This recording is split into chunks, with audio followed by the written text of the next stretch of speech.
1. A fist-sized lump of sour meat sits in a plastic bowl on the second-to-top stair. It must be midday, because that's when, for a short space of time, thin fingers of light steal through the slits around the root cellar door and cut through the darkness like razor-thin laser beams. I open my eyes to take in the light while it's here.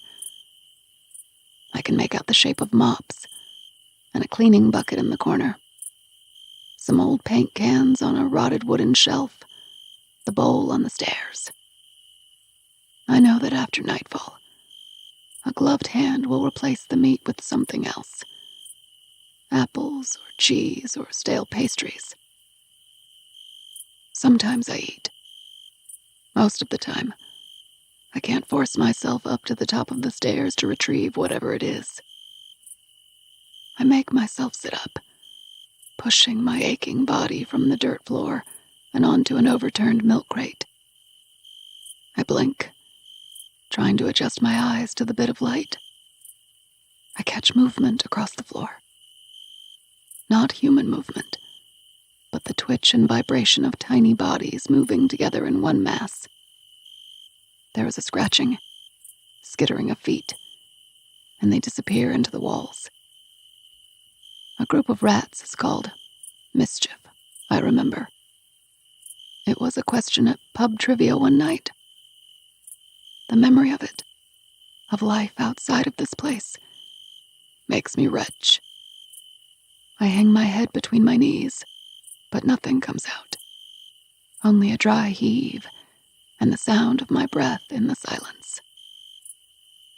When the light is gone, I lay back down and wait for night when the doors will open and the bowl of food is replaced, and I'll scream and beg to be let out. I'll plead and wail and ask, why?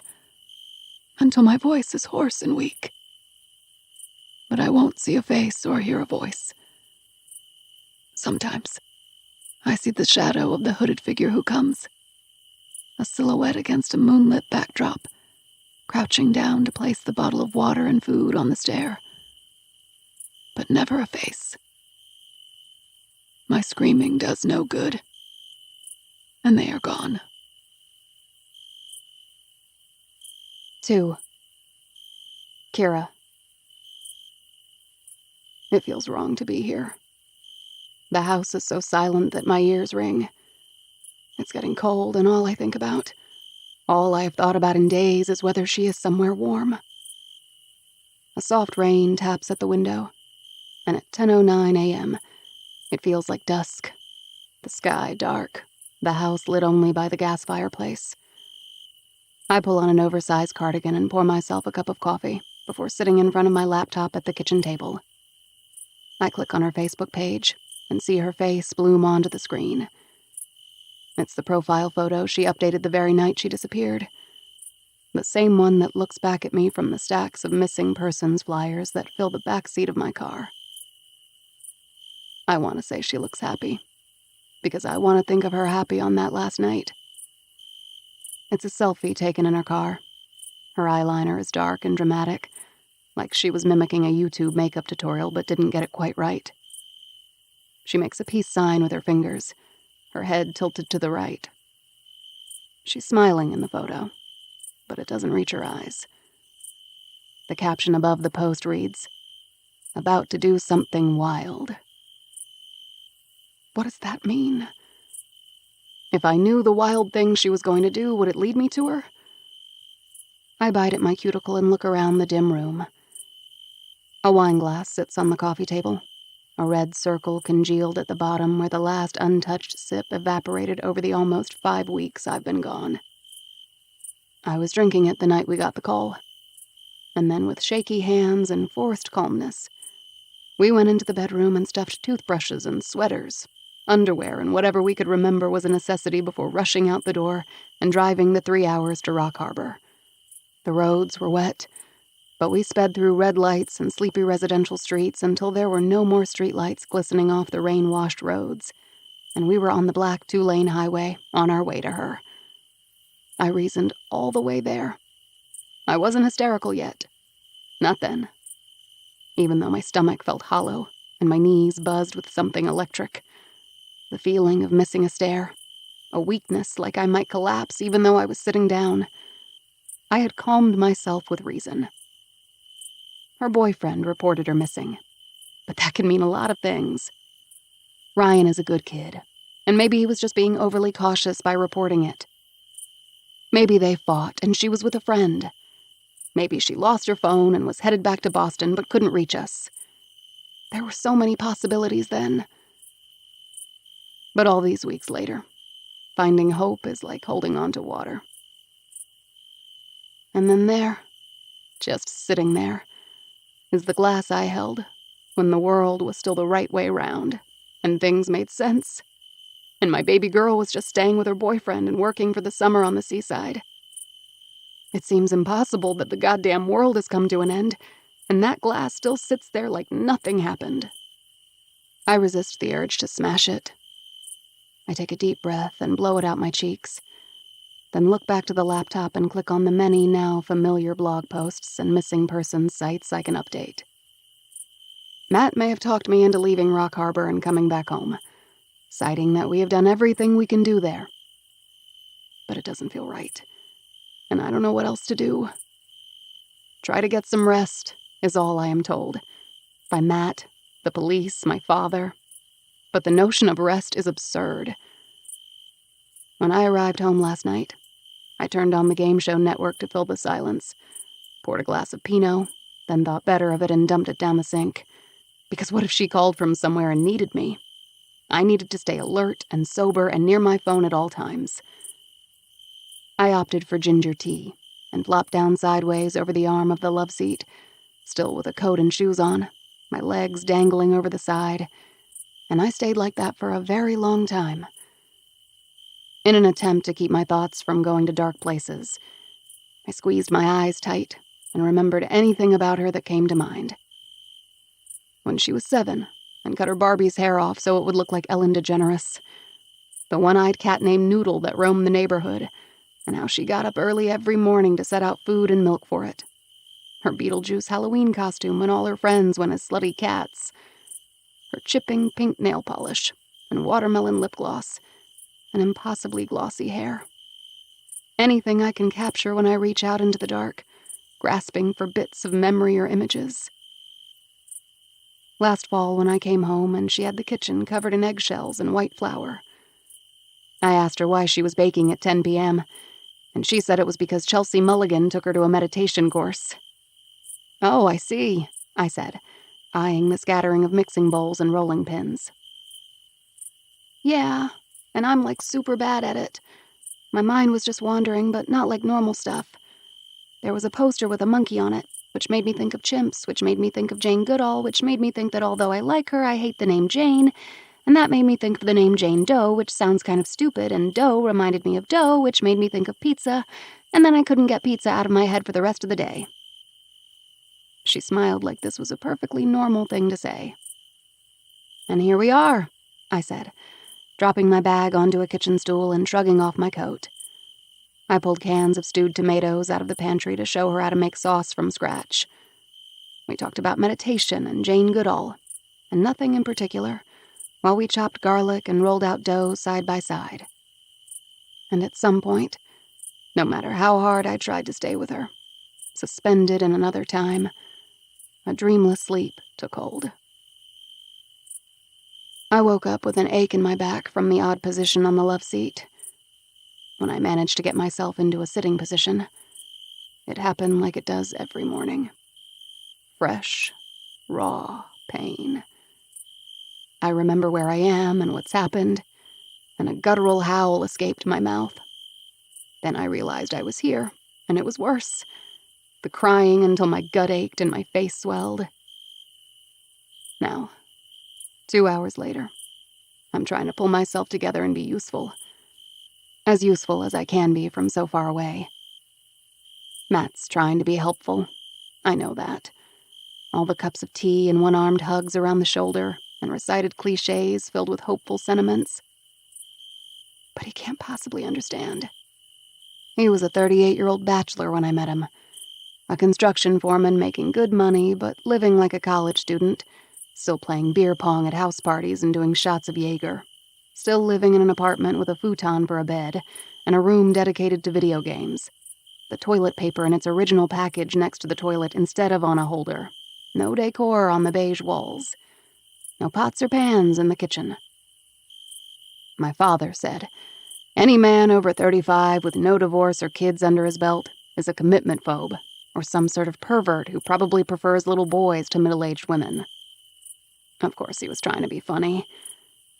But maybe I let the words fester, because I feared a grain of truth behind them. Or maybe I didn't like being referred to as a middle-aged woman. Regardless, I never forgot it. There haven't been red flags, though, and he really is trying to be a calming presence right now, which is irritating for some reason. I guess because he doesn't have kids of his own, so his well-meaning comments are often just infuriating. Things will not be okay, and she will not just turn up soon.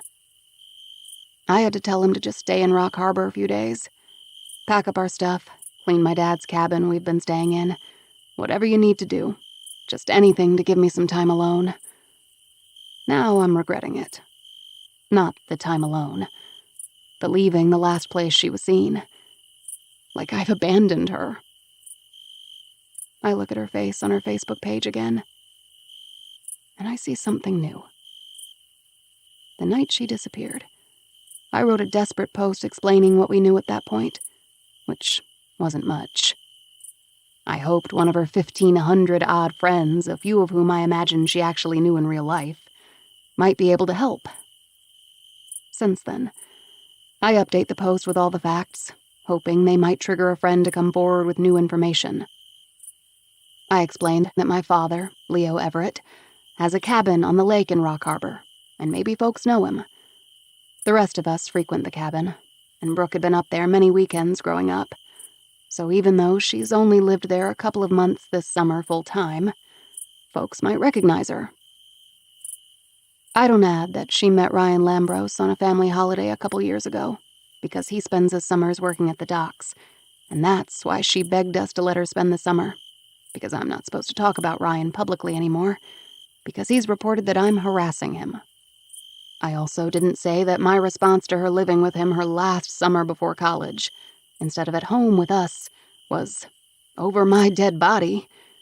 And this was followed by weeks of slammed doors, silent treatments, and screaming matches. But, in the end, she was 18, and there was nothing I could do. I messaged each and every one of the 1,536 Facebook friends directly. Cut and paste over and over. The same anguished words. "Can you help? Brooke is missing. This is her mother writing." After sending the first few dozen, I learned that I needed to add, "This is not a joke. This is really her mother, Kira Everett. She was last seen on Hemlock Lane in Rock Harbor around 10 p.m. Any information you have might help. Please let me know the last time you spoke to her." Almost none of them even lived in Rock Harbor. They were school friends from Boston, or friends of friends who just add one another to look popular for whatever reason I don't understand. But I did it anyway, in case there was a thread of a chance that it could help. Most people responded with promises of thoughts and prayers, and no, they haven't seen her. It's hard to tell if anyone besides Ryan is actually living in Rock Harbor. Many don't have a current city listed on their page. There were only 2 girls I knew for sure lived there, Emmy Katz and Melinda Harris, and they were beside themselves at the news, but said Brooke was always working, and they only hung out for drinks once or twice over the summer. They knew nothing. There were close to 600 responses to my post on Brooke's page, mostly the stupid little "I care" emoji, and a few dozen "We love you, Brooke," and "Come back, Brooke." But nothing now for weeks. An entire human being can just be forgotten by everyone she knew, it seems, once the shock wears off, and the news of her missing is old, and new tragedies have taken her place. But today there is a new reaction to my post. a sad face emoji. And then I watch the bubbles pop up as I read the words. Someone is typing a message. Sully Hewitt writes, OMG, I can't believe this. So sad. I saw her that night too. Crazy. We love you, Brooke. Please come back. I quickly click on Messenger and scroll to find her name. See if she is one of the people who responded to my direct message weeks back. It shows that she never saw it. I write again now. Sully, hi. Please respond. It says you saw Brooke the night she went missing. Can we talk? A ping sound as the little dot drops down showing she's read my message. My heart leaps. Then nothing. The glowing green circle showing she's online goes dark, and there is radio silence on the other end. My hands tremble so violently I can barely hold the mouse to click on her profile. Shakily, I tap on her name and look through her profile page. Not sure what I'm looking for. There's not much to find. Her last post was almost 2 months ago. It's a compilation of cat videos. One squashed into a tissue box, another purring under a running sink faucet, a few pawing unsuspecting dogs in the face. No caption. The more I scroll, the more futile my search for something meaningful becomes. Just a handful of selfies, weeks apart, some motivational quote memes. A fit woman standing on a mountain at sunset with the word, "If it doesn't challenge you, it won't change you," written across the crackly orange sky in the background. Some quotes about Jesus and forgiveness. Nothing very telling. Nothing with Brooke. I look through her photos. Although they are sparse and relatively useless on the surface, I see clues. The sandwich board for Morty's Diner, boasting butternut squash soup as a special, peeks out of the corner of a photo with Sully holding a paper cup of hot chocolate in mittened hands with flushed cheeks.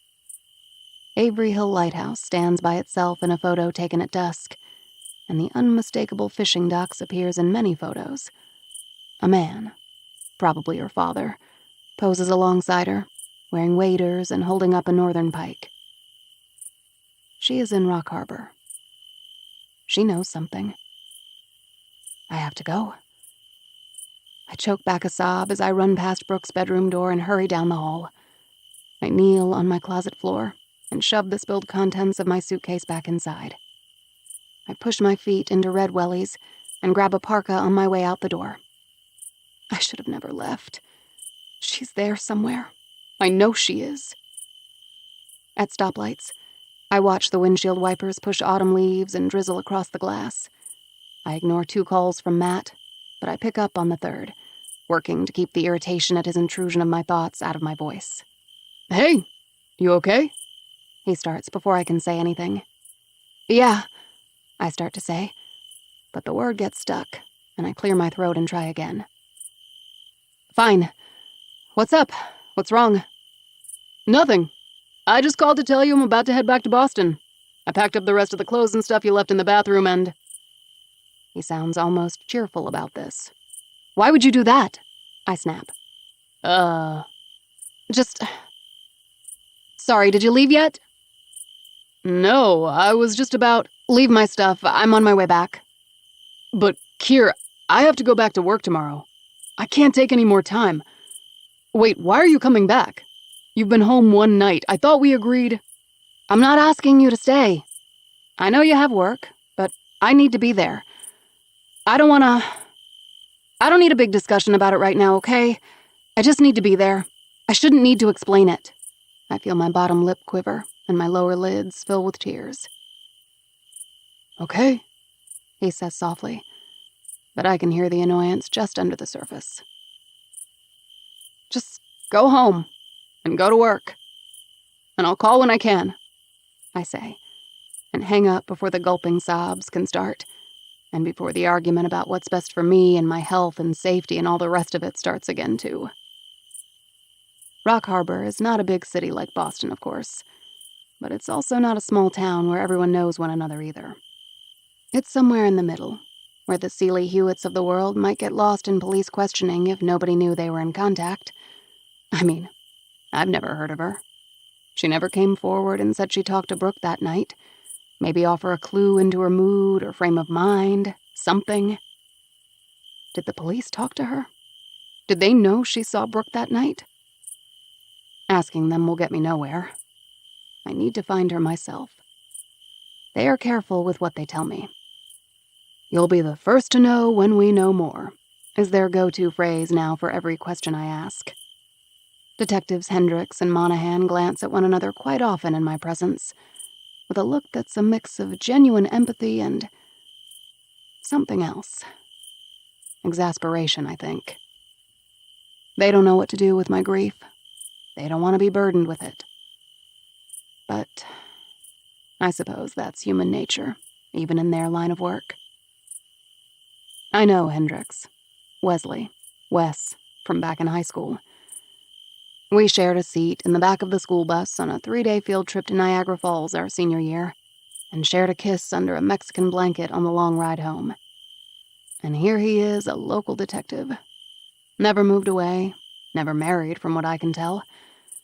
And I wonder if he remembers our short time together, how we spent the early summer months after graduation under the sycamore tree near Bear Creek making out, telling one another we'd never leave, until I packed my car for BU only weeks later for fall semester. I wanted to wait a year before college to stay with Wes. I would have if my parents hadn't forced me to go. Should I have made her go straight to college instead of taking the year off? I was younger than Brooke is now back then, and I thought I was so in love. It was a lifetime ago, though, so maybe he's forgotten.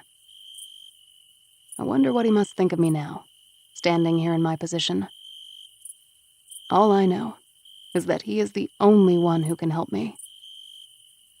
I'm told I'm the only mother who's gone door to door for miles around, questioning friends and acquaintances, and even strangers like a door-to-door salesman, rather than letting the police do their job.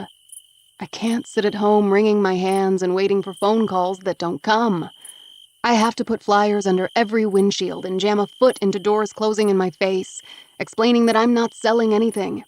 I need to call Ryan over and over until the idiot tells me something useful. And I need to verbally abuse the useless detectives until they hang up on me. That is what I need to do because I just need answers. I need an answer for why she was last seen on Hemlock Lane. She promised she would never go there. It was part of the agreement.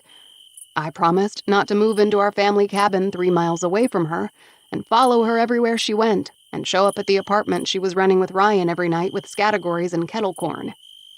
I would not sit in a back booth at the cafe where she was working and tell customers embarrassing anecdotes about her childhood until she was exhausted and mortified and forced to give up and come home.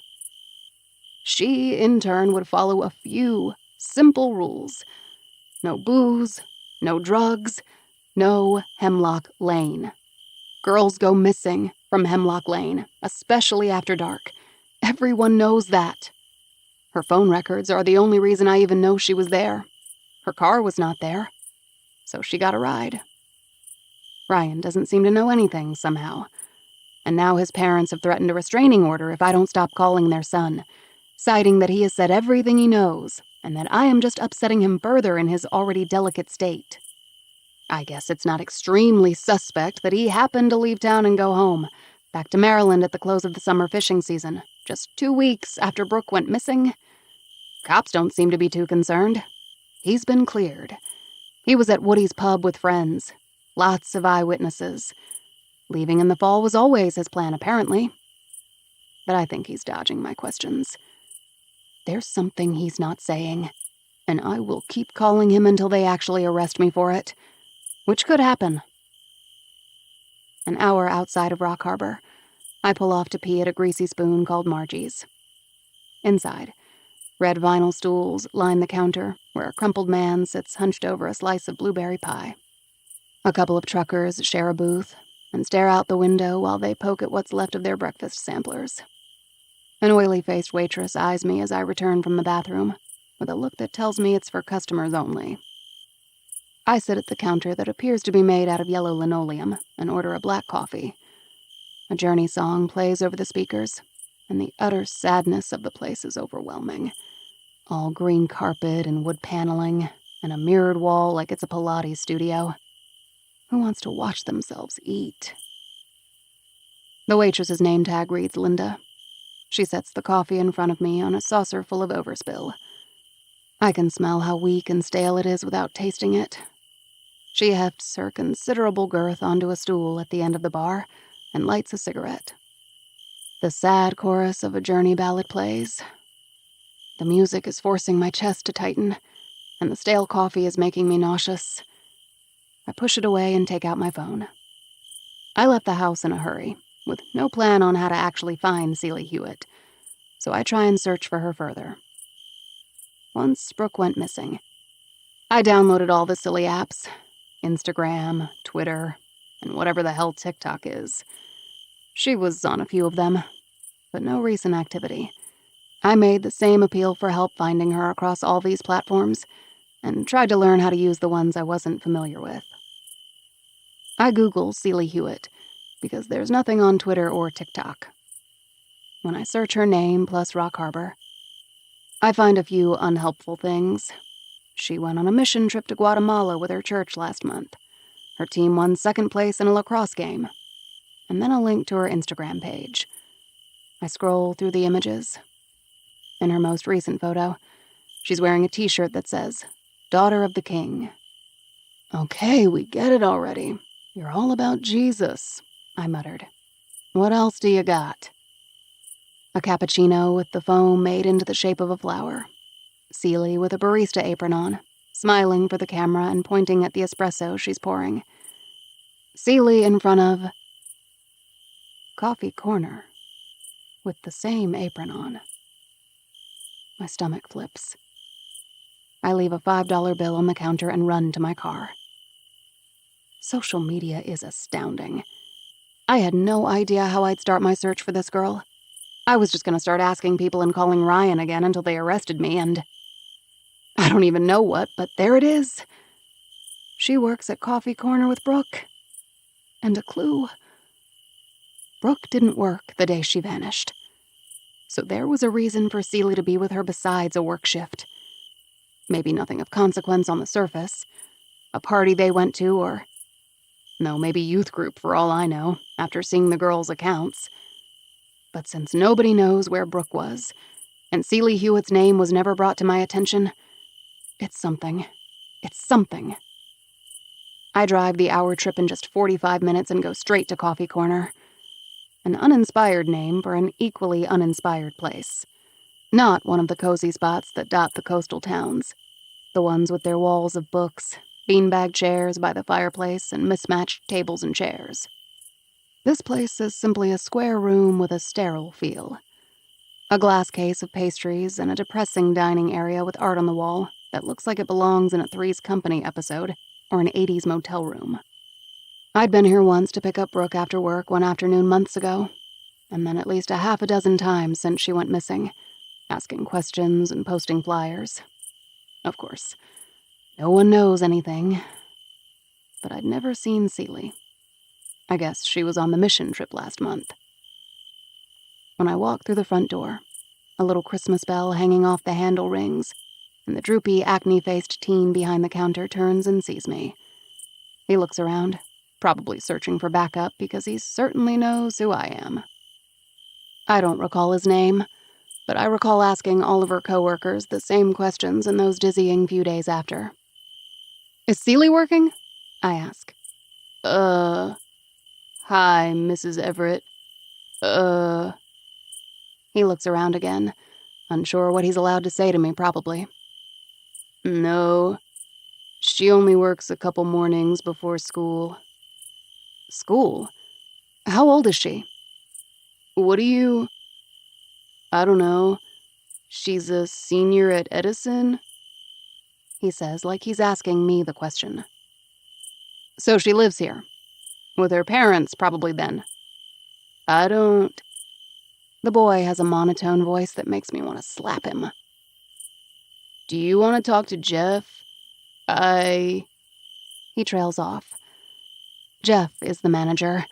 And no, I do not want to talk to unhelpful fucking Jeff. I look at the kid's apron for his embroidered name. Hunter. Of course that's his name.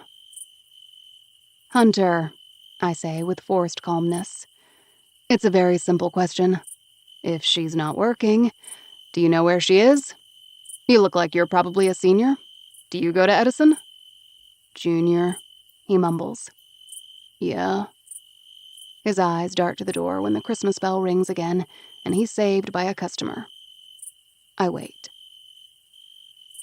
He looks at me out of the corner of his eye while the espresso machine hisses and sputters, and he tries to make swirly shapes in the foam just like in the photo on Instagram. But his looks like someone spit on top, rather than the signature flower I suppose it was intended to be. When the customer leaves, he starts to wipe down the counter. I take the cloth from his hand and smile. Do you know where she lives? I can't. I'm not supposed to give out personal... Before I know what I'm doing, I pull a 50 out of my bag and lay it on the counter. His eyes widen. He looks from the bill to me and back to the bill. I just need to ask her a few questions. You obviously know I'm not out to harm anyone, so just... Do you know where she lives? Sorta, but I mean... I pull out another 50. I don't even know who I am right now.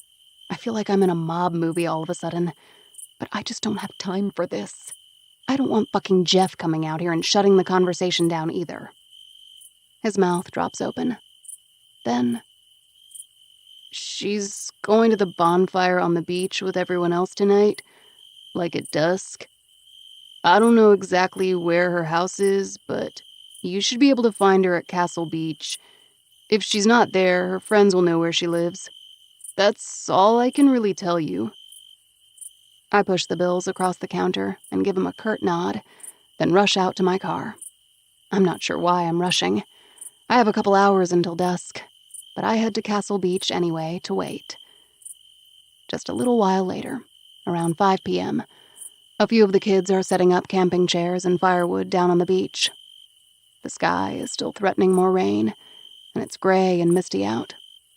I lean against a wooden post at the top of the dunes within sight of the sandy trail leading down to the cold beach, but not close enough to alarm any of them, or looking like I'm spying. It gets dark by 6 o'clock-ish this time of year, and teenagers are late for everything, so I don't know how long I'll be waiting. I wished I'd bought a to-go cup of coffee from the coffee shop now, as I pull the hood on my parka over my ears and ignore my rumbling stomach. All I care about is answers, clues, anything. I watch a kid with sandy bangs and ripped-up jeans carry a cooler of beers down the path to the fireside, take a beer out, and sit on top of the cooler. A girl in leggings and fuzzy boots runs over and hugs him overdramatically, squealing in the way that young people do that embarrasses older people to watch. Was I ever like that? I wonder if these kids know Brooke. She wouldn't be here right now at this bonfire party. She would have left for freshman year at BU already. These kids must still be in high school, or locals at the community college. I watch a few more arrive, keeping my distance. And then I see her. I have memorized her face.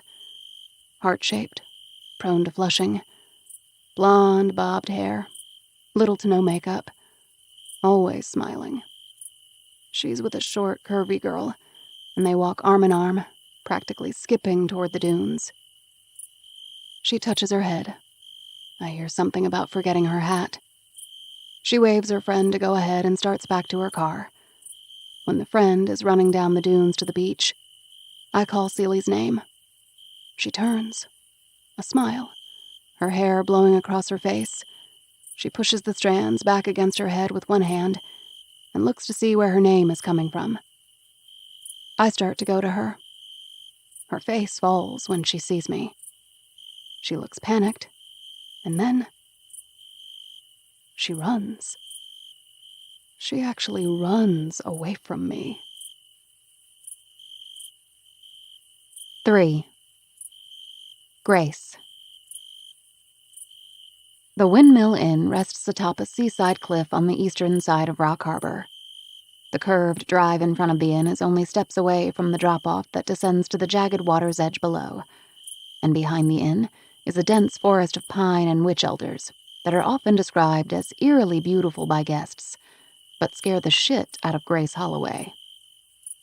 Grace carries her piece of lemon meringue pie on a napkin with Hobbs close behind, supervising, making sure no crumbs are dropped. She stops at the wall of glass windows overlooking the black trees and pulls the fleece hood of her robe over her head, feeling exposed. Anyone could be watching her, except that she's safe. She reminds herself that she's safe. The inn is closed for this season, and she gets to be blissfully alone, just the way she prefers until April. No one is here. A couple of nights earlier, there was a figure out there. She knows there was. Where did they go when they vanished from her view? She can't think about the what-ifs. She shuts down these thoughts and picks up her cup of tea. The only reason she took this job managing the inn is because it came with so much isolation and a free room. In the summer months, she suffered through checking guests in and saying forced hellos when she passed them in the hall. But she mostly kept herself to the kitchen and let her small staff do the interacting. But now, this longed-for seclusion comes with jumps and yelps with every creak of the old building. It comes with panic attacks in the night and racing thoughts. It comes with the unwelcome memories. Mostly, tireless flashes about the unspeakable thing that happened in the dark. "You're okay," she mutters under her breath, then makes a clicking noise at Hobbs, who follows her up the echoey wooden staircase to her room on the second floor. She deadbolts the lock behind her and climbs into the crinkly-down comforter. She opens her laptop and feeds Hobbs bits of buttery crust as she scrolls through Netflix to find a baking show she hasn't seen. She wouldn't have the internet if it weren't for the inn supplying it. She doesn't want to know about kids decapitated on an amusement park ride, or school shooters or missing girls. She can't know. She doesn't allow herself to know. It's only Netflix and Pinterest. This is the extent of her reach to the outside world. It's all she allows. She feels a little silly loving Pinterest so much. She learned of it last year when a guest named Babs, who called herself an influencer, whatever that was, showed Grace her cupcake business on the site. She watched with delight as beautiful images bloomed on the screen, a screen full of colorful squares, a cannoli cake with ricotta filling and chocolate chips pressed around the sides, a yellow sundress with pockets, cinnamon lattes and succulent plants, DIY mittens you can make from cutting up an old woolly sweater. She immediately longed for the comfort of the happy, friendly, clickable squares, so she made an exception to her no-media rule. Now, she cradles her sweet Jack Russell under one arm and flicks through a gallery of moon milk, quinoa bread, and snowball cookies. It's everything safe and soft, and it's far, far away from those days in that basement. It's the only time she's not back there in her mind. Hobbs whimpers and she kisses his nose. "You're fine," she whispers to him, or maybe to herself. Apple muffins, pumpkin seed butter, blue glitter nail polish. And then a hard rap on the front door. She screams, then covers her mouth with both hands as her eyes dart around the room. Hobbs leaps off the bed and barks at the bedroom door. No one should be here. Grace grabs the hunting knife she keeps under her pillow with trembling hands and shoves it in her pocket. Then she picks up the bat she keeps next to the door. It's the off-season.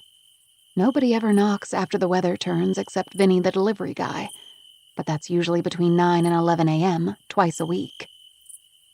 Something is not right. She clicks open her bedroom lock and peers down the empty, drafty hallway. Hobbs bounds ahead of her and runs to the front door, barking wildly at it. Grace pauses at the hall railing that looks down over the main foyer. She can't see who it is despite the slits of vertical window on either side of the grand front door. She wants to go back to her locked room and call the police, but she's even more afraid to be locked away without knowing what's happening outside. That was worse than not knowing. She feels in her pocket for the shape of her phone, ready to dial 911. Shakily, she tiptoes down the stairs, gripping the railing, keeping her eye on the door. Then, the doorknob starts to twist, to jiggle violently. That sound steals her breath, takes her back to that basement. What it meant when the doorknob jerked and twitched, then opened. She grips the bat and holds it out in front of her. "Who's there?" 4. Aiden. When he got the call, Aiden was sitting in an armchair in front of his fireplace, sipping Sauvignon Blanc that was too bitter for his taste, and listening to a Vivaldi. Not the stuff used as generic classical music for 100 movies, but the lesser-known works he prides himself on introducing to people. He wasn't relaxed, though. He was angry scrolling through his daughter's Instagram page and wondering if he needed to take her phone away again, or if this was normal 15-year-old stuff. And how the hell could he gauge that? Every single top she tried on at the mall last time they'd gone was a half shirt. It's as if they didn't make the bottom part of the shirt anymore. Maybe this was normal. Maybe all teenage girls wear half shirts and high-rise mom jeans and caterpillar-thick eyebrows. He didn't understand it. Just as he put down his phone and was deciding if he wanted to make it an early night or meet Andy and Seth at the Grove for a pint, his phone rings. "Ma?" he answers. Confused, because she's usually in a robe and house slippers by 8 p.m., watching Sister Wives or the Long Island Medium or whatever the hell happened to be on her favorite channel, and she didn't like interruptions. "Oh, honey," she whimpers into the phone. Aiden sits up sharply, his heart speeding up. "What? What's wrong?" "It's your dad," she says, as if she's trying to torture him with half sentences and partial information instead of telling him what's actually happened. "It's fine, she's overreacting," another voice says, his brother. His parents' place is the only house on the planet that still has a landline, and not just one, but multiple, still with the long, stretched-out cord. He knows his mom will be standing in the kitchen, twisting the mustard-colored coil in her fingers and pacing, and his brother, his grown-ass 32-year-old moochy brother, will be in his own childhood bedroom, smoking a Lucky Strike on his twin bed and listening in on the phone call because he has nothing else to do with his life. The thought of this is at once comforting and nostalgic, and also infuriating because he can't get a straight answer. "Overreacting about what?" Aiden asks. "He's missing," she says. "What?" Aiden answers with a hint of a laugh in his voice, because it's absurd. "Listen," Brady says, and Aiden hears the telltale inhale of smoke, then the sharp exhale. "Old men don't go missing. Teenagers go missing." "He's been playing cribbage at the Eagle and gin rummy nights with the guys," his mom interrupts. "What if he had too many scotches and passed out in a ditch or got hit by a car? What if he had a heart attack and is in a hospital somewhere? You know he can't really drink very much. What if—" She stops to try to gather herself, and he hears her hiccuped sobs muffled by a handkerchief. No doubt the one she keeps in her cardigan pocket with the letter P embroidered on it for her name, Penny. Aiden is suddenly relieved because it is absurd, and it's very unlikely there is cause for real alarm here. "Well, did you call the hospitals?" he asks. "Yes." "And he wasn't there?" "No, but that's even worse, 'cause he could have been kidnapped or mugged." "Ma!" Brady's voice chimes in again. "He wasn't kidnapped." "He could be. Oh, God. Anything could have." "There's no ransom, Ma. You kidnap an old man, you don't sex traffic him, right? What do you want? You want money. That's what you want." "Oh, my God." Aiden mumbles under his breath and looks at the ceiling, shaking his head. He tries to have patience with Brady. He's proud of him for kicking the meth and all the rest of it. But he's turned into a cliché, coffee-guzzling, chain-smoking 30-something full of conspiracy theories and living in his mother's basement. And it's a struggle to get along. "Don't oh my God me, it's logical, ain't it? You ain't here, so how do you know anything?" "Really?" Aiden says. "You gonna stop this right now?" "Boys, that's enough," their mother says in that tone that communicates simultaneous firmness and disappointment without a raised voice. "He probably went fishing and you forgot he told you." Again, come on, Brady says. Then why won't he answer his phone? Tell me exactly what happened, Aiden says. Well, his mother begins. He said he was going to get a beer with Levi after their ministry last night, and he never came home. That's it. It's been almost 24 hours now. Aiden knows Levi. He's a deacon at the church with his father. Every Friday, some of the church leaders get together for Bible study and then volunteer as part of the church outreach program. They'd spend a few hours at a nursing home or even a prison sometimes, or go door to door handing out tracts, inviting people to church. Although Aiden finds it presumptuous and heavy-handed, and considers himself an atheist these days, he respects the selflessness of it. Sort of.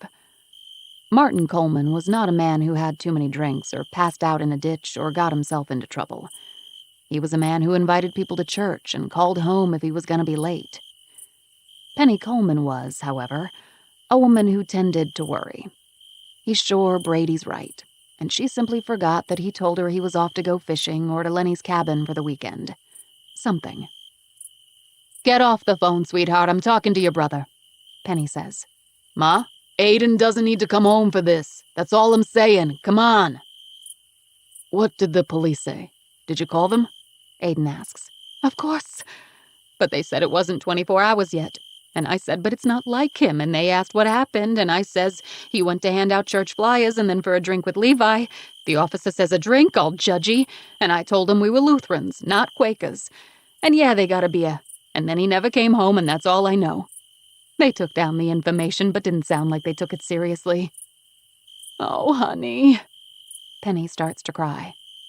Something's very wrong here. Ma, it's okay. Don't cry, Aiden starts to say softly, but she interrupts. Nobody's seen Harry Flynn in days either. What if there's a serial killer? Ma, Brady says, letting out a long exhale of smoke. Harry Flynn has $1 zillion and disappears all the time, right? Right. And why? Because he's getting college girl ass on his yacht anytime he wants. I'd disappear for a couple weeks, too.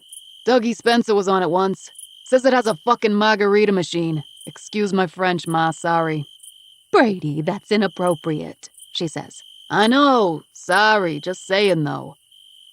Honey, please come home. We need you to help us find him, Penny says, stifling a sob. Aiden bites his cheek and looks at the ceiling. Leah's coming home for the weekend, and Oh, bring her. She should be here, too. This is a family problem. We should all be here. This is not a family problem, though. The whole reason he sent Leah to private boarding school is to get her away from the cruel and shitty real world for a while and make sure she's somewhere safe with rules and dress codes, with limited access to social media and curfews enforced by a large, semi-armed guard named Martha. The last thing he plans to do is drag her into this. It's only been 2 years since her mother's accident, and then over the summer, all the shit she got herself into. She's finally where she needs to be, and what it took to get her there, to literally drag her there. He's not exposing her to Brady's Armageddon theories and pervy friends, and certainly not whatever shit show news about his father could turn into. Mom, why don't we give it? But despite all of that, and before he can make the excuse, he already knows he'll go. Please, honey, we need you home, she says, and he takes a deep breath and blows it out, away from the phone through pursed lips. Okay, he says. He won't mention Leah not coming until he shows up and then lies about her wanting to stay at school with her friends. But he knows she won't be happy to stay, and dreads the call to tell her. Aiden dumps his glass of wine down the sink, then goes into the bedroom and turns on the bedside lamp. He tosses a suitcase on the bed, then opens drawers and starts to pull out clothes mindlessly. Should he be worried? How many times has his mother forgotten that his father was at the cabin or on a fishing weekend? Of course, those times he answered his phone. Then again, rural Maine is spotty with reception, so it's understandable he might not. Shit, he could have dropped his phone in a lake, bent over to reel in a bass for all anyone knows. This is a bit ridiculous. There is probably a 90% chance this is nothing. But still, something prickles underneath the surface of Aiden's skin, a feeling like something bad is going to happen. Again. He thinks about his father, his Old Spice and bad haircut, his khaki trousers with the elastic band, his love for cribbage and college football, his comb-over and kind eyes. His sweet father. What if something really did happen? He throws his clothes in with greater speed. He'll go right away, but he'll be damned if he's staying on a pull-out sofa bed in Brady's bedroom, though. His own childhood room was converted into a storage area, because you can't call it a hoarder room, years ago, and he refuses to be kept awake from the background sounds of men being shot and slaughtered in Brady's Call of Duty video game until 4 a.m. Aiden sits on the bed. He turns off Vivaldi, and the silence rings in his ears. He second-guesses himself for a few minutes, then pulls on a coat and wheels his bag to his car. He has to go. The night is still, and the air has a sharp edge. Almost winter, but not quite. A campfire is burning somewhere, and Aiden cracks the window to take in the smoky scent. Should he text Leah or call? Of course he knows the answer. He tells his car's Bluetooth to call her, and waits, hoping he can leave a message, and then when she calls back, she'll have had time to absorb that he's not bringing her home this weekend. For the first time since he forced her into this school in the fall. She answers with the usual tone in her voice, like she's already bored of the conversation before it's even started. "Hey," she says. "Hey there, sweetie. How are you?" "Oh, God. What's wrong now?" she says. "What do you mean? Nothing, You have that weird high-pitched thing you do when something is wrong," she says. "No, I'm just calling to see how things are. How classes are." "Stupid, but you already know that," she says. And he wonders if he should be honest about his father or lie. Would she hear it another way and be even more upset? Rock Harbor is not a big place. It's not a small town by any means. It's not like everyone knows each other. But word does tend to get around. Although he's in Hartford, and she's at school in Westford, not Rock Harbor. She has friends and Twitter, and all the rest of it. And if this is actually a real thing, a serious thing, he should probably tell her. "So, I'm headed to your grandparents' house, and it looks like I won't be able to bring you home for the weekend. I'm sorry, What? I know. What the fuck, Dad? You promised. This is so typical. It's like you just left me here to rot. Like you actually hate me or something." "Lee, Look, your grandpa, they can't find him," he says. And there is a moment of silence on the other end. What does that mean?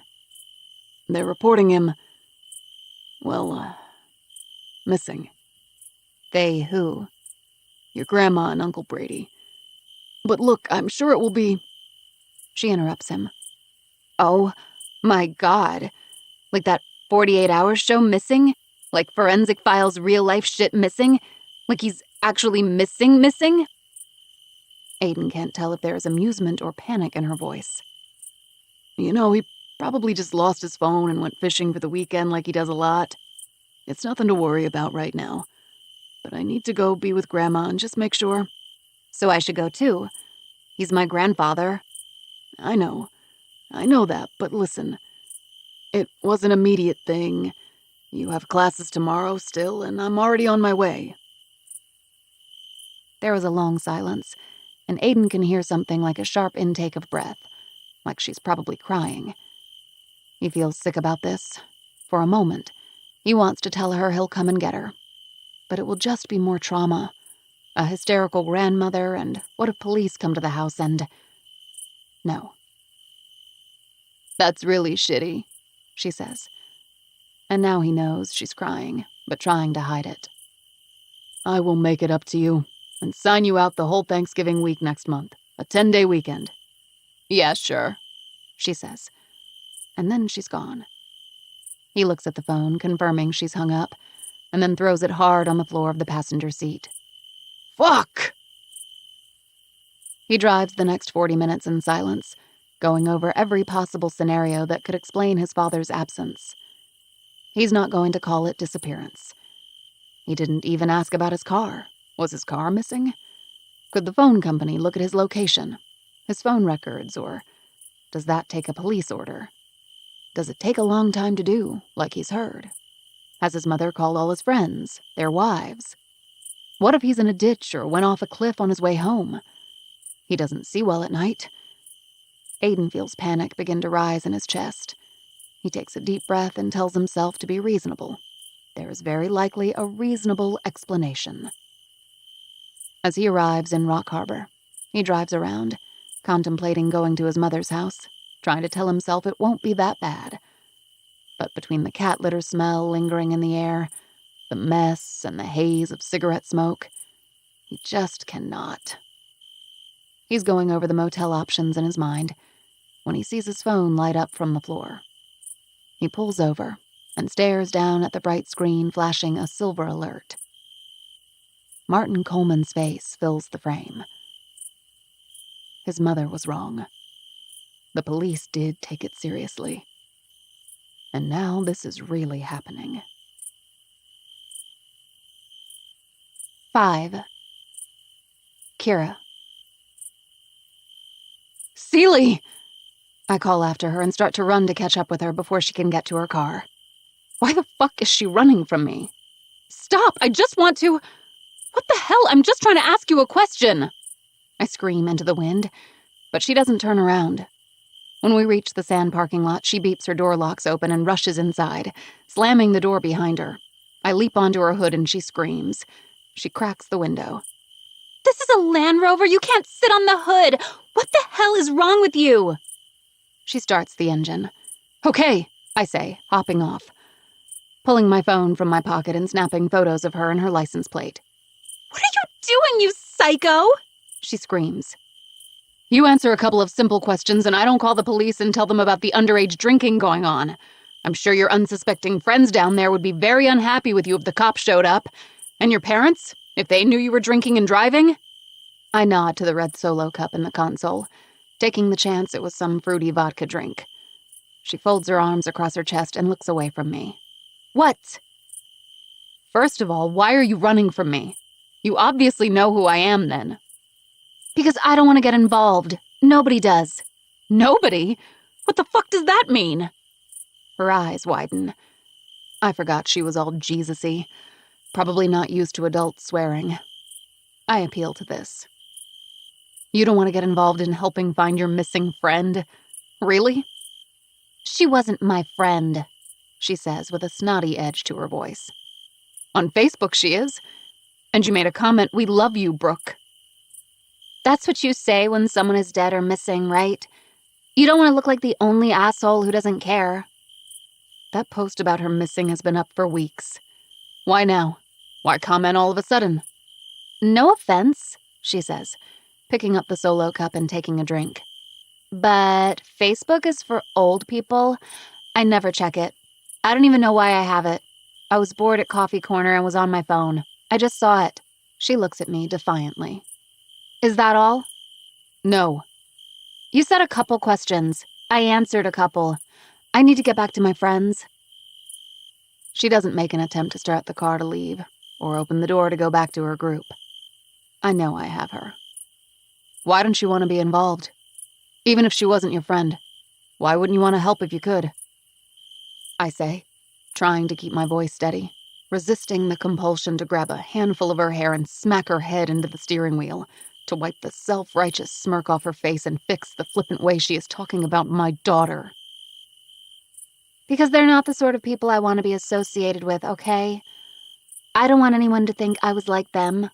Her and her boyfriend, or hung out with them. I didn't. Ew. Like them? Like what? What does that mean? What do you mean? Like meth heads, she says, her head cocked to the side, a curl in her lip. I can't escape the involuntary laugh that escapes my lips. You know I'm Brooke's mother, right? Yeah. So you really don't know that Brooke and Ryan are total junkies? I guess she's like a stripper now, too. We used to be friends, but none of us... She gestures vaguely to the direction of the beach where her friends are into that, so nobody wants to get involved, like I said. Like if some pimp took her or something, why would we want our names anywhere near that? He could come for us next. What? I gasp. Plus, I don't know anything. They already asked all of us. The police, I mean. I can feel my mouth hanging open, and I am somehow paralyzed by the words coming out of her mouth. Out of the corner of my eye, I see her friend climbing back up the sand dune. Brooke would never touch a drug. You're out of your mind. Okay, yeah, I'm sure you're right, she says, opening her driver's side door. I back up, still in shock. She slams it and pushes past me, running to her friend, then past her. Come on, Jenna, she demands. Then she's down the dune and out of sight. Jenna stares at me a minute, confused. I walk toward her. She looks behind her instinctively for Celie, looking for an explanation, probably. Why is this grown-up here? And is she going to turn us in? She's ready to run, with panic in her eyes. Wait, it's okay. I'm Brooke's mom. I just came to ask Celie a question. See if she might help me find her. Oh my God, I'm so sorry about what happened. I heard. You know Brooke? And Ryan? No, I've, seen her. I mean, Ryan is Celie's ex, so I just know about Brooke through her, but still. I mean, I feel so bad for her. So scary. It could happen to any of us, right? Crazy. Jenna! A voice comes from the beach. She gives a tiny, apologetic wave and runs down the dunes. I feel more lost than I did before I came here. Ryan is her ex. That explains something. So is that motive to lie about Brooke to make her look bad? It has to be. But if she can spew that venom about Brooke and her instinct is to run from me, what if there's more to this? I think of the Dateline episode where a teenager's two best friends lure her to the woods to brutally murder her over... What? I don't even remember. That's how insignificant it was. Nothing. Petty jealousy, a boy. I rush to my car, shaking away the dark thoughts. I need to stay level-headed. I need to find Ryan. I start driving around Rock Harbor. Ryan has ignored my calls for days. I have called at least 200 times, and it goes to voicemail. I've left a dozen messages. I'd leave more, but don't want him to file some sort of harassment claim. He was cleared. I mean, he was essentially patted on the back and given a free pass by the police. I can't force him to talk to me. Unless I physically force him somehow or blackmail him, which I sort of just did to Celie. So, maybe there is a way to do it again. And I'm not above trying, but I need to find him first. I drive the familiar narrow 2-lane roads along the cliffside and down into the main street of shops and bakeries and bars. All the restaurants we have been to a dozen times. Keen Steakhouse, City Vineyard, the Egg's Nest. It all looks the same as it always has. I don't know what I'm even looking for anymore. A miracle, maybe. Someone has to know goddamn something, though. I drive to Hemlock Lane where she was last seen. Locals call it the Seedy Strip, or Stripper Street, or just the Strip. Brooke called it Hooker Highway once and laughed at her own clever wordplay. We were driving on an August night from our cabin to Easy Sweets to get a red velvet cake for Matt's birthday. A girl with booty shorts showing half her ass came into the shop, and on the way home she made the comment. I don't remember exactly what it was. Something about the girl, though, and Hooker Highway. I wish I'd paid attention. Did she say she'd seen her before? Was she giving me a clue that she knew that area? Or just being a catty teenager and making a jealous comment about the girl because she could pull off the shorts? I don't remember. My girlfriends and I went to the strip clubs in our 20s for fun. There was nothing wrong with that. But that was a long time ago, when it felt benign and careless, before it turned into a sex-trafficking meth hub. So it's been very hard for me to reconcile what I know of my daughter and how it's possible that this was the last place she was seen.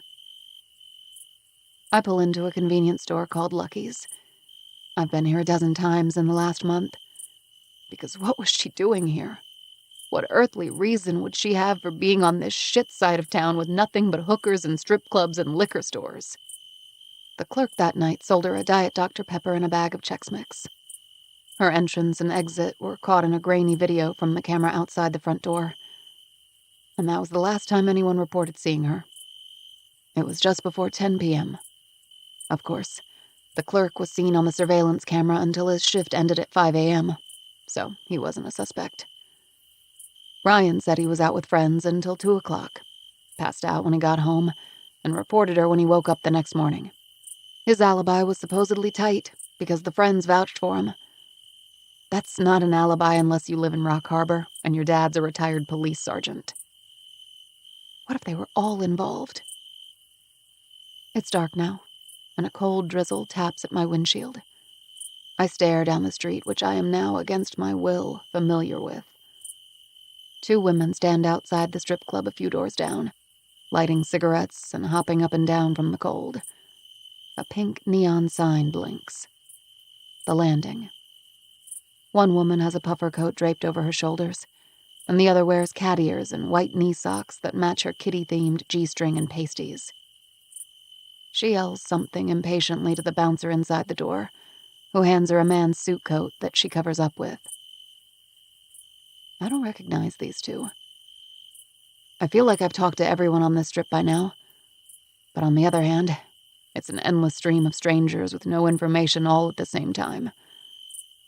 I jump out of the car and rush over to them, desperate for new information. The kitty-themed dancer clutches her borrowed coat and takes a step back. The other one, with ponytails and blue eyeliner, puts her hand on her hip and squares off in front of me, as if she's inviting a fight and isn't afraid to take the first swing. "Uh-huh," she says, waving her index finger with a pink, claw-like nail attached to the end of it. "I'm sorry?" I stutter. "Ain't nobody seen your husband, ain't nobody fucked your husband, and ain't nobody stole your pervy-ass husband, so just... No, please." I hold up a photo of Brooke. My daughter. She's missing. She was last seen just there. I point to where my car is still running with the driver's door open in Lucky's parking lot. It was just over a month ago. Do you recognize her? Did she come here? "Oh, honey," the cat-eared one says. She takes the photo and looks. "Oh." "What? Oh, what?" I ask desperately. The ponytail woman speaks. "It's just that there are posters up all over the block about her. Sorry. No, I would have called the number if I'd seen her." "Right. Okay, thanks." "Girls come down here after dark and they ain't seen again. Can't keep track of them," Cat Ear says, and I tense and turn to go. "Sorry, hun. That's just awful," one of them calls after me as I walk numbly to my car. When I near the parking lot, I see a box truck with puffs of smoke pluming out of the exhaust pipe across the street at Coastal Grocery. The place has a little eat-in area in the front of the store, but mostly they deliver food and beer to a lot of the local hotels and restaurants. Every time I've been here, I've only been able to speak to Giovanni, who runs the deli counter and speaks little English. But I understand that whoever else works there is always out on deliveries. I watch a tall, scrawny figure close the door on the back of the running box truck. He seems to freeze when he senses me looking at him. He turns his head my way, and I hold up my hand to get his attention. He looks down, shoves his hands in his pockets, and walks quickly around the trailer toward the driver's door. "Hey!" I yell, waving my hands at him. He doesn't look back. He just jumps into the truck and shifts it into gear. "Hey!" I scream now, but he starts to pull out of the lot. I jump in my car and tear out of the Lucky's lot to follow him. He turns left and drives off too fast for the busy 2-lane street, but I keep up. He didn't see me, I tell myself. because the idea that everyone seems to be literally running from me instead of helping is too overwhelming to absorb. He runs a red light. He did see me. He's running. I plow through the light right behind him, determined to catch him. Why the hell is he running? 6. Grace. Grace watches the doorknob jiggle, paralyzed in fear. Hobbs scratches at the door and growls. Someone is trying to get in. Who's there? I'm calling the police! Her heart pounds in her throat and her hands tremble. Whoa! A man's voice says. My name's Aiden. I'm just looking for a room. Why are you calling the police exactly? She feels a surge of relief. The man doesn't sound like someone trying to kill her or abduct her. The noise she heard in those woods the other night. The figure she saw. It's not a threat. She's safe, she reminds herself. She's overreacting. We're closed, she says firmly. You're not closed until November. I'm sorry? She snaps. November 1st. I know, I'm from here. He's technically right. She puts up the closed sign after Labor Day because all the tourists are gone by then, and she gets the glorious winter months all to herself. No one has ever challenged this before. But she needs to keep this job. She desperately needs to keep the only job that offers her this solitude. She can't be overtly rude or combative with this guy. She's been talked to about this by the owner before. Still, she tries to get rid of him. Why do you need a room if you live here? I said I'm from here, I don't. It's pouring rain, could we possibly discuss this inside? She peeks out the side window, and he gives a curt nod hello, holding his coat tightly around himself. She swallows, feels her palms sweat at the sight of this tall, sandy-haired man on her doorstep. Then she shakes it off.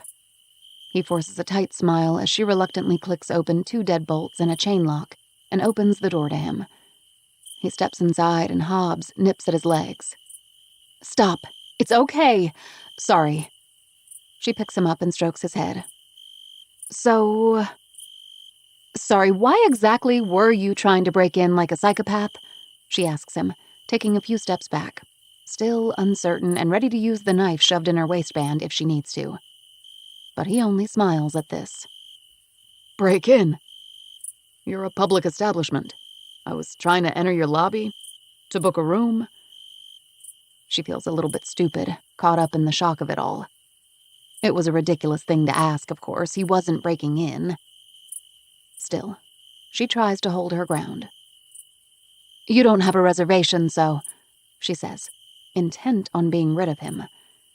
He looks around the empty, dark lobby. Oh, I didn't realize. I guess you're booked. She just stares at him, arms folded. What's the problem exactly? He continues. The problem is that nobody stays here after Labor Day. Why are you here? Is it normal for you to ask your customers why they need a room? Ethical? Seems a little weird. Maybe I should be the one asking you why you wouldn't just let a paying customer get a room without the 3rd degree. I mean, since you're open until the 1st and all, he says, and she chews her bottom lip and places Hobbs on the floor.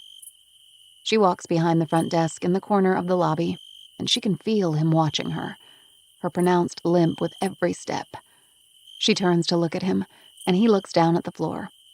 She wakes up the computer and taps at it. The clicking sounds she makes with her fingertips echo in the empty room. Aiden, what? She asks. What? What? I don't know. What are you asking? Your last name. Oh, Coleman. And you're from here? Aiden Coleman? I live in Hartford now, he says, and gives his address and credit card. She plugs in the information and notices him taking in the room. The midnight blue crushed velvet couches in front of a grand fireplace, the oversized windows dressed in silky drapes, and the baby grand piano and dim lamplight that makes it cozy and inviting.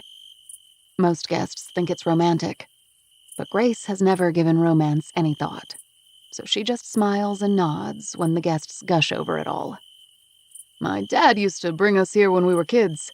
It didn't look like this, he says. She knows he means it's come a long way since the 1970s orange decor it was suspended in for decades, but she won't give him an inch. Is it not up to your standards? That's not what I meant. Okay, then. She holds out a brass key attached to a small leather loop. How quaint, he says, looking at it in surprise. Everyone expects a plastic card key, but that's part of the charm of the place. She doesn't respond. She clicks off a couple of lamps on the check-in counter and begins walking away, painfully aware of her awkward gait. Room 328. Breakfast is included, as you probably know. 7 a.m. Otherwise, I'll leave a plate and you can heat it up later. Checkout is at 11. I'll be staying at least a few days. Could be longer, he says, stopping her at the base of the stairs. She tenses, but doesn't turn to him or argue this point. Good night, she says, and then calls for Hobbs and climbs the stairs to her room. At 6 a.m., Grace brews a pot of coffee. She could leave him a bran muffin and banana, and he probably wouldn't complain about it, or report to her superior that he wasn't offered the homemade breakfast promised with each stay.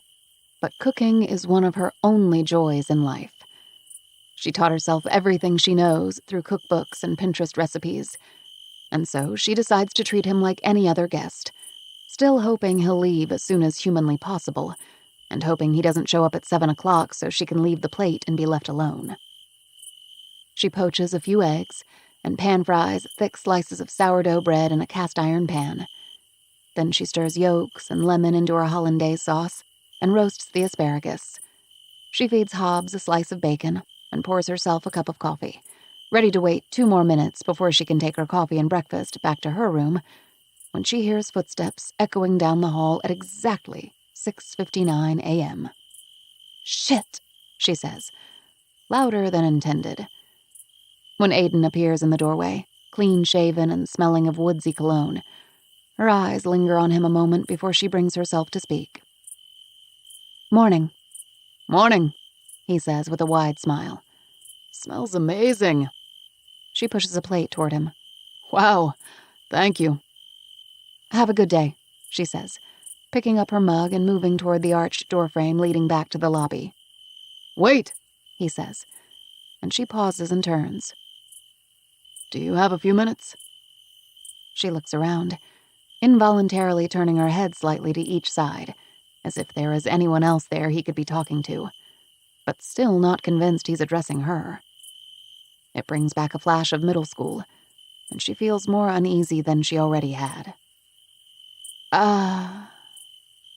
Yeah, of course, she says dutifully, and sits on the counter stool across from him at the kitchen island. Hobbs scratches Aiden's leg in hopes of a bacon slice, and he looks down amused and pets him. Sorry. It's okay, he says, then to the dog. You don't have a collar, buddy. What's your name? He doesn't need a collar because he doesn't leave the property, and his name's Hobbs. She signals for Hobbs to go lay down. Sunlight streams through the crack in the drapes, and he curls up in a long patch of sun on the floor of the old farm kitchen. So is there something you actually wanted to ask? She says. Does the name Martin Coleman ring a bell for you at all? He asks. No. Should it? Well, you live here, so I thought you might have heard. Heard what? That he's gone missing. There was a silver alert last night and then... Oh, what? Sorry. Like an Amber Alert, but for older people? Then it was on the local news, so I don't know. I don't watch the news. Okay, well, never mind. Oh. God. Coleman. So, related to you, then? My father, yeah. Oh, I'm sorry. That's why you're here, she says, feeling a momentary tenderness for him, and a twinge of guilt for making things harder for him than they already are. Yes, it is. I'm helping my family look for him. I mean, I will be. I'm headed to my mom's place in a bit. So you're not staying with your family who lives here? She asks. That's a no, then? He changes the subject. Nobody has been talking about this? You haven't heard any gossip, anything? Hobbs doesn't leave the inn because I don't leave the inn. And nobody has stayed here in weeks, so no. Sorry. He doesn't ask her why she doesn't leave like she expected. He just gives a nod, picks up his fork, and takes a bite of runny egg. I wished I could be of more help, she says. But a wave of nausea makes her stomach lurch. She sees the word missing in her mind, spelled out on a poster every time she hears it. Bold letters. She sees her own young face on the poster, and bits of fractured memory come to her, unwanted, just flashes out of order. A dirt floor, yellow zip ties, dust particles floating in a sliver of sunlight coming through a crack in the soiled sheet covering the egress window. Silence. Days of silence. She has trouble walking at a normal pace, let alone quickly.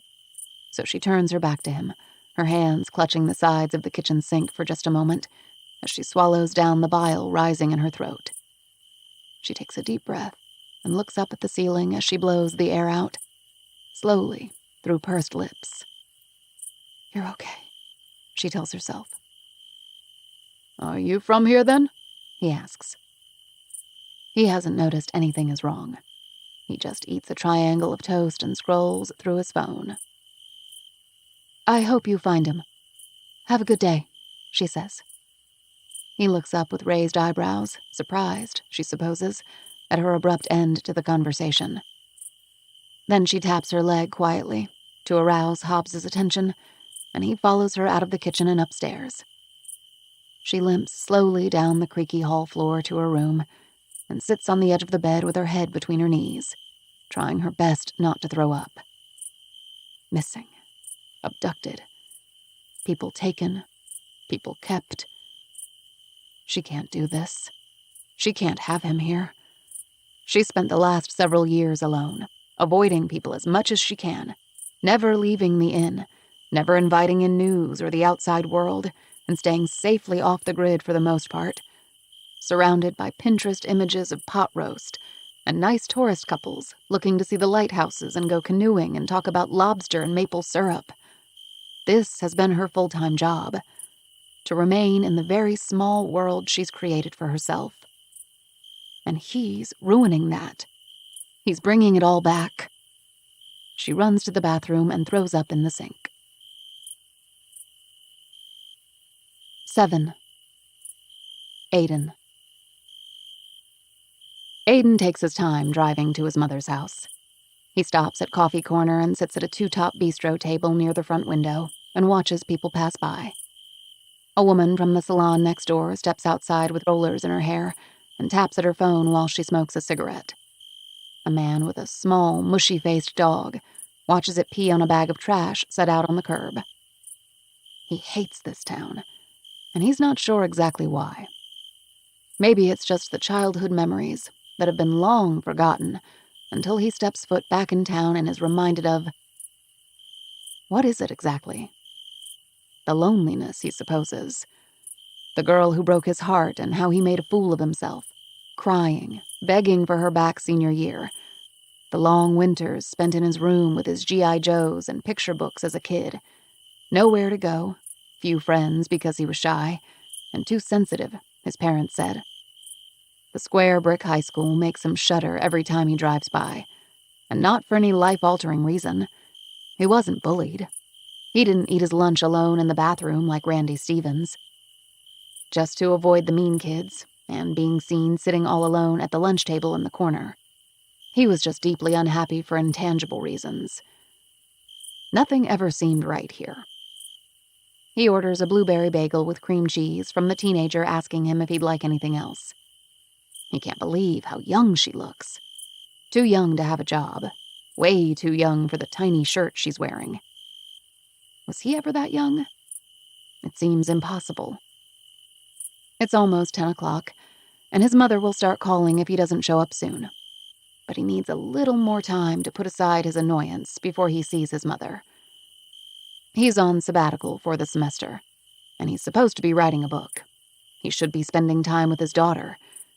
He should be doing just about anything else besides enabling his mother's paranoia. But he can't say no to her. She's arguably the kindest woman who ever lived. And now, in the light of day, the more he thinks about it, the more he knows there is a rational explanation for his dad being away a couple days.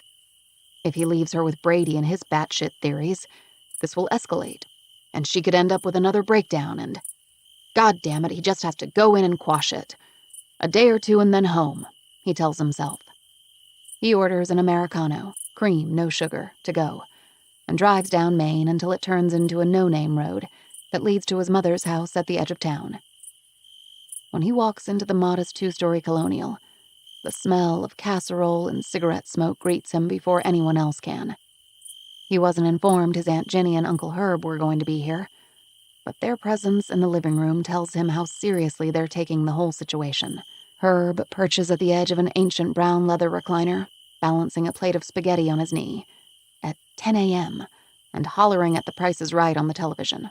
Oh, she thinks that Progresso is less than the cat treats? Those are 99 cents at the Aldi. She's gonna lose. Loser! Brady is draped across the sofa with beepy slot machine sounds coming from his phone from his online poker game, and Ginny sits on the floor, feeding something to his parents' elderly chihuahua. Where's Mom? He asks. Oh, hiya, Aid, Ginny says when she notices him.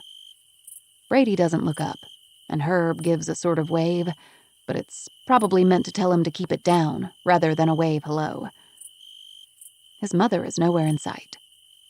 He's sure he probably sounds like the rest of his family, a thick East Coast accent, because he's still asked if he's from the Bronx on a regular basis.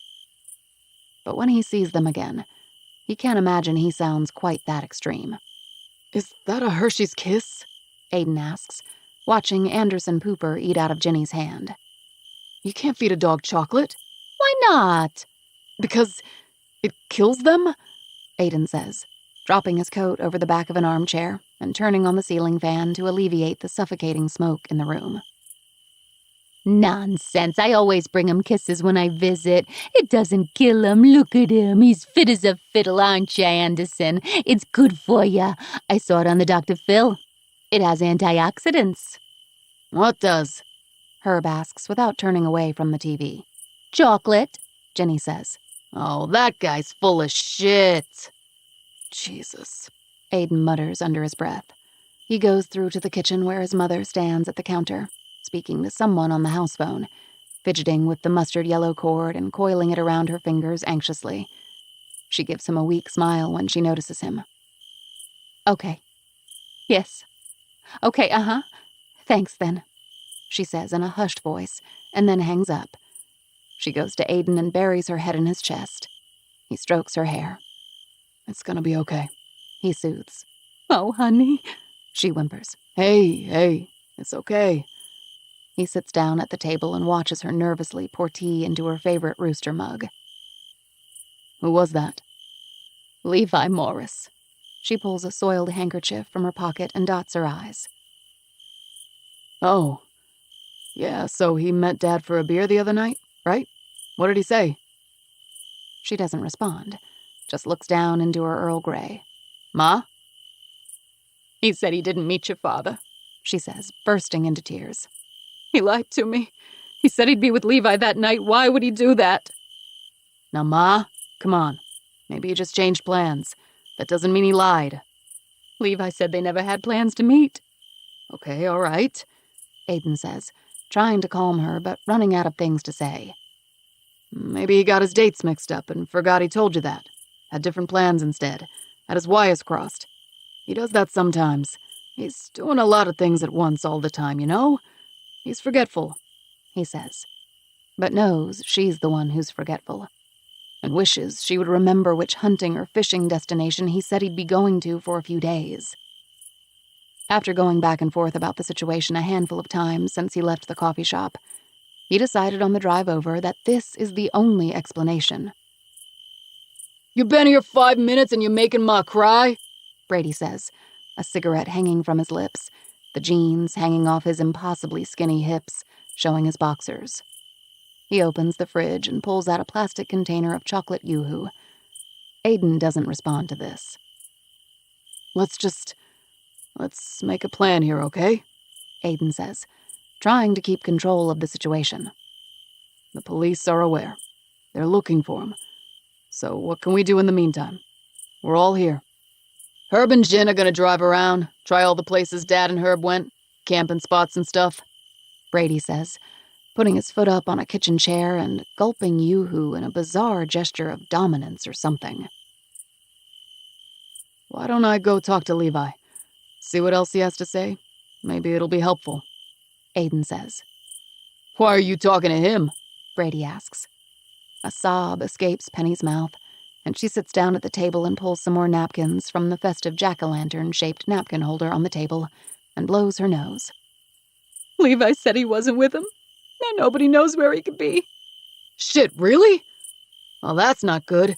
That's not good. Shit! He was with Levi, I thought, Brady says, obliviously unhelpful. Okay then, Aiden says, standing and pushing his chair away from the table. I'll go have a chat with him, Mom. Just try to stay calm. We're gonna figure this out. I'm sure he's at one of the cabins, and that's why his phone's out, okay? Just try to relax a little. There's black bears out there, Brady says. Ticks that'll kill ya. I heard about a lady who had one burrow in her tongue and lay eggs, and then her tongue swelled so big she choked on it in her sleep. In her fucking sleep! When they found her, there were swarms of the babies crawling out of her mouth. Shit! Brady, Aiden says sharply. Coyotes or he could have slipped at the cliff's edge. That's not good. He shouldn't be going out there by himself. Penny's shoulders shake as she silently cries. What the fuck is wrong with you? What? We're brainstorming here. Are you kidding me? Ma wants to know. She wants to think through all the possibilities. I'm trying to think of said possibilities so we know where to go, where to look. What the fuck is actually wrong with you? Brady puts his arm around Penny. One-sided solidarity.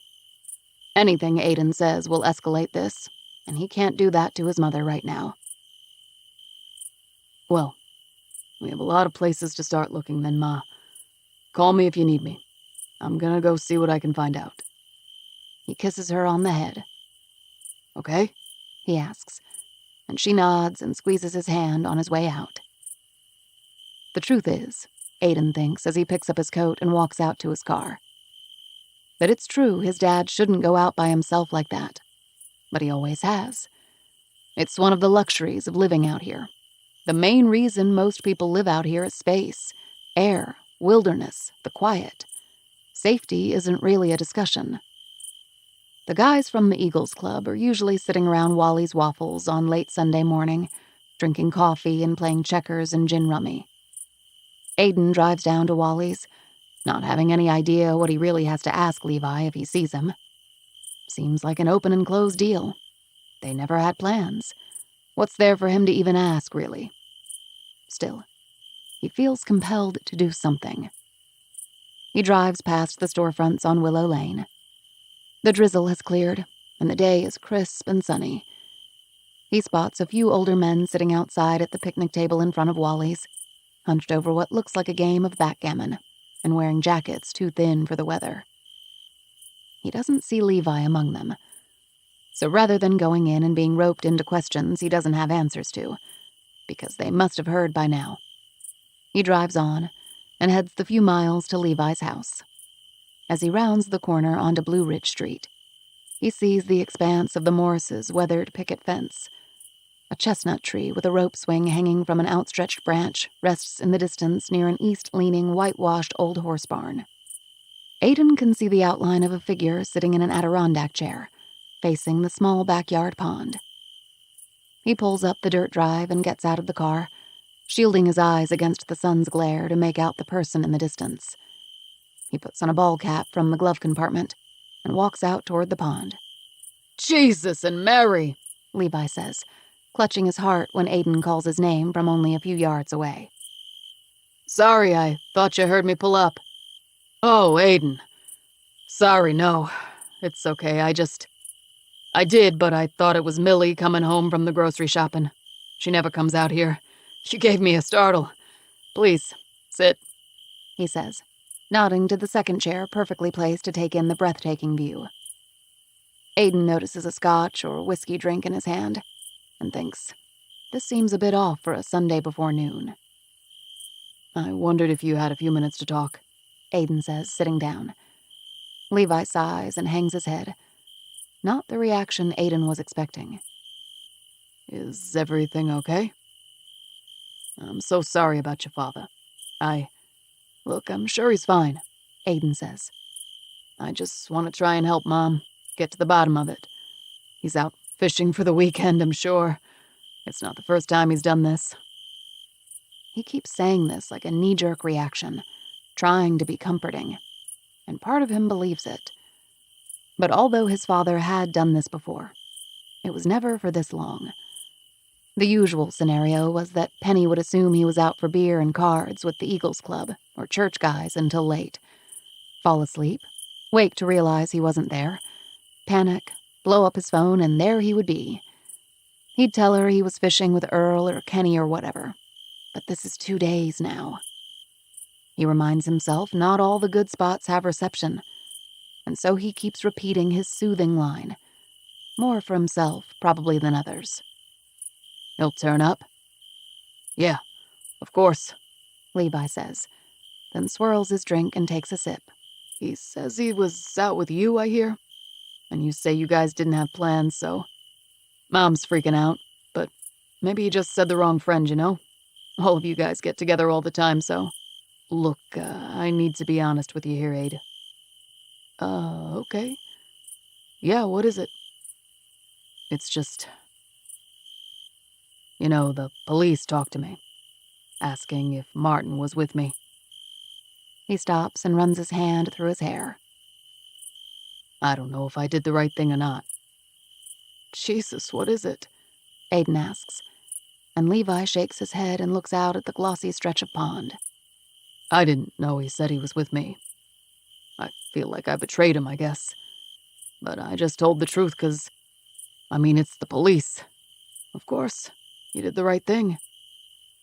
No, but that's not it. On Fridays. Most Fridays he goes. He stops, flustered, and then starts again. They asked me if I knew where he was. And the thing is, he goes to the landing a lot of Fridays. Levi says, his cheeks flushed. I'm sorry, what? Sometimes he meets us for a while, but then he goes down to the landing, he says again, and Aiden lets out an involuntary, humorless laugh. The, strip club. Is that what you're saying? Levi, come on. Morty sees him down there sometimes on Fridays, I guess. You know, Mort. He's always getting himself into something. He turned into a ladies' man when he got divorced. Anyway, so he brought it up at a card game one night. Mort did, about seeing your dad. And your dad looked pretty white when Mort was saying it. And then he just made it into a joke like, I'm married, not dead. You know how the guys are, there's a sort of code. No one was gonna say anything. It's his own business. I pretty much forgot about it until I was asked where he might be. Wait, he actually admitted that he went there? This is not a joke? Yeah. At first he said something like, I don't remember exactly, just something to the effect of he was surprised that the church guys would go there. Like, he didn't think anyone he knew would ever see him. That's how it felt. But then he tried to blow it off like it's just a normal guy thing, no big deal. I was surprised, don't get me wrong. But shit, I sneak a little porn. Who doesn't? It was just none of my business, but now he's gone. I had to tell them the truth. What if it helps them find him? Of course, he didn't do anything wrong. I don't even know. I didn't tell your mom. Don't worry, I wouldn't do that. Right. Good, Aiden says, distracted. He rubs his eyes, straightens his ball cap, and stands. Well, Thanks for telling me about this. Aiden is at a loss for words. Yeah, I know. I'm sorry. No, it's okay, Levi. Thanks. I'm sure he'll be back tomorrow. He's probably just fishing and this is nothing, Levi adds, countering Aiden and standing. I'm sure you're right, Aiden says, holding his hand out. They shake hands and Aiden pats Levi on the back and walks to his car. Aiden drives directly to the Rock Harbor Police Department because he needs to make sure this rumor about his father, and that's what it was right now, doesn't circulate and get back to his family. It's not that he doesn't believe Levi. But no, it was that. There was no way his father hung out at Seedy Strip. It was ridiculous. Could he have had a few beers on gin rummy night and let the guys think it was him? That Mort was being serious and just went along with it, sure. Mort is always 3 sheets to the wind when Aiden sees him. He was probably just mistaken, but it made Martin feel kind of cool in the moment. Possible. But that's it. That must be it. When he enters the station, he realizes that in all his years in Rock Harbor, he's never stepped foot in the police station before. He doesn't feel right being here now, but he wants to talk to an actual police officer and learn what they know, and hopefully hear from them that it's likely nothing to worry about. He approaches a middle-aged woman with 1980s bangs and penciled-in eyebrows and asks to talk to someone about his father. When he tells her his father's name, she looks up from her furious typing, raises her eyebrows at him, and says she'll be right back. She disappears into the back, and when she returns, there is a new expression on her face. What was once a mild look of annoyance at being interrupted is now replaced with pity, he thinks. If you'll have a seat, Detective Hendricks can talk to you. It's his case, but he's at lunch. Should be back in a jiff, though. Detective? He's been missing 2 days. There's a detective assigned? Aiden asks. All I know is what I just told you. You'll have to talk to him, she says, returning to her desk. Aiden sits on a green vinyl chair and stares blankly at an American flag next to a dead ficus plant across the small lobby. He thinks about all the detective movies he's seen and wonders if all cases like this automatically get assigned to one, or if this is more serious. He has no idea how any of this works, and it's making him anxious, and he suddenly wants to leave. But the woman with the bangs calls his name and escorts him down a beige hallway, and now he's stuck. He wishes he'd just called. What is he doing here? It seems so outrageous. Will they laugh when his father drives up the street with his fishing pole sticking out the back of his truck bed? Brady would, and his mother would cry with relief and make Martin sleep on the couch for a week. And Aiden would go home and see his kid. And he just needs to get through one more day of this and have it done with. Hendrix's office looks like an HR cubicle. Not at all what he expected a police detective's office to look like. Just an L-shaped desk covered in paper piles and styrofoam cups and a bulletin board room divider surrounding it. He's tall and very lean, like a runner, Aiden thinks, with salt and pepper sideburns and a full head of hair. He shakes Aiden's hand and offers him a seat. Aiden explains that he just got into town, and his mother is worried but maybe overreacting, and asks what they know. Not a lot, Hendricks says. It's only been a couple days. Your mom mentioned you were coming in, and I plan to stop in to see you this afternoon, just to get a statement, get your thoughts on what you think might have happened. Have you talked to him recently? Yeah, I mean, we talk all the time. He called Monday or Tuesday, asking about Leah's birthday next month. What to get her? I mean, just normal stuff. Leah's your daughter? Yes. And he sounded fine? Nothing you can think of that was off? Did he mention anything at all that you remember that could help us figure out where he might be? No. No, he was... So, you really think he's like... You think something bad happened? You don't think he's out fishing? His camping gear and fishing stuff are always in his truck. He goes off like that a lot. We're just looking into all possibilities right now. Like I told your mother. Anything helps at this stage. Stage, Aiden thinks. The word feels incongruous to the laid-back tone of just looking into all possibilities from the moment before. This is a stage of an investigation. I talked to Levi Morris, Aiden says. He said he mentioned to you that my father hung out at... Aiden lowers his head, and his eyes shift around, making sure no one else is in earshot. The landing? Or around there? You know, in that area. And I just want to tell you that I highly doubt that's true, and I would hate for it to get back to my mother. She's going through enough already. Right, Hendricks says with a tight-lipped smile. Well, it's very early, and we don't know if that's at all related, so it's not something we'd be sharing. We certainly don't want to cause panic or assume anything. You don't know if it's related? So you're saying you think it's true? You're assuming it's true? We have security footage from the shop across the street that shows him there recently, yes.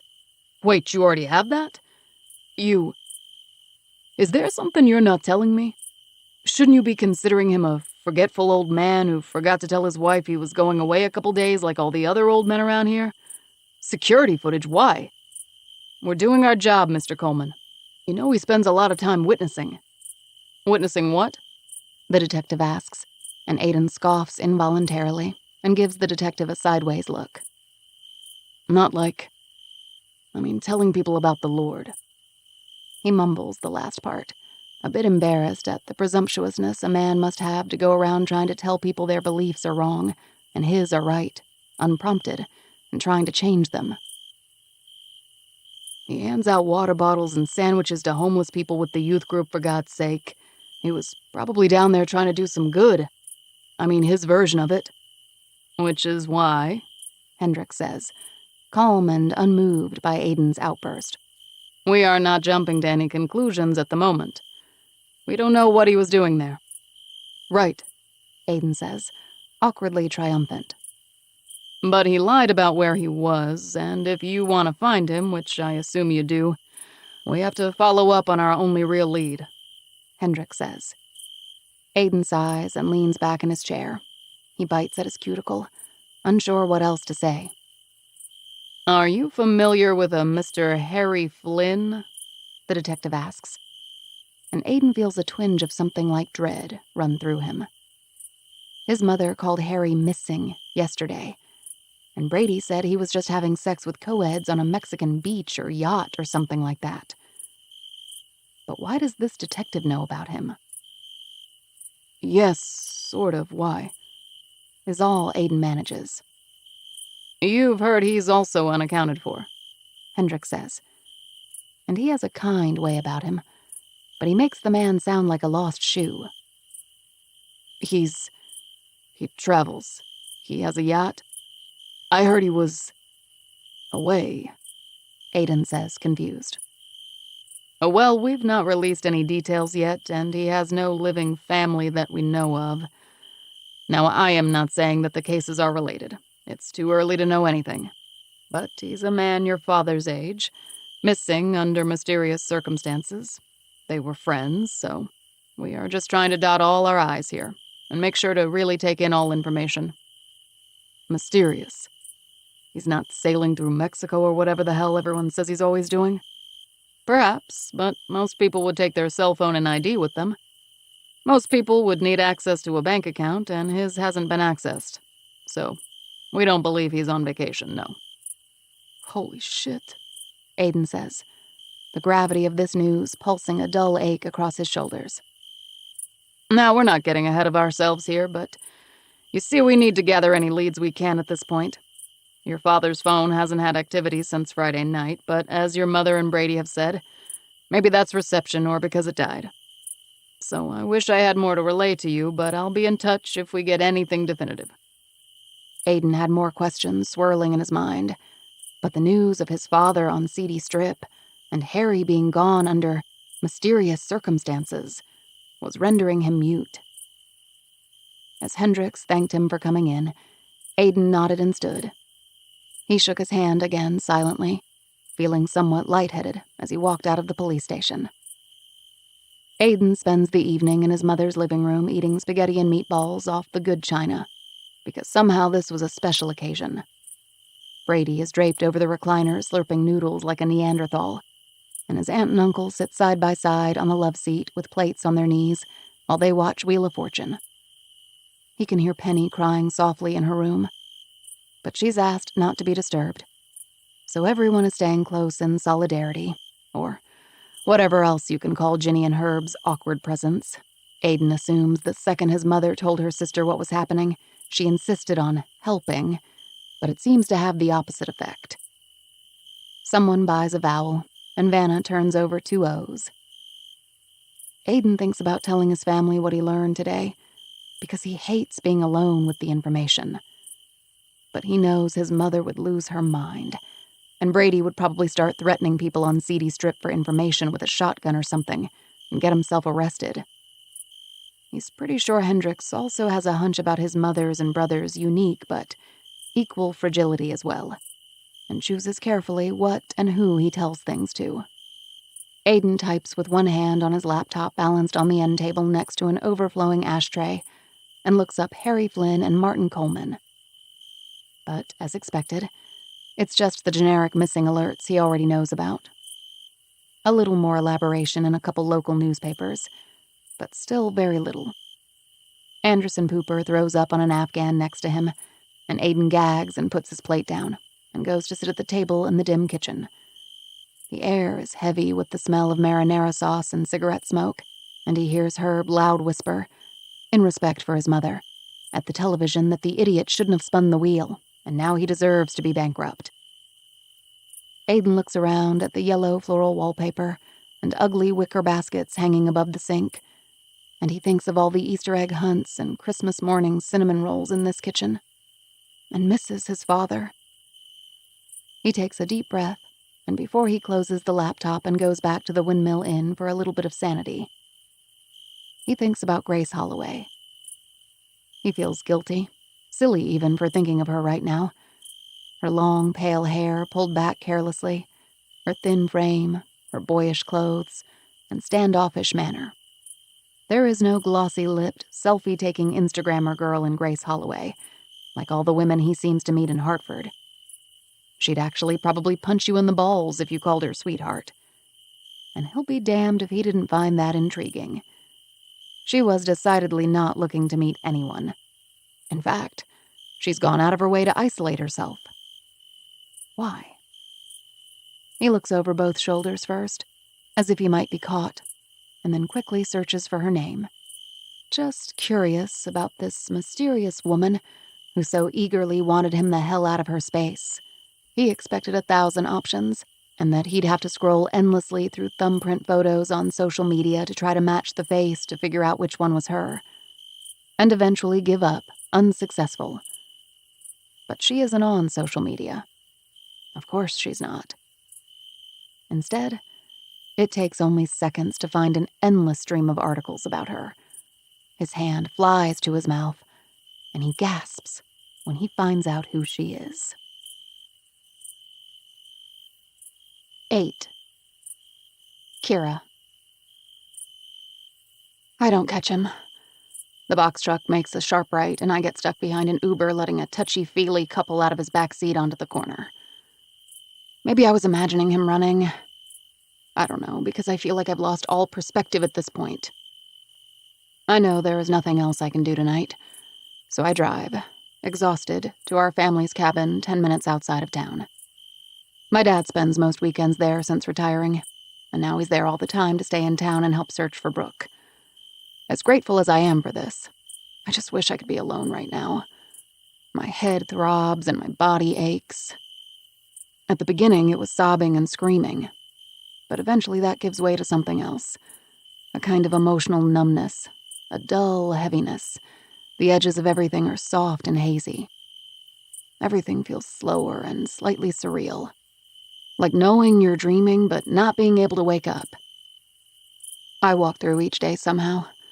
I drink coffee and brush my teeth, and it's outrageous, doing these stupid, meaningless things when my baby is out there. and there is just not a goddamn thing more I can do. I pull into a gravel patch in front of the cabin. My father sits out front in a camping chair, smoking a cigar and drinking a Bud Light.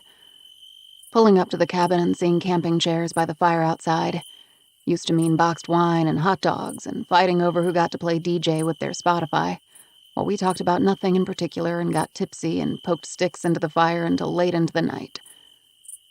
Now, my father has learned in only a month's time how to tiptoe around me and not ask for updates unless I bring it up. He just gives me facts if he has them, and tries to make the right faces when I speak, because how would anyone know how to respond to all of this? I shut the car door and sit next to him on a log bench next to the fire.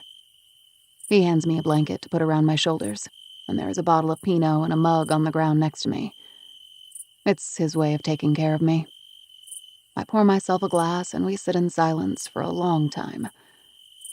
He wears a wool cap over his silver hair and tugs at his mustache as he puffs on his cigar. "What is it?" I ask, knowing he wants to say something. He hands me a piece of purple construction paper. "Some lady came by and left this for you," he says, and I look down at an address written in marker. I stare at it, confused.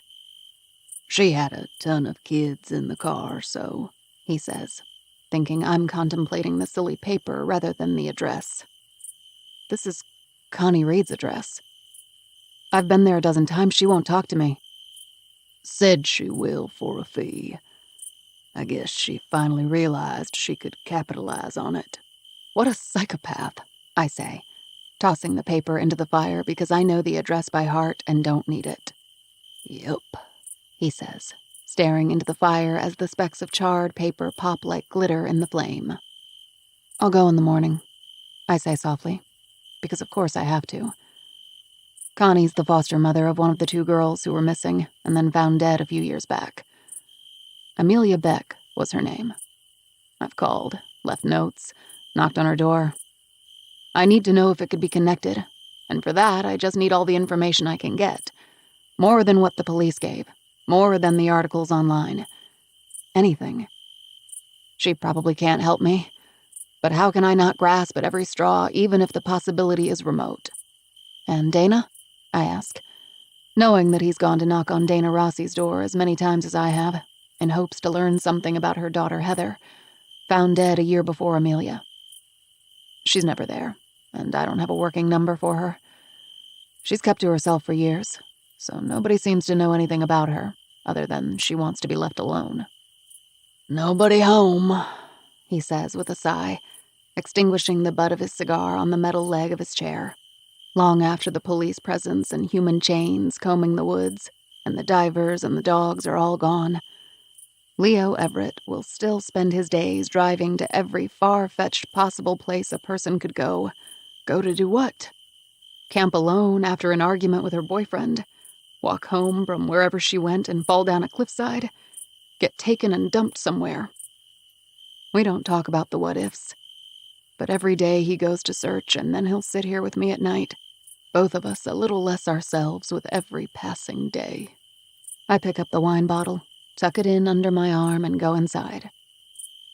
A fire flickers in the fireplace and fills the glowing living room with a musty cedar smell.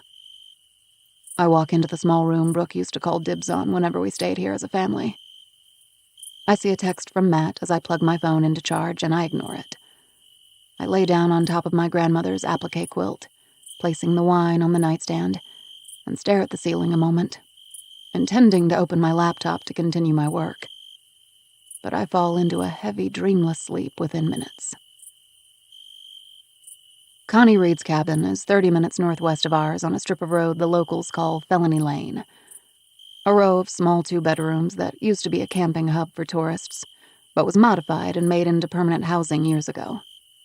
Each one the same, with 5 concrete stairs leading to the front door, tin roofs, and weathered siding. I pull up the dirt drive along the side of the house and see an overgrown backyard with a rusted swing set and several children playing. A few packing plastic buckets with wet mud, an underdressed toddler crying at the back door, a 10-year-old girl sitting cross-legged on top of a metal slide, arms crossed, pushing off the younger kids if they try to climb the ladder. Then I see Connie, in a green sweatshirt with the hood up, holding a baby on her hip and smoking a cigarette. She's hollering at the toddler to shut up and go play, scarcely looking up from the phone in her free hand. "Who the fuck are you?" she asks, startled to see me walking toward the chain-link fence surrounding the backyard. "I'll call you back," she says into the phone, then stomps her cigarette out and puts the baby in a bucket next to the sandbox. "What the hell do you want?"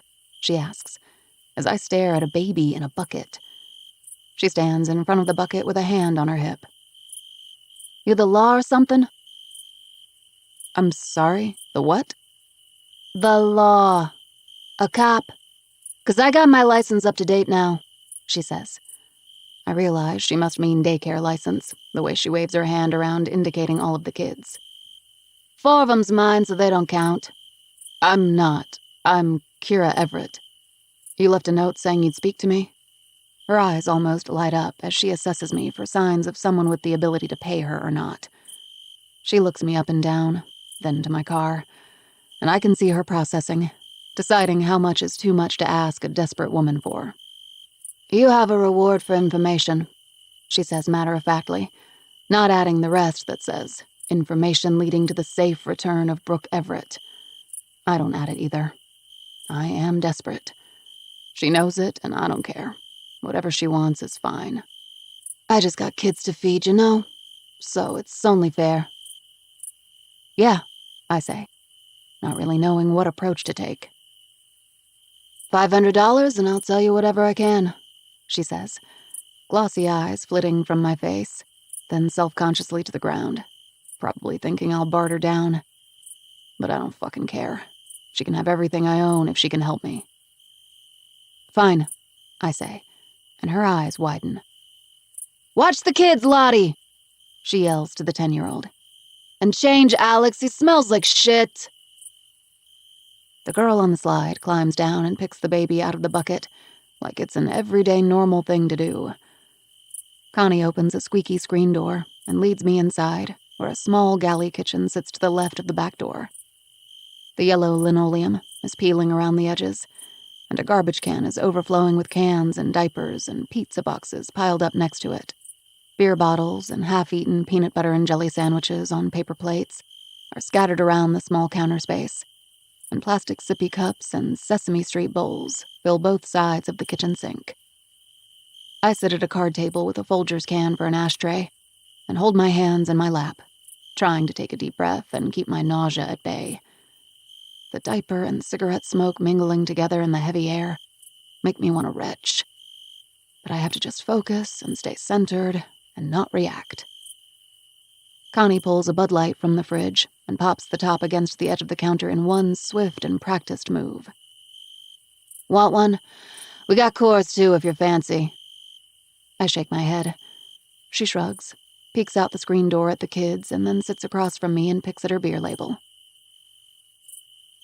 "I'm sorry about your daughter," I say, trying to get the conversation on the right track. "Foster daughter," she corrects.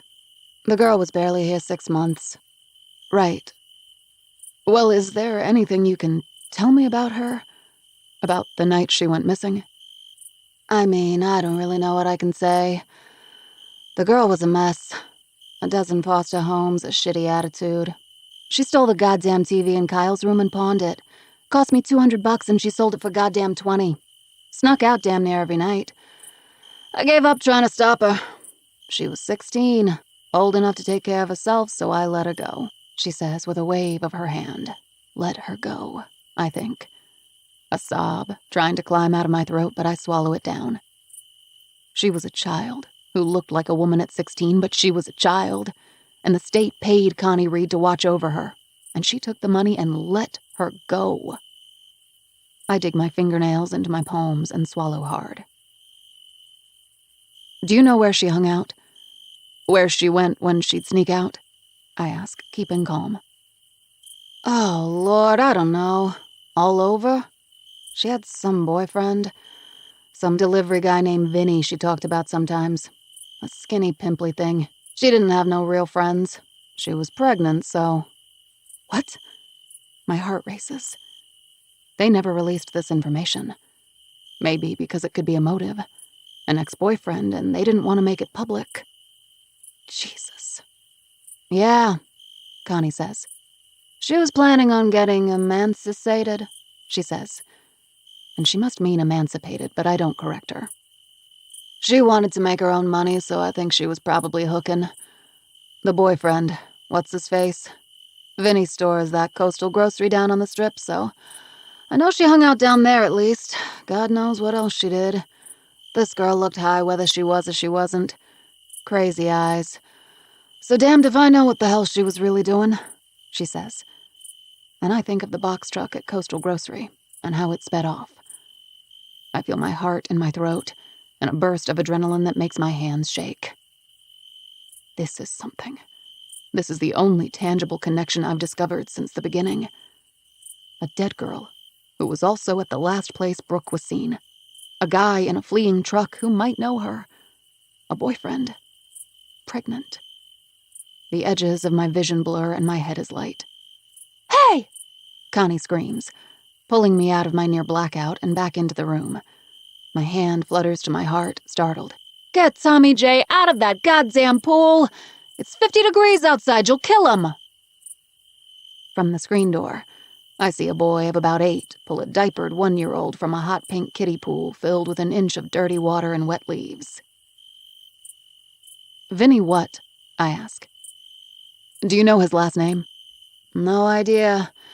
It's the only person she ever mentioned, but I don't know much. I told the police about him, though. Did they talk to him? Yep. He denied knowing her. There were no texts, social media, nothing between them, so that was that. Wait, but he was her boyfriend? I ask, trying to make sense of it all. Well, something like that. A 30-something guy hanging around a teenager. She's pregnant, doing drugs, whatever you call all that. Hell if I know, she says. And I am in disbelief she wasn't arrested for child neglect in the process of the investigation. 30-something? I say. Look, she was here a short time and was off doing whatever most of that time. I only saw this Vinny guy in a photo the cop showed me. I really don't know what else to tell you. I barely knew her, really. She takes a swig of her beer. Never mind that it's before noon and she has 9 children to look after. I think about poor Amelia. Missing 22 days. And found in the root cellar of an abandoned house with a cattle castration band still tight around her neck. Her last moments filled with terror, while her larynx and trachea were crushed. The bright flash of white, before the world went dark forever. She was a girl nobody loved. I try to imagine this. No parents, no friends, no one.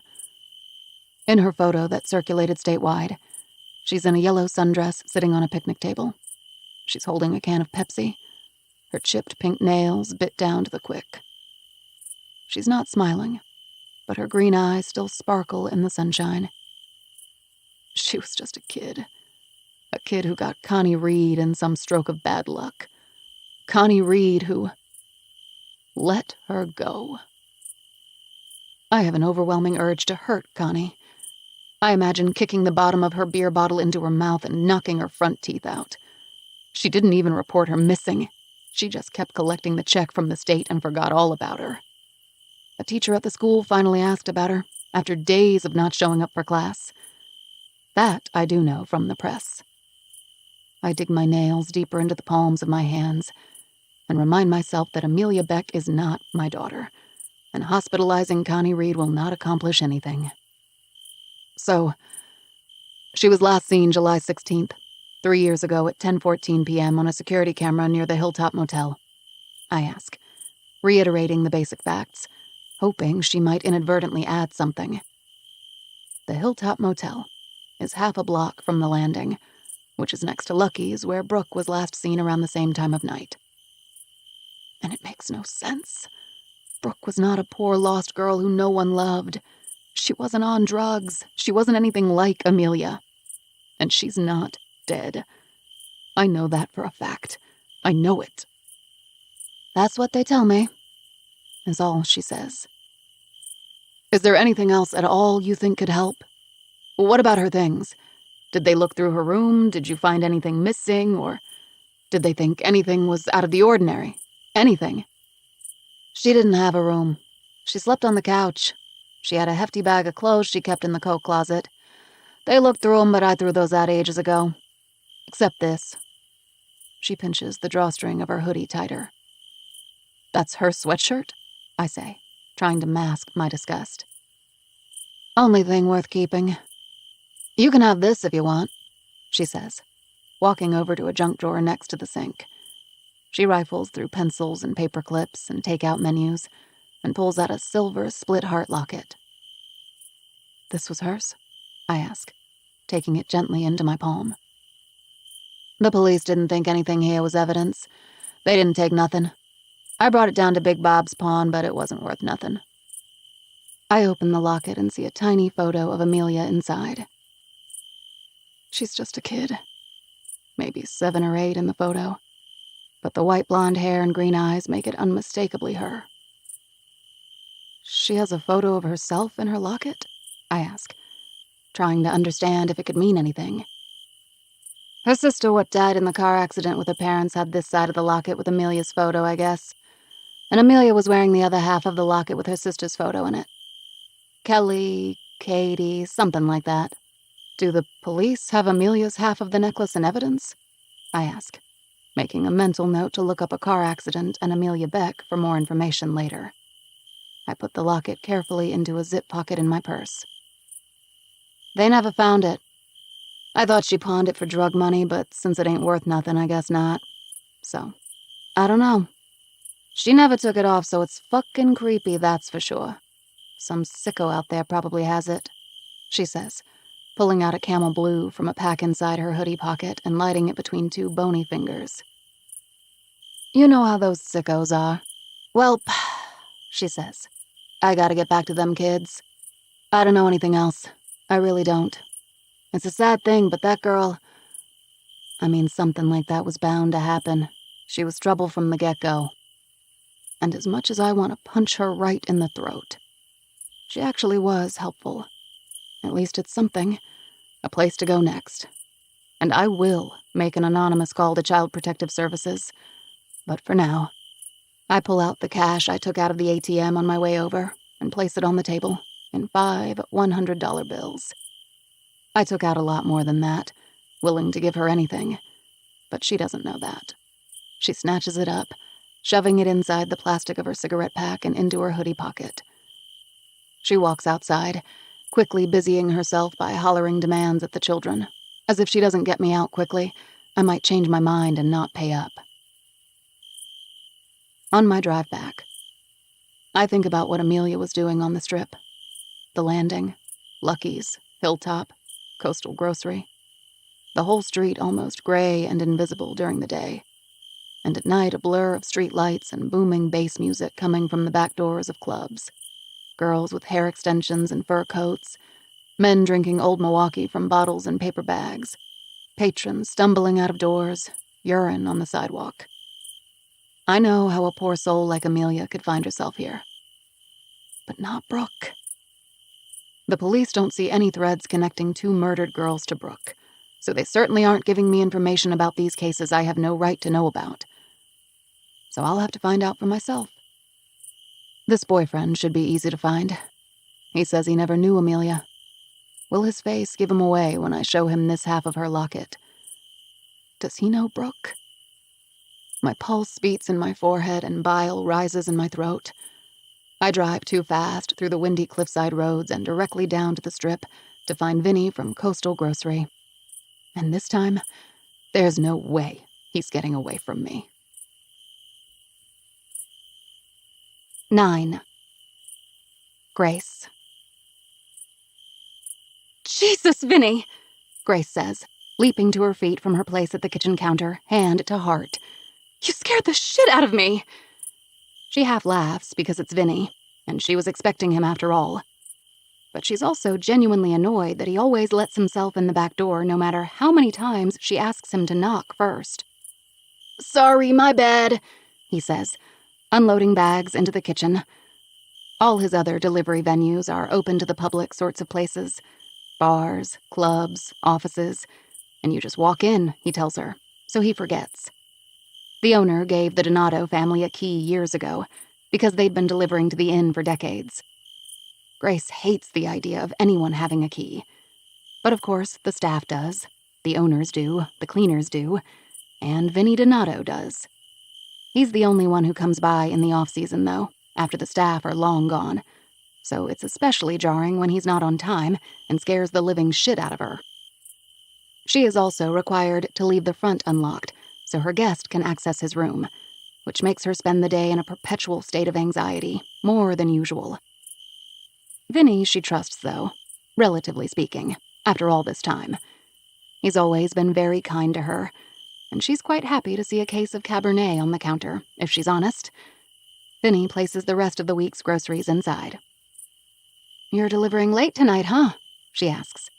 "I was gonna push it till tomorrow, but you're my favorite stop, so I wanted to make sure you had what you needed," he says, handing her an invoice to sign and rubbing his hands together to warm them up. "Well, thanks for doing that," she says, not knowing how to take whatever compliment he seems like he's trying to give. "Let me help you put these away." He begins pulling items out of a box and opening cupboards. "Oh, no, you don't have to do that. Really."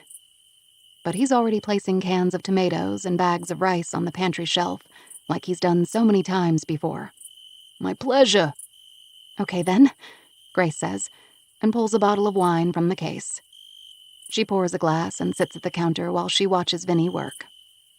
"I wish my family had gotten into the inn business instead of groceries. It's so quiet out here. You get all the time to yourself. Don't have to deal with too many nutters. I'd kill for that." "You get a lot of weirdos, huh?" Grace asks, because Vinny always comes with entertaining stories he loves to tell. "Last week," he starts, "some dude stumbled in from one of the bars and asked where the pickle chips were, and I told him we don't sell pickle chips. And he said every shop sells fucking pickle chips, and I said, well, we don't, and he pulled a knife on me. Had to call the cops and the whole 9 yards. He is talking more to himself than to her, but she sips her wine and listens, finding herself amused. "There's no way," she laughs. "I shit you not. People love fucking pickle chips, I guess." Then some lady comes in yesterday morning, still wearing slippers. I guess people just go out in public in their fucking pajamas these days, excuse my French. And anyways, she's asking me if she can buy 6 eggs. I say, "Lady, they come by the dozen, come on." She says she only needs 6. I say, "You gotta buy the whole package, it's only $1.49, I don't know what to tell you." So she counts out $1.49 in coins to pay for 'em. And then when she gets outside, she throws 6 eggs at the front door and takes the 6 she needs with her. Grace spits her wine back into her glass as she chokes on a laugh. He finally stops moving and looks at her. He laughs too, and she's suddenly grateful for his company. She knows Vinny's a lonely guy and likes to talk, and she genuinely likes to listen, but never really knows what to say back. "People are messed up," he says. "Well, you could write a book at least. Sounds like you have great material." "I really want to," he says. Not at all what she expected. "I've been doing some poems and stuff, and like some lyrics, you know? Like that would be, I don't even know. You're so lucky. You have all this time, quiet." Time, she thinks. The one thing that's wrong with such a solitary life is all of the time. Time to think, time for memories to surface. Images so vivid she could paint them in the dark. The green radiator, a padlocked utility closet, 5 plastic storage bins along the brick wall, the smell of mold and urine, the skeletons of long dead mice that look like tiny scaffolding in the corners of the dirt floor. She closes her eyes for a moment and replaces the unwanted images. She fills her mind with new ones, happy ones, the way she'd practiced. Strawberry gelato, French manicured fingertips, origami turtles, a blue mood ring, sunflowers in a vase, a seashell necklace. "It is a little lonely for you, though, maybe," he says. She forces a weak smile. Vinny sits on the counter, his legs dangling, and looks at her intently, which makes her momentarily uncomfortable. "You ever get scared out here all by yourself?" he asks, and she doesn't answer. How could she begin to verbalize the paralyzing fear from one day to the next? She wouldn't. She doesn't want to talk about it. And now she wishes he would leave. He continues before waiting for an answer, though. "'Cause I could always keep you company whenever you need, and I always have a gun. You have my number, so you just call if you ever get scared or anything. I mean it," he says. And she thinks he's about to say more, but then they both look up at the sound of a voice coming from the front lobby. "Hello? Anyone here?" the voice calls, and then Grace sees Aiden appear in the doorframe of the kitchen. Vinny jumps off the counter like he's planning to attack whoever it is. "This is Aiden," she says quickly, almost before Vinny gets to his feet. "Oh, sorry," Aiden says. "I didn't mean to interrupt. I just wanted to make sure you knew I was back so you can lock up." Vinny looks at Grace with a mix of confusion and disappointment. "I didn't realize you had a friend coming over. Sorry." "No, Aiden is a guest. He's staying in one of the rooms." "Oh, yeah. You look familiar." Then, "I thought the inn was closed," he says, looking to Aiden and back to her. "It's not closed," Aiden says with a tight-lipped smile. "Not officially," Grace adds. "Anyway, thanks, Vinny, so much for helping unload, too. I appreciate it. I should lock up," Grace says, moving to the back door to escort him out. Vinny gives Aiden a once-over, and then whispers to Grace. "You sure you're okay?"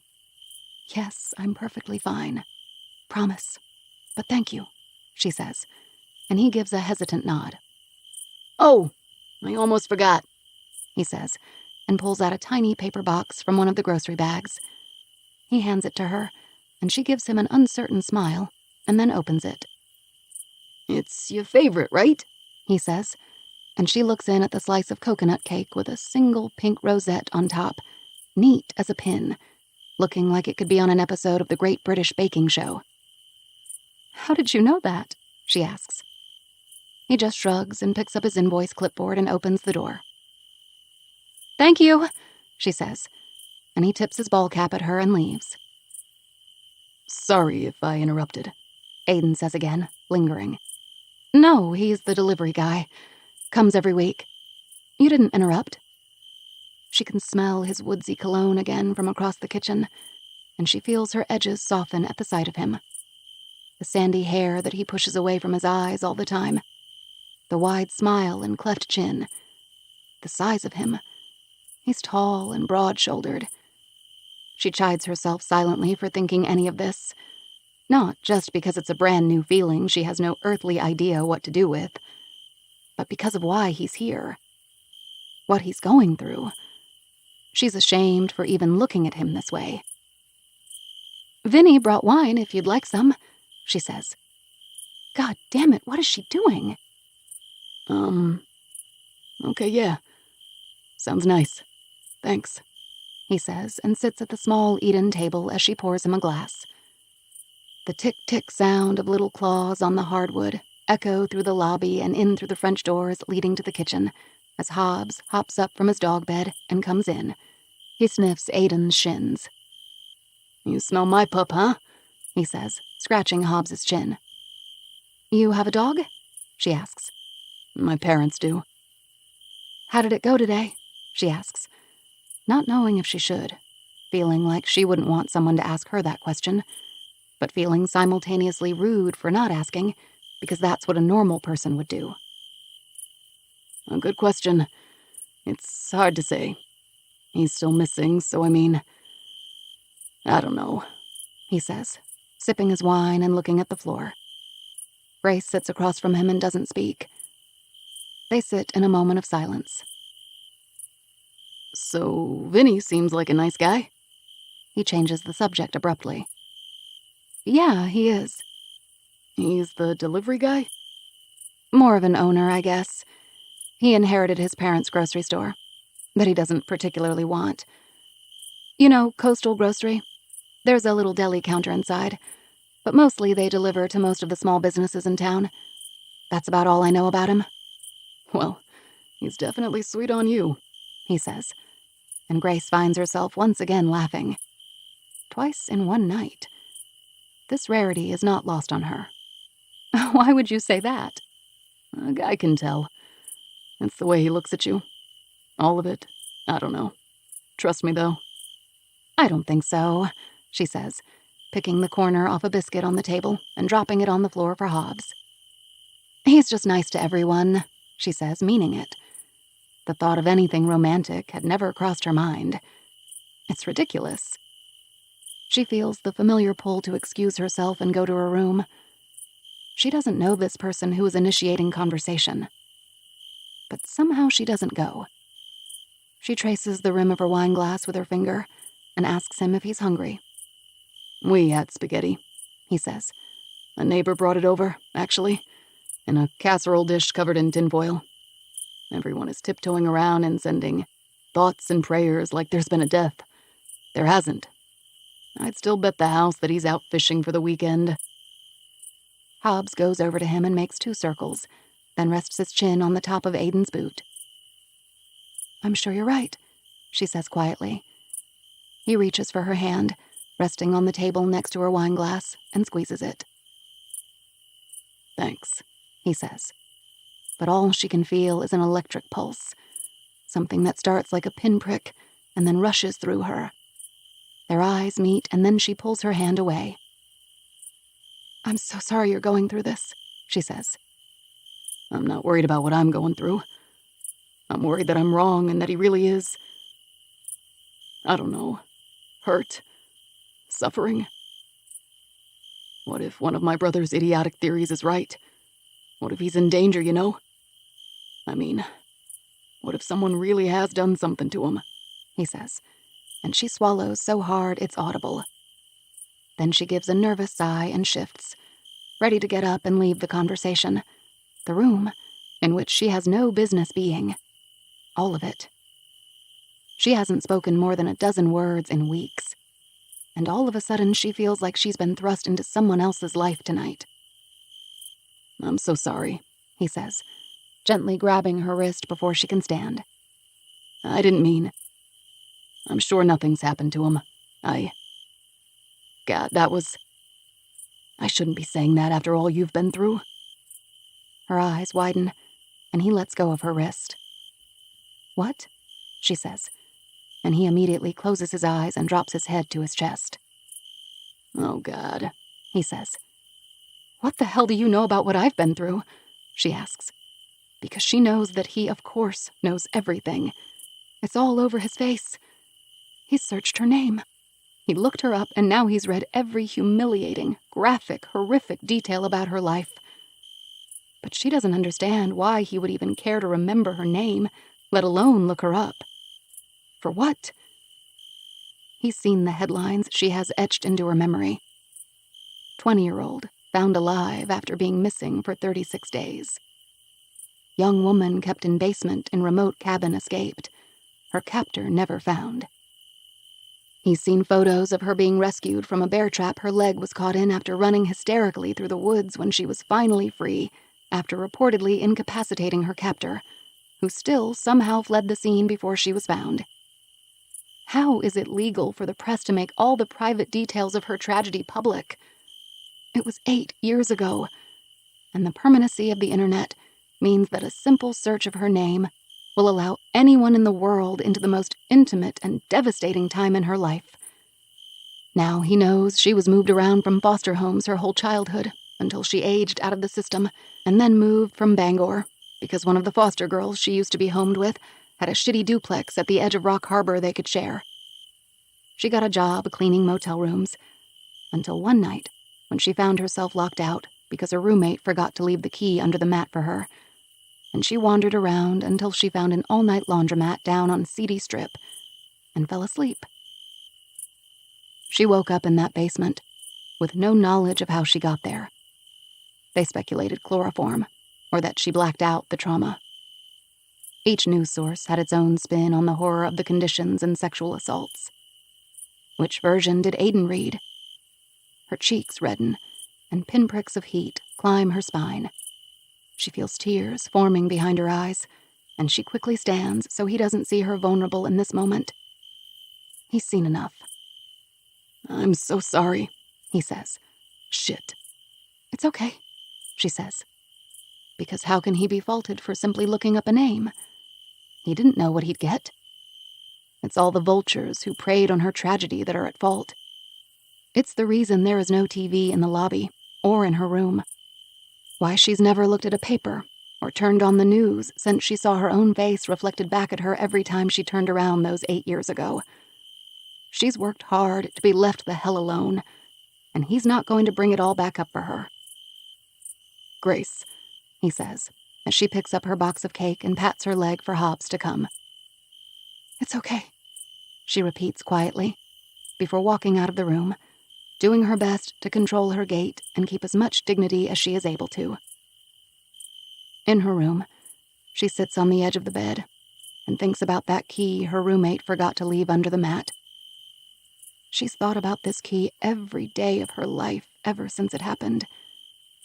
They were so broke, they hadn't wanted to spend the bus fare to Home Depot and then the $3 to make a copy of the key. So they decided to just share it for a while. What if she had just spent the $3 and made a key?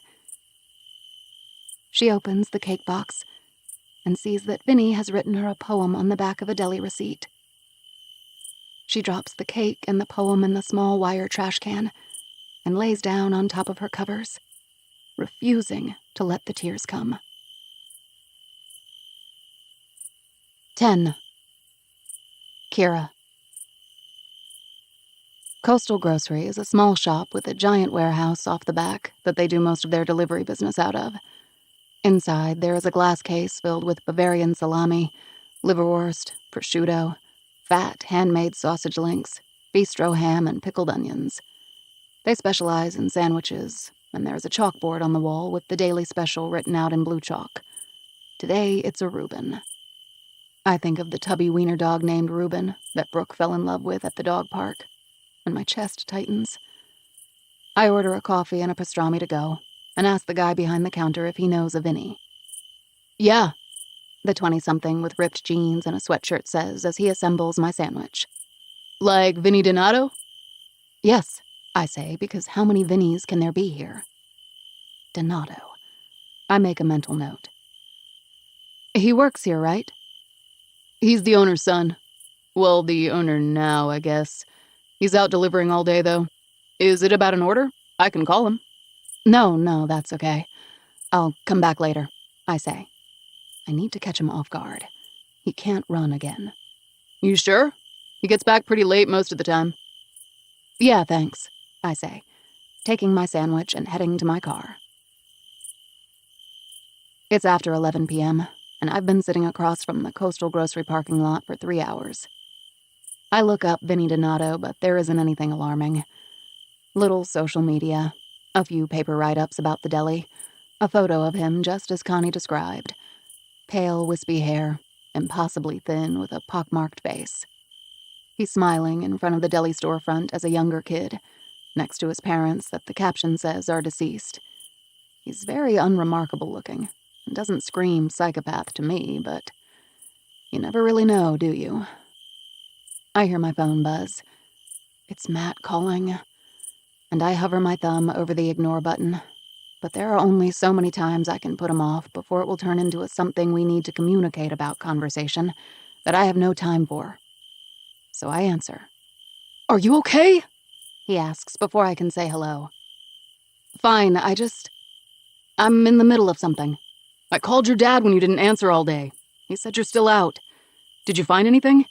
Do you want me to come up there? He asks. And I don't tell him about Connie or Celie or Vinny. I don't know why. It's his stepdaughter and he deserves to know. But I don't need to hear that it doesn't mean anything, that Amelia is not connected, that the box truck didn't really try to flee at the sight of me. I just can't hear it right now.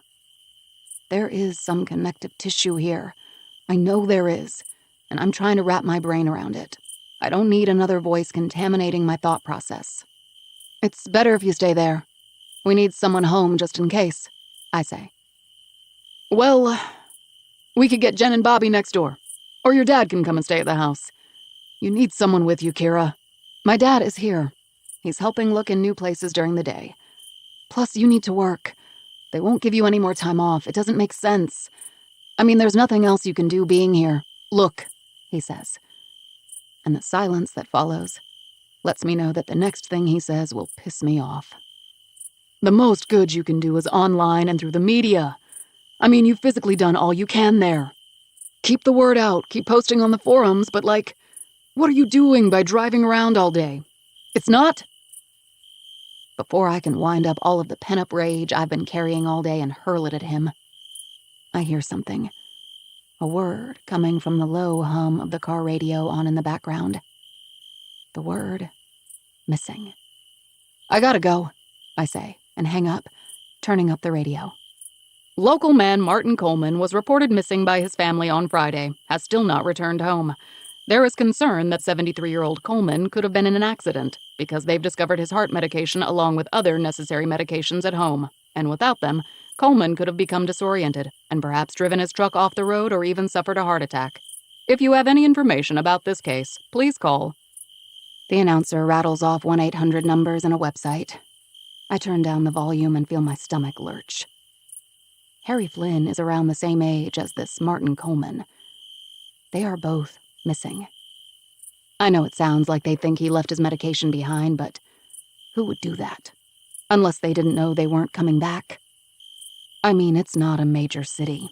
It's Rock Harbor. How could these all be unrelated and coincidental? But on the other hand, how could two elderly men be connected to a series of missing teens? They probably can't be, but it still feels wrong. It feels like this matters, and I can't let it go without looking into who these men are. I can't explain why. There is just a heightened sense when your child is out there somewhere, when there is not enough room in the world for your pain. Nothing is coincidence. Nothing is left unexplored. Or am I just being desperate? Am I wasting time? Suddenly, I hear the rumble of a garage door opening.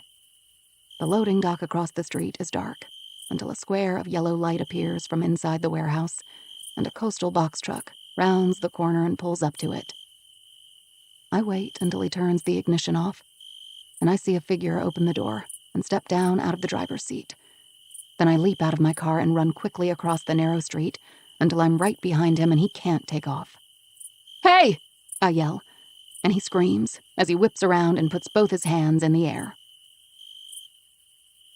"What the hell?" he says. Then upon seeing me, he lowers his hands and rests his hands on his knees a moment to catch his breath. "You scared the living bejesus out of me. I thought you was the lady with eggs again." "What?"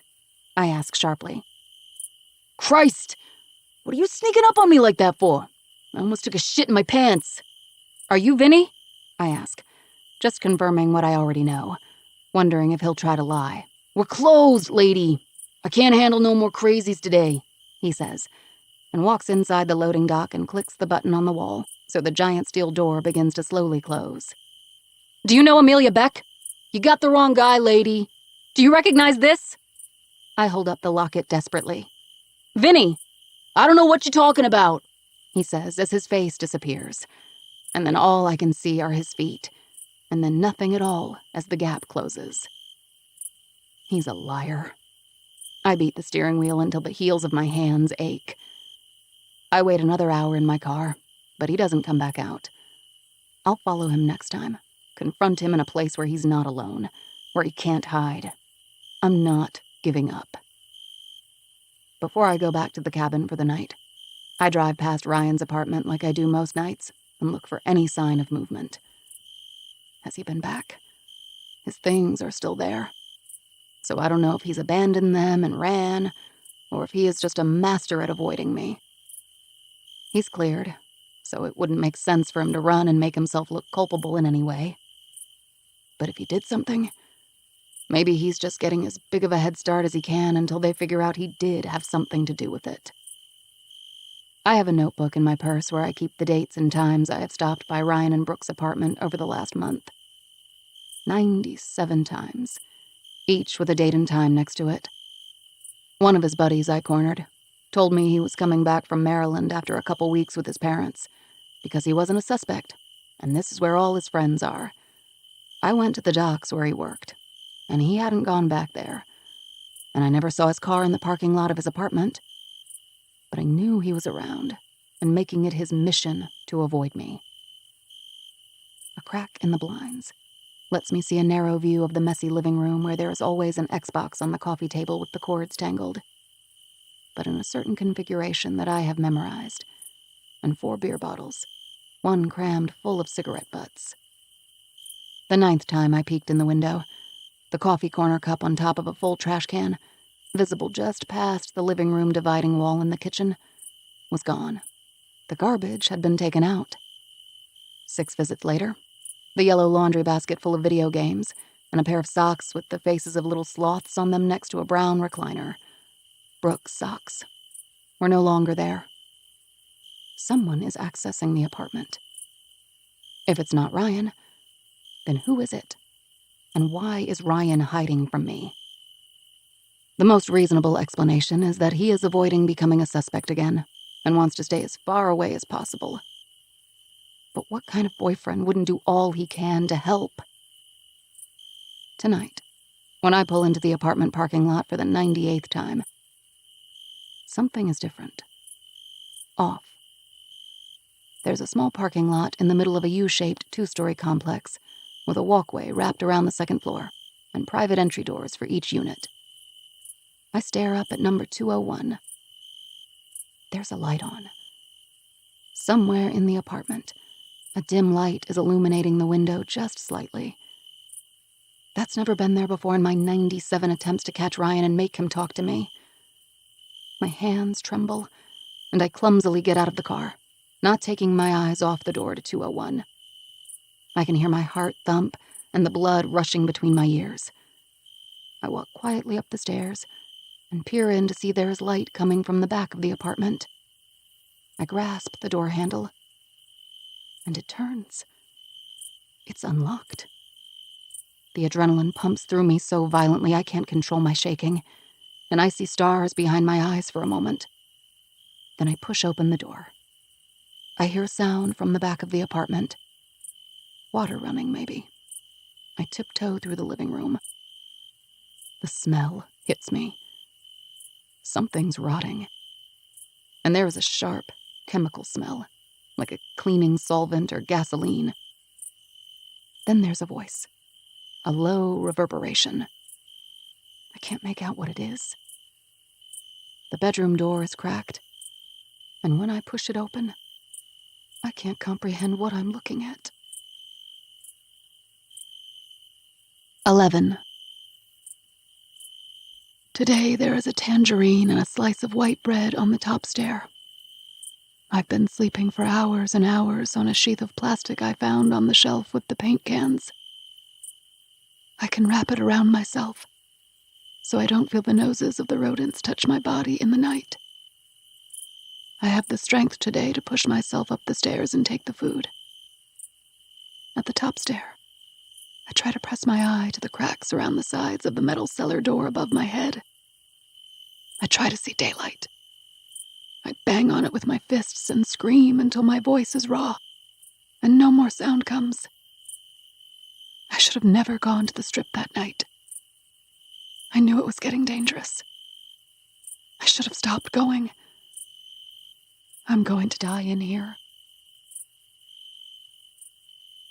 12. Aiden. By Wednesday, Martin had been missing for too long for Aiden to convince himself that he could be okay. Aiden had spent most of that time at his mother's, avoiding Grace and feeling guilty over the information he's kept from his family. But his mother didn't need to know that his father went down to the strip, because for all he knows, he was there to save lost souls and hand out those little Bibles the way the church deacons did. It used to embarrass the hell out of him as a teenager, when his dad gave checkout clerks or waitresses or whoever little Bibles, always with an insert for his church and a number they could call about getting saved. Now he prays that's all it was. That was really the most plausible explanation, but still. He needed to know the truth. He needed to go down there and get some answers. Aiden makes the mid-morning drive from the inn to his mother's house, thinking about where to even start his search later that night along the strip. He's never even been there before. Not really. He remembers once in high school, he and his friends drove down there to a liquor store to see if they could buy some tall boys or vodka without getting carded. It didn't work, and instead, they stole some peach wine coolers from Jason Beckstrom's dad's garage. That's all he recalls of the area. He just knows that now it's one of Maine's plentiful meth hubs. It's why it gets the bad rap. The strip clubs and bars were supposed to have been good Saturday night fun at one point. But now, people get shot over dime bags, and girls don't give blowjobs in back seats anymore for $100. They get sold and never come back. Out of all the strip clubs, if that really was his father's secret, why this one? The one that could get you killed if you looked at someone the wrong way. The sky is overcast, and gusts of wind kick up the leaves from the maple tree in the front yard, making his parents' house look even more bleak than it has the last few mornings he's approached it. The neighbor's wind chime tings, and the flagpole out front makes a dinging sound as the small cleat hook strikes against the metal pole. It's a lonely sound, the soft ringing in the otherwise silent street. He remembers as a kid making an igloo out of snow and then smashing it and laying on top of the snow hill it created. All life and vegetation were dead in the middle of January. No birds or leaves rustling on trees, no buzz of insects, just ear-ringing silence and the ping of the flagpole. Now it makes his stomach turn. It feels like an omen, somehow. Inside the house, there is little hope left. There is no excusing away Martin's absence as a weekend trip his mom forgot he mentioned. It's been 6 days. It's the middle of the week. There has been no phone or credit card activity. His truck hasn't been spotted by anyone since last Friday.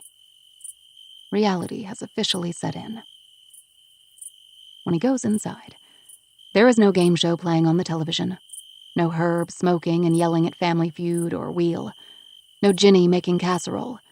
None of Brady's incessant rambling and handheld poker game beeps and trills. They are all huddled around the TV in the living room, watching Channel 5 showing an image of Harry Flynn standing on a boat deck with a sailor's cap on. Next to the image is a news anchor's solemn face. "What's going on?" Aiden asks, coming into the room, but he's immediately shushed and waved over to sit down. Mr. Flynn's body was found in a wooded area approximately 30 minutes outside of Rock Harbor, Maine. Although his death is being ruled a homicide, the police are not offering up any details at this time. Mr. Flynn, 75, had been reported missing nearly 3 weeks before he was found. We'll keep you updated on any new details of this story as it develops. Aiden sits next to his weeping mother and takes her hand in his. When she called hysterically a couple days ago to tell him that she noticed Martin's prescriptions were all still in the cabinet, and it hadn't dawned on her to look before, it became pretty clear that it was unlikely he'd be coming back Monday morning, fishing poles in hand. They knew it wasn't going to end well at that point. But an accident is one thing. Losing your bearings and going into a ditch and hitting your head was a terrible, heartbreaking thing to have happened. But Harry Flynn was murdered. A man gone missing days before his father was just found murdered. And now everyone in the room is thinking the exact same thing. But Aiden hopes no one will say it. "Oh, honey," Jenny says, sitting on the other side of Penny and putting her arms around her. Ma, listen though, Brady says, standing up and pacing the floor. Harry was... you know the guy, right? He's a potty dude. He has a pet weasel, for Christ's sake. He's weirdly tan. A guy with a fake tan can't be trusted, Ma. He gets himself into some crazy shit, so it's not totally surprising he got himself, into trouble. But that's not Dad. Come on. Dad's fine. I know he is. Come on. Brady's right, Herb said. It's totally different. Don't worry, Pen. Back when I was drinking, Brady says. And Aiden always finds it amazing that after 9 rounds of rehab for meth addiction, he likes to only refer to himself as a recovering alcoholic, pretending the rest never happened. You know, I was at the bars and stuff. Harry fucking Flynn drank an entire bottle of ranch dressing once on a bet to get some girl to go back to his place. He was in his 70s and still doing jello shots. He has a frickin' waterbed. Come on. Let's just agree that some chick's husband finally got a hold of the guy. Let's just keep looking like we were, he says. And even though he never knows when to stop talking, what he's saying is oddly comforting. Aiden wants to ask how Harry was killed, if the news said anything else before he caught the end of it. But he doesn't. Not now. His mother has agreed that he'll be the one in communication with the detective. It wasn't said out loud that he's the only level-headed one of the bunch besides her, and that she just can't take any more right now, but it was silently agreed upon, with a hand squeeze between them. He's just glad he can filter some of the information before it gets to her. Penny goes to her room and quietly closes the door. Herb and Ginny were supposed to go back home today. They live less than an hour away, but wanted to support Penny. Nobody ever thought this would truly go on this long, that he wouldn't be back. Herb goes to the porch to smoke his Swisher Sweet, and Aiden watches Ginny walk to his parents' bedroom door and ball up a fist to knock, then think better of it and go upstairs. Aiden goes into the kitchen where Brady has the refrigerator door open and stares inside. 2 cases of his dad's Guinness rest on the bottom shelf, and he knows this kind of stress is a trigger for Brady. But he doesn't take one. He's not drinking. Aiden pats him on the shoulder. "I'm proud of you," he says, and then sits at the kitchen table. Brady takes a grape soda from the fridge door and sits across from Aiden, but doesn't respond. "Fucking Harry Flynn," he says, shaking his head. "Did they say any more about what happened?" Aiden asks. "Nah. I know what I said in there, but fuck me. Nobody's husband would go after Harry. He looks like a raisin, and I got a glimpse of his prick once at a house party. Yikes, like a fruit roll-up. No guy's going to prison because his wife banged that guy in exchange for a Gucci bag or some shit. What if it's like a serial killer? Like for real?" "Okay," Aiden says, but Brady continues. "A serial killer who goes for old men, though? I mean, they're slower and can't fight back as much, maybe, but weird. You think?" "I think we should talk about Mom going to stay with Herb and Ginny for a little while." "Why?" "Because a second elderly man missing after what they just discovered." "A second?" Brady says, confused. "Dad? Oh, right. Yeah, I thought you meant." "Okay, yeah, you're right. The press is gonna be all over this place. She's barely coping as it is," Aiden says. "Good point. Yeah," Brady says. "They don't live far. We'll make sure she knows someone will always be at the house, and we will update her all the time. She's going through enough. We can't put her through anything else. And her heart's bad," he adds, dropping his head and fidgeting with a cuticle. "Listen," Aiden says. "Why don't you try to bring it up to Ginny first? They can help talk her into it. I'm gonna go see if I can talk to Hendricks. See if they can tell us anything else," Aiden says, knowing how much Brady loves to have a task and how seriously he takes said task, like a child. He wasn't always that way. Things used to come so easy to him back in school. Basketball, grades, stealing a little action from Kelsey Waters on the weekends, getting invited to parties. He admired Brady then. But now, after years of drug abuse and subsequent brain damage, he feels like he babysits him. He's volatile and unpredictable, and Aiden resents that it feels like he's carrying this burden on his own. On the drive to the police station, Aiden thinks about his daughter. How can he keep all of this from her? Will the local news stories reach her? Will it turn into more than a local story? What more can you lay on the poor kid? When Aiden's girlfriend became pregnant, they were only 17. Shannon wanted to keep the baby, but Aiden wasn't ready. He made it clear he thought neither of them were ready. He pleaded with her to give them the gift of their youth and their future and not keep it, even if that meant adoption, whatever she needed to do. But Shannon refused. And so Aiden was a father as a teenager, and the two married after college.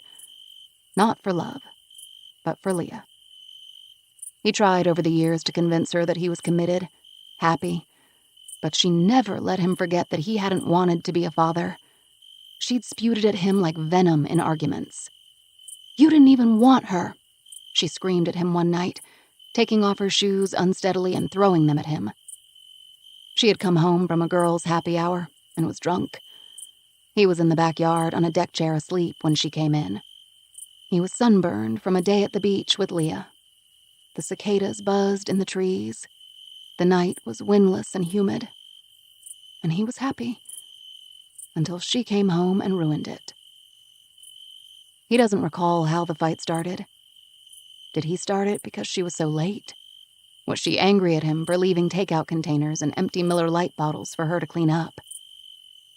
Whatever it was, it escalated into something ugly, like it often did. Somehow it took a turn and became about Leah and the school trip he'd signed off on, that she said they both should have agreed on. It took on a life of its own from there. And when she said it, when she screamed, "You didn't even want her," Leah was sitting on the top stair, curled up, forehead to knees, listening. Shannon thought she'd gone to a sleepover, and the argument surged so rapidly, he didn't even have a chance to tell her that she was home. Everything was different after that night. Shannon resented him more for what happened, blaming him for being irresponsible, not herself for saying the words. And Leah took the words to heart and distanced herself from him.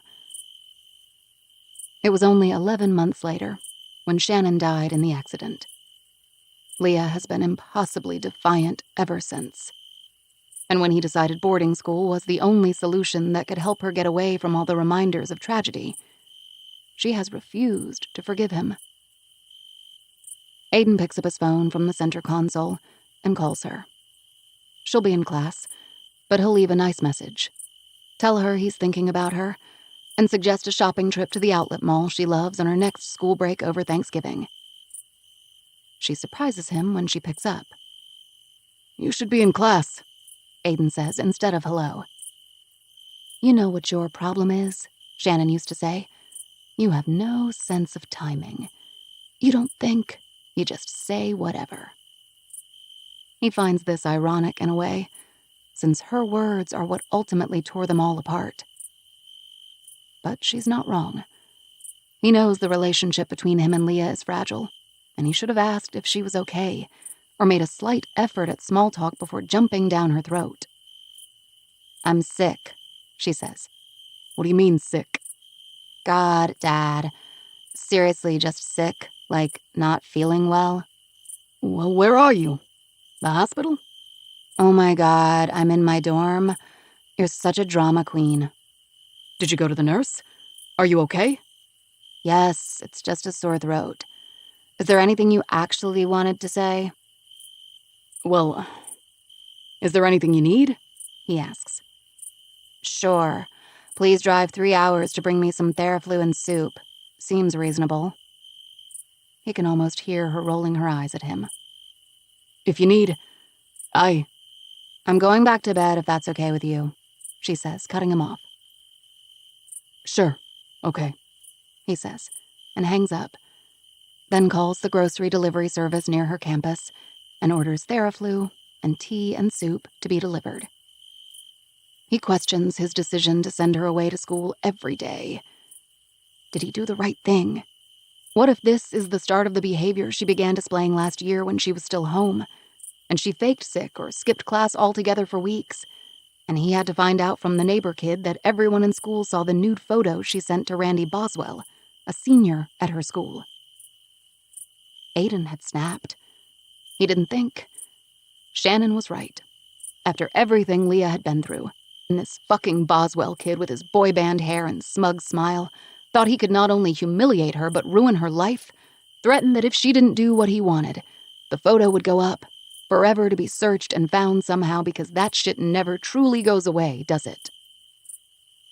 But Aiden humiliated her further by finding the kid after school and punching him in the jaw.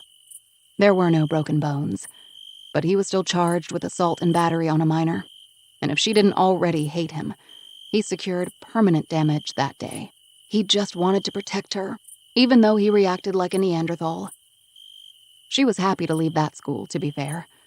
Just not happy to be sent away. He wonders if she actually did do what Randy Boswell wanted, and if the kid posted the photo anyway. He thinks about that a lot.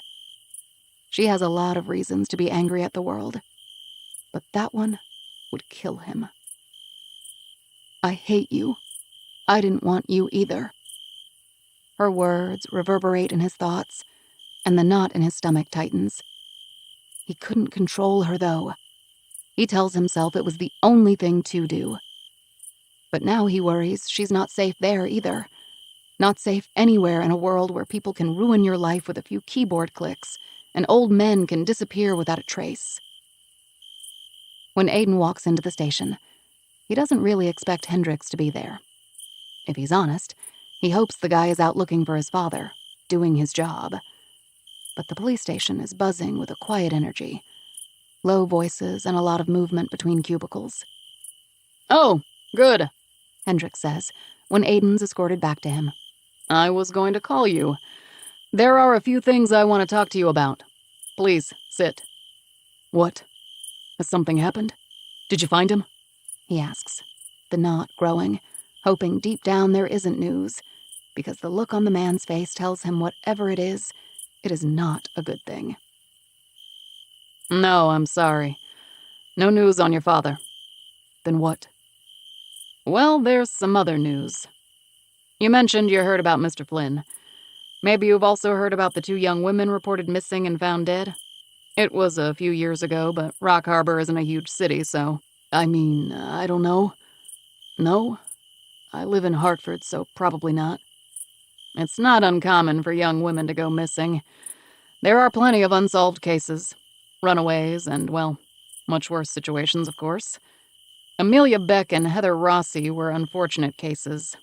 These 2 particular young women were last seen in the same part of town. Same time of night, both known to be sex workers. Both found in a rural wooded area 8 miles apart. We have a clear link between the 2 cases. I'm sorry, but what does this have to do with my father? Well, it doesn't, really. But some information has leaked to the press, unfortunately. And we had planned a press conference already, but before it blows up, I just wanted to inform you. What?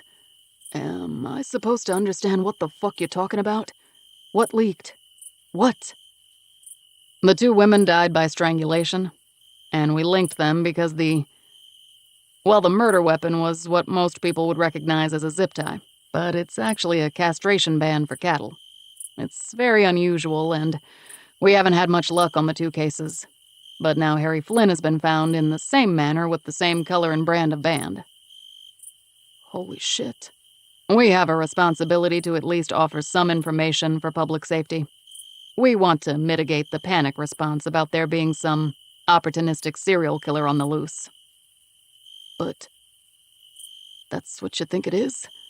Aiden says, a wave of anxiety washing over him at hearing the word panic. That's what the press might spin it into. We honestly don't know. Look, there is no reason to think that this means your father is in danger of the same fate. It's unusual for 2 young women and an older man to be linked like this. So again, I can't say we really know what's going on, but I just wanted to give you this information so you heard it from me first and can ask any questions. Christ almighty. How am I going to tell my mother this? Is all he can say. I want you to really think about the odds, though, Aiden. It's far, far more likely that his truck broke down somewhere remote. And your mother said he has a truck bed full of supplies at all times. Water, everything. We intend on finding him alive and well, Hendricks says. Aiden doesn't know what to say. He has a dozen questions and then none at the same time, because he knows there are no answers to his questions. When Aiden leaves the station, he doesn't know where to go. And for some unknowable reason, He wants nothing more than to talk to Grace. Grace, who wouldn't even see the news or paper or have any idea that his life was falling apart. Again. Before he can decide where to go, how to process what he's just heard, he gets a call from Brady. He pushes ignore, because Brady called twice already, asking him to bring back spicy Cheetos. And he needs to think right now, and not be interrupted. He drives along Coastal Drive, wondering how this is happening. Who would want Harry Flynn dead? 2 teenage girls and a 70-something eccentric man. He can't wrap his head around what this could mean. Brady calls again, so he answers this time. They found something, he says in a quiet and pensive voice that sounds nothing like his brother. Aiden speeds through the narrow winding road up Fisherman's Bluff toward the landmark Brady gave him. He doesn't know what to expect, but the same image plays in his mind. His father wrapped in emergency blankets in the back of the ambulance, drinking a styrofoam cup of water from the medics, embarrassed at all the fuss he's caused. His truck fishtailed out and he's been stranded, but he's okay. When he pulls up to the dusty dirt clearing at the top of the bluff, his heart is in his throat. He sees 6 cop cars, the sheriff, and an ambulance.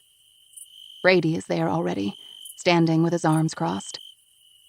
Aiden leaves his car door open and runs over to the edge of the 800-foot cliff that's taped off, keeping anyone from getting too close. What is it? Is it him? Aiden asks desperately. I don't know. They don't know yet. They won't say anything, Brady says, his voice cracking. He lights a cigarette and runs one hand through his hair anxiously. They stand silently for several minutes. The shouts of police and medics swirl around them in a surreal and dizzying haze.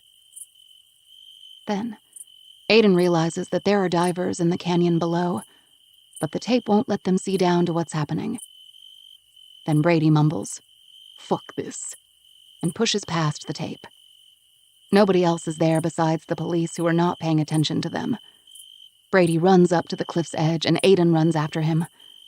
They both freeze a few feet before the drop-off and look over the edge, and they see it. Their father's Chevy Silverado being lifted by a mechanical crane out from the bottom of Wolf Lake. Martin Coleman, nowhere in sight. 13. Kira. I stand inside the bedroom door frame and stare a moment, taking in what I'm seeing. "Ryan?" I say, his name getting caught in my throat. He's sitting on the bed, shoving clothes into a backpack. Blankets cover all the windows. Paint thinner and drain opener and pseudoephedrine clutter the surfaces in the room. A propane tank sits on a crowded dresser. The stench is overwhelming. There are lesions on his skin, up his arms, and on the sides of his mouth. Jesus, get the fuck out of here, he says weakly, and I can see a missing tooth and bloodshot eyes. He's nearly unrecognizable. But I have him. I finally have him. Before I can talk myself out of it, I slam the door shut and pull a kitchen chair over, shoving it under the doorknob to trap him inside the bedroom. He's cooking meth in here. Brooke's fairy lights are strung above the bed frame, and her blue ballet flats still look like they were just kicked off next to the dresser. The bedspread we bought together for her new grown-up apartment is still on the bed, full of burn marks. Her presence is still there along with her things, and he's turned it into a meth lab. "What the fuck are you doing?" he screams, pounding at the door. "Calling the cops unless you talk to me," I say, and I desperately don't want to call the cops, because I need him to finally tell me the truth. And since they cleared him, he doesn't have to speak to me or anyone else. But he's fucked now.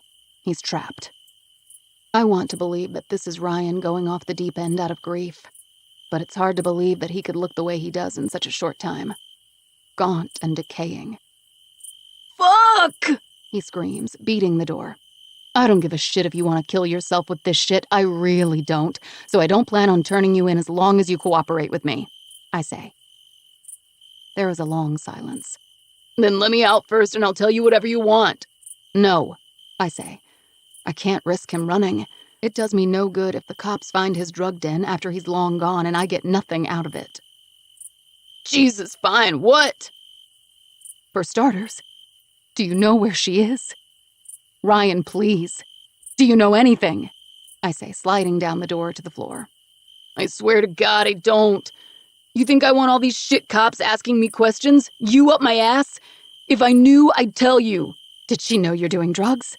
Cooking drugs, whatever the fuck you're doing? I ask, and he laughs. You're like, just as oblivious as she said you were, he says. I remember how defensive I was when the police asked me about Brooke's lifestyle, when Celie said she was using. I don't want to know what he has to say. I want to keep telling myself that my baby would never allow this. But I have to know the truth.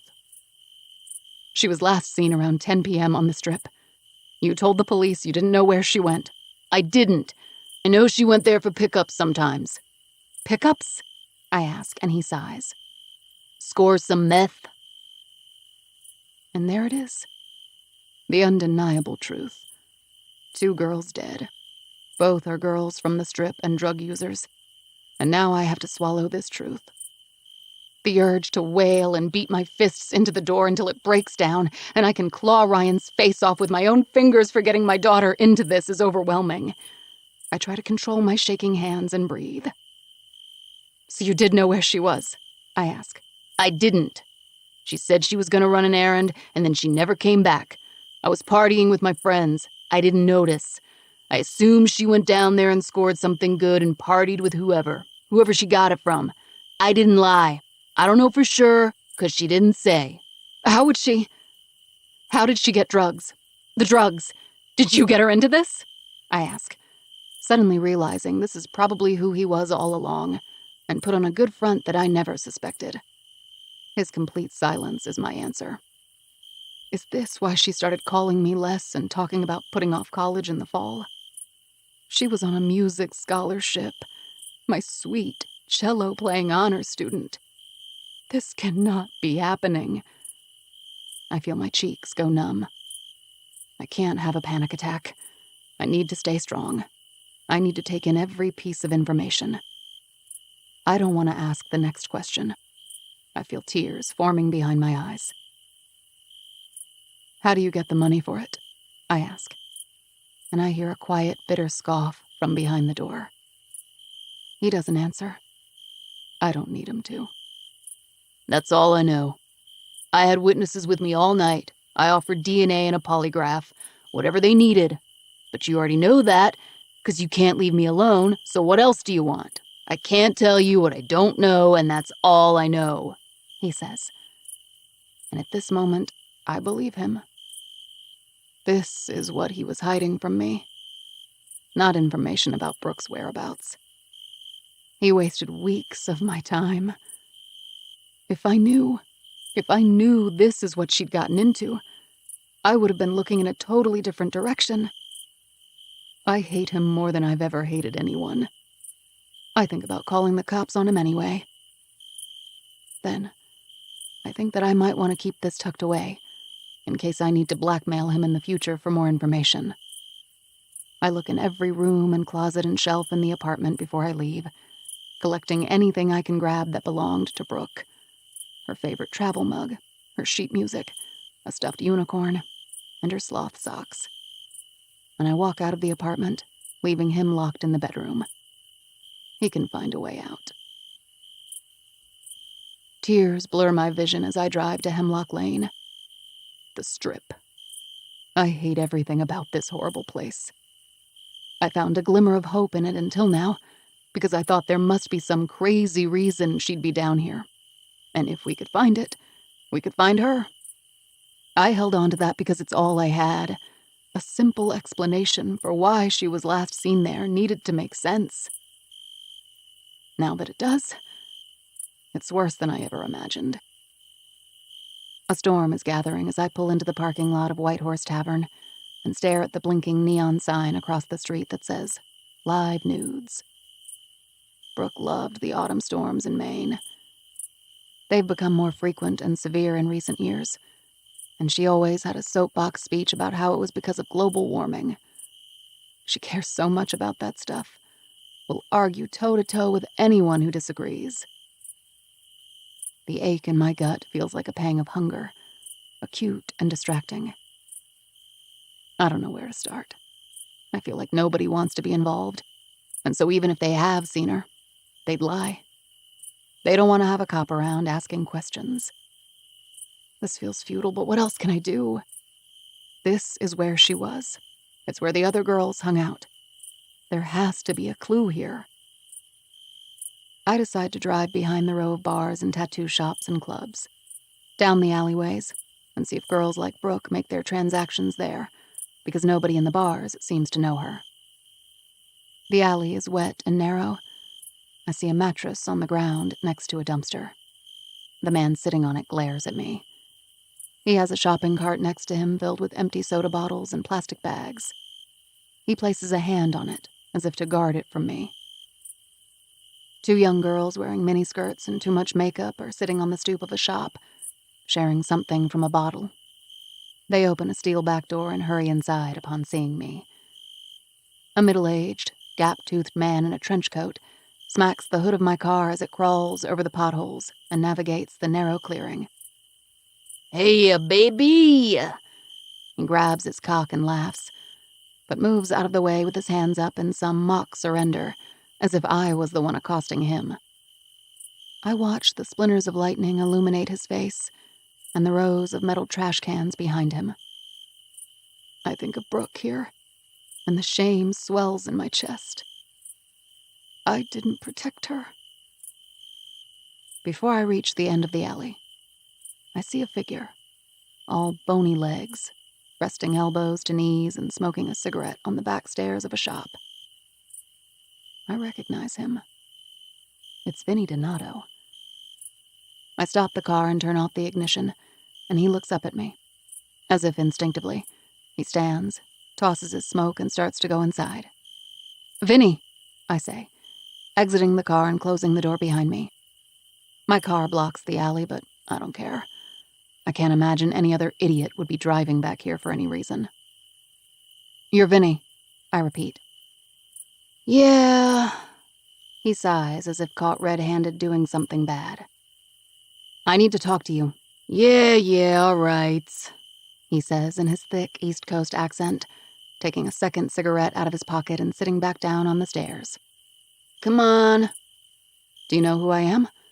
I ask, following him hesitantly. "Yeah, I know. You're on the news and stuff. I know who you are." He holds a cigarette out, offering me one. I shake my head and sit down on a concrete block across from him. "Then why did you run from me?" I ask, expecting a lie to begin to form on his lips. "'Cause Connie fucking Reed, that's why. She got the cops all over my ass after Amelia went missing. It was a nightmare. I don't need any more trouble," he says. "I don't want to cause you trouble," I say, and I hope he doesn't detect the desperation in my voice. I just need answers. I know that you were cleared and there were no texts or social media between you and Amelia. No calls. No connection, just like you said.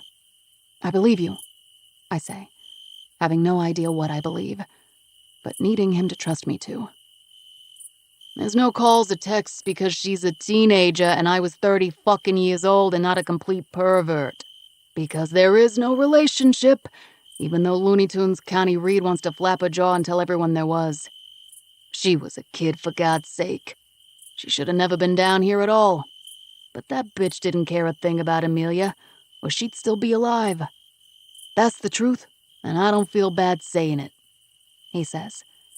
And maybe it's because he pegs Connie for who she is so accurately that I begin to actually trust what he's saying. "Then how did you know her?" "She came back here doing what every other girl is doing back here. And then on her way to the bus stop, she'd stop by my shop, bum a smoke, or ask if there was any day-old bagels she could have. And I'd give her some Camels and a couple of onion and chives, and we'd sit and talk while she smoked. We chatted about stupid shit, skateboarding, bands. I tried to tell her to get the hell out of here while she still can, is what I did, Unlike fucking Connie, who didn't give two shits about her, he says, pitching his cigarette butt with all his might across the alley. I met the woman, I say, hoping to gain trust. I see what you mean about her. Real piece of work, that chick. Real fruitcake. Yeah, I quietly agree. I see a zillion girls just like Amelia. I hate to say it, man, but this shit pit I'm forced to work in, you see it all. 60 years ago when my grandpa opened this business, it was a nice place to be, man. There was a prairie across the street. Can you believe that? A fucking prairie with flowers and shit. No Juicy Lucy, no Doggy Styles Cabaret. Just some nice mom and pop shops selling newspapers and yo-yos and shit. I'm sorry what you had to go through with Amelia, I say, and mean it. There's something about him that feels genuine. The rain falls in torrents now, and we both stand simultaneously and move back farther under the awning to escape the splashes from the fat drops hitting the cobblestones below us. I don't want this natural shift to serve as his cue to end the conversation. I need more. I know what you want, he says, taking me completely off guard. And you gotta understand, I didn't run from you because I knew anything important. It's because of what that bitch put me through. I can't do it again. I don't know anything, but I did know her. What? I say, momentarily paralyzed. The pounding of the rain loud and hissing, and his words filling my head and making it feel light and dizzy. You what? Not know her exactly, but I talked to her a few times. Most of the girls that come around hear from other girls they know that I always give out leftover deli food and smokes. I did that to try to help them, and so lots of them stop by. A couple I did convince to go back home and get the fuck out. I thought Brooke would be one of those, he says, and her name in his mouth is shocking. He continues. Funny, huh? Not the mission in life I thought I'd have. I was gonna write great books. Now I give bagels to hookers and tell them to go home. Life's a sneaky snake like that. The word hooker feels like a sharp stab to the heart. You knew her, I say, swallowing, my breath shallow, aching for more information. She came by 2 or 3 times. Same thing as all the others, he says. And for the first time I want to punch him, scream that she is not like all the others. But I do not. I keep listening. She drank a 40 of High Life and talked about music school, he says. And I try to keep my facial features arranged in the right configuration and my pulse steady. I can't react. I need to hear it all. She wanted to go to school, but something about a boyfriend who didn't want her to, so she was trying to get out of the relationship. I mean, honestly, the story isn't new, so I don't remember the details, he says, and a lightness washes over me. She wanted out. She lost her way and she screwed up, but she knew it, and she was trying to get out. Of course she was. Did she? I swallow and control my shaking voice. Did she say anything else at all? No. That night she said she was gonna go do something wild. And I says, didn't you do that already? Assuming what I assumed is the only reason she was down here. And she laughed and said, no, I'm gonna go to the cabin and get some money off my creepy stepdad. I have a plan. And that was it. I told her to be careful, and she giggled at me and walked away. I open my mouth to speak, but nothing comes out. My jaw remains gaped and I just stare at him. What? He says. It's just her stepdad. My husband wasn't at the cabin that week. He wasn't even in the States, so that doesn't... She called him creepy? I told you all I know. That's what she said. Said she was stopping by Lucky's and then going to get money off him. I swear to God, I don't know anything else. I never saw her again," he says, and then hangs his head. "I wish I had. I'm sorry." "Thank you," I say, and then turn and run through the rain, covering my head with my purse to my waiting car. Gonna go do something wild repeats in my mind. What does that mean? I drive around the corner of the alley and back to Lucky's parking lot, where I turn off the ignition and stare up at the security camera that caught the last glimpse of my beautiful baby girl. I think about his words. Creepy stepdad. She was going to see him at our family cabin, but he wasn't there. So who was she going to see? Exhaustion and confusion and rage take over as the rain pounds down on the roof of my car in deafening cracks, and I scream and beat the steering wheel with my fists. 14. Grace. Grace stands at the stove in the inn's boxy farm kitchen and chops garlic at the butcher block island. She crushes basil with a pestle and mortar and listens to Billie Holiday's voice warm the room. She tries to tell herself she's safe, but when the wind catches the screen door and whips it open, slamming it into the siding outside and making a crack that almost stops her heart, she is back on edge and panicked. She opens the back door and pulls the screen door behind it closed, latching the hook and eye lock. She looks out into the vast woods and shudders. When the lightning flashes, she sees the shed and cellar in the stretch of backyard being pummeled with heavy rain. The trees are illuminated and look like skeletons in a Halloween movie, since shedding most of their leaves. She thinks of that figure she saw running through the trees last week and double locks the door. It was a hunter or a jogger, she knows. She's safer than she's ever been, she reminds herself, taking a long breath in and blowing it out with her cheeks. She wonders if Aiden will come back. After her reaction, maybe he's too uncomfortable. There's an indescribable emptiness in his absence. She's carefully carved out a life for herself that allows her as little interaction with other people as humanly possible. But as the years pass by, and her loneliness is swallowing her whole, she longs to be normal at the same time. She resents all of the things she'll never have. A college roommate, getting drunk at a bar, a first love exploding into her heart, a fight, a breakup, a road trip, a friend. She resents the life that man robbed her of when he found her asleep on a laundromat bench and thought she was an object for the taking. She can't explain why she needs Aiden gone, but wants him to stay all at the same time.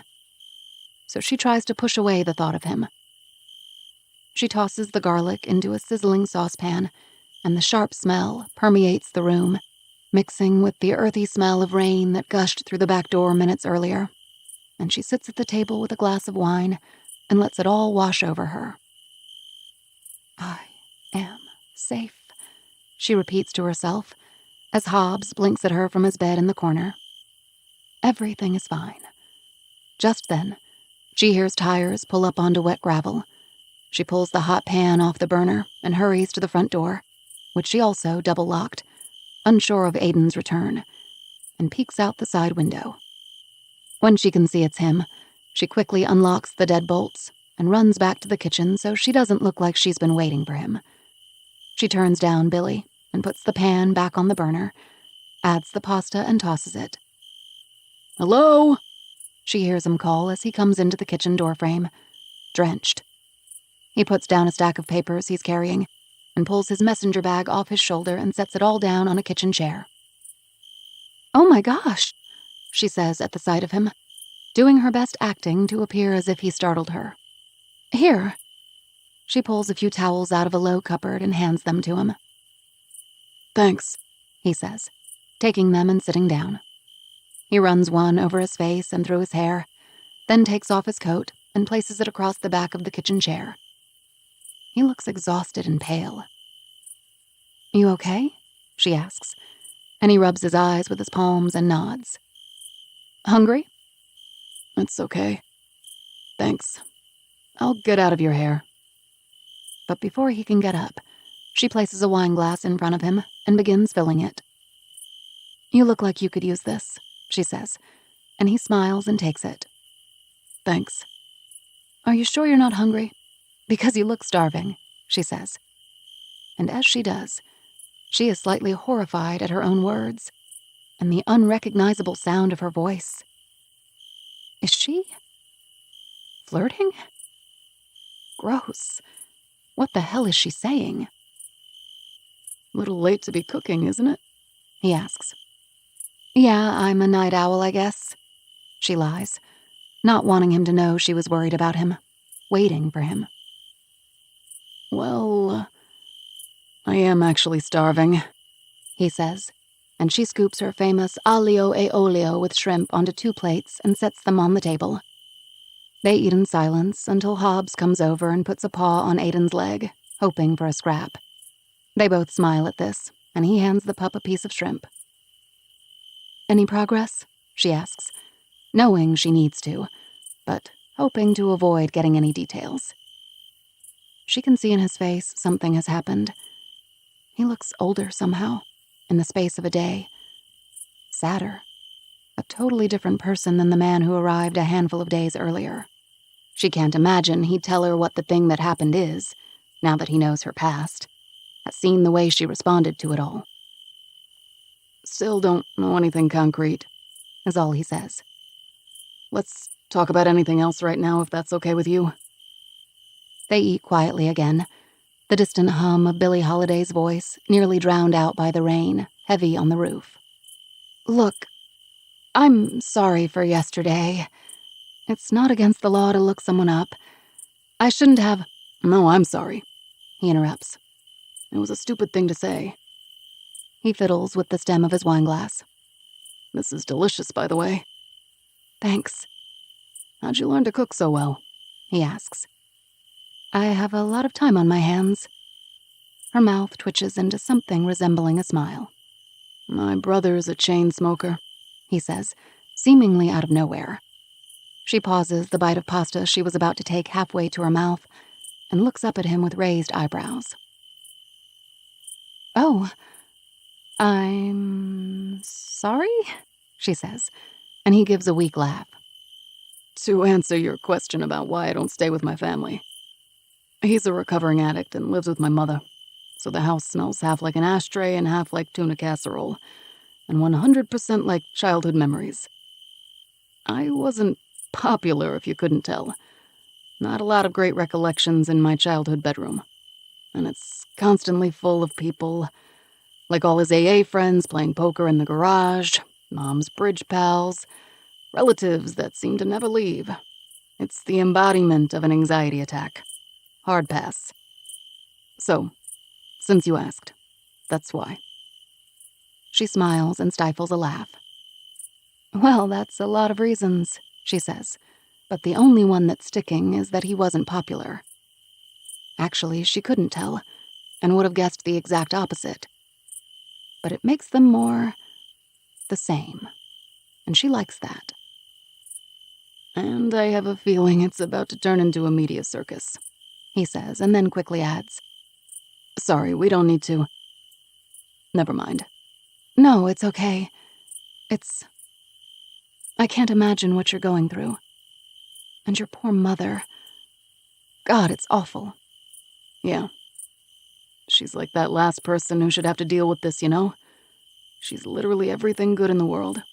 Like Sunday school and brownies and hugs and Christmas Eve all wrapped up together, he says. You'd really like her, he adds, and their eyes lock. She smiles affectionately at him for just a moment, until she has to look away because she doesn't know what to do in a moment like this. He leans back in his chair and fidgets with his fork, winding noodles around it and then unwinding them. It's killing her, he says. Grace nods. I'm so sorry, is all she can think to say, even though it's not enough. Listen, he says. I'm talking her into staying with my aunt and uncle for a little while, so I can get out of your hair and leave you be if you... No, she says, more quickly than intended. Then she feels like an idiot, and so she nervously stands and walks to pick up the wine bottle from the counter. I mean, the smoke and tuna smells. Sounds like a form of hell, he says, completing her thought.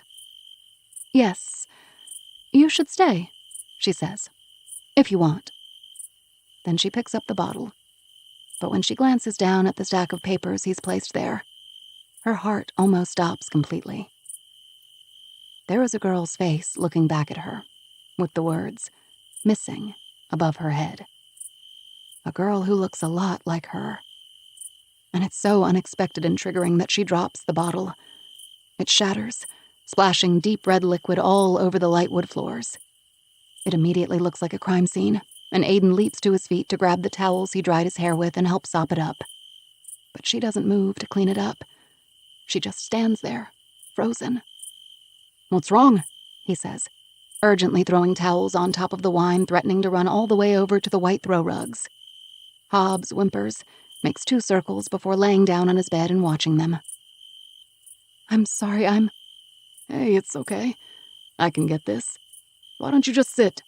He says, touching her elbow to help her sit down, but she instinctively jerks it away. Sorry. No, she says. Sorry. She can't form any other words. So she sits down as instructed and watches him clean up the shards of glass and bloody-looking wine. While he's cleaning, she can't slow her heart rate down. She's trying to breathe in. 1, 2, 3, 4, and out with an 8 count like she was taught. She's actively trying not to have a panic attack. Who is that girl? She asks. And he stops what he's doing and looks at her. She points to the missing persons poster on top of a stack of papers he brought in. God, Grace, I'm so sorry. I know you go to a lot of trouble to not see the news in the paper, and I should have brought it to my room first. No, I just want to know why you have that. Aiden picks up the dripping towels, places them in the sink, and rinses his hands. Are you sure you want to talk about this? I want to know why you have that, she says again, impatient now. He walks over, picks up some of the papers, and sits down next to her, spreading them across the table. This is Amelia Beck, and this, he says, producing yet another face of a missing girl on a poster, is Heather Rossi. They were missing and then showed up. Well, dead. You probably heard about... Oh, right. Sorry. Well, the cases were similar. A few years apart, but they were last seen in the same part of town. Found in rural woods, have a similar look. But what does that have to do with you? My father, he begins. What could these girls possibly have to do with your father? She asks, trembling, unsure if she can continue the conversation. But now she needs to know. They think there might be a connection. Well, they're not saying that, but some guy my dad's age, Harry, a friend of his actually, was found dead just like these 2 girls. All of them, I guess. There were similarities, so I have no fucking idea how 2 teenagers and an old guy are related, but it looks like they are, so now my dad, who is the same age as Harry, is missing, and it looks bad, he says. And Grace feels a tingle like fingers running up her spine. She steadies her breath. A string of people disappearing, and her being this close to it, is her worst nightmare. But she can't shake how much the girls look like her. Maybe not now because she's years older, and Aiden can't see that because she's changed so much. But Grace's stomach twists as she waits for his reply. What kind of similarities? She asks, staring at the faces of Amelia. A pale-complexioned, thin redhead who she thinks looks just like Anne of Green Gables. And Heather, with her green eyes and smattering of freckles across her nose. Her heart throbs, her pulse quickens even more. Grace, hey, he says, moving his chair over to her and placing a hand on top of hers. I can't imagine what you must be feeling. I need to know. Please, I'm fine. Just tell me what happened, she says. And Aiden takes a deep breath, picks up his wine glass and takes a sip, then looks down at the missing girls' faces. They were all killed the same way. How? Grace. How? Strangulation. But how does that link them? Lots of people are choked. She almost says it. I was choked, and there are still scars on my neck under all the woolly sweaters and scarves I wear. But she does not. She stops and changes gear. That doesn't link an elderly man and 2 teens. Well, right. But the same weapon was used, he says haltingly, obviously uncomfortable telling her this. What does that mean? They're these yellow zip ties, except they're not actually zip ties like for storage. They're castration bands. For cattle, I guess. And that's a very specific thing to find on all 3 of them, he says. And she cups her hands over her mouth, willing herself not to throw up. She can't tell him yet what she just realized. She stands and then hunches over, resting her hands on her knees, trying to breathe. He moves to her and puts his arm around her. She wants to run like she has every other time, pushing him away. But she doesn't. She lets him pull her into his body and allows herself to bury her head in his shoulder. "Oh, Grace," he whispers. And something is happening. She's making a connection that she has spent years praying she'd never have to face. She knows those yellow bands. They hung on that basement wall, a couple dozen on a hook next to an old dartboard and a poster of Johnny Cash. But she didn't know there were other girls. She never imagined that. She thought she was in the wrong place at the wrong time, and some psychopath got a hold of her. But that she won. She escaped. But they're dead. And she should be dead too. Except that she was lucky and she got away. She's just realized that she holds the key to all of this. But she needs to be sure she's right before she tells him anything. Her hiccuped cries soften, and he holds her tightly against him until she pulls back. He looks at her, and there is a strange electricity between them. A longing that has no right showing up in this moment. He touches his forehead to hers, and she lets him. She wants so much to reach up and touch the side of his face and let her lips brush against his. Such a foreign feeling, a terrifying possibility. But still, she wants it. Of course, after what she's just discovered, she knows she can't. "Are you okay?" he asks as she pulls away. Yeah. Yes. It's just a lot. I'm gonna go get some sleep. She forces a final weak smile, and he squeezes her hand one more time before letting go. "Of course.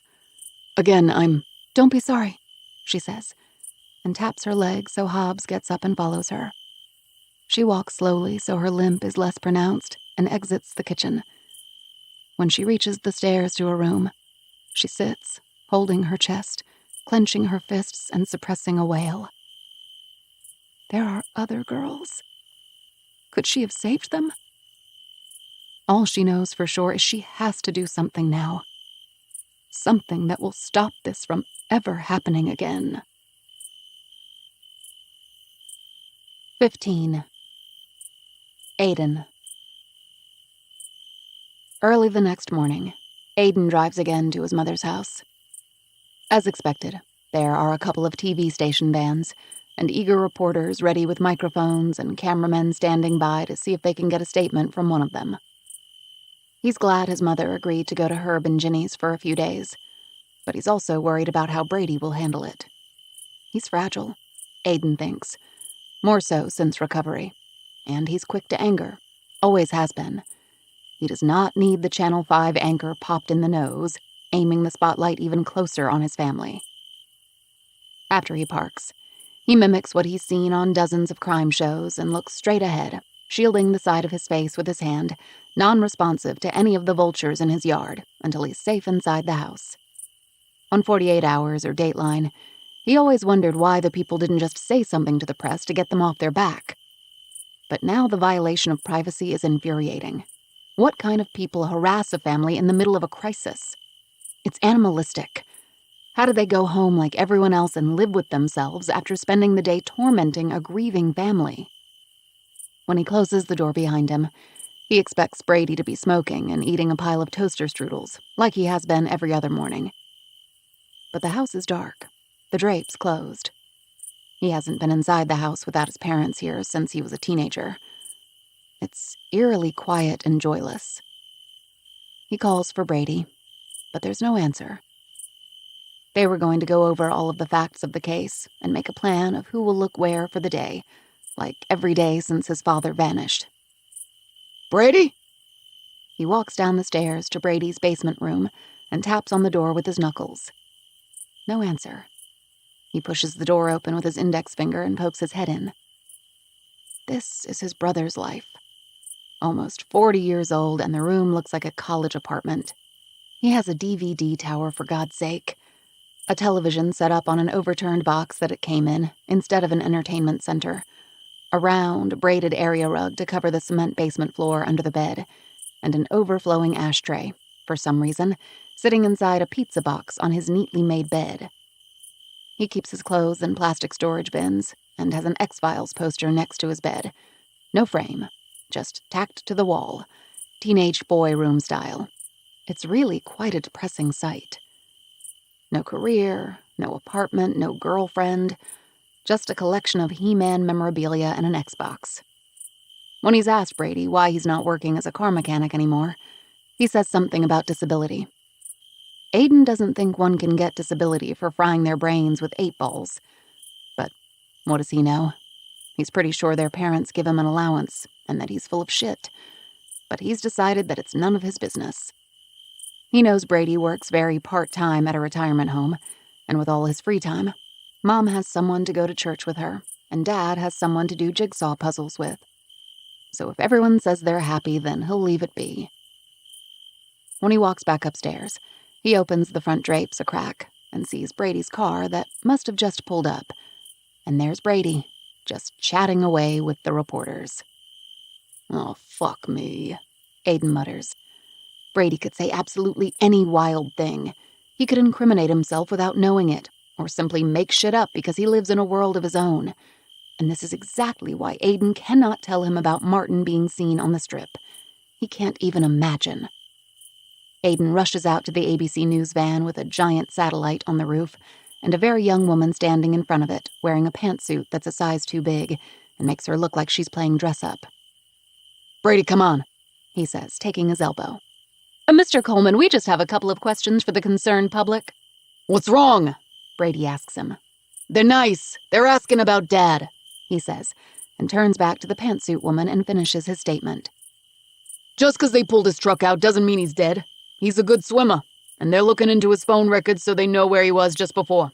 So we're gonna find him. We're not worried, he says, and Aiden closes his eyes and shakes his head. He looks to the camera. We're definitely worried. Then to Brady.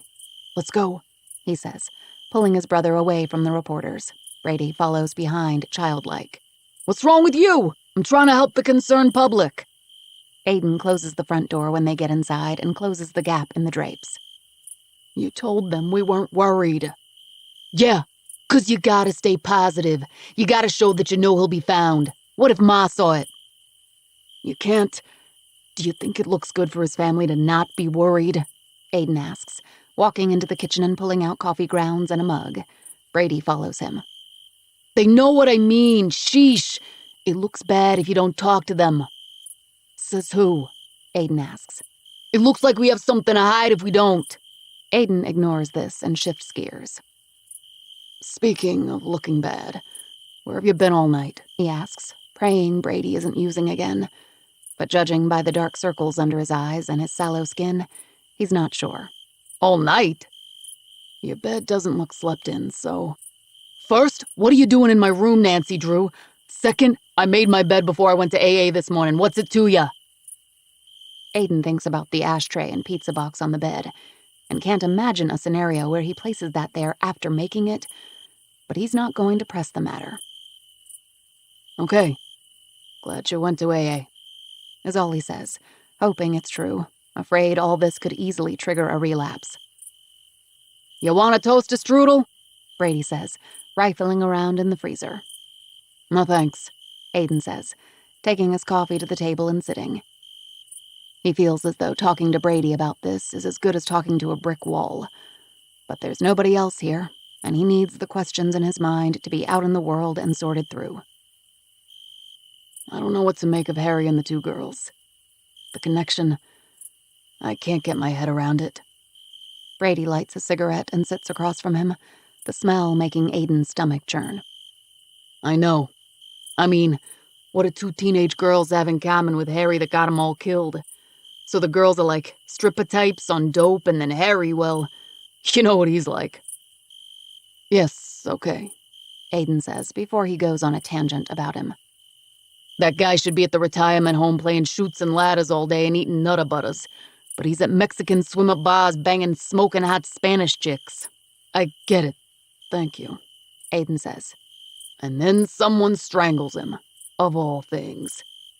God, I mean, what if like, okay, so now Dad's truck was found, and his phone was in it, and he's nowhere around, like, what explanation could there possibly be?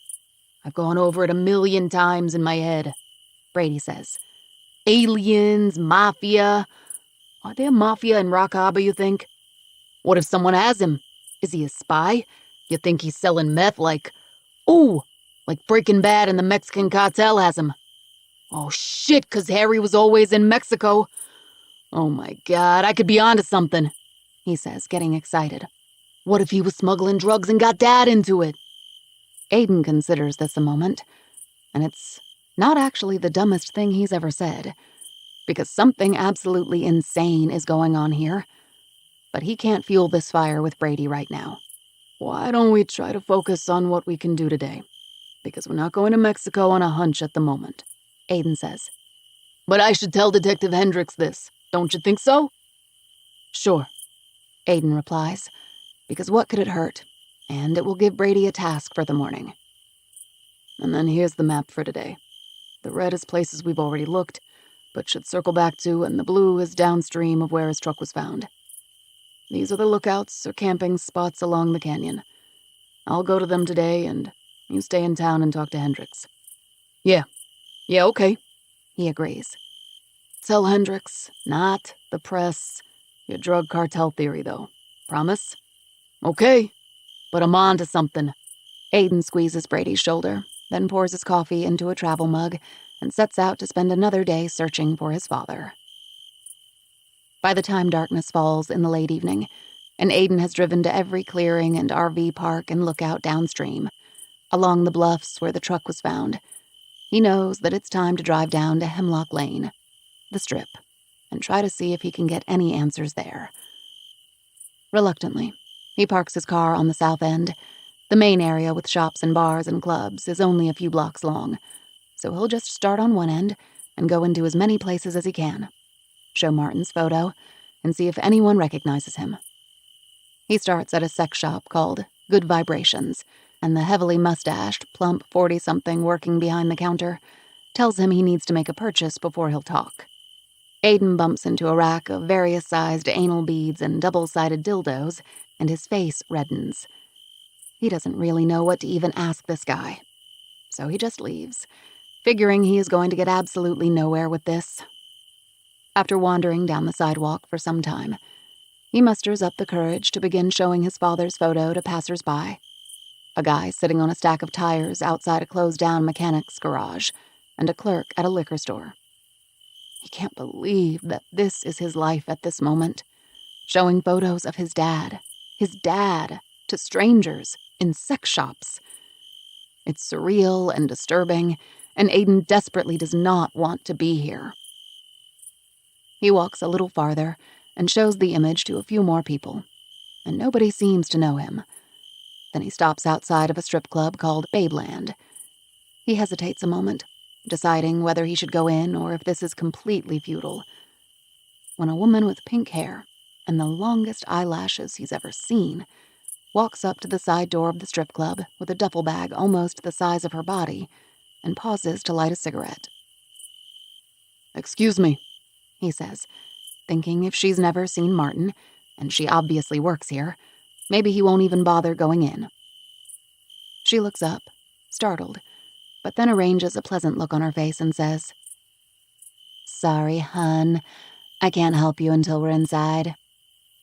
"No, sorry, it's just I'm looking for someone."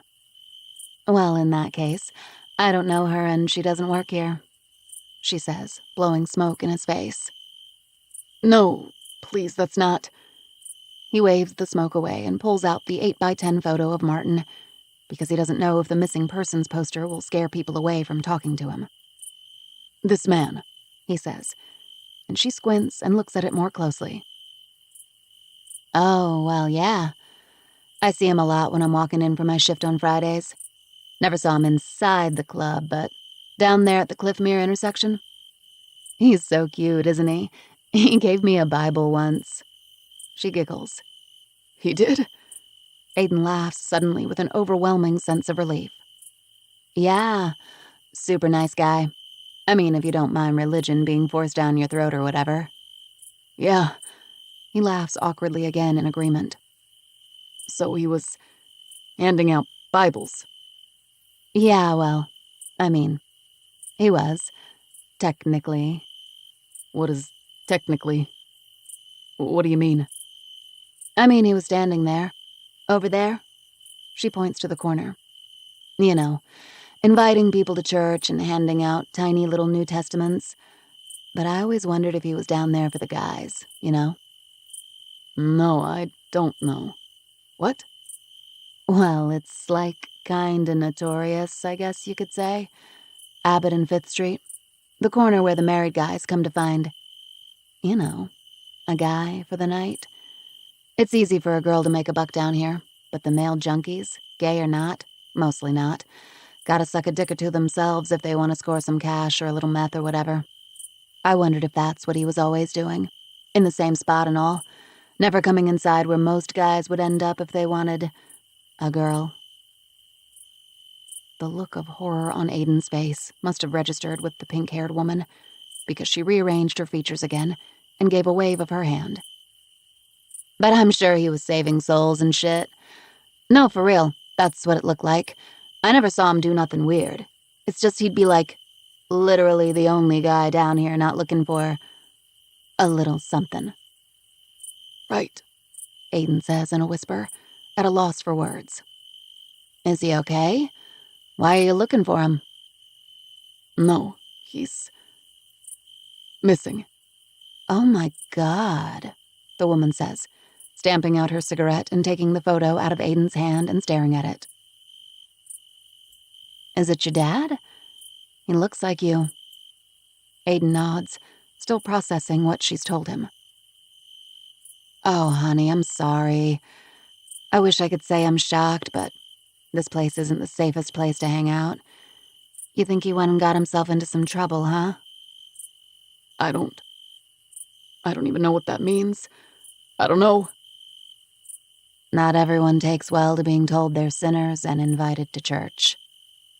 "No, I'm sure they don't." He agrees.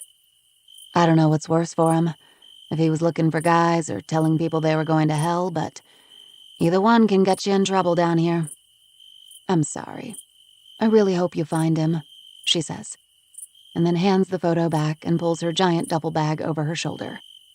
She gives a pouty lip and a little wave as she disappears behind the side door of the strip club. Aiden sits down on the shallow concrete stair in front of the door and stares at his father's face. How, in the space of one day, can this have taken such a turn? This morning, he was still a guy who probably got confused without his medication, and now it's been suggested that he had a secret life as part of a Mexican drug cartel or a closeted gay man, and Aiden just can't believe any of it. He knows his father, and none of that seems possible. but he can't shake the nagging feeling, despite how much he rejects the idea, that he did get himself into trouble down here, that he pissed off the wrong person, and that it definitely does not look good for Martin Coleman. 16. Kira. Before the sun comes up, I sit outside the cabin on a camping chair, smelling the smoky remains of last night's campfire that my dad must have put out late, because the embers are still simmering. The horizon is painted with pink streaks through the red spruce trees, and it's a morning Brooke would love. The bite in the air, coffee before dawn. I want to wake up my father and ask if he was here that weekend, but I know he said a dozen times he was at Moosehead Lake with the guys. So why would she tell someone she was coming here? Matt was in New York, and I have to wonder if this Vinny kid just has it wrong. But what reason would he have to make anything up? Why would he know the detail of the cabin, or that she had a stepdad? It's too early for most places to be open, but I decide to drive around and find anywhere that is open. Ask at gas stations and truck stops. Ask if anyone saw her or recognizes her car. Anything. I've exhausted my options, I know, but I can't not keep moving. I can't just sit around and hope and pray. By the time the sun comes up, I decide one more time to drive past Dana Rossi's house. Amelia's foster mom led me to Vinny, which led me to new information. No matter how much I didn't want to hear it, it's valuable. And maybe Heather's mother could offer me some thread of direction she doesn't even know she has. She hasn't answered the door in weeks, and it's probably a waste of time. But I need to keep stopping by every few days just in case I can catch her. Ask her why she seems to be hiding from me like Vinny, like Seeley, just because they don't want to be involved. It's infuriating. As I drive the dirt road to Dana's house, I pass acres of cornfields, the stalks now browned and brittle. The trees look like bony fingers reaching up to the sky, having shed most of their leaves, which allows me a decent view of the red farmhouse in the distance. My heart jolts when I think I see a car parked next to the dilapidated barn. Plumes of dust lick up behind my tires as I speed up, my eyes fixed on what I think, yes, is definitely a car, until I'm close enough to see the old Toyota Corolla. A sign of life. I park next to it quickly and rush out of the car, terrified that I could lose her, that she could run out and drive off before I can even speak. But there is no movement. I walk up to the front door and tap it lightly, calling out, "Hello? Dana?" I don't hear anything until suddenly the front door swings open, and a slight, middle-aged woman with a close-cropped haircut and something of a scowl on her face is standing in front of me. Not Dana Rossi. "Yes," she says impatiently. "Hi, I was looking for Dana. Isn't this her house?" "She isn't expecting visitors," she says, drying off her hands with a tea towel and tossing it on her shoulder. She puts one hand on her hip and looks me up and down. "She's here? It's just, I've been trying to."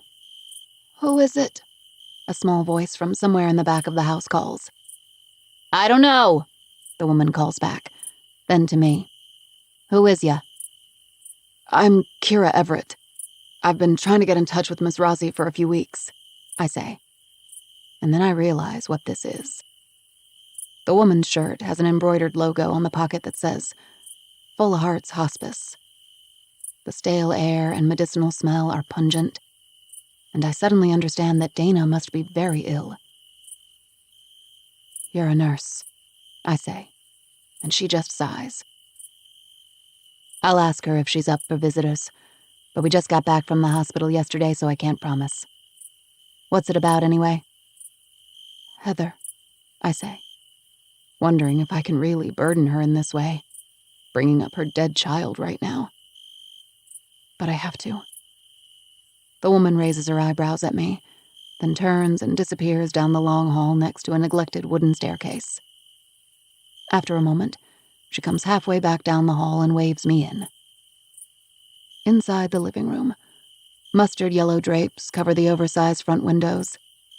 Specks of dust dance in the sliver of light coming through the crack between the fabric and dimly lit small room. Dana is lying in a hospital bed, set up in front of the television, where low, canned laughter erupts from a rerun of Ghost Whisperer. She looks very frail. She wears a daffodil yellow nightgown and a knit cap pulled down over her pale forehead. She smiles brightly at me. "You have to be Kira," she says weakly, and I nod, surprised she knows who I am. "Would you like to sit down?" she asks, and I sit in the armchair next to her bed. I wonder if losing her child is literally killing her. I see a flash of my future in the giant sippy cup with an accordion straw, an IV taped to my arm, the slight odor of urine in the stale air. Did her body just start shutting down the day she got the news? "My neighbor brings me my mail now and again. I got the notes you left in the box. I'm sorry I couldn't respond." "No, of course. I didn't. No one told me you were sick," I say. "Tell me, what can I do for you? I can't imagine I have anything important that will help find your daughter. But I can try," she says. And her openness and kindness are so unexpected. I feel tears prick my eyes, but I blink them back. "Thank you," I say almost imperceptibly. I don't know what I'm looking for. I just know that the cases are similar. The place, the age. I guess, would you just tell me about her? I don't want to upset you, It's okay. I love to talk about her." She forces a smile and shifts in her bed to sit up a little bit. "She wanted to be a chef." Her eyes glisten when they catch the beam of light through the curtains. "She planned on volunteering in Thailand, teaching English for a year, so she could trade for culinary training in this program she got into. She was so excited. She said traveling the world would be her college, and that was okay with me. She knew what she wanted," she said. I hand her a tissue from the box on the side table next to her bed. "But she never went?" I ask. "I thought she was clean.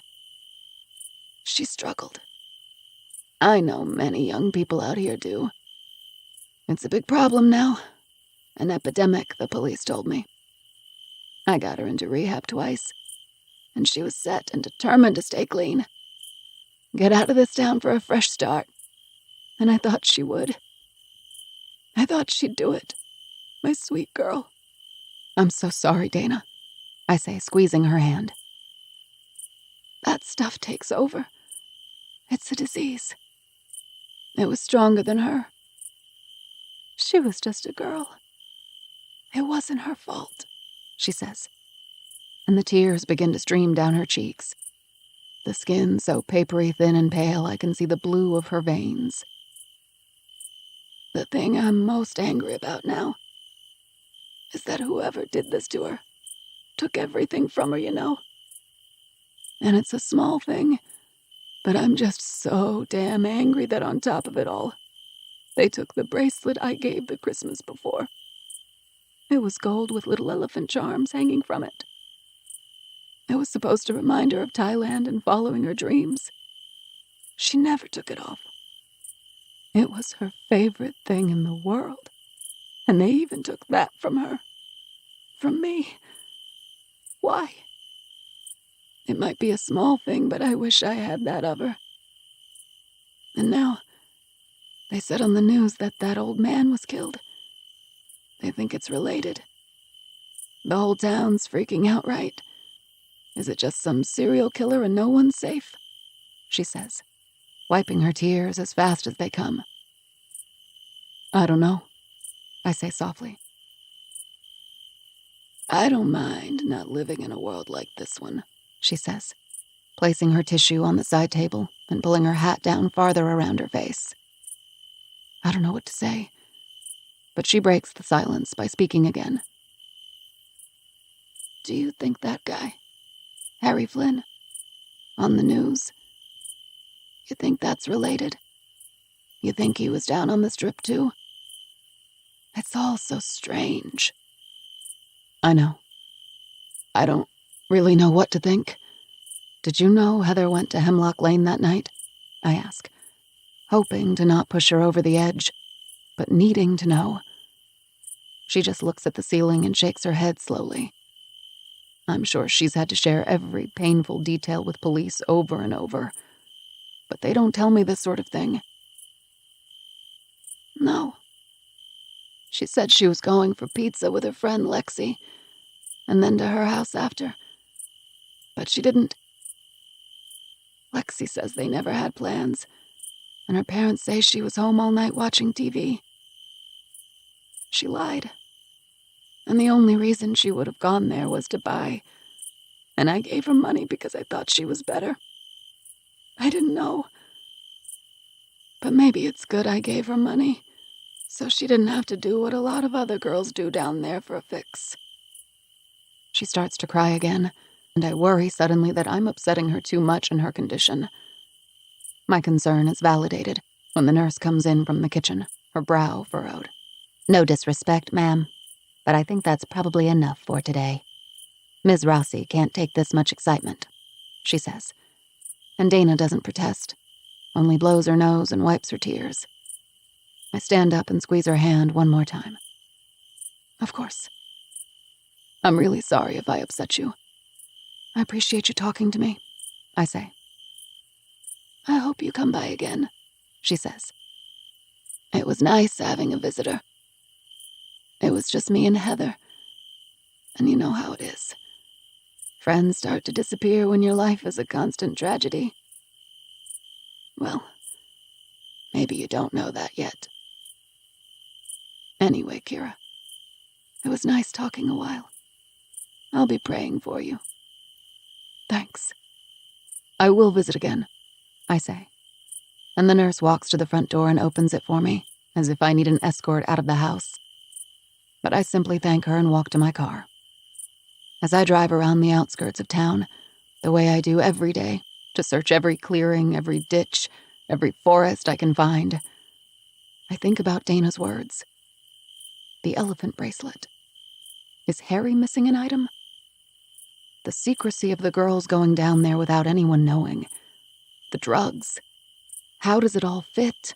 What does it all mean? Was it simply bad luck because they put themselves in danger and got unlucky? Or is there more? And the biggest question I can't shake are Vinny's words. Creepy stepdad. She never said she felt that way. Matt's been in her life since she was a kid. They got along wonderfully. Could he be wrong? Maybe it was another one of the many girls who stopped by his shop for freebies who said this, and he's mixing them up. Why would she go to the cabin if nobody was there? Matt was in New York visiting his sister. He left Boston with a packed bag 2 days before Brooke disappeared. He went to Albany. He called from fucking Albany. So how does this make sense? I need to know for sure. I trust him, but there is some nagging in my gut that is telling me to confirm it. His sister and I have never been exceptionally close, but certainly friendly. Friends, even. She flew in for the first 10 days after Brooke disappeared to be with us. She stayed and held things down at the house, making stews and cookies and staying close to the phone. She was as supportive as she could be until she had to go home. She never mentioned Matt's visit. But why would she at a time like this? Matt came home immediately from Albany when he heard, and she came a few days later. It makes sense it wouldn't have come up, because nobody talked about anything besides Brooke and what to do. Would I even have remembered? Now I need to ask her, but I can't come right out and make it sound like I'm checking up on him. So I make up a story in the 10 seconds it takes to push dial on her number. Kira, hi, sweetheart. Is there news? She asks eagerly. I know she is in touch with Matt every day about the situation, but is letting me have my space. No, sorry, I can't find Brooke's old iPad. She never uses it, but Matt sometimes does when he flies to watch movies on the plane, and I thought, maybe he left it there when he visited in August? He doesn't remember, I say, white-knuckling the phone, my stomach in knots. Am I really trying to catch him in a lie? Am I just paranoid and losing it? You mean May? What? I say, my hands beginning to tremble, my breath catching. Last time he came out was that Memorial Day picnic in May, not August. But I can have a look around, she says.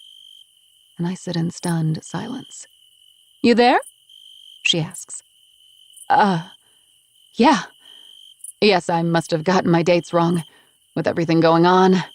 Well, I don't blame you. I'll look around and call you back, she says. Thanks, Jenny, I say, because I worry that if I say anything else, anger will take over, and I'll say way too much. So I hang up the phone and I feel numbness wash over me. Then rage.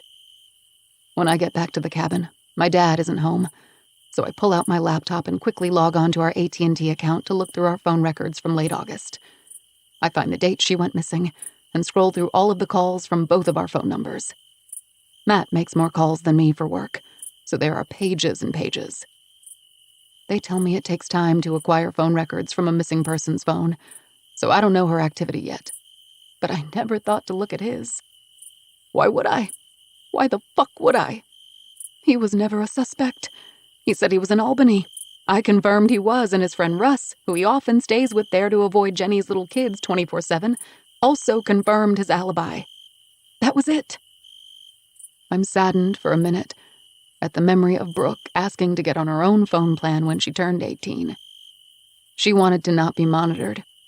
And now I wished I'd said no. I could have seen who she called, where she was, and we might be a lot further along. After a few pages, I see it. I feel as if my body can't take any more shock, any more surges of adrenaline. But my whole being trembles when I look at the 2 calls from Brooke's phone to Matt's phone the afternoon she disappeared. With shaky hands, I call AT&T customer service.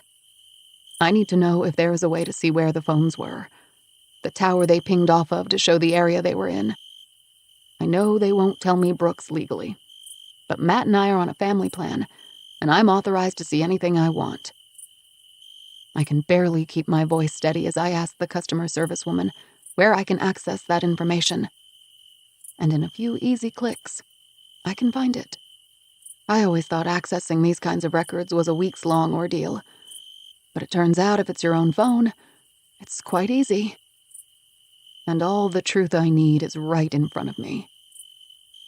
Matt was in Rock Harbor the day Brooke disappeared.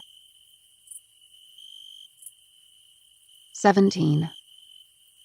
Grace.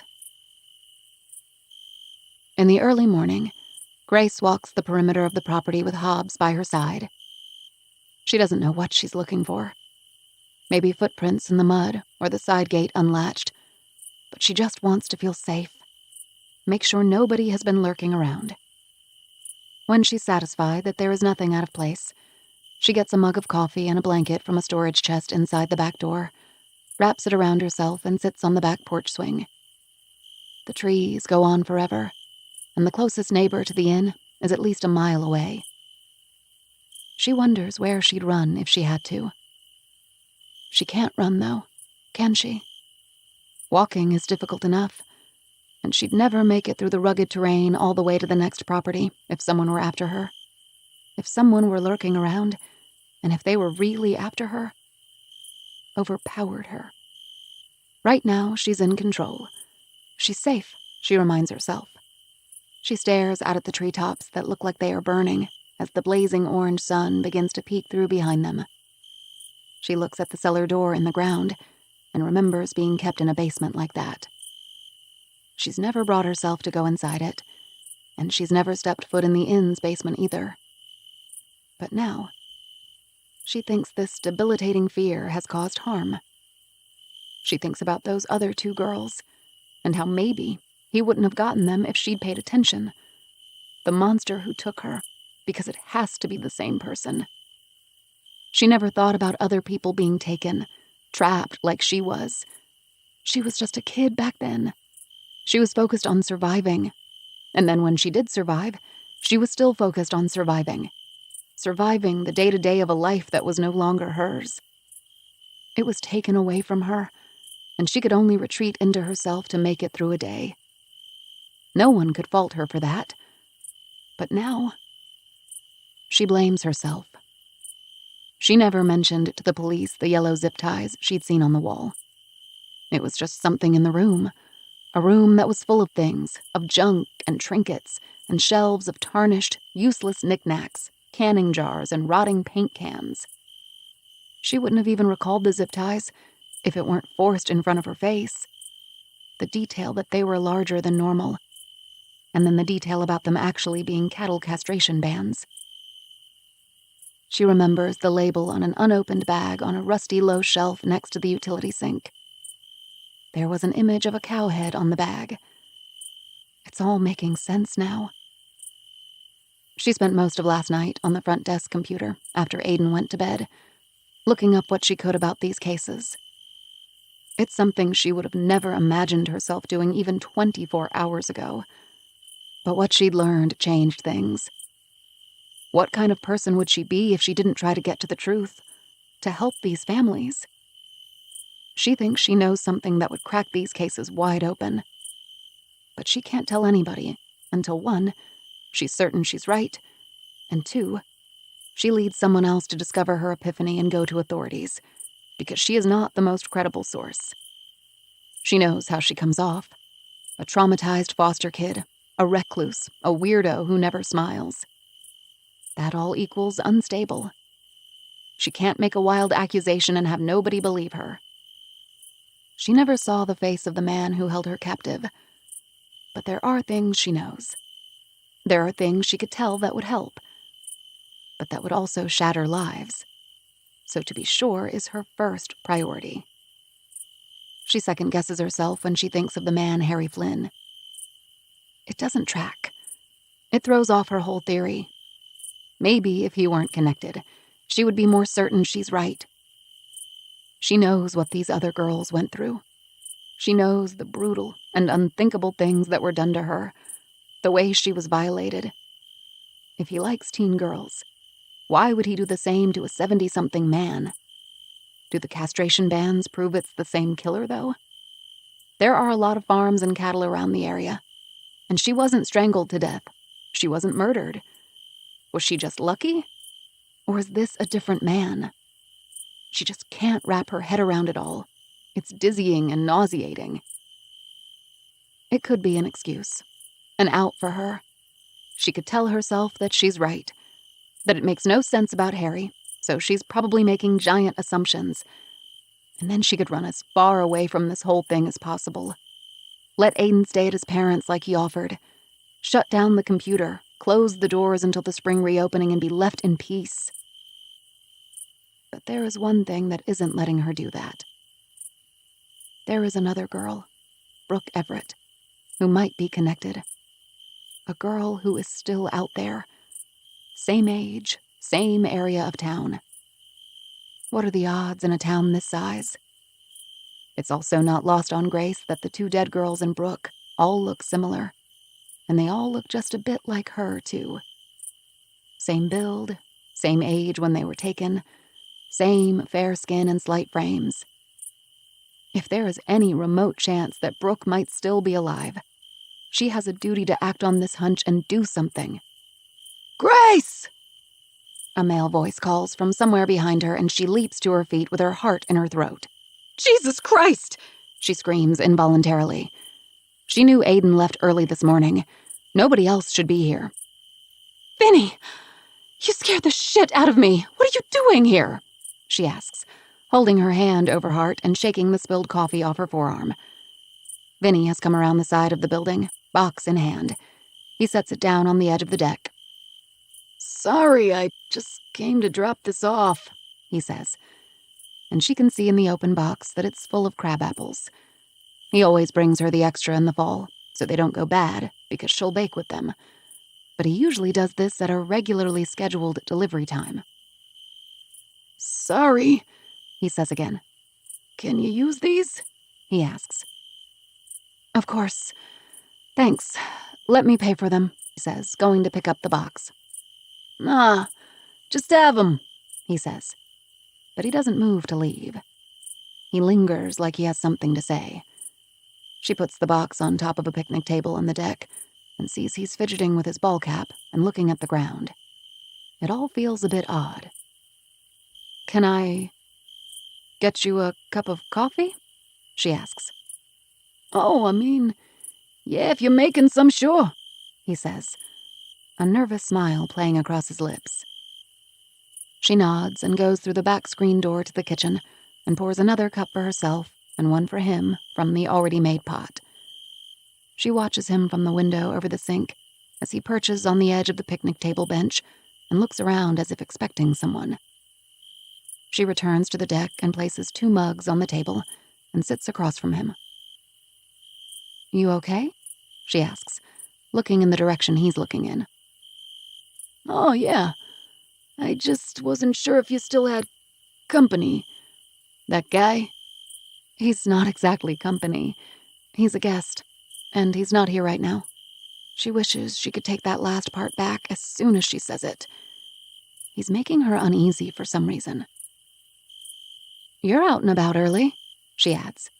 I like to drive around before other people are up. People ruin everything. It's nice and quiet before sunrise. Yeah, is all she can think to say. Then he sips his coffee and looks out into the woods. You know, I'll always look out for you, right? He says. Sure. She smiles uncertainly. It's that guy staying here. Aiden.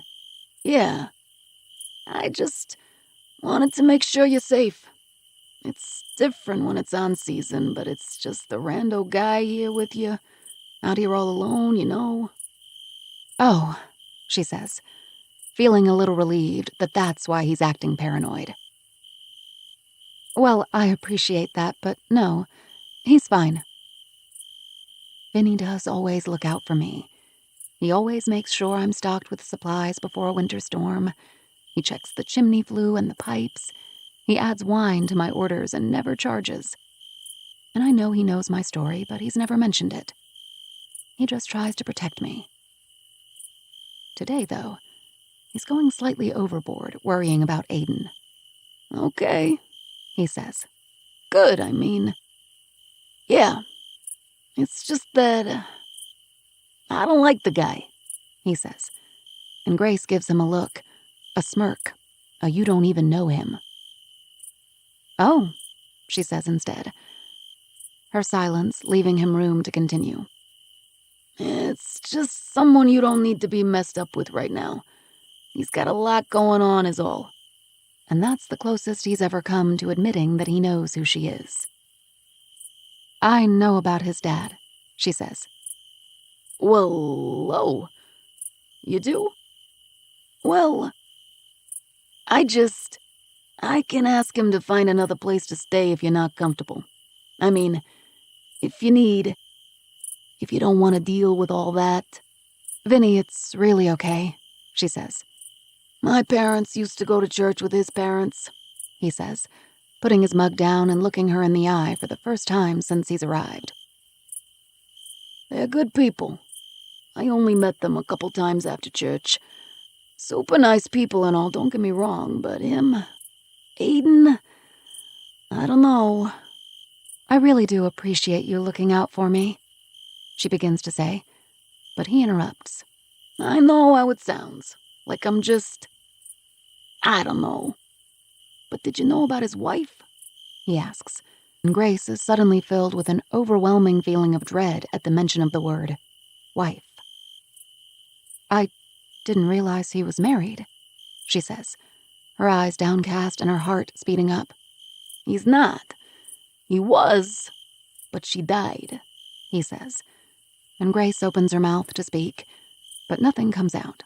I'm not trying to say anything. All I'm saying is it was like a freak accident and they never figured out what happened. She went over a cliff when she was hiking, he says. And Grace takes a sharp inhale of breath and tries to conceal her shock. "See?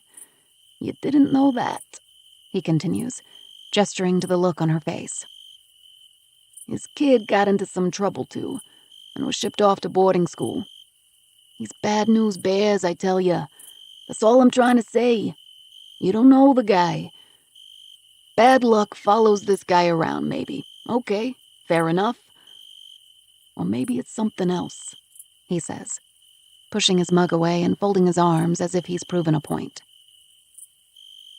"I'm sorry, how do you know this?" "I looked him up. Asked around a little. I don't get a good vibe from the guy is all," he says. And she thinks about how Aiden looked her up and found out so much so easily, and how it would never have dawned on her to do the same. She's been away from technology for so long, it just never even crossed her mind. She's not sure what to think. She certainly knows what it's like to be judged by things that happen to her, as if she should have done something different, not been in that part of town, fought harder, dressed differently, known better. She finds herself, instead of fearful about what Vinny is saying, annoyed with him for spreading the rumor. Well, I mean, he's a guest, and it's my job to let him stay as long as he pays for a room.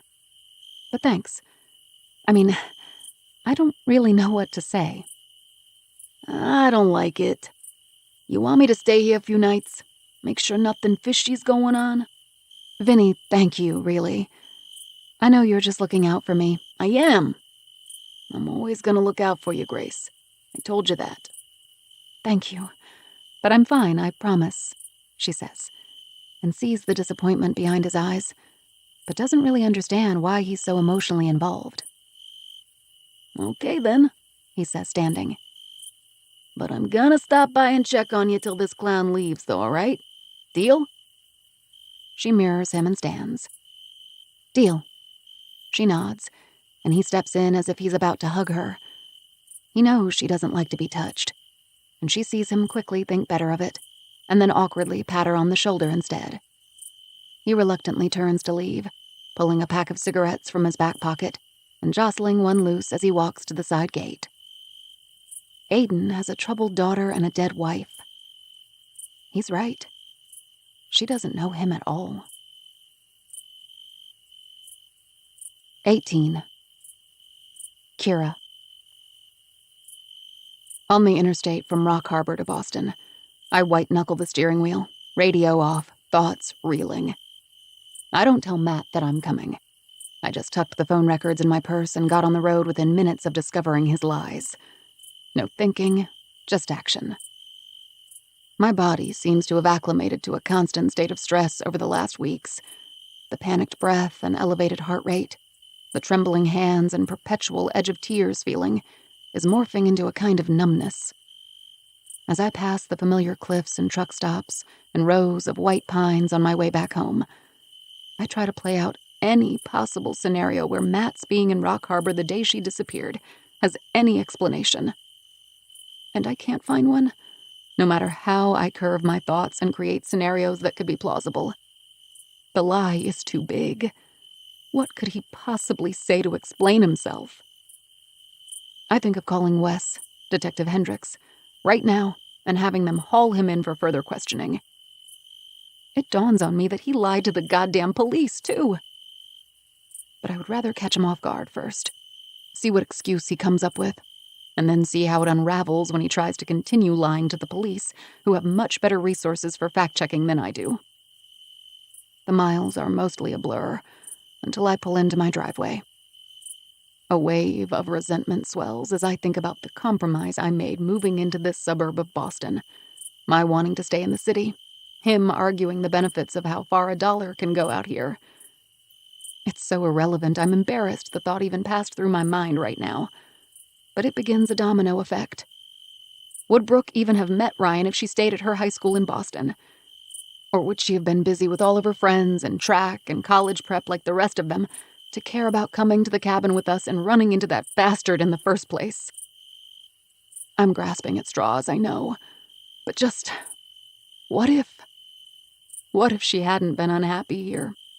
Maybe it would all be different. I see his car in the garage as I get out.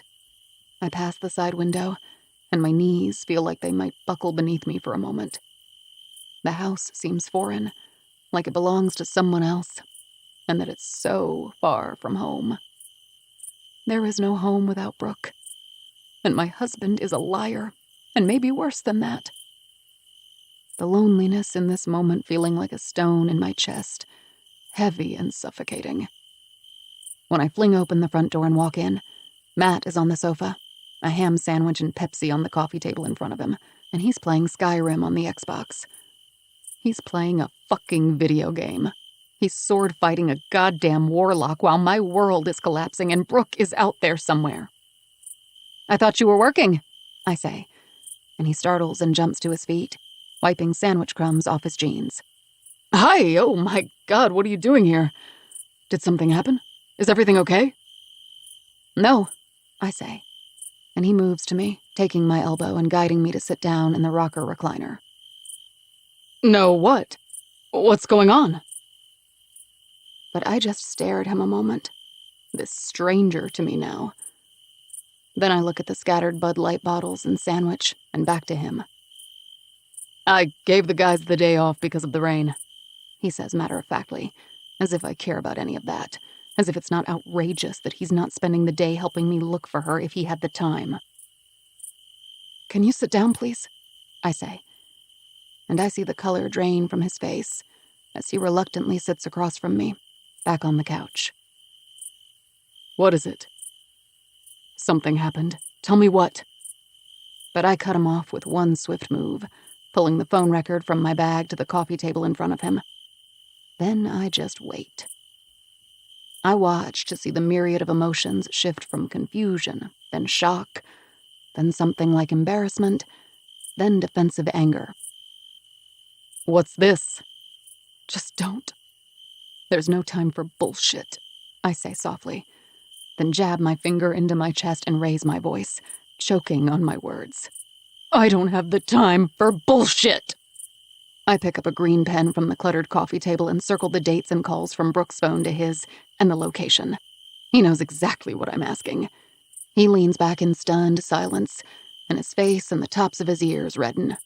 "It's not whatever you're thinking it is, I'll tell you that," he says, and picks up a half-full beer and takes a sip, like this is a casual conversation, like it's about something as comparatively trivial as cheating or our sham of a relationship. But it's not. This is about my daughter. "Then before I shred your face off with my bare hands, please tell me what the fuck it is," I say, trying to keep control, needing to hear the words he will say before it escalates too far and I've lost him behind a wall of self-preservation. "Jesus, Kira. It's really nothing. I promise. It was just a change in plans. We were arguing. You and I were arguing. I just wanted to get away for a little while. I was gonna go to Jenny's, but she said it was a bad time and I really didn't want to deal with flights and her kids. I just needed a little time away and I needed it to be for a reason you wouldn't be pissed about. Start an even bigger fight. So I went to the cabin. Big deal. Your dad said he wasn't gonna be there that weekend, so that's it." "That's it?" "Yes. I stayed one night and then went to Buck's Head fishing a couple nights. Ask Colby, ask Mike. I know how it looks." "Do you? You lied to me this entire time. You lied to the police. Do you actually know how it looks to lie to the police or how serious that is? Do you know how it looks to be in the same area she disappeared from and caught lying about it? Do you really?" I stand, gesturing with the phone record printout before flinging it in his face. "Okay," he says in a calm tone, trying to be soothing but having the opposite effect. He comes to me, placing both his hands on my shoulders, attempting to make eye contact. "Hey, I'm so sorry." I jerk away and move across the room. "It was a bad timing thing is all. I knew that if you heard I lied to you about Jenny's, you would think the worst. Everyone would think the worst. But the only reason, Kier, I swear to God, the only reason I didn't come clean is because I didn't see her that night. Like I had no information that would change anything, so I didn't say anything. Kier, come on. You've seen all those shows? They all think it's the spouse or stepfather or whatever male is the main one in their life. They would have focused on me instead of figuring out what actually happened. They'd have fixated on it. It would have hurt the case, not helped. She's not a case, I wail, and then bury my head in my hands.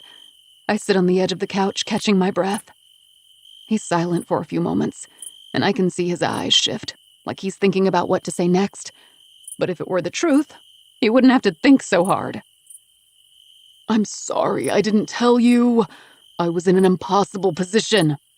Why would she call you? I ask. Because she doesn't call him. He's not her father. They get along, but they're not close, and they don't chat. So if she called him at all, it would be a rare occasion and certainly for a reason. She was asking to borrow money. Said she saw my truck at Mike's that afternoon and knew I was in town and could she borrow $100. That was all. He sips his beer and turns away from me, looking out the window into the back garden where the drizzle taps on the surface of the small pond and creates a pattern of ripples. The pond where Brooke and her friends glided across the surface last summer on their flamingo-shaped pool floaties, sipping iced lattes and sunning themselves. And you said no? Because you said you never saw her that day, so you must have said no. Why? I ask, rage surging through my body, my fists clenched at my sides. Because you told her if she was taking this time off school to be independent, she needed the job and to do it herself. You didn't approve of her being up in Rock Harbor, I know. So I knew you wouldn't like it if I was giving her money behind your back, he says, standing, agitated. He goes to the fridge and pulls out another beer.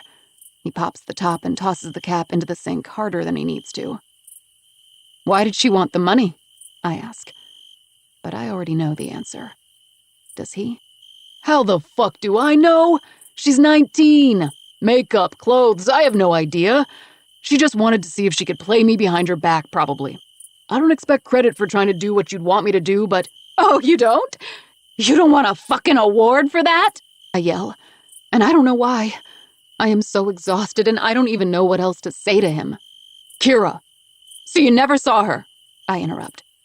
I promise you, I do not know anything else that would lead to finding her, he says, and I stare at him. That's not what I asked. Jesus Christ, you're impossible! If I could help, if I knew one thing that would help, I would tell you. I would have told the police. I was there briefly and didn't mention it because of how it would look. Like I said, that's all I know. I'm sorry. I am. I really am sorry I didn't tell you, but how could I? So my dad knew you'd be there?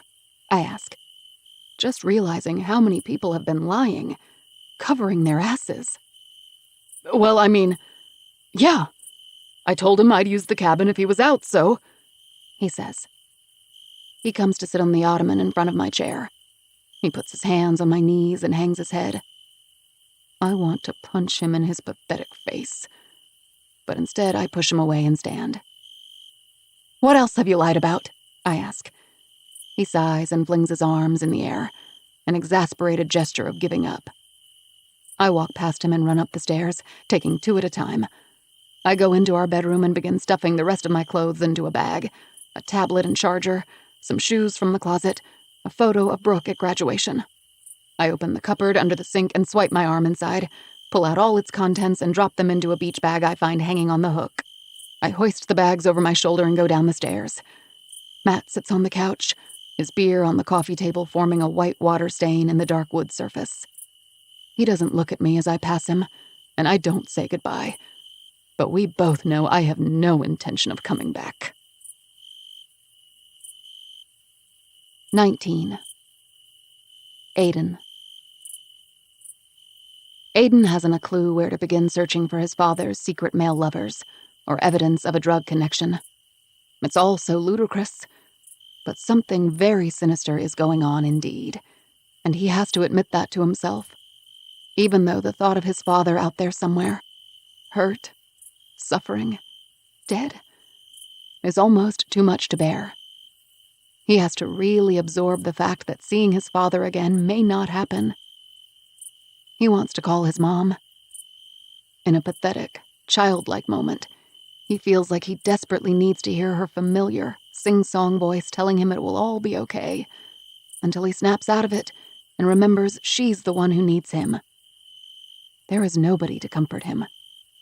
That's his job now. The weight of that realization steals his breath. He pops 3 more antacid pills from the car console and chews on them, the fizzy grape flavor dissolving on his tongue. It goes down thick and chalky as he swallows. Brady mixes too much powdered vanilla creamer into his cup of gas station coffee and squirms around in the passenger seat, never able to sit still, as they drive around the outskirts of town and search every ravine, bluff side, and fishing spot they come across, because they have no idea what else to do. Aiden just knows that he can't stop moving. He can't just wait at home and hope. He has to do something. After what he learned from his visit on the Strip, he thinks this approach is even more futile. Another part of him thinks that they might find his father's body discarded in a ditch somewhere. The revenge of whoever wanted him dead, evident from the state of his remains. He feels like he could be sick. "You okay?" Brady asks, fidgeting with the glove compartment handle and digging around in its contents. He pulls out a pack of cigarettes and lights one. He cracks a window, and Aiden thinks he might actually throw up. "Yeah, I'm fine," he says. "I think I might know what happened to him, but you won't believe me." Brady starts, and Aiden is already uninterested in what conspiracy theory follows. "I'm not saying it's aliens," he starts. "Then don't. God, Brady, please. Just hear me out. I watched this documentary about all these missing people who disappear in national parks and, rural outdoor places, right? Like a lot of them. They always have shit in common. They're older or have, a disability, a vulnerability. Brady. And they search an area 100 times, and then one day, some hiker finds their backpack or shoes or even their body in this wide-open place that was checked over and over. Okay? Aiden says impatiently. It's very convincing. That's all I'm saying. It fits." And just then, Aiden's phone rings. It's a number he doesn't recognize, with a 617 area code. "Who's that?" Brady asks, looking down at it in the cup holder, then picking it up and answering. "Aiden Coleman's phone? Brady, for God's sake, just give it to me." Brady cups the speaker in his palm and loud whispers over it. "I'm making sure it's not a reporter." "Kira who?" he says. "Kira Everett, what can I do for you?" "No, this isn't Aiden. Can I tell him what this is regarding?" he says, and Aiden swipes at Brady for his phone back. "Hold on," Brady says, and then hands it over. "God, here. Take a pill. This is Aiden," Aiden says reluctantly, hoping it's actually not a reporter. Or maybe worse, someone from Leah's school. Or worse than that, a cop with information he doesn't want to know. "Hi," the voice says. I heard about your father and..." "What is this about? We've already made a statement. We just want to be left alone right now." "No, sorry, I'm not. Let me start over." "How did you get this number?" he snaps, remembering that his number is on posters all over town to call with any information. He hears her sigh and collect herself. She speaks calmly. "Look, I'm calling because my daughter is missing. Brooke Everett. You've probably heard about it," she says, desperation in her voice. He remembers seeing her face on the news, but it blends in with all the other missing girls. Countless smiling faces, snapshots. A moment of life just before it was stolen from them. I think so, maybe. Sorry, I think we should meet," she says, not explaining further. "Meet?" he stutters, still not understanding what she wants from him, too distracted by his own pain. "Maybe it's nothing, but I've been studying the other cases like my daughter's. The other victims, the similarities. Then I heard about Harry Flynn. And maybe it's meaningless, but I've been finding lately that the leads I think are the most far-fetched and pointless have given me the most interesting information. It's worth comparing notes at least," she says. He hears her voice break. He hears a woman in utter despair, just as he is, longing to find someone they love. Yeah, okay," he says. "Put it on speaker," Brady says, nudging his arm. But Aiden has no intention of telling him about this, just like he has no intention of telling him anything about their father being spotted on camera outside a nudie bar. He's too unstable. Aiden needs to put the pieces together himself and have actual facts in his hands before his mother or Brady can be exposed to maybes and partial theories and unhinge. "Just text me when and where," he says, and quickly hangs up. "What was that?" Brady asks, flicking the butt of his cigarette out the crack in the window and shifting in his seat. "Leah's school. Don't worry about it," he says, and Brady nods and puts his feet up on the dash. He knows better than to comment on Aiden's daughter or ask nosy questions. They drive in silence for a while, until Brady gets fidgety again and starts poking around at the buttons on the radio. First, a scratchy country station comes in and out. George Strait sings Amarillo by Morning. And then it fizzles out and a Cat Stevens song pipes through the car speakers. It reminds Aiden of their childhood road trips to Crescent Beach in the summer. The two of them, just boys, kicking each other in the back seat. A cabin with a long dock and rusty nails popping through the wood, scraping their feet. Dead sunfish washed up on shore. A life vest with Snoopy on it driving a red boat with a bunch of little woodstocks water skiing behind it. And the gift shop, where they bought night crawlers and a cup of dirt and Dr. Peppers and got to pick out a candy and a chip. His heart swells with the memory of the four of them happy together. His mom's hand resting on the back of his dad's neck while he drove, and she would hum along to Moon Shadow and Peace Train. When the station goes scratchy again, Brady scoffs and switches it.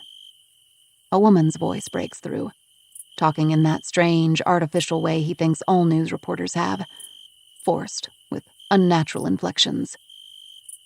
But it's the mention of the words Hemlock Lane that strikes his attention.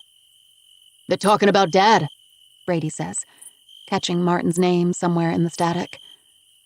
It's hard to catch everything that's being said, but she is talking about a series of missing person cases over several years.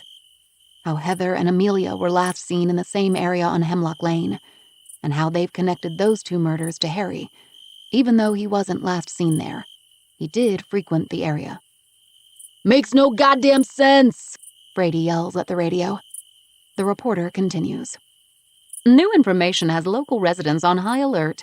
In a shocking discovery, missing 73-year-old man Martin Coleman was also seen in this same area between 10 p.m. and midnight on several occasions.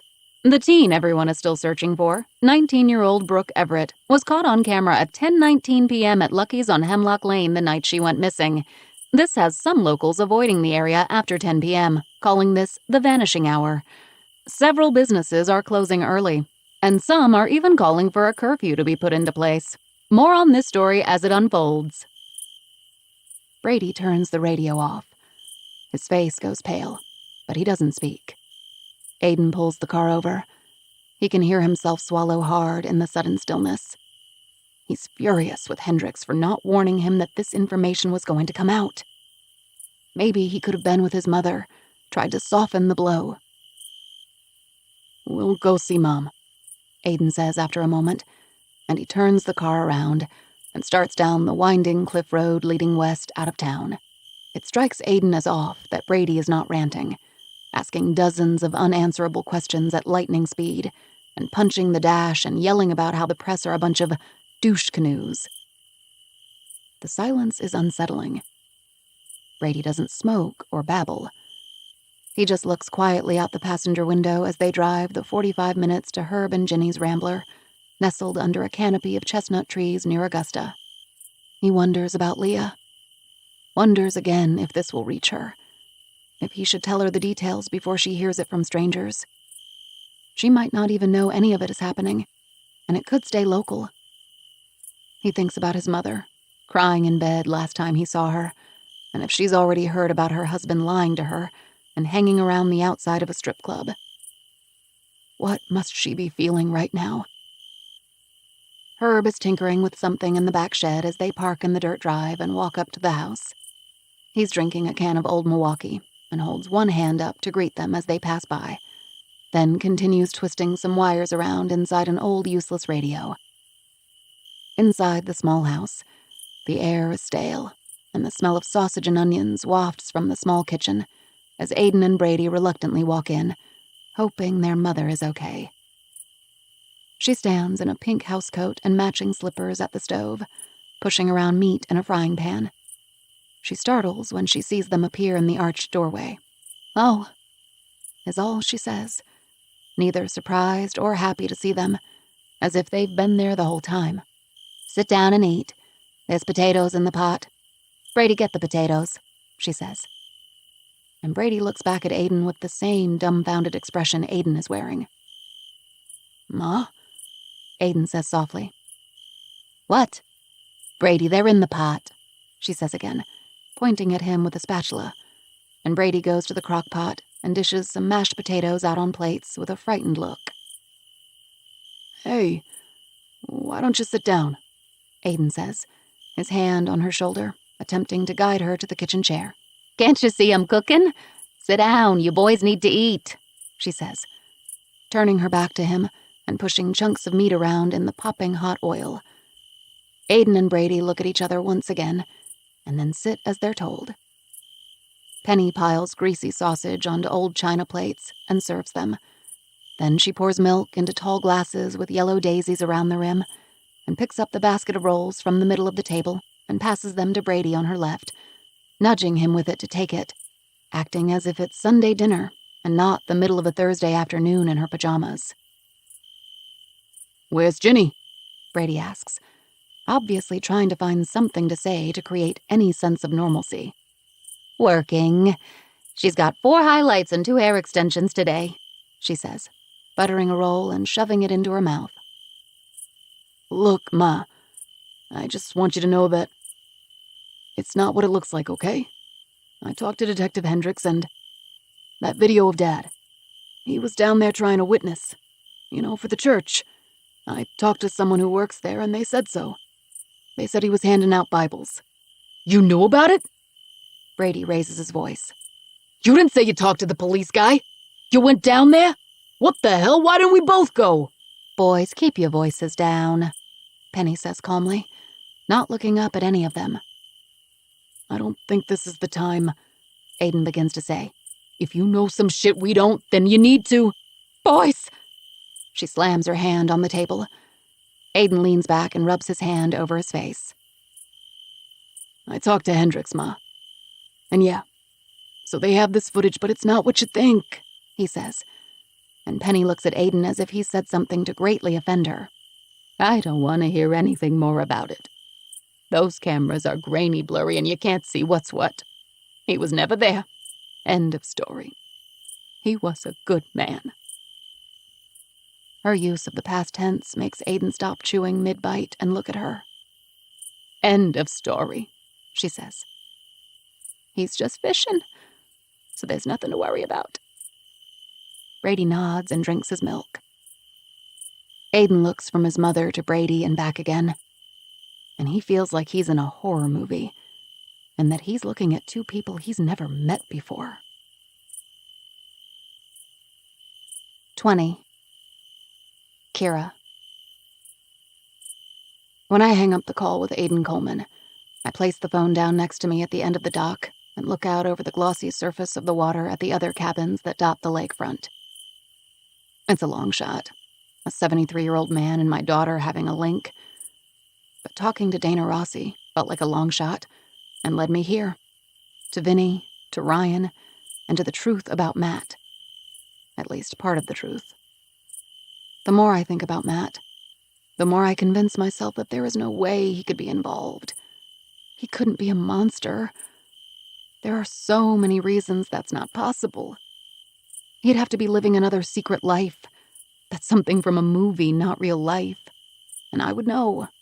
There would be signs, secrets, a feeling, right? Of course there would. Also, because what the hell would he want with elderly men? And the links between Harry and the girls are there. There was no denying that. Matt would have had to be here in Rock Harbor when Amelia and Heather were killed. I can barely remember what I ate yesterday. How am I supposed to recall every weekend we came to the cabin over a 5-year span of time? And besides that, These girls were gone for days before they were murdered. I don't know when they died, the exact time frame after they were taken. That information isn't something I'm privy to, so how can I possibly pinpoint if Matt was here in town? I can't, and it nags at me no matter how many ways I tell myself there is no way he'd hurt anyone. But there has never been one sign that he'd be capable of such horrific acts. He lied, and he kept lying, and the enormity of that lie makes me feel like I don't know him at all. I think of the time we took a canoe out on Weber Pond, the jasmine-scented spring air, making love on a picnic blanket under a sunshade of poplar trees. The dinners on this dock, with tiki torches flickering at dusk, the smell of campfire and damp earth filling the evening air. We laughed easily and exchanged awkward stories of teenage years and lost loves. Our life together has been easy until the last few months. Texts throughout the workday, saying nothing in particular. The garbage disposal is clogged again. OMG, look at this cat video. It's doing the tango. Can you pick up dinner? I didn't feel like cooking. I love you. Don't forget to get an oil change. We're boring. We watch TV on the couch most nights like everyone else. He never had stretches of calling, saying he'll be late or any odd behavior. I never had a sense he was hiding something. But if he really had a whole second life, I didn't know about it. My dad didn't pick up when I called 3 times on my way back from Boston yesterday. Probably for the best, since I was hot with rage and would have exploded on him, blaming him for lying to me. And I would not have been grounded enough to listen for any hint of a lie in his voice. Now that I am here in person, I can see how he responds, see what his body language has to tell me. Did he know? Is everyone I love conspiring against me? I saw his phone on the clutter of papers on the small desk by the front door of the cabin when I got in last night, and realized that's why he didn't answer. I know he just went over to Moosehead to catch northern pike, because he does it all the time, and I know there is no reception. But still I wondered. And I hate myself for wondering. Why would anyone leave their phone unless they didn't want where they were going to be trackable? But then I know he forgets it all the time. He's a different generation and isn't glued to it like the rest of us. And then the self-loathing comes when I let my mind go down that dark path. Wondering if he forgets it because he is up to no good and can't have a timestamp attached to himself, to whatever he is out there doing. It's a sick thought. I'm so ashamed of even having it, even for a fleeting moment. He's my father, and he's an incredible man. But all of this has me doubting everything I know. His car pulls into the dirt patch next to the cabin at a predictable 7:30 a.m., and he gets out of the car as he always does, balancing a paper cup of coffee and a small box of donut holes. He closes the car door with his hip and walks down to the dock. "You're back," he says. "Hungry?" He walks down to the end of the dock and sits next to me, our legs dangling off the end. He opens the donut holes and takes one, then pushes the box to me. "Did you know Matt was here the night Brooke went missing?" I ask quickly, like ripping off a Band-Aid. I keep my eyes fixed on his, searching his face for any look of recognition, or maybe waiting for his features to change and reveal a flash of panic or a lie forming. "Huh? Here where?" he says with authentic bewilderment across his face. "He said you knew." "Knew what? You gotta back up, Kira. What are you talking about?" he says in the calm way he always speaks. I've never known him to raise his voice. I can't actually think of a time where he has. He speaks slowly, in a low, grumbly drawl. A boy from Kentucky transplanted to Maine as a teenager, who only stayed for the solitude and good fishing, but still a laid-back cowboy to his core. "Matt was in this cabin the night Brooke disappeared. He was here, and he said he asked you if he could have the place, if you'd be gone or not, and that you knew," I say, trying to keep my voice even but feeling it quiver. "He was in New York," They confirmed his alibi, he says, brows furrowed, shaking his head. What are you talking about? He lied. He had his buddy there vouch for him. But he was here. I found the phone bill that proves it, and he admitted it. Holy moly, he says. That son of a bitch. Why? Why would he? He says he asked you if he could stay, and you said yes.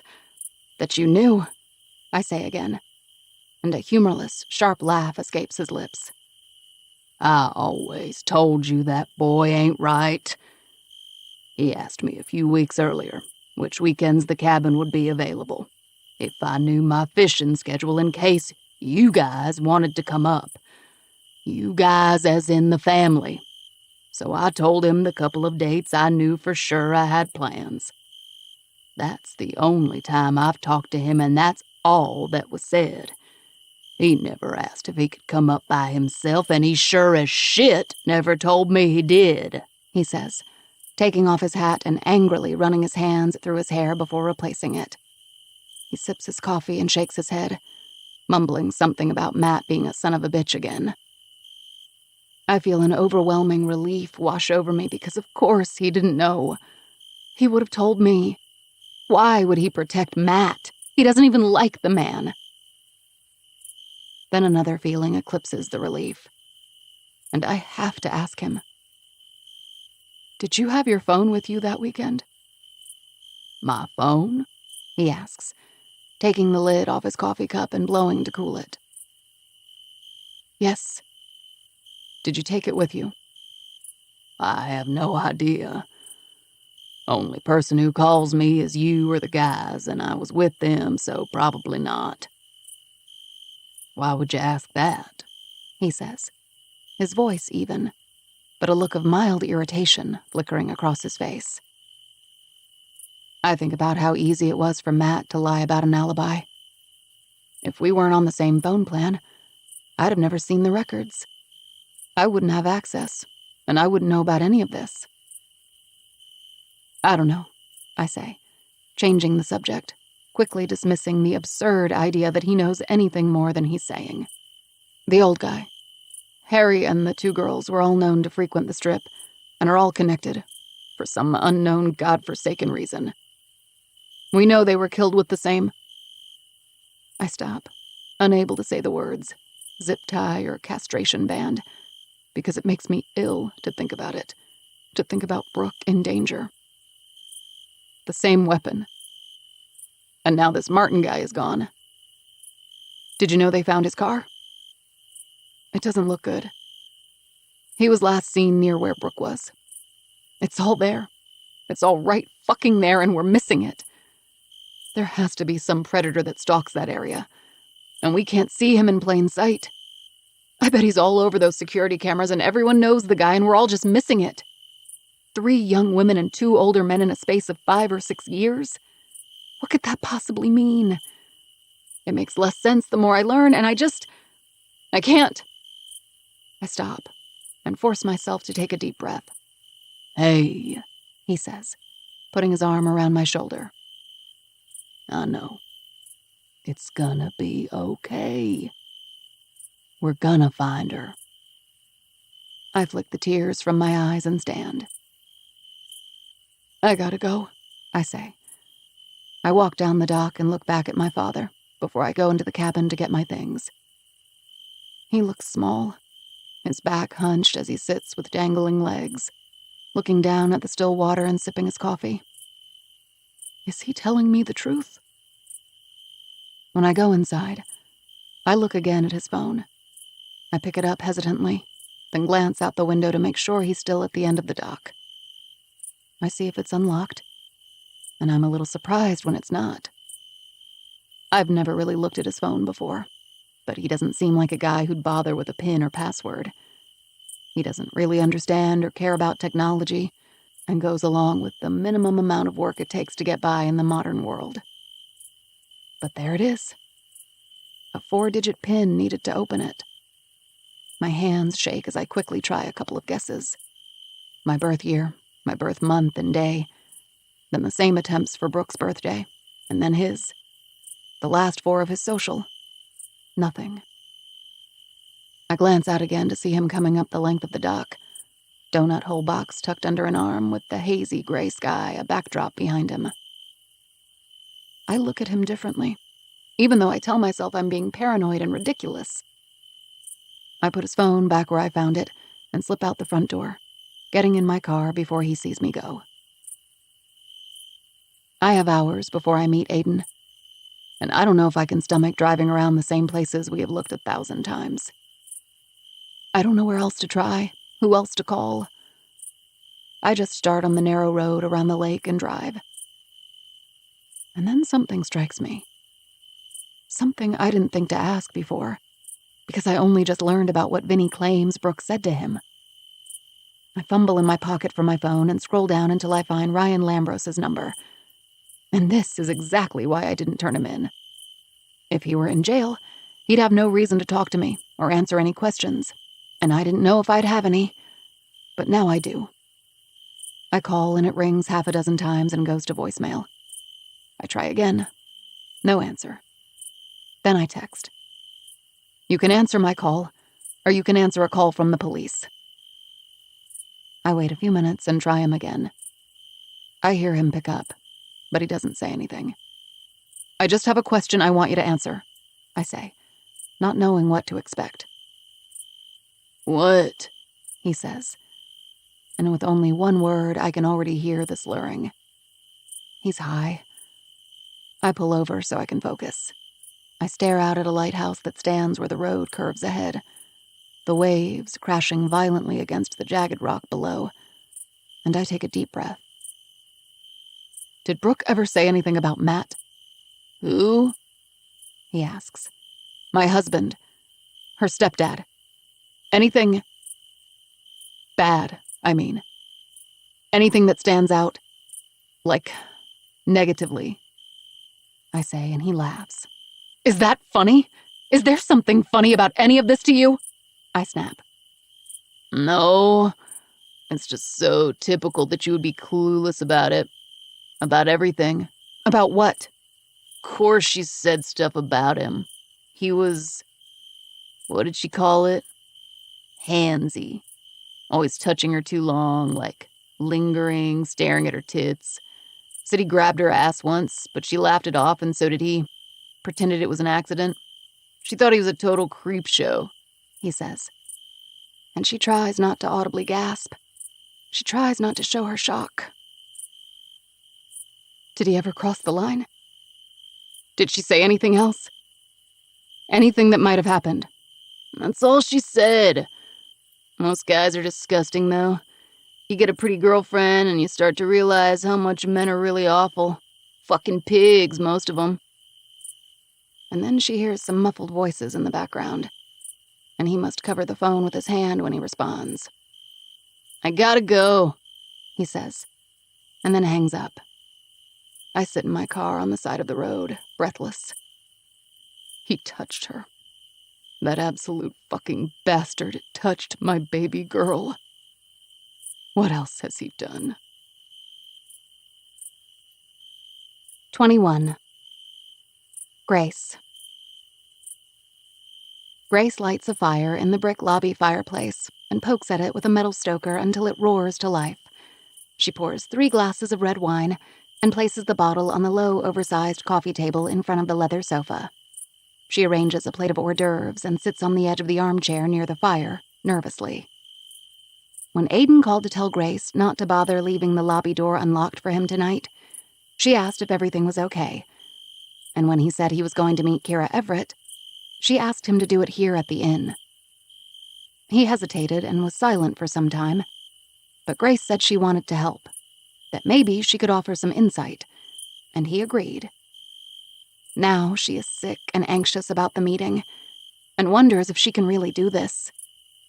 But she has information, and even if Vinny is right, and Aiden isn't the nice guy he portrays himself to be, it's about finding these 2 missing people. She has to put aside her feelings. What kind of person would she be if she didn't at this point? She hears Aiden's door at the top of the stairs open, and a hushed voice finishing a phone conversation. Then his footsteps are on the stairs. Before he even reaches the bottom, the front door opens and a voice says, "Knock, knock." A thin, very tired-looking woman with blonde hair and a messy knot on the top of her head and a parka too big for her frame walks in. She carries a laptop under one arm and a box of papers in the other. "Kira, hi," Aiden says, clipping down the last 2 stairs and going to greet her. She gives a weak smile and shakes his hand. She's ready to get through any small talk and down to business. Grace can tell. "This is Grace. She runs the place. She's also interested in trying to help," Aiden says, and Kira shakes her hand and gasps ever so subtly. Grace knows she resembles Brooke, at least a little. Enough to think this kidnapper, no, killer, has a type. She wonders if Aiden told this woman about what happened to her, if Kira knows she's one of the girls too. "Please sit, there's..." Grace gestures to the table. "If you're hungry or anything." "I'm fine," Kira says, opening her laptop. "I just want to exchange any details we have. The cases seem so completely unrelated in some ways, but of course we know the links that might help or mean something," she says. And when she opens her laptop, her screensaver is a photo of herself with a much younger Brooke and 2 men. They are all standing on a dock, posing for the camera. Grace notices Kira looking at her as she stares at the photo. It feels like Kira is studying her reaction.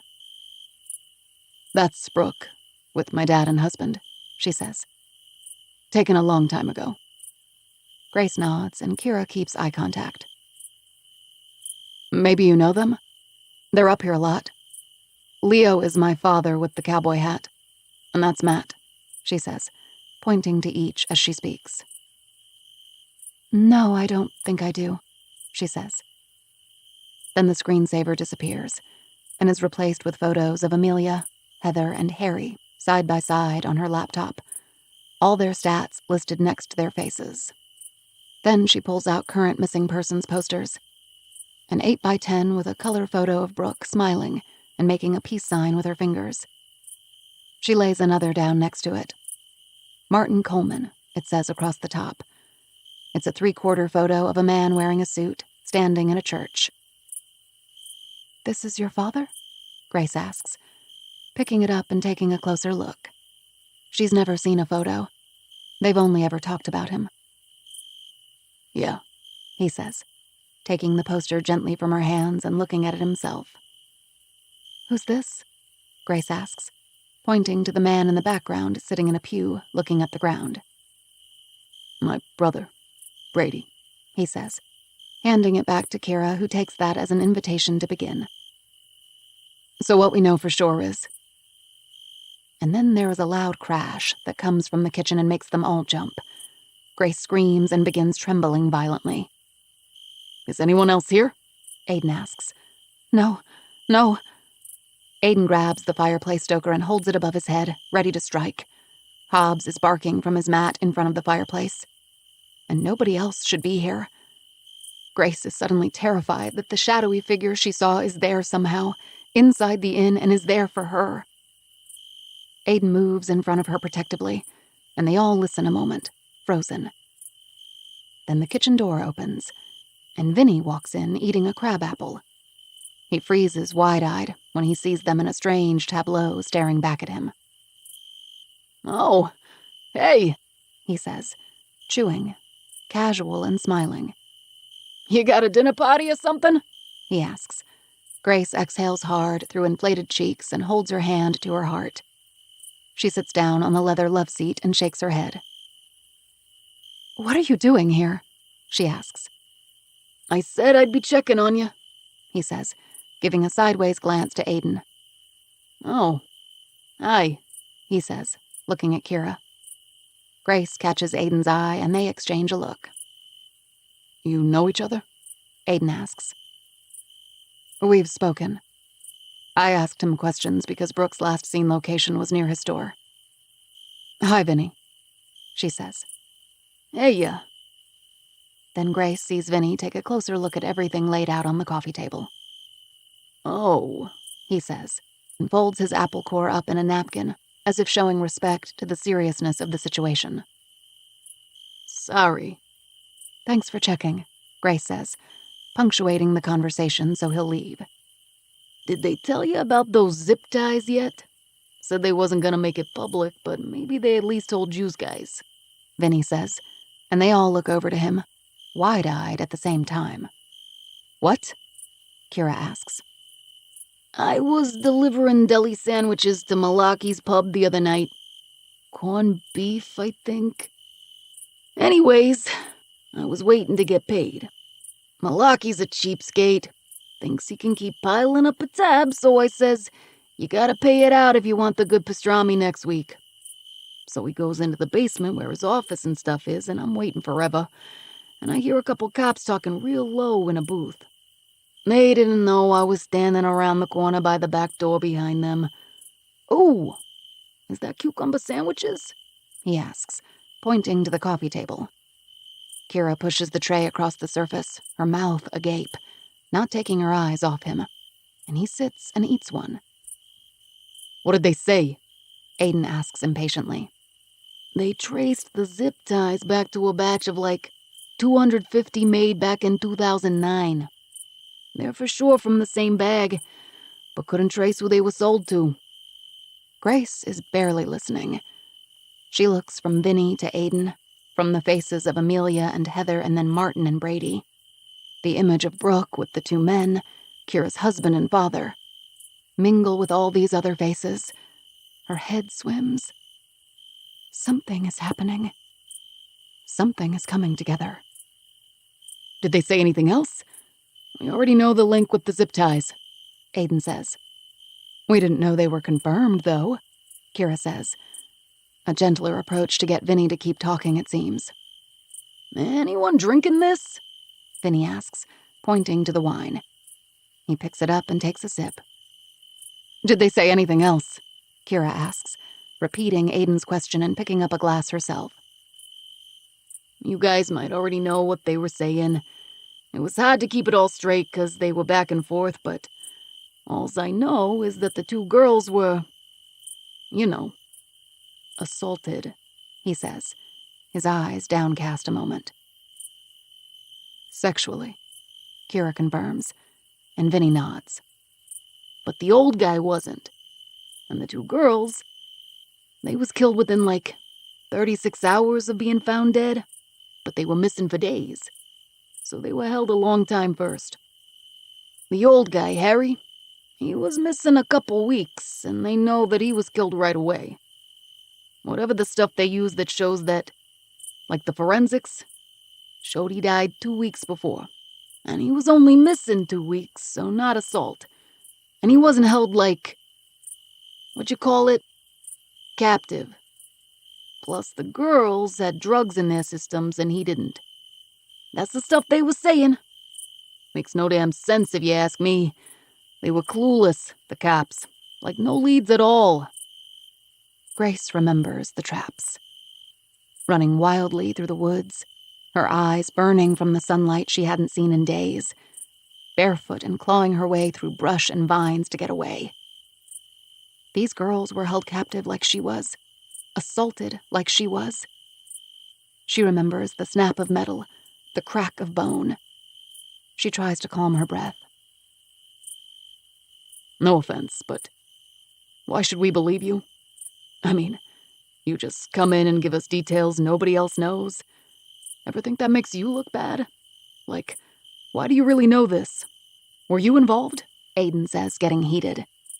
Vinny puts his wine glass down and looks at Aiden. Why would I give you details if I was involved? He says, very matter-of-factly. Aiden stands, frustrated. It doesn't change anything. It doesn't help these cases right now.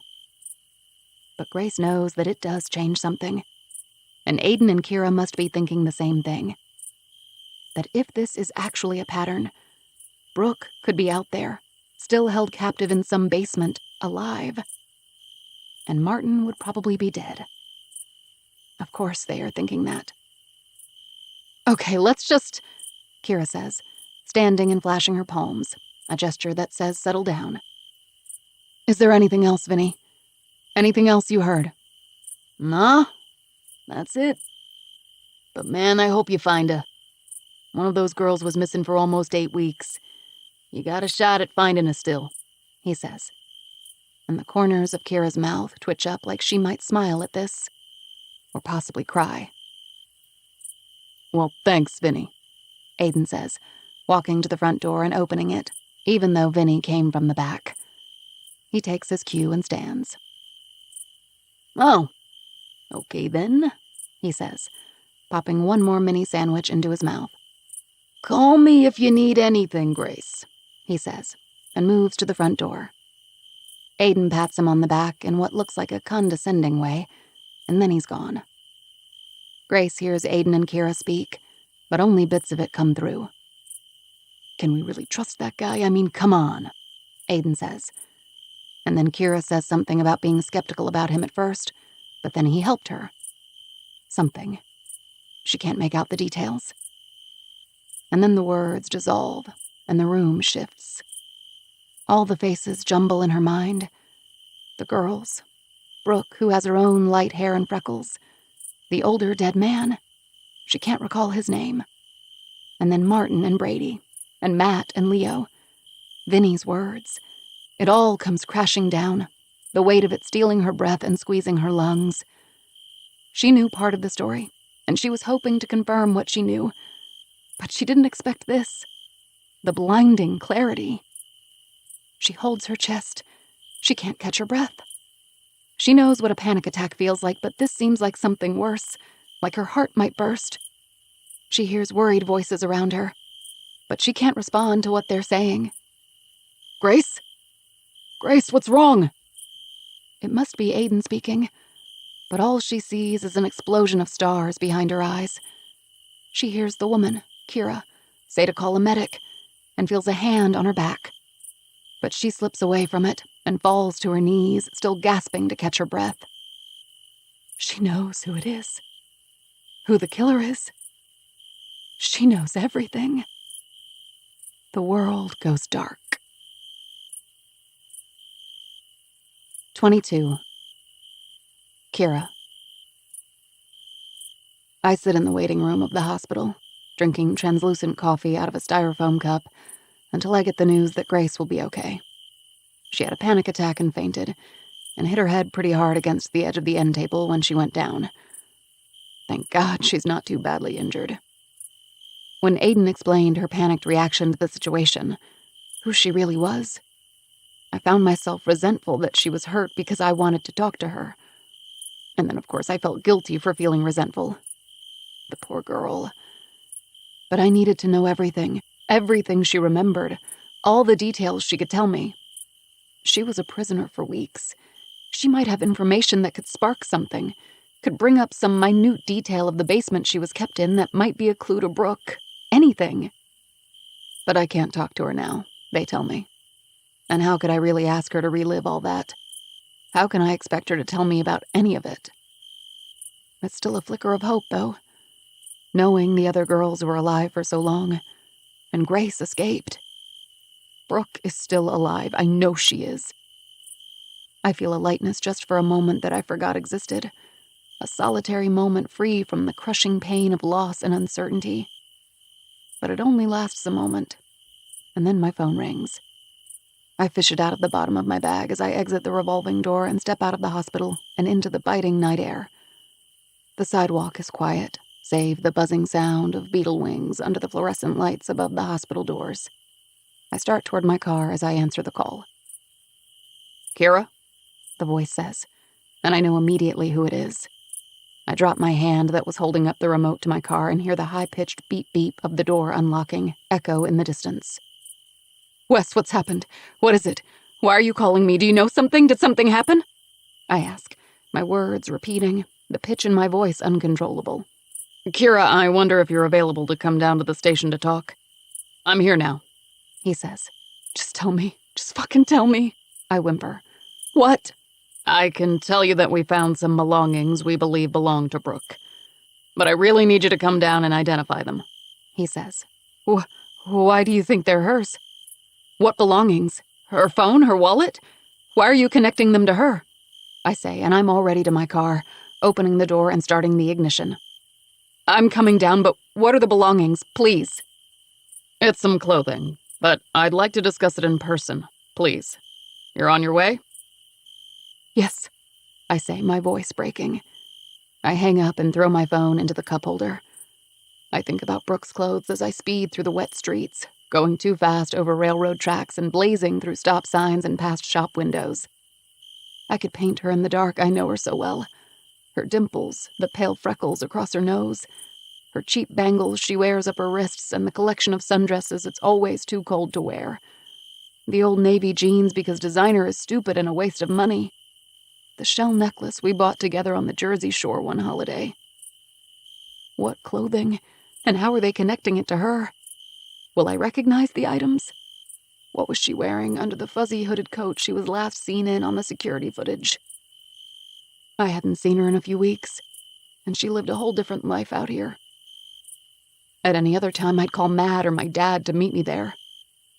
But now, I hurry from my car to the police station doors, and my head feels light, like I could float up and away from myself. I wonder if this is it. Is this the moment they will tell me something that will steal all my hope, that will change everything?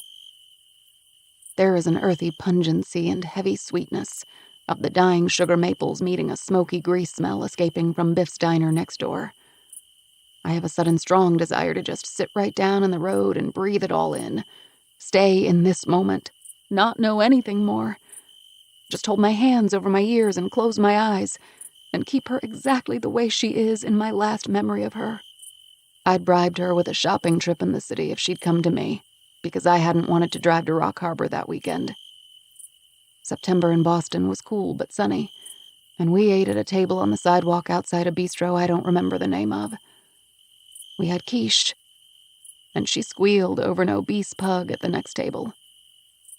We went into stores we could never afford, and ended up at a small, dimly lit bookstore with stacks and stacks of books piled on the floor and pushed into corners. She picked up a copy of War and Peace and asked if anyone has ever actually read the whole thing. And I almost spit out my coffee, stifling a scoff.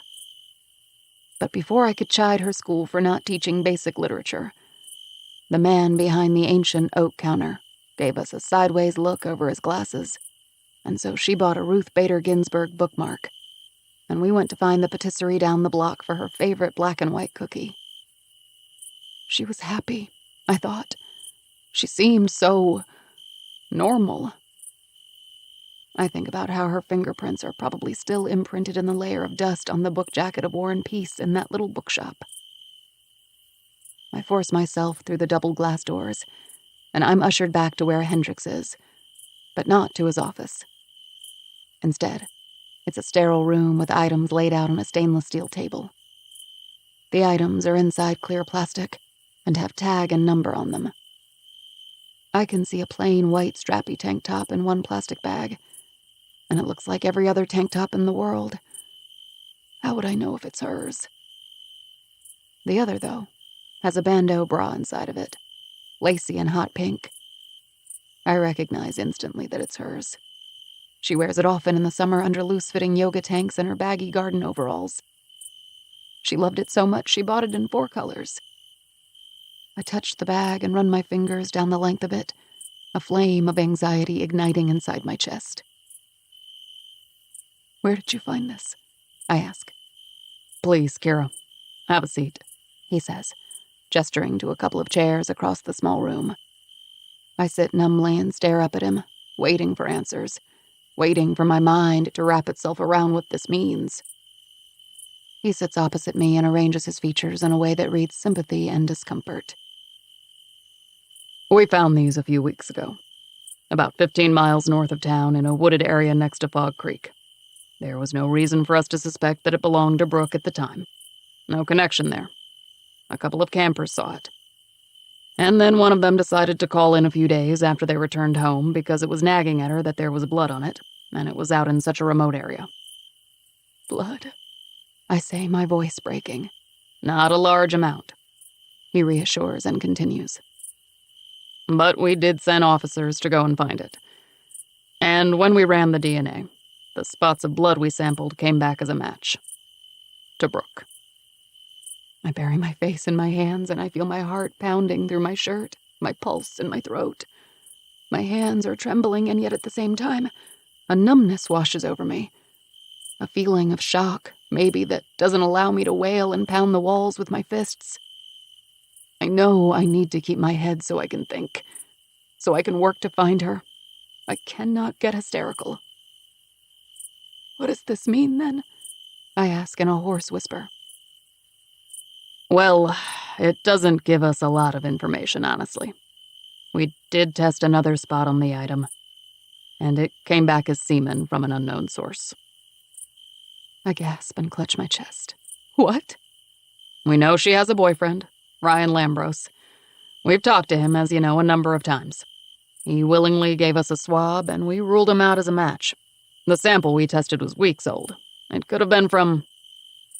It doesn't mean the worst, is all I'm trying to say. Hendrik says, leaning back in his chair and crossing an ankle over one knee, his face ashen as he continues, treading gently. Did she have any other partners that you know of, sexually? He asks. No, I say quickly. She would have told me. She tells me everything. And even as the words come out, I wonder what else she was keeping a secret besides the drugs. What wild thing was she going to do that night? Why did she never tell me how she felt about Matt? It's like I didn't know her at all. I look at the floor, heat flaming my cheeks. The good thing is that it gives us at least somewhere to refocus our efforts. We know she was there, and that's better than nothing right now. Hendricks moves to the edge of his seat, as if he's going to get up, and the meeting is over. The other girls, Amelia and Heather, they were killed weeks after they were reported missing. The bands match officially. They're related. And Harry, too. The bands match him even though he was killed right away. None of it makes sense, but it does mean that there is an actual serial killer out there, I say. And I make out a slight tilt of his head, a flicker in his eye that he's shocked I know this. We haven't made that public yet. How do you know that? It's the rumor going around. Someone overheard it. So it's true, I say, and his Adam's apple bobs as he swallows. A failure of the police department, I suppose. An embarrassment that someone overheard such sensitive information. Jenny's first husband in New York used to be a cop, and he'd tell stories about him and his cop friends talking too loud about a lot of things at bars and diners. It's a miracle more information doesn't leak that way, he'd said. But that's a big city. What are the odds the right person who gives two shits about the case being discussed would be in earshot there? Not here, though. Listen, he says, leaning his elbows on his knees and looking me right in the eye, his voice soft. We have not made an official link between Brooke and these other cases. There simply isn't enough concrete evidence. I know there are some parallels, and of course we are looking into that. But that doesn't mean it couldn't be 1,000 other scenarios. And if it is the same person responsible, if they are linked, then this information is a good thing. It means we still have time. I feel an overwhelming desire to rest my head on Wes's chest and feel the warmth of his V-neck sweater against my cheek, breathing in the citrusy aftershave and feeling his huge arms wrap around me, protecting me, just to have a solitary moment of comfort, of trust. I wouldn't be greedy. I would just take a moment. He sees my face crumple, and he moves his hand as if he might reach out to touch my knee or my shoulder to comfort me. And I want him to so desperately. But I quickly stand. You need to look at Matt Rivers, I say instead. He opens his mouth and tilts his head again, a crease between his eyebrows expressing confusion. Your husband? Yeah. He was in New York. We confirmed his... That's what fucking worries me, I say, is that all his alibi is some college friend of his who says he was there, and he's cleared. Really? There was nothing that was pointing to him as a suspect. And you also vouched that he was in New York. Well, it turns out he's a liar. He was here in Rock Harbor that weekend. The day she... I stop, because I'm so absolutely exhausted hearing the words again and again. Missing. Vanished. You know this for a fact, he says, more like a statement than a question. He admitted it. I see. And you know it's all connected, even if you won't tell me. The vanishing hour on Hemlock Lane. I've heard about it. The similarity to the other girls, the age, the time of night. They were found in the middle of nowhere, and now you're telling me her things, her... They were found in the woods by a creek, in the middle of nowhere. There is a psychopath just getting away with it. You have to find out if Matt was here when those other girls went missing. I can't figure out where we were. Where he was on an exact date years ago when Amelia and Heather were taken, but maybe you can. Thinking of how much time I wasted scrolling through the calendar on my phone from 2016 when Amelia was taken, looking at the meaningless dermatologist appointments and volleyball practice that week, and trying to recall if we were at the cabin on the weekend, if the times line up. But I don't know. It's impossible to remember. I put the thought aside. The very idea that Matt had anything to do with this. But how well can you really know anyone? The thought of Brooke seeing him as creepy makes bile rise in my throat every time I think about it. But I can trust Wes. He's maybe the only person I can trust. He sees my whole body trembling, betraying the hard, defiant look I'm trying to keep on my face. He moves in close to me and touches my shoulder. His touch feels like electricity, like the only real thing I have felt in days. I let him pull me in and hold me.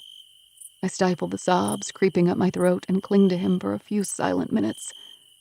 Then I pull away and pick up my bag, making my way to the door. You can arrest him for lying to the police at the very least, can't you? I say, paused at the open door. I'll look into it, and then pay him a visit, he says. And I nod and close the door behind me as I go, longing so desperately to stay in the safety of his presence, as wisps of his citrus aftershave linger on my skin. When I get to the car, I sit in the passenger seat and breathe.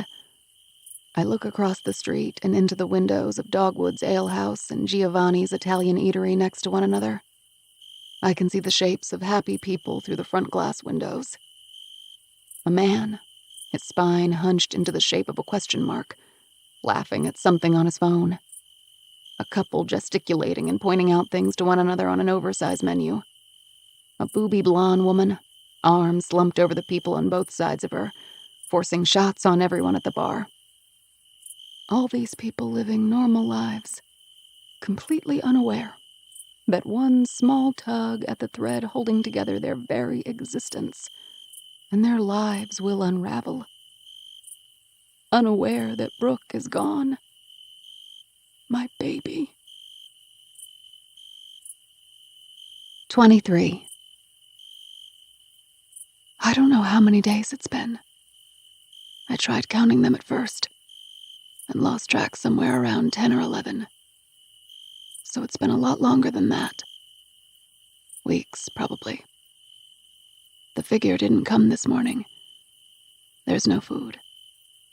I don't know why, because I've stopped screaming when the figure does come now. I've stopped fighting. My family must be looking for me. They have to find me here eventually. There must be tons of people looking. Will they believe me when I tell them what happened? That it's not my fault? Or will they hate me for all my shitty decisions? I have prayed over and over since being trapped down here, and promised that if God lets me get out of here alive, I'll change. Maybe cameras caught me, so they know where I was. On that stupid strip where I shouldn't have been. Will they give up looking when they realize who I've become? I run a hand through my greasy hair and try to stand on wobbly knees, weak from lack of use for so long.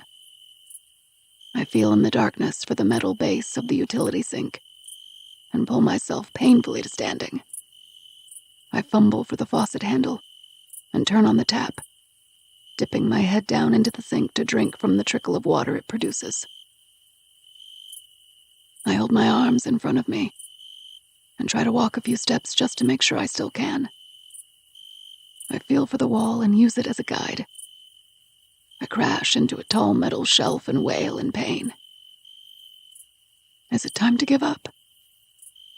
They must think I'm dead. They must at some point have to stop looking. I'm glad the figure didn't bring the food today. I can't do this much longer anyway. 24. Aiden. When Aiden finally leaves the hospital, assured that Grace is stable and will be fine to go home in the morning, he promises her he'll come back to pick her up first thing, and then drives back to his parents' house. He's not sure if he should be worried that Brady isn't there. He's a grown man with his own life, after all, albeit one unknowable and distant from Aiden's understanding. He's used to seeing Brady in basketball shorts, Dr. Pepper in hand, draped over furniture and smoking up the house. But he doesn't know where he spends his time when he's not doing that, since he stopped going to bars. Aiden sits in the dark of the kitchen and tries not to let the shadowy thought push in, that all the evidence is pointing to his father being dead. He reminds himself instead that the medications his father didn't take with him look bad, but the heart medication is really just a blood thinner, and none of them are something he'd die without taking. The car looks even worse. But if he got in an accident, what if he got out of the car before it went over the bluff? What if he's out there waiting for help? It's possible, isn't it? He feels like he's hit a wall, unsure where else to look, unsure what else he could possibly do.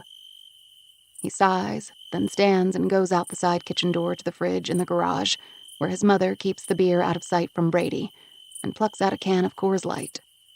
He opens the garage door and pulls down a plastic deck chair from a nail on the wall and sits. He looks out into the black bones of the naked trees, the vast expanse of woods that seem to go on forever. His father could be goddamn anywhere. And his mother. Poor Penny seems to be slipping away into an impenetrable place, somewhere he can't reach into and pull her from. He's seen her go through grief, through all Brady has put her through, the wall punching and screaming when he was tweaked out of his mind, stealing her brooch and the TV in the basement to sell for drugs, the 2 wrecked cars, the multiple bouts in rehab. The tears she shed over Brady are countless, but she did that in private. Blots of black mascara beneath her eyes or an "I'm fine" that rolled too quickly from her lips are the sorts of things that betrayed her. She told the world everything would be fine, and she believed it. And Aiden supposed it was fine now, with Brady being clean anyway. But he's never seen her crack like she had the other night. He didn't quite know what to make of it. The dark flash across her eyes, the level of delusion evident in her words and strange demeanor. He hears the howl of a distant coyote, and an unexplainable loneliness taps at his spine, an indecipherable sensation that makes him want to jump up and move, do something, stay in motion and not sit in the quiet with this dull ache. He doesn't jump up, though. There's nowhere left to go. So he thinks of all the things he knows for sure and runs the details through his mind. He thinks about all the facts he and Kira shared with each other in the hospital waiting room, swapping stories, comparing any evidence or clues they had, all the shocking blindsides down to the smallest nuances of their own stories so far. He told her what he's told nobody else. The stripper who saw Martin on that corner, the one where the men go. And she told him about her daughter's boyfriend and the drugs, and all the time she wasted not knowing Brooke had gone down that road and had been lying and hiding things. There were no expressions of surprise or judgment on either of their faces, of course. They understood one another and vowed to work together. Still, when he saw her name pop up on his ringing phone, it startled him. They'd just left the hospital. What could have happened so soon? "Aiden," she says. Her voice sounded breathless. "Hi, are you okay?" "Yeah, I saw my missed calls after I left the hospital. One of them was Wes and..." "Sorry, who?" Detective Hendricks. He wanted to let me know that Ryan Lambros, the boyfriend I told you about, was arrested. Okay. For soliciting sex. On that corner you were talking about. He said specifically Abbott and Fifth. That's the same place you mentioned, she says, speaking quickly. Oh. Okay, but what does that have? I'm just thinking that maybe he'd have info about your dad. Wes said his parents are horrified and refused to bail him out. Just thought maybe that could be leverage and he'd maybe know something. Yeah. Yes, Aiden says, dumping his beer out in the grass and moving into the house to look for his shoes. Any information will help all of us, and he won't talk to me. Honestly, I don't know if there is anything else I could get out of him anyway. But your case is different. And I guess he hangs out down there, dealing drugs or whatever the fuck the little psychopath does. So maybe he knows something. I'm on my way, he says. No, they won't let someone visit this late. You have to go in the morning, she says. I'll pick up Grace and meet you at the inn so you can go. Okay. Just send me the details. Where he's being held. Anything else you think I should know, I guess. I'll go first thing. Thanks. At least it's something, he says. And write this down. I don't want it over text, she says. And he's already in the back screen door, rifling through a junk drawer for a pen. He finds one and pulls out a Chinese takeout menu to write on. Ready, he says. 8902 Pine Road, apartment 201. I think you could go and bond him out. I don't think they'll let you visit, so once you get him out, you'll need leverage for him to talk. That's his apartment. It's a drug den. All you have to do is threaten to expose it. If he's somehow cleaned it up, and I don't know how he could get all evidence out of there. You should have seen the place. There's another apartment, 104. One of his druggy friends lives there, and I have seen him go in and out when I watch the place. So keep that in your back pocket, she says. And he's equal parts impressed by her tenacity, and a little taken aback by how extreme it is. Got it. Thank you, he says. They hang up, and he's buzzing with electricity to have any thread of hope for a lead. But there is also a crushing come-down after being ready for action. His nerve endings tingle, and his heart pounds at the thought of a task. And now the quiet again. Leah far away at school, his mother losing her mind, Brady off somewhere, Grace in the hospital, his father vanished. He's never known this kind of loneliness before, and it rattles something deep within him. He goes inside, pushes an ashtray shaped like a walrus to the other side of the coffee table so he can't smell it. He takes a brown Afghan that's been folded over the back of the couch for 30 years and pulls it over his shoulders as he curls up into the fetal position on the ugly floral couch and waits for morning. The next morning, all Aiden can think about is Grace as he impatiently waits for Ryan's arraignment hearing to finish so he can post the bond and surprise him in the courthouse lobby as his ride home. He'd never really seen anyone have a panic attack like that before, and he didn't have a clue it could hospitalize someone. He wanted to be the one to pick her up and take her home, but he needs to be here and talk to this kid, no matter how anxiety-inducing it feels. "Who the fuck are you?" he hears, and turns to see a scruffy-haired, skinny kid walking toward him, being watched by the security officer handing him some papers and gesturing to Aiden. "Your best friend today, it looks like," he says, trying to put on a tough exterior that feels very incongruous to the way he would naturally respond to such aggression. "You bailed me out?" "Bonded," Aiden corrects, implying it's not over yet, and very impressed with himself.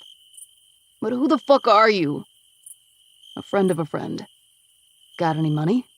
Aiden asks. "No," Ryan says, staring him up and down. "Well, then I'll drive you home. Or wherever." Ryan looks back to the security guard as if asking if this is for real, if it's safe. But the guard is already deep in conversation with someone standing at the information counter and no longer looking in Ryan's direction. "We'll stop at Burger Crown. Hungry?" Aiden asks, starting to feel a little nervous this kid will just bolt. Instead, He looks around one more time and runs his hand over his face, then looks to Aiden, who makes a casual, come-this-way gesture with his arm, and Ryan follows. Aiden's car is parked at a meter just across the street. He beeps his Range Rover unlocked and says, "This is me." Ryan climbs in, and Aiden feels a sense of relief, but also a little trepidation knowing the kid's a meth addict and could blow a gasket for any reason at any time. But surely he's sober and unarmed, since he's just walked out of jail. Aiden consoles himself with that and nervously moves forward with his plan. Ryan is staring at him wordlessly. "I thought if I did you a favor, you'd help me out," he says, and doesn't realize how it sounds until Ryan's reaction comes. "That's some balls," he says. "You pick me up from getting arrested, and now you don't wait 5 seconds before asking for a favor? How do I know you're not a setup? You could have a camera in here. I'm not doing that shit here." "Oh, Jesus, no, what?" Aiden stumbles in his words, realizing Ryan thinks he's asking for a sexual favor. He shudders at the thought. "Then what the fuck?" Ryan says again. "Who are you then?" "I heard you were arrested near where my family member was known to spend time. So I thought if I helped you out, you could maybe give me some information." "Kira Everett sent you? Jesus Christ, that crazy bitch. I told her all I know. I got nothing else to say. I swear to God. Drop me at the fucking Burger Crown. I'll get home on my own." "This your address?" Aiden asks, quickly changing tactics and sliding the corner of the Chinese menu he wrote it down on across the console. Jesus, really? "Listen, I don't want to cause you any trouble," Aiden says, pulling over now, feeling like he played his card and it will either work or it won't. Ryan looks around like Aiden is going to hurt him or something. "I really don't. I don't even know you. But I can turn right around and give this address to the discharge officer and tell them what's there. And you'll be in a lot longer than one night." "I don't know anything. I don't have more to tell you people." "This man," Aiden says, pulling a sheet of paper from a manila folder pushed down the side of the seat. "I'm not asking about Brooke. I'm asking about him." Ryan takes the missing poster and looks at Martin Coleman in his church suit. "Pastor Marty?" "Yeah, okay. How do you know Pastor Marty? What am I supposed to tell you about him?" "Pastor Marty," Aiden repeats, over-enunciating the words. "He's always preaching, so that's what they call him. I don't know." "So you know him?" "Kinda," Ryan says, shifting in his seat, folding his arms and then unfolding them. "Is he Aiden doesn't know how to ask this. Is he involved in your line of work?" He does realize how ridiculous it sounds when he says it, but Ryan's cackling laughter makes him defensive. "Line of work," he repeats, snorting. "It's a quick buck. I'm not proud of it, okay? I don't have a ton of other choices." "Okay," Aiden says, trying to be patient and appear sympathetic. "So, you're asking if he's down there sucking dicks or what? The other way around," he says. And Aiden bristles, tensing his shoulders at the sound of the words. "Something like that. He was seen on Abbott and Fifth. I guess that means something." "Well, the short answer is no. I offered it to him once. Thought he was there pretending to hand out Bibles and shit, but was really looking for something else. He swung at me when I asked him, but he's old and kind of fat, so he missed by a mile." Aiden blows out all the air he's been holding in at hearing this. But then again, as much as he didn't want his father to be living a double life, it's the end of his only lead. "I did see him a couple weeks later, though. Took a Bible from him." Ryan chuckles. "A Bible? What a weirdo." "So he really was just witnessing?" Aiden asks. "Witnessing what? I told you nothing happened." "No, it means witnessing the gospel, trying to bring people to the Lord. Never mind. So he wasn't there for..." He finds he can't say the word. "Blowjobs, butt sex? Nah, I don't think so. As I was saying, when I saw him a couple weeks later, I asked him if he wanted to buy anything. He pretended he didn't know what I was talking about, and then next time I saw him, he asked what I had. I was like, sweet, a lot better way to make money, but new clients are always risky. This guy screamed undercover cop at first, with his weird Bible shit, but then, I don't know, I could just tell he wasn't, you know? He was there for a reason. Might have just been a little bit of drugs he was after. Anyway, I gave him a sample that day and been selling to him for months. Casual like, though. No texts or orders, just when I see him. He asks what I have, and I have everything, and then he buys just a little, and that's that. Aiden feels like he's been punched in the gut. This can't be real life. His dad, mixed up in drugs? In a way, knowing that he had a problem, an addiction he was trying to feed, is at least an answer to all this. But it just seems so implausible. What did he buy exactly? I shouldn't have even told you this much, but you're a shady fucker who totally blackmailed me, right? So fuck off. Telling you more could get me killed, you know? Your relative probably pissed off the wrong person and now he's gone. Aiden feels heat flood his face and anger rise in his chest. He looks around, trying to find something to anchor himself. He glances at the address on the menu, remembering he has leverage.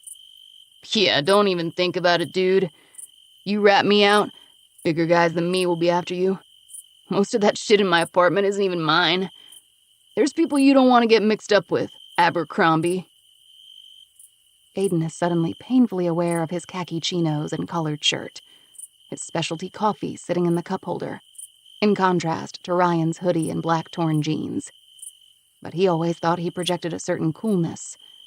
He'd definitely never been called Abercrombie before. He looked at Ryan blankly, no response waiting in his arsenal. And I guess you probably don't want me telling anyone about Pastor Marty on Dick Suck Corner and all of his little transactions with me. So seriously, fuck off now. I paid you back, he says, opening the Range Rover door and hopping out onto frontage road A6. Aiden sits in stunned silence as he watches Ryan's hunched figure pull his hood over his head and walk toward a strip of chain restaurants across the narrow highway. 25. Grace. Grace was surprised to see Kira rather than Aiden parked along the curb in front of the hospital waiting for her. The nurse insisted that it's policy to wheel her from her room to the door, even though Grace had stated she was fine a dozen times over. The crushing weight of what she now knows, and the responsibility that comes along with it, with how she handles that, is making her feel breathless again, and the hairspray wafting from the nurse's crispy perm is turning her stomach. She watches Kira force the sides of her mouth upward in an attempt at a smile, but she understands deeply that right now, it feels like there will be nothing to genuinely smile about ever again. She can help Kira, she thinks, but she can't just blurt out what she knows. She could put them all in danger that way. The person responsible could get away with it because the evidence she needs to put in place first wouldn't be there, and Brooke could never be found if she doesn't use the leverage she has very carefully to try to get a confession and a location. She knows what she needs to do. She just needs to get back home to the solitude of her own space and start putting it all in motion. She needs to work quickly, she knows, but she needs a minute to think, to get everyone away from her. The overstimulation from her shocking revelation, and the trip to the hospital after having not left the inn property in many months, and all these people around her. It's too much. "Hi," she says softly, as she slips into Kira's passenger seat. She lets out a tiny squeak of pleasure when she sees she brought Hobbs along. Hobbs jumps on Grace's lap, and she kisses his nose and strokes his ears. "Hi. I know you expected Aiden, but he had to do something this morning. He said he'd be back to the inn soon, though," she says. And Grace finds it strange that Kira suddenly knows more about his comings and goings than she does. It's intimate in a way she somehow doesn't like. "Thanks for getting me," she says. "Are you feeling better?" Kira asks. And Grace nods and looks out the window, disinviting conversation. She doesn't know what she could possibly say to this woman until she can tell her the truth. They drive the rest of the short distance from the hospital to the inn wordlessly. It isn't until she hears a sharp intake of breath from Kira that she looks at her, and then straight ahead to what she's looking at, open-mouthed. There's a police car pulled up into the gravel clearing in front of the inn, and 2 officers standing on the front wraparound porch. One is on his phone. The other is peering in a window. "Oh, God," Kira mumbles, getting out of the car. Grace does the same, and the slam of their doors make the officers turn. Hobbs jumps out and barks at them, jumping around on his hind legs and yelping. Grace picks him up. "Wes, what's happened? Why are you here?" Kira says in a panicked voice. And Grace finds it odd that she's on a first-name basis with a police officer. "Kira?" the officer says, surprised. "Nothing. I mean, I wasn't here for you. I didn't know you. What are you doing here exactly?" Kira looks to Grace, and Grace's face loses its color. Police, patrol cars, uniforms. She just wants it all to go away. She swallows hard and clutches her handbag to her chest. "This is Grace. She runs the place. I was dropping her off. She's not feeling well," Kira says, moving to Grace, taking her elbow to help her inside. "Miss Holloway, we actually came to speak with you," Wes says. "I'm Detective Hendricks. This is Detective Monahan. We just have a couple of questions if you have a minute," he says, and Grace looks to Kira like she might vomit. "Let's go in and sit down," Kira says. Inside, the lobby is ear-ringingly quiet. Sunbeams cast rectangular shapes across the wood floor, and dust particles dance in the slits of light. The antique fiddleback chair protests beneath Monahan's weight as he sits. Hendricks sits on the leather sofa next to Kira, and the air is electric with nervous energy as Grace perches at the edge of an armchair and waits to hear what they have to say. The word "missing" is always bold and red when it flashes across her memory. The shouts of police officers yelling to each other in those woods that they found something. The snap of bone in the bear trap. The wailing, the running. It all swirls in nauseating loops inside her mind.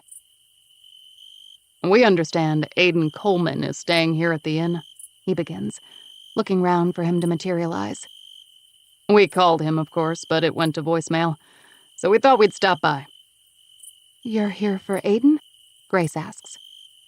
"We also have a couple questions for you, but if he's here..." "He's on his way," Kira says. And again, there's a twinge of irritation that Kira knows this and she doesn't. Hendricks nods. "If Aiden is staying here, you are probably aware his father is missing?" he starts. "Yeah," Grace says, wishing Aiden were fielding these questions, wishing she could go upstairs with Hobbs and crawl under the covers for days. But of course she can't. She could blow their minds with the information she has, but not yet. "I don't know if you've seen the posters around town, or maybe Mr. Coleman shared with you," he begins, placing an image of Martin Coleman on the coffee table in front of him and turning the paper around to face Grace. She feels her whole body tense. She nods. Just then, the front lobby door flies open, and they all startle. Aiden rushes inside. "What happened? Grace, why are the police here?" "Mr. Coleman," Hendricks says, standing. "There's nothing urgent. Just a development we wanted to discuss. We tried reaching you." Aiden pats his pants pocket and jacket with his hands, then his back pockets, feeling for his phone with no luck. "Oh, I didn't. I was tied up." "What development? Did you find something?" he asks, joining the others, sitting on the arm of the sofa. He peers at an image of his father on the coffee table, then looks to Hendricks. "We finally received your father's phone records, and the last signal before the phone was turned off pinged off the cell tower at the end of Shiloh Road. It's pretty rural out here, so there aren't too many places he could have been." "What?" Aiden says, standing again, chewing his thumb and looking to the ceiling as if thinking hard about it. There would be no reason for him to be over on this part of town, he says, flustered. Here's the list we made of businesses and residents in the area the tower services, he says, handing a manila folder to Aiden. Maybe looking at it will spark something. Grace, do you recognize Mr. Coleman or remember seeing him in this area at all a few weeks back? Or ever, for that matter? Monahan asks. Grace presses the bandage covering the place on her arm where the IV was inserted and picks at the gauze. I don't really leave the inn much, she says. Sorry I'm not much help. Anyone else stay here over the last month or spend any time here that might be worth talking to, do you know? Grace's throat goes dry. The last time she has spoken to or even seen a cop was many years ago, and the mere proximity to one makes her stomach flip. She should feel gratitude. They saved her after all, didn't they? But all it does is bring every terrible memory back. Vinny. Donato. He's the delivery guy. He comes a couple times a week. Nobody else I can think of, she says, clearing her throat. And Kira must notice Grace go pale, because she says she'll go and get some water and excuses herself. I feel like this is just more confusing, Aiden says. Besides the inn, there's a bait shop, a corner store, a liquor store, and 8 cabins along Bullhead Lake, like... He stops, and a quiet growl of frustration escapes his throat as he drops the envelope on the table. We talked to the corner store, and they have a security camera that doesn't show him there. The bait shop was closed that weekend, and we will still talk to the liquor store, but since there are a dozen others nearer to his house, I don't expect much there. I did call your mother this morning. She said what you're saying. There'd be no reason for him to be on this side of town, so far into the outskirts. Kira comes in and hands Grace a glass of water and glances down at the list in the manila envelope. Grace sees her hand fly to her mouth. Aiden and the detectives continue to talk, unaware. Maybe he knew someone in one of the cabins, had a buddy from church, or... I can't really say I know his friends and his schedule anymore, obviously. So yeah, it seems weird, but maybe that's... I don't know. We've spoken to a couple of the residents in the cabins already, but most folks don't stay off-season. So we have calls out to the rest. See if that gets us anywhere, but... That's my cabin. There on Bullhead Lake. We're the third one in from the corner of the dirt road turnoff. Kira interrupts, her face blotchy and her voice shaking. Everyone has turned to look at her. The cop doesn't look surprised. Clearly, he already knows this. We talked to Leo already, Hendrik says. Who's Leo? Aiden asks. My father, Kira replies. He's not there. He's spending a few days up near Fog Creek where the clothes were found. Searching. Or so he says. Right. That's what he said when we called. And again, we double-checked with the guys he was away with that weekend. He said he'd come back in and go over it all again. We'll talk to the other cabins again, of course. We did call Matt and asked him to come up for questioning, and he agreed. Said he'd head to Rock Harbor first thing in the morning. Kira whips a look back at the detective that makes Grace shiver and sit back in her seat, gripping the water glass in her fists. Why the fuck haven't you arrested him yet? She screams, shocking everyone. What more do you need? Ms. Everett, Monahan says, and Hendricks cuts the air with his hand, a gesture that says to let him handle it. Kira, I wish it were that cut and dry, but we don't have enough to go on, not even close. And you? Then search my cabin. Heather Rossi had a bracelet. It was gold with little elephant charms, her mother said. And Amelia had that half of a heart locket. Oh my God, If this maniac is taking tokens off these girls, he's got to be keeping them, right? Before anyone can respond, she says, Of course he would. Fuck. Then she sits and then stands and then sits again, cups her hand with her mouth. Then she stands again, her mind clearly reeling. I'm sorry, Aiden says. I thought... We are talking about my dad's phone records, right? Did I miss something? He looks to Grace, who just raises her eyebrows back at him and watches Kira for a response. Matt is my dirtbag soon-to-be ex-husband who lied about where he was the day my daughter disappeared. He was here at the cabin. Your dad was a couple weeks later, and I don't know how the fuck any of this is related, but I know Matt was here 2 weeks ago because we were all here looking for Brooke, so this is too much. Your dad was in this area the night he went missing. I mean, you're saying his phone pinged around here. Christ's sake, get a warrant! Then Kira freezes, and Grace thinks she might take a swing at Hendrix, but she grabs her bag off the floor next to the couch and looks him dead in the eye. I don't need to wait around for this shit. I can do it myself, she says and heads for the door. Hendrix follows after her. Kira, where are you going? Boston, she says, slamming the door behind her. Hendrix calls out something about not knowing if it's safe, but she's gone. Grace sees Hendrix's back tense as he stares after her. Monahan picks up his notepad and pen. We can't stop her, he says. She wants to search her own house. Maybe she should.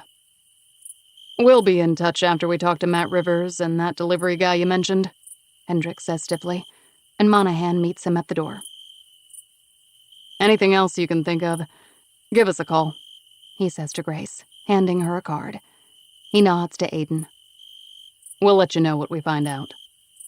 The silence in the lobby is back in the wake of all the chaos that tore in and out of it. Grace doesn't want Aiden to make any conversation or talk through any of what just happened. She's afraid she'll say what she knows too soon, so she says she needs to lie down and disappears up to her room for the rest of the day. Later that night, she sits at her small desk by the window and stares out into the backyard trees, boiling over with anxiety over what she's about to do. She knew the facts, but the last piece of the puzzle was put into place in that lobby conversation earlier in the day. Why hadn't she thought of it before? She knew exactly how to release the truth without herself at the center of it, and with little room for failure. She thought of creating a fake email address or some social media account to send the message she needed to send anonymously. But she couldn't risk a paper trail if there was a chance this could backfire. When she's certain Aiden must be asleep, she gives Hobbs a marrow bone to keep him occupied and turns on the Golden Girls, long ago deciding it's his favorite show, and calms him, and hopes he doesn't whimper and wake Aiden up. He would be shocked to see her willingly outside of the inn, and probably call the police, thinking she'd gone missing too. It's a risk, but she takes it. She piles on a down parka and wellies, and makes the 3-mile walk toward Shiloh Road to find the third cabin inn off the dirt turn on Bullhead Lake. 26. Kira. When I violently push open the door to our Boston house, I don't know what I expect to see, but I see nothing. I don't hear Matt. There's a dish in the sink and an empty beer bottle on the counter, but other than that, the place is tidy, normal. Why wouldn't it be? It's not like I'd walk in to see him committing a crime this very minute. But that's how it felt part of the drive here. When I fly up the stairs and down the hall, I see him in the bedroom packing a bag, a look on his face that actually resembles concern. But I know it's for himself. It's because he's been asked to come in for questioning. God damn it! He yells, jumping back with his hand on his chest when he sees me standing in the doorway. You scared? What are you doing here? I texted that I was coming to Rock Harbor in the morning. I don't respond. I just start pulling drawers out of his dresser and dumping the contents onto the floor. I pull out the top junk drawer and watch all of his pens and chapsticks and earbuds and batteries and scissors and scrap paper fly across the room. I throw the drawer on the bed and pull out the bigger drawers, edging my fingers under socks and underwear before pouring it out and tossing the drawer. One of them crashes against the bedpost and cracks. Matt stands in silent awe for a moment. Then, what in the actual fuck is the matter with you? I stand with furious tears rolling down my cheeks. What did you do to her? I scream, and then I can't control myself. I lunge at him and pound him in the chest with my fist. What did you do? I scream again, the intensity of it making my voice hoarse. He grabs my wrists and pushes me back, then puts up his hands. A surrender as long as I don't come at him again. So I go to the closet instead. I drop to my knees and pull out everything I can reach from the floor of the closet. I push the shoes aside and start dumping shoeboxes of keepsakes and photos. Diplomas, award ribbons, everything I can dump or throw. I'm gonna find it, and you're fucked, so you might as well just tell me. Just, God damn it, Kira, stop! Please. I don't know what you're doing. I don't know what the hell you're looking for, so maybe if you tell me, I can help you. Jesus! You know the detective is onto you now, so you're gonna destroy evidence. I mean, that's what a smart person would do, and I'm not gonna let that happen. Evidence? What? They won't issue a search, so I will. Get out of here. Matt just blinks at me. Get the fuck out of here! Then, to my surprise, he walks out. I spend over an hour in the bedroom, yanking clothes from hangers, searching under the bed, in bathroom cabinets, everywhere, and find nothing. So I think about where I should have actually started, where I would have started if I hadn't found him there in the bedroom and just cracked. The attic and the garage and the basement. I'll move to the garage, because I never go in there, so it's the perfect spot to hide lockets and elephant bracelets. When I jog down the stairs, Matt is standing at the kitchen counter, beer in hand, staring up at the ceiling in an exaggerated way that infuriates me even more, which I didn't think was possible. I thought I told you to get out, I say, feeling nothing but more venom with each angry word. I know that this has to be unimaginably difficult for you, but don't you say but. You have no fucking clue. You will never know. They have evidence, you know, I say. I was going to say, but if you want to save hours of your time searching this house, I can promise you there is nothing to find. What are you looking for? Seriously, can you sit? Will you just sit down and talk to me and tell me what you think I did and what you're looking for, and let's just fucking communicate? He says, pulling a beer out of the fridge and handing it to me. Please, Kira. And now I have a new idea. I take the beer. I'll be right back, I say, and go into the bathroom. I regroup and calm myself down, because I need to handle this in a way where I'm in control of the information, not him. He's sitting out on the back patio when I come back into the kitchen, as if he is the one controlling this. But he's mistaken. I acquiesce and bring my beer outside. I sit on an Adirondack chair and look down at my boots before speaking. The first thing you need to know is that they found bloody clothes that they determined were Brooke's. And there was semen on them, too, I say. And he chokes on his sip of beer and coughs it down. What? Why wouldn't you have told me that? And because of that, they have DNA.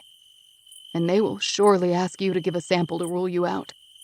So if you had anything to do with this, you better tell me right now, because they gotcha. And it could be a murder charge if they don't find her. So if you know where she is, Jesus Christ, what? Why would you think I would hurt Brooke? I would never. Are you out of your mind? I lied about New York and you're leaping to murder? The missing guy? The old guy? His phone last pinged near the cabin. We were there that weekend, too. You think all this is looking good for you? What are the odds, Matthew? Near it? There's a million other places near that tower. That's why you're... There aren't that many, actually. I don't think you need to pack. I'd be shocked if you weren't arrested first thing when you get there, I say, taking the upper hand. It's DNA, Matt. You're fucked. Matt chugs his beer and fireflies blink in the distant blackness. And it doesn't seem right for beauty to exist in this moment. She called me asking for money. You know that. I told you that, okay? But I didn't tell you that I did give it to her, he says, not looking at me. I try to whisper the word what, but no sound comes out. I can't believe you think I would hurt her or... What? Kill somebody? I mean, Jesus Christ, really? I mean, I could never tell you what happened, but it wasn't like the end of the world. There's no kidnapping or murder. God, the fact that you would even... She called you for money. Did you know she was doing drugs? Did you know that? And maybe that's what got her. I stop, not knowing what words to even use next. He picks at the label on his bottle and doesn't say anything. Oh my God, I mutter, realizing he does know. I didn't know until that night. I barely talked to her since she moved, and I did say no, for the record. But she showed up anyway. Just showed up at the door that night. I stand and gasp. Then what? What happened? What did you do? Nothing. I'm trying to tell you the truth because this evidence you're saying they have is painting the wrong picture. I was trying to protect her, really. What happened when she came over? I say, steadying my trembling hands, needing the rest of the information so I don't literally kill him yet. Please, sit, he says. I know you're gonna get all upset, but I want to tell you the truth, so you understand that I might have made a mistake, but I'm not a freaking killer or psycho or whatever. Tell me. She had coke.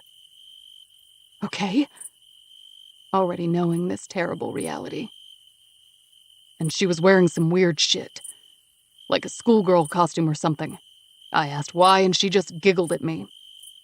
She sat down at the coffee table and poured out a dime bag and made little rows of powder like she'd done it 100 times. I'm frozen in my rage. I feel like if I move, he'll stop talking and I'll never know. So I stay perfectly still, watching him look at the ground and continue his story. She was saying all this shit about how we never really bonded, and how this could be fun. Our little secret. It was a guy's weekend, so I'd already had a few. I know my judgment wasn't all there, so I did it, he says painfully. Did what? I ask, still motionless. I did a line or two of coke with her. Then she got really chatty, talking about the clubs and stripping. I thought she worked at a coffee shop. Then she asked if I wanted to see her dance. I know, you're gonna blame me.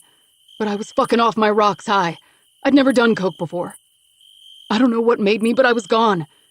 I had no idea what I was doing, I swear to God, he says, and I stifle a cry that's rumbling in my chest. Then? What? I seethe, needing it all, but knowing I can't scare him and make him stop talking by crushing his skull with a nearby loose brick, which hasn't gone unnoticed. She just wanted money. I mean, she asked me if I wanted to see how she usually gets $150. I know it was fucking wrong. I'm not proud of it. I wish I could pretend it never happened, but if they think You know the semen will match and you'll go to prison, so this is all about you now, I say, and the only reason I can form a sentence is because a numb shock is taking over. A survival mechanism, maybe. It's not like I had sex with her. She showed me her BJ skills, and I gave her money. Okay, I did it. Like I said, I'm not proud. But she was the one getting me high. I didn't know what I was doing. It would have never happened if it weren't for that. But I never hurt her. She laughed at me, actually, after it was done. Took the money out of my wallet and left. I never saw her after that. I still can't speak, so he keeps on. Nervous rambling that just digs him a deeper hole. She was a teenager when we got married. I mean, it's not like I raised her. She's never been my kid. I know it's messed up, but it was the drugs. I didn't... For someone who didn't know what they were doing, you sure remember it pretty well. I hiss through my teeth. That's the wild thing she was going to do. Get money from her creepy stepfather, no matter the cost. Get out before I actually kill you, I say, and he starts to protest. I pull my phone from my purse and push play so he can hear the conversation we just had recorded. I know it's not much. It's not statutory rape or a confession of kidnapping, but it's something. It places him with her the night she vanished, and it shows maybe some strange motive. Just in case he decides to run or lie to the police or something. Because I don't know who he is anymore. At least I have some part of the truth. He opens his mouth and gives me a look like I'm the one who's done something terrible. Like I betrayed him. But he's speechless. And don't even think about going to the cabin. Ever again. Stay at a motel, whatever. Just know that if you don't show up at the station in the morning, I'll do my best to start a national manhunt for you. There'd be no explaining away a little drug-induced tryst at that point. So be careful. He stands up and shakes his head and turns to go. Wait, I say, and he pauses, turns to me. Did my dad know you were there that night? Or was that another lie? I never said he did. I just assumed he probably might have, he says.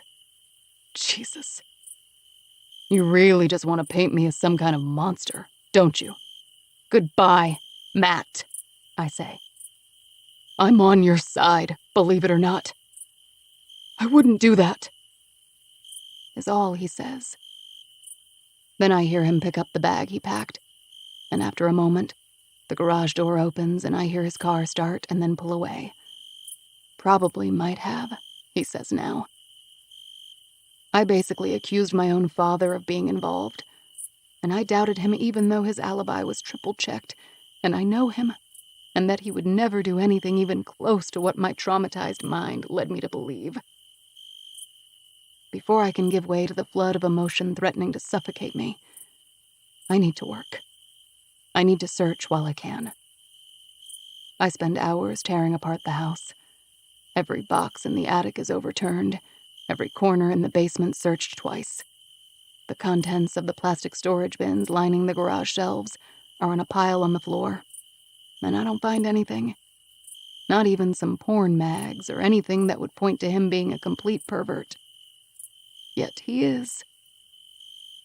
I decide to drive back to the cabin tonight, because I don't want to risk traffic or get there later than him tomorrow. They may not let me be in the room when they speak to him, but I need to be close. I need to talk to Hendrix after and make him tell me all he can. I can barely keep my eyes open on the drive that seems 3 times as long as the adrenaline-fueled one on the way here. And when I get back to the cabin close to midnight, I practically sleepwalk to the front door. But I'm stopped in my tracks and wide awake when I see something attached to the front doorknob. With my heart thumping, I look around to make sure I'm alone, that I'm not about to be attacked, that it's not a trap. But there's really no way of knowing that. So I rush to the front door, grab the rolled-up note and go inside, closing and locking the door behind me. When I open the letter, I see it's anonymous. There's a message handwritten in block letters. What I read shocks me. What I read changes everything. 27. Grace. When Grace gets home from leaving the note on Kira's cabin door, it's time to wait.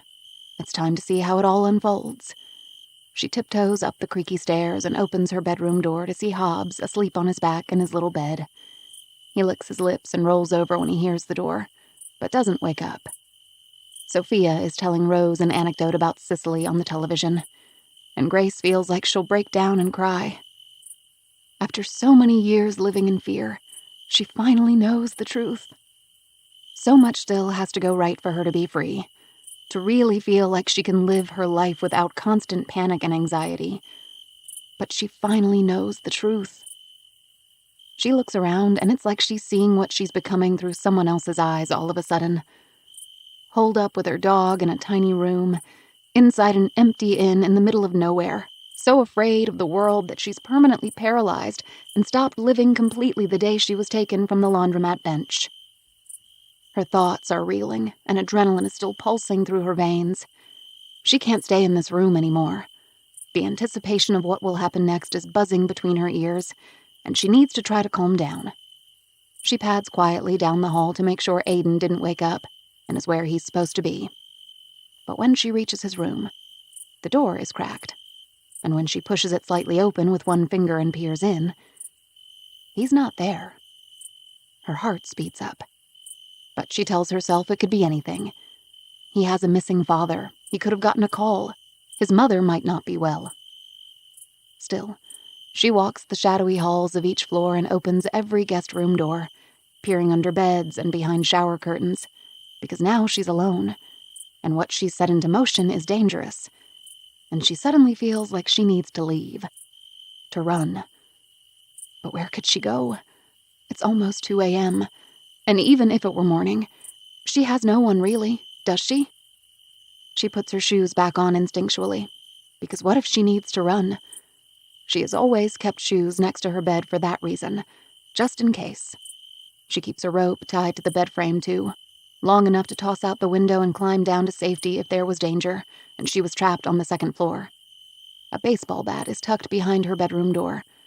She picks it up before walking downstairs. She clicks on a lamp in the lobby and looks out the front windows. She scans for any movement, anything odd. Nothing. After a few minutes, she goes to the kitchen. It's quiet. Nothing is out of place. She decides to pour herself a glass of wine to calm her nerves. Then she walks the perimeters of the lobby, poking at the oversized drapes to make sure nothing lurks behind them, opening closet doors. Her heart flutters when she sees the glowing blue light of the lobby desk computer turned on. She hasn't had reason to touch it for days. When she gets closer, she sees Aiden Coleman's name pulled up in a Google search. What the hell? He is the only one here, so why would he look himself up? There is no conceivable reason she can come up with. It's just his name blinking in the Google tab. But below are stories and stories about his missing father, and as she scrolls down, she sees the name Shannon Coleman. The wife Vinny said died mysteriously.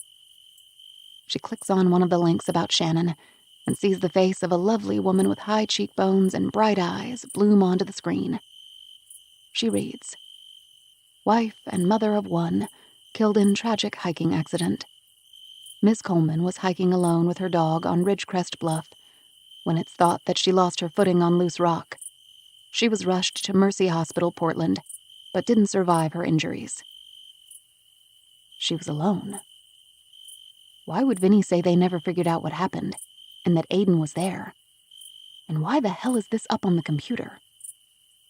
Who was here? Could it really just be the jealousy Aiden pointed out? That Vinny might have a little crush and didn't like another man around? Or is there something else behind this? All the stories about Martin and the girls are connected to the search, and she can't look at any of that right now. She shuts down the screen. In the still quiet of the inn, she sits at the kitchen table and takes a few deep breaths. Her plan will work, and everything is fine. Nobody is here. She savors the smoky, rich flavors of the wine and closes her eyes, counting a breath in for 4, out for 7. Then she jumps to her feet when she hears something. It sounds like car tires on gravel. She freezes for a few moments and listens. Then she puts her wine down and picks up the bat and moves through the kitchen into the lobby. She looks out the front window again, and again sees nothing. Her heart pounds in her throat as she stands in the middle of the lobby, holding a bat like a lunatic, not knowing what to do next. When she hears the sound of the back kitchen door click open, she screams and blood whooshes between her ears, and she expects to be attacked again. She swings the bat in the air, her grip so tight it sends pulses of pain through her fingertips. The brief moment feels like an eternity, until she sees Vinny walk through the kitchen into the lobby with his hands up. Whoa, what the hell? Vinny, what are you doing? She drops the bat and rests her hands on her knees for a minute, an unsettling mix of fear and relief confusing her thoughts. Sorry, I didn't mean to scare you, Jesus! I was checking in on you like I said I'd do. Checking in on me doesn't mean giving me a heart attack. It's the middle of the freaking night. No, I mean, sorry, but like an hour ago I drove by and I saw headlights turning off the property and I wanted to see if you were okay, so I knocked but no one answered. So I gave it an hour and came back to make sure you was safe and everything. Grace stares at him, catching her breath, then walks past him back into the kitchen, where she picks up her wine and takes a gulp. Well, thank you, but you almost put me back in the hospital. Oh, hey, That's the Malbec I brought you. How is it? Grace sits, trying to shake off the shock, and works to keep herself calm even though he is unnerving her. What? She asks. The Malbec. Can I try it? I should stick around a while. Make sure nobody's out there. Too much weird shit going on for you to be by yourself right now. Have you thought of that? He says, selecting a glass from open shelves above the sink. It must have just been Aiden leaving, I say. Where's he going in the middle of the night? I don't know. That fucking guy, he says, and sits across from her with his glass of wine. What did you have against him again? Nothing. I feel bad for him, actually. Who wouldn't? What a mess he's got going on. I just don't like him creeping around here. You said his wife died and they didn't know what happened? That he might have been involved, she says, trying to make eye contact, searching his face. Well, that's what I always heard. That's the rumor. Well, I saw his name up on the computer in the lobby, so I clicked on it and the story is all there. She was by herself when it happened, she says. No shit? Huh. Well, you know how rumors are. Did you look him up on that computer? Is that why that's there? Yeah. I told you. I was here looking for you. I tried to look for his contact info in the guest book and didn't see it. So I tried the computer. Thought I could call him, see if he saw you or where the hell either of you was. Couldn't find his number. You were nowhere to be found. You're literally always here. I was worried sick. I was just trying to look out for you. Vinny, you can't just... You know, the cops called to talk to me again, asking where I was the night that guy went missing. His dad? They should be asking him. Why are they asking me? They can't get enough of me, can they? Blame old Vinny for everything. Joke's on them. I got time-stamped deliveries the whole night. What a bunch of punks, huh? I didn't see your car out front, she says uneasily. Where's your car? Oh, I parked on the side. I was trying to get a look at the backyard, see if anything was funny. I worry about you with a nutter butter on the loose like this, you know? Did you see anything? Grace asks, wishing he would leave, wishing she could just fast forward until tomorrow when her note will be found and things will be uncovered. Nah, but listen, you don't have to worry. Actually, hold on. Wait there a sec, he says, standing and opening the back door. Where are you going? Vinny, I got something for you, he says, and disappears with the back door standing open. Grace doesn't know if she should lock him out and run upstairs, and she doesn't make a decision quick enough, because he's back in the doorframe, a shadow against the glare of the kitchen light, a figure holding a shotgun. Vinny, what are you doing? I thought you could use something to make you feel a little more protected. I mean, what would you do if someone broke in? I don't. Grace starts to move away, unsure what he's going to really do. She can't trust anyone. I took lessons, like at the range, so I could help teach you how to use it and everything, he says, smiling. And then he quickly cocks his head to one side and puts his finger over his lips. What? Shh. Did you hear that? He says, making a face like he's sniffing the air, then cupping his hand over his ear. No. I don't know, just close the door. Please, just... Grace, for real. I heard something out there. Sorry. I don't want you to. Last thing I want to do is upset you. It's probably an animal, but I should check it out. No, you don't have to do that. It's not safe, she says. Just shut the door. Vinny! Okay, he says, closing it and standing there with his gun slung over his shoulder on a decorative strap. That doesn't look new, she says. Oh, no. I've had it for years, but never learned how to use it. Thought you'd get more use out of it, so I polished her up. Can we put that down? Here, why don't you finish your wine, and we don't need that. She attempts a smile and pushes his glass across the table. At least call the police then. Get them to make sure it's all clear. See you. No, she says too quickly. Her plan will unravel if he interferes, and the wrong people get information. Listen, I know you're on edge, so we'll both feel better if I make sure everything is okay, he says, standing and pushing open the back door before she can utter another word. Grace closes the door in a flurry and rushes to the kitchen window with wobbly knees and trembling hands. She tries to see if there is anything moving, any sound. She watches Vinny's back until the deck light no longer illuminates him, and the darkness of the backyard swallows him. It was probably just an animal, she tells herself. He's probably right. A deer. She has seen many of them this fall. She shakes her leg nervously and chews the edge of her pinky nail, praying it's just an animal. But when she sees Vinny's pale face reappear under a cone of the deck light, she knows it's more than that. Grace, he says in a pinched voice. Oh my God. It's not an animal. Someone's there. 28. Kira. When I called Aiden last night after I got the note, his phone went to voicemail 3 times before he groggily answered with a confused sounding, Hello? I need to see you. I have something. I have information. Okay. Now? Yes, now! I yell because, of course, now. Look how much time we've already wasted. Okay. Where? Your house. It's in the note. We have to go to your house, I say, impatient that he doesn't understand, even though there is no reason that he could. What note? I got a note. A letter left at my cabin with a tip, with a promise that if we follow the instructions, we'll find who's responsible for this. Please, I'll show it to you, just... We need to meet at your house. My brother's there. Shit. Really?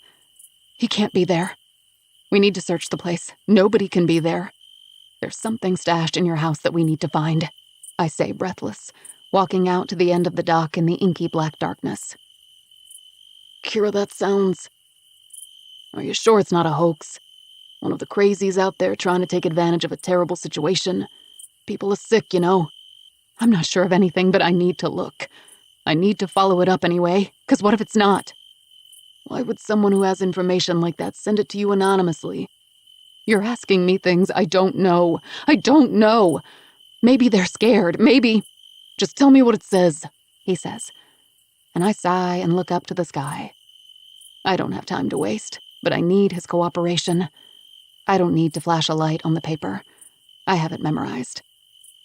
All the evidence is in Aiden's house. Search it and you'll find your daughter. My voice breaks, and I sit cross-legged on the wood of the dock floor, slippery with frost. Jesus, what? Aiden says, and I hear rustling like he's up and getting dressed. I don't know. We have to do it, though. Yeah, but you're right. You don't know my brother. But if I bring a stranger to the house and start a police-style ransack of the place, that's not gonna go over well. Give me a few hours. I'll go over there. I'll figure out a way to get him out of the house first thing. I'll text you when to come. I can't wait that long, I say, holding back tears, knowing he's right, though. It's the middle of the night. I need to give him time to get the brother out. I thought it's his mother's house. Thank God she doesn't seem to be there.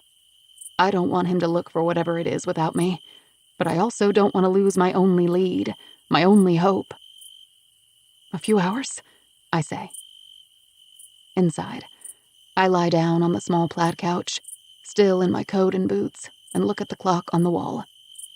The only sound in the silent room is the ticking of the hands. I say Brooke's name and whisper mumbled prayers until I finally must have fallen asleep for an hour or so. Daybreak through the window curtains wakes me up, and I leap to my feet and look at my phone. Nothing yet.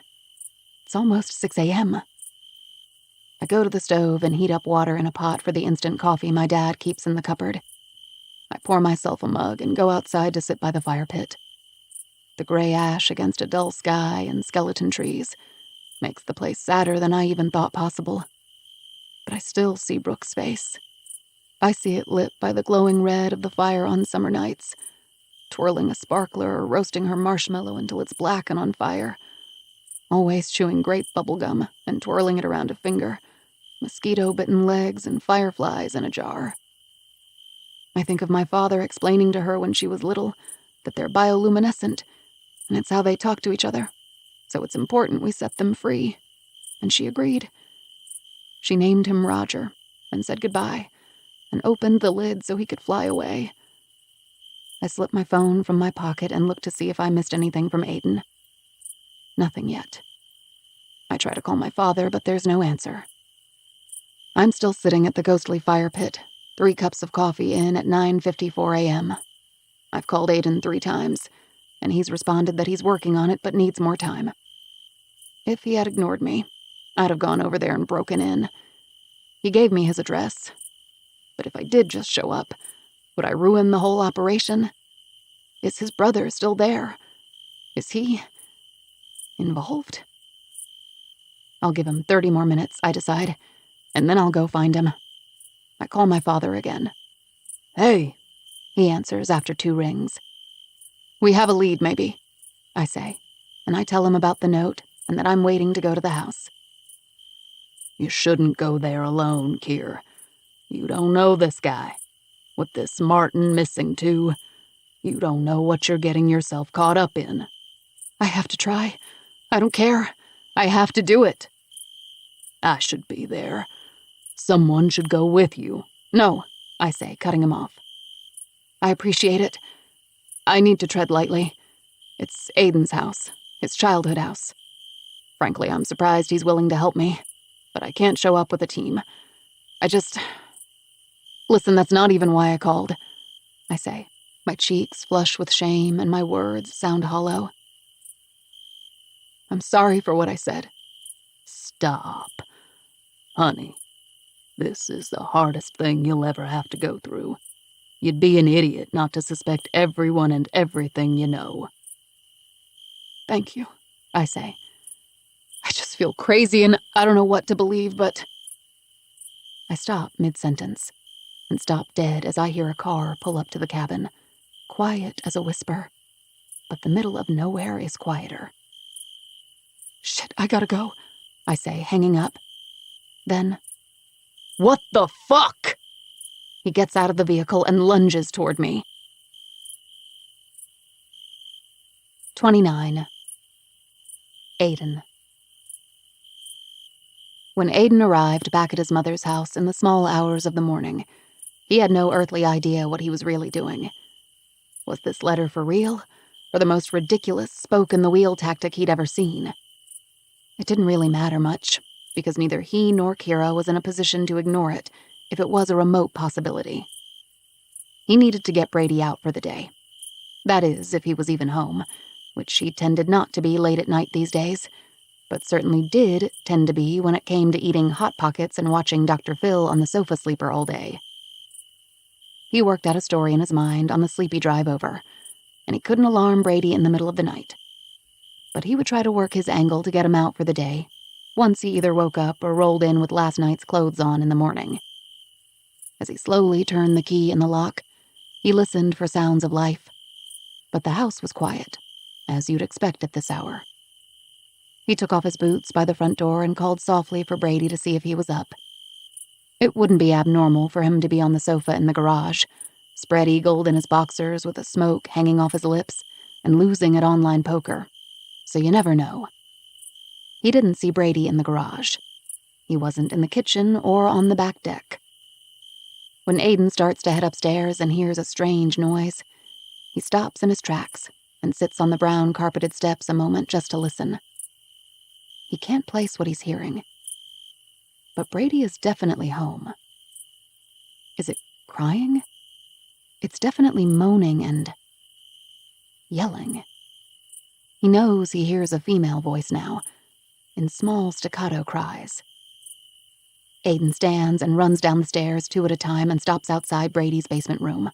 He flings open the door and immediately cups his hand over his mouth and steps out. He sees legs in the air, then his brother's bare white ass accosting his vision. A woman screaming "pervert" at Aiden and covering up her breasts all happens in the space of 3 seconds. Sorry, he repeats to the door he closes behind him before going back upstairs and trying to erase the images from his mind. He lies down in the living room on the ugly sofa. Great. Brady has a lady friend, and now he has 2 people to get out of the house in the morning. He wonders if this letter Kira found is a prank. Because let's face it, people are sick. He wonders if it is real. What does that mean? Did someone plant something here? Does someone in his family know something about where Martin is? Where Brooke is? It makes no sense, but of course none of this does. So he has to let Kira look, since she believes the letter means something. It could. Of course it could. There's just no way to know. But he has to try to. Who would he be if he didn't? He pours himself a glass of rosé from the box in the fridge, and then he stares at a water stain on the ceiling and thinks of Leah and how in the world he can protect her from all this. He thinks of how much smarter than him she usually is, and there's a part of him who wishes he could tell her, because she'd surely have some wisdom to impart, some anecdote. She always does. He eventually falls asleep just before the sun rises. By 8 a.m., Kira has called 3 times, and his brother and his lady friend have not woken up. He texts her back to say he needs more time. He makes a pot of coffee and pulls some Eggo waffles from the freezer and pops them in the toaster, thinking the smell of coffee and flaky waffles would wake anyone, especially sober people who aren't sleeping off a couple bottles of wine like he was, and he managed to get up. It's not until 9:15 o'clock that Brady comes into the kitchen in SpongeBob boxers with a cigarette already poised between his middle and index fingers. He's trailed by a very short 20-something woman with blue hair and a tongue ring. She wears his Say No to Drugs t-shirt over underwear and goes directly to the fridge like she lives here and pulls out a gallon of skim milk. "Sup," she says to Aiden as she opens the pantry and looks through the cereal options. "Lucky Charms, babe? Really? And what's this Count Chocula shit? You're a grown man," she says. And Aiden looks at Brady, waiting for some sort of recognition while she makes herself at home. "Morning, perv," he says, and Brady and the girl laugh. Yeah, hi. Could we have a minute, please? Aiden asks. For what? Like, can I talk to you privately? What am I, chopped liver? The blue-haired girl asks. I'm sorry, who are you exactly? What's your name? Aiden asks, taking her milk away before she can pour it over the Lucky Charms she chose.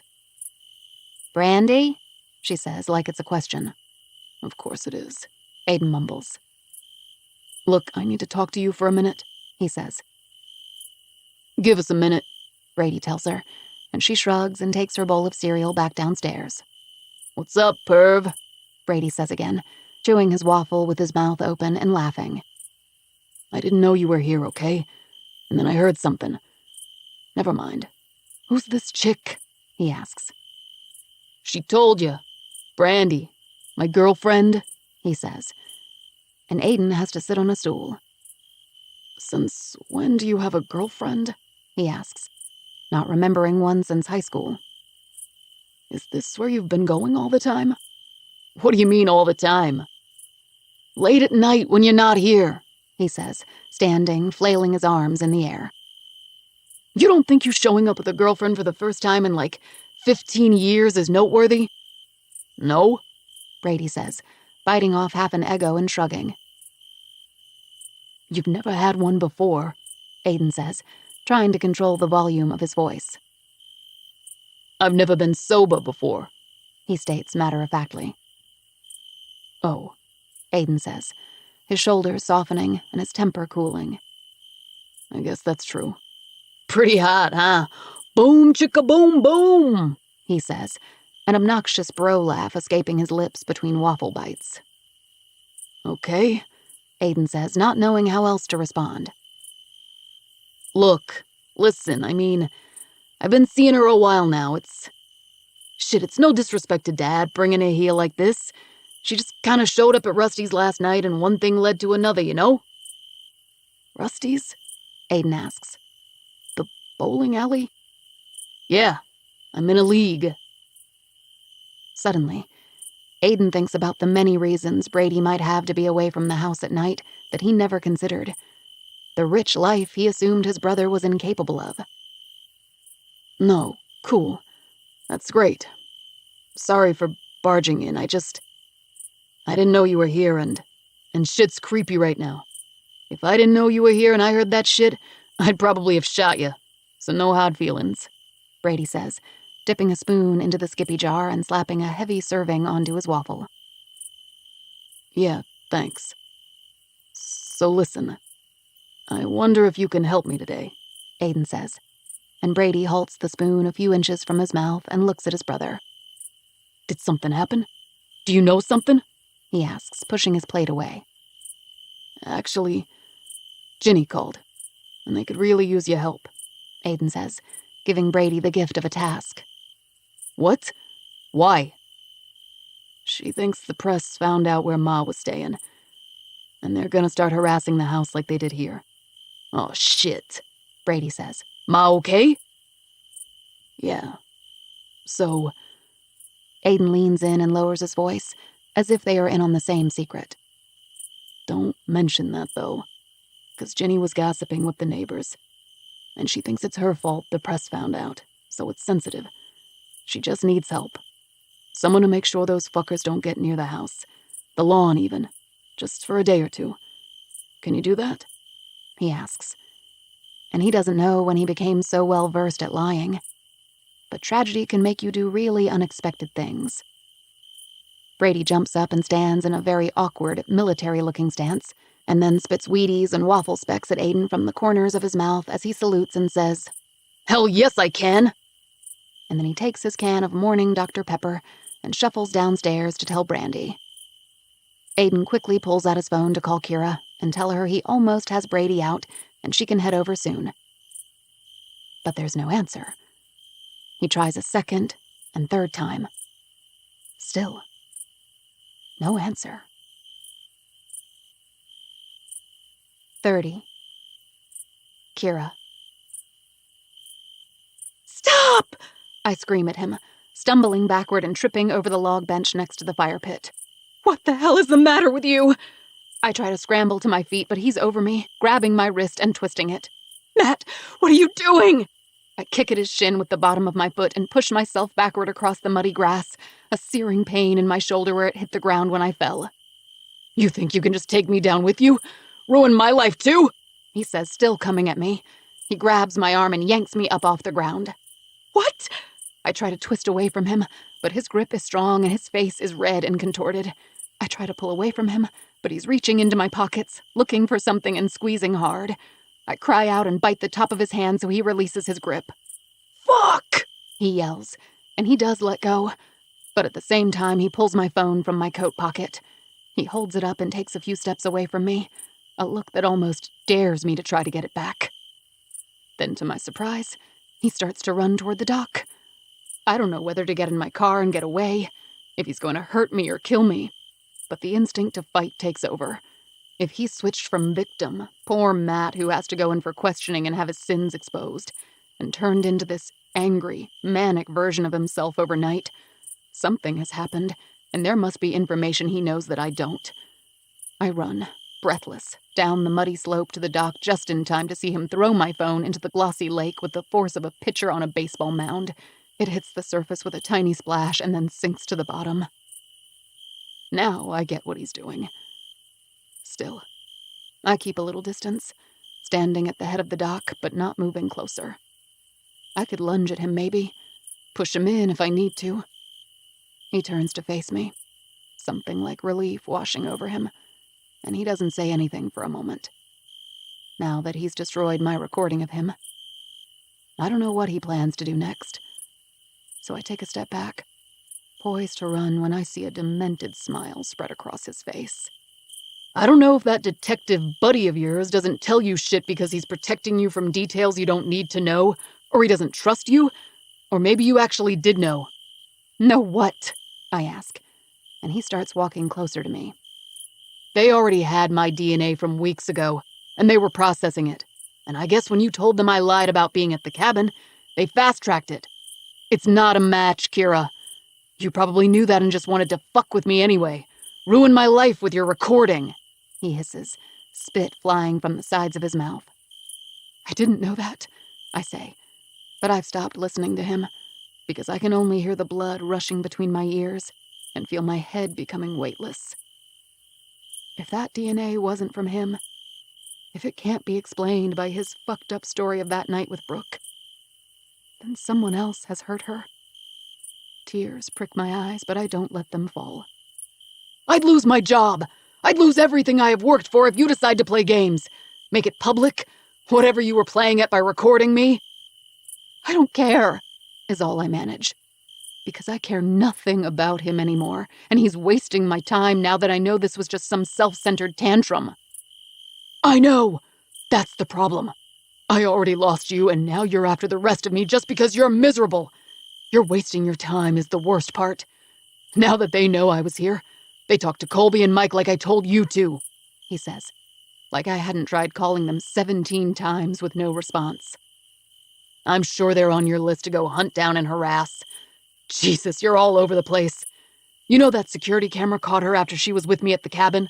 He says, and the words "with me" are disgusting. They sound intimate now that I know what he did, and bile rises in my throat. Colby has photos on his phone of the trip, with the date. They cleared me, 'cause guess what? I'm not a psychopath. That doesn't matter. You could have seen her after the security camera and before you went to meet your friends, I say, but with less certainty, because I'm not ready to let go of the idea, the possibility, even if it's starting to look like I'm wrong about his involvement. I don't know what I was expecting to find at Aiden's, how Matt could have any connection to the family, or why he'd hurt an old man. But since, of course, none of any of this makes sense, I still thought I'd find that connection back to Matt, somehow. I thought this note left for me would answer the question and lead me to her. Now I'm not so sure.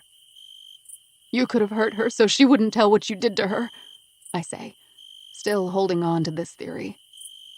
Matt just shakes his head and walks the length of the dock, pushing past me. He stops at the top of the slope, standing with outstretched arms.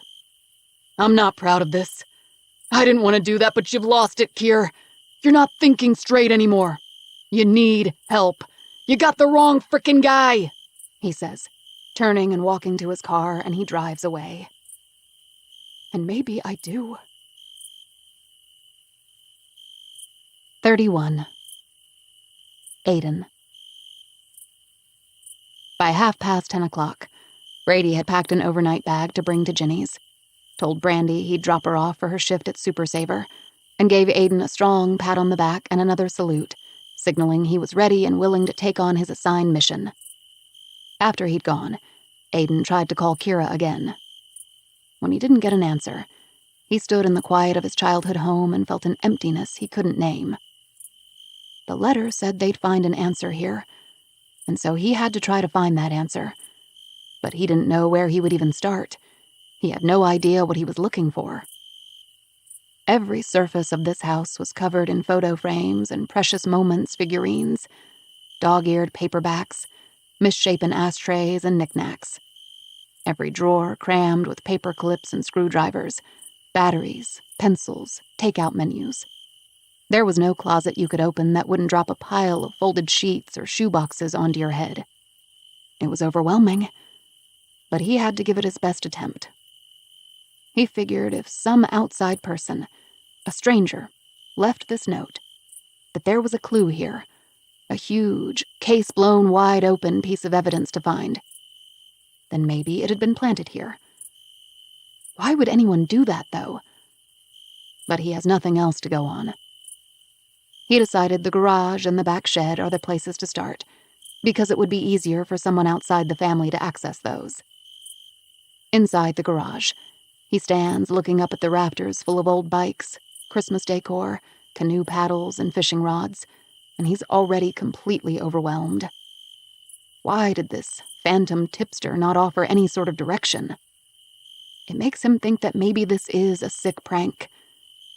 He walks out of the garage and goes into the kitchen. He picks a limp Eggo and chews the edge of it, his mind trying to wrap around a strategy to begin, when he hears a car pull up in the driveway.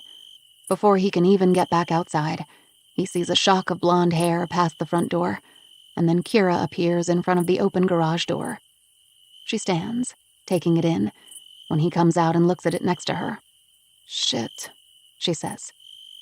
"Yeah, I tried calling. Sorry, it took time to get Brady out." "No, my phone. Well, I don't have it, so let's just... God, where the hell do we start?"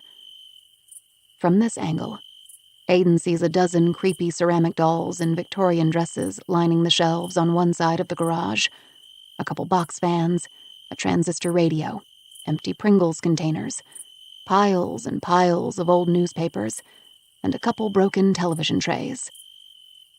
"I don't know. I mean, how do I know one of those newspapers from 1982 isn't a clue? What the hell?" "Maybe we don't dissect a whole room at a time yet. Maybe we go to each room and look at what's right in front of us first." "I can't even..." She makes an arm gesture to the whole mess and shakes her head. "With this," she says. "Yeah, it's a lot. Why here? Like, why is there a clue here? If I believed that, and I could figure out any possible reason, maybe I'd know where to start," Aiden says, sitting on an overturned apple crate and blowing air through his cheeks. "We just start," she says. And so they stare at the walls of the garage until the frustration of nothing meaning anything brings them to the kitchen, where they open each cabinet and drawer and see nothing but regular dusty clutter. After 3 more hours of looking superficially in each room, feeling for loose floorboards or wall panels, scooping sticky Q-tips and old makeup out of bathroom drawers, and searching nightstand drawers and under beds, they regroup in the kitchen. Aiden feels defeated, but after picking through his mother's underwear drawer and his brother's Hustler collection, he also feels like he's betraying his family's privacy, and it doesn't sit well. He pours lukewarm coffee into 2 mugs and sits across from Kira at the kitchen table. "There's probably only leftover tuna casserole and pizza pockets if you need to eat something. We can order out." "No, I'm fine," she says, taking the coffee and looking down at her hands. "Do you feel like this is a joke? Someone trying to throw us off?" he asks, pushing aside Brady's gloves left on the table that smell like an ashtray. "Maybe. But it seems like a pointless way to do it. What would anyone gain?" "Well, we've established people are fucking crazy and generally terrible, I think. So maybe there is no reason," he says. "There has to be. They knew where I lived. They avoided a paper trail, or they could have emailed or posted it on one of the blogs. They knew about you and our connection, that I'd show that note to you. This was very intentional. It can't be meaningless." Aiden presses his lips together and spreads his hands out on the table and stands. "Then let's get back to work." She nods, and they decide to start in the garage and shed, then basement and attic, then main house. They create zones in the garage, a section to place small bins and boxes that have been searched, and a small length of red tape on the bigger items that have been looked over. Kira starts on one side, Aiden on the other, and they work in anxious silence until every inch of the garage has been investigated, and 4 more hours have gone by. Finally, Kira stops and sits down on a 5-gallon paint bucket and buries her face in her hands. For a fleeting second, he thought she found something upsetting, but he realizes she's just feeling the same way he is, infuriated and exhausted at this futile, bullshit task. He moves to her and places his hand on her back, but she doesn't look up. She flicks away tears and takes a deep breath. Aiden opens the refrigerator in the garage and hands her a Coors Light. She takes it, and they both just sit a while, staring out at the strip of orange sun beginning to fade below the horizon. Once they decide to move on from the garage, it's pitch black outside, and they'd barely finished one area. They spent almost 3 hours out in the back shed before moving to the basement. Aiden feels a chill when they both stand at the bottom of the stairs and look the place up and down. Now they need a new zone strategy for a bigger space, and his body aches with the thought of the effort. Half the basement is Brady's, but that was really just a flimsy drywall job with an area rug closing it off from the rest of the basement. The other half has a concrete floor, washer and dryer, and metal shelves piled with more shit. Lamps, board games, a baby rocking chair, coolers with broken wheels, a fax machine, and an uncountable number of plastic storage bins stuffed with even more useless garbage. Aiden actually feels for a moment like he might just start crying himself. Kira's face looks ghostly and weary, but she asks him where to start, and he gives her the north-facing shelves to begin with. He'd start on Brady's side of the basement. It's only right that he did that himself. By midnight, they've come up with absolutely nothing. Or maybe they did find the ridiculous, elusive clue and had no idea what they were looking at. Aiden finally orders a pizza, and they sit side by side on a futon next to the water heater and eat. Finally, Kira says she just needs to close her eyes for a few minutes, and Aiden is surprised she's lasted this long. The woman looked like she hadn't slept in weeks, and they'd been performing physical labor for over 13 hours. After she lays down, Aiden pages through crates of old records and a plastic bin of Legos for another hour before he curls up on Brady's bed just for a minute. But he falls into a sweaty, dreamless sleep himself. When he wakes up, the digital alarm clock on the bedside table blinks 5:09 a.m. He doesn't know if Brady will be coming back today, although he'd try to persuade him to stay on another day or two. He might argue that there is no press anywhere around the house, and he's coming back for brandy or who knows what, because Brady is very unpredictable. But in case he just shows up, the house could not look like this, especially the basement, Brady's space. Aiden sleepily moves his body off the bed and wills himself to finish the basement search. He looks in the wardrobe, every dresser drawer, and scours the storage bins under the bed. Nothing. But as he's lying on his stomach, feeling around under the bed for the last box just out of reach, his eye catches something. Across the room is a woodworking bench his father used to use in the garage to varnish an old chest of drawers or fix their bicycles on. He moved it to the basement years ago, and now Brady says it's his drafting table, although he has nothing to draft. Aiden notices something that's very out of place. There's a small lockbox duct-taped to the underside of the workbench. He feels his stomach flip over. "Kira! Kira!" he yells to her, still not daring to move from his spot on the floor, thinking maybe if he takes his eyes off it, he'll find he was seeing things through the fog of his exhaustion, and that it's not really there. Kira blinks like she's remembering where she is, and then she flies to her feet. What? Did you find something?" she asks. "Where are you?" she says, looking around until she spots him on the ground. He sits up and points to the workbench. She looks at it, then back to him. "What?" she asks again, hands out and shoulders shrugged. He crawls over to the workbench and reaches underneath. He tries to pull it free, but the tape is too strong. "Hand me that," he says, and she picks up the Phillips head on the side of the bench she's pointing to and gives it to him. He stabs at the tape a few times, grunting, and then the box comes loose and makes a loud crash as it falls onto the cement floor.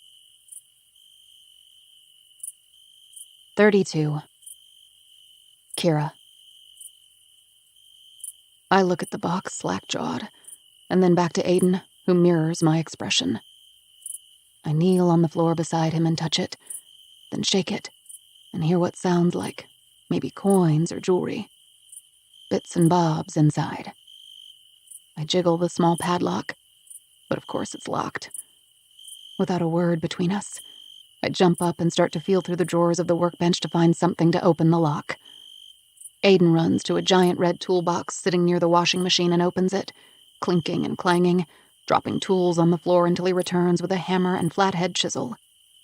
I was going to try to pick the lock with a paperclip, but before I even suggest it, he's on the ground, the flathead wedged against the U-shaped hook of the padlock, the hammer smashing down against it violently until a piece breaks off and flies across the floor, skittering under the bed. "Fuck," he says, as we both look at it as if it could hurt us. Or even worse, could be nothing more than passports or nudie photos or some stupid thing this Brady guy wanted to keep hidden. I slide the box closer to me and sit cross-legged in front of it, and when I open it, a moan of utter torment escapes me. I cup both hands over my mouth and rock, tears pouring down my face. "What is it? I don't know what any of this is. What?" Aiden says, raising his voice in frustration, picking up a small bracelet with elephant charms hanging from it, and half a heart-shaped locket, which has the photo of a young girl the spitting image of Amelia inside. Her sister. And there's a ring. The ring I bought Brooke on her 16th birthday. Silver with a tiny amethyst moon and star on either side. I pick up her ring and hold it to my heart. Aiden is rambling, asking what it all means until he stops, and I look up through blurry eyes, still unable to speak, to explain it, to think what to do next. And he picks up a driver's license and stares at it. Grace Holloway's 16-year-old face looks back at him. I see him register what it all means. His face is ashen, and his Adam's apple bobs as he audibly swallows. "I don't understand," he whispers, even though he does. Or if he doesn't fully, the pieces are coming together. That his brother kept trophies from all the girls he took. "When is he coming back? Your brother," I say, now springing back into action, newly fueled by the fact that knowing who took her means he could tell us where Brooke is. Just because he has this ring doesn't mean she's... It could mean she's still out there. I don't know.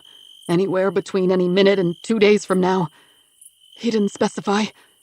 Shit. "We need to go," I say, putting all the items back in the box and tucking it under my arm. "Where?" "Somewhere not here. If he finds us, all this...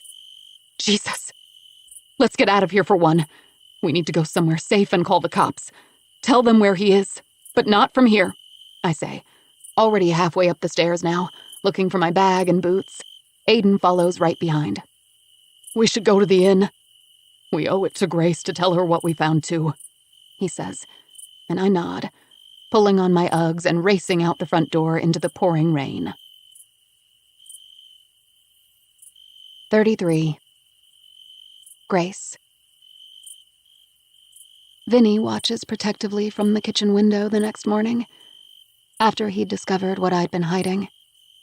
He stands with his shotgun by his side, as I take a plastic bowl of rice and fruit outside, the way I have done nearly every day for weeks now. I open the root cellar door and place the bowl on the top stair. There's no fighting today, no screaming either. He saw the shotgun last night when Vinny discovered him in the cellar, so he's probably scared now. When I close the doors behind me and lock the chain, there is the rush of relief there always is when I come away unscathed, knowing he wasn't able to get me again. When Vinny heard a man screaming from the cellar last night, he told me there was someone out there, and I had to explain it to him. But all I told him is that it was the man who hurt me and hurt those other girls, and I had him trapped and didn't know what to do. Until now. When I told him I needed to wait until I had the right evidence in hand before I said more, he stayed with me through the night. I had to talk him down from going out and killing the man, but he didn't make me explain further.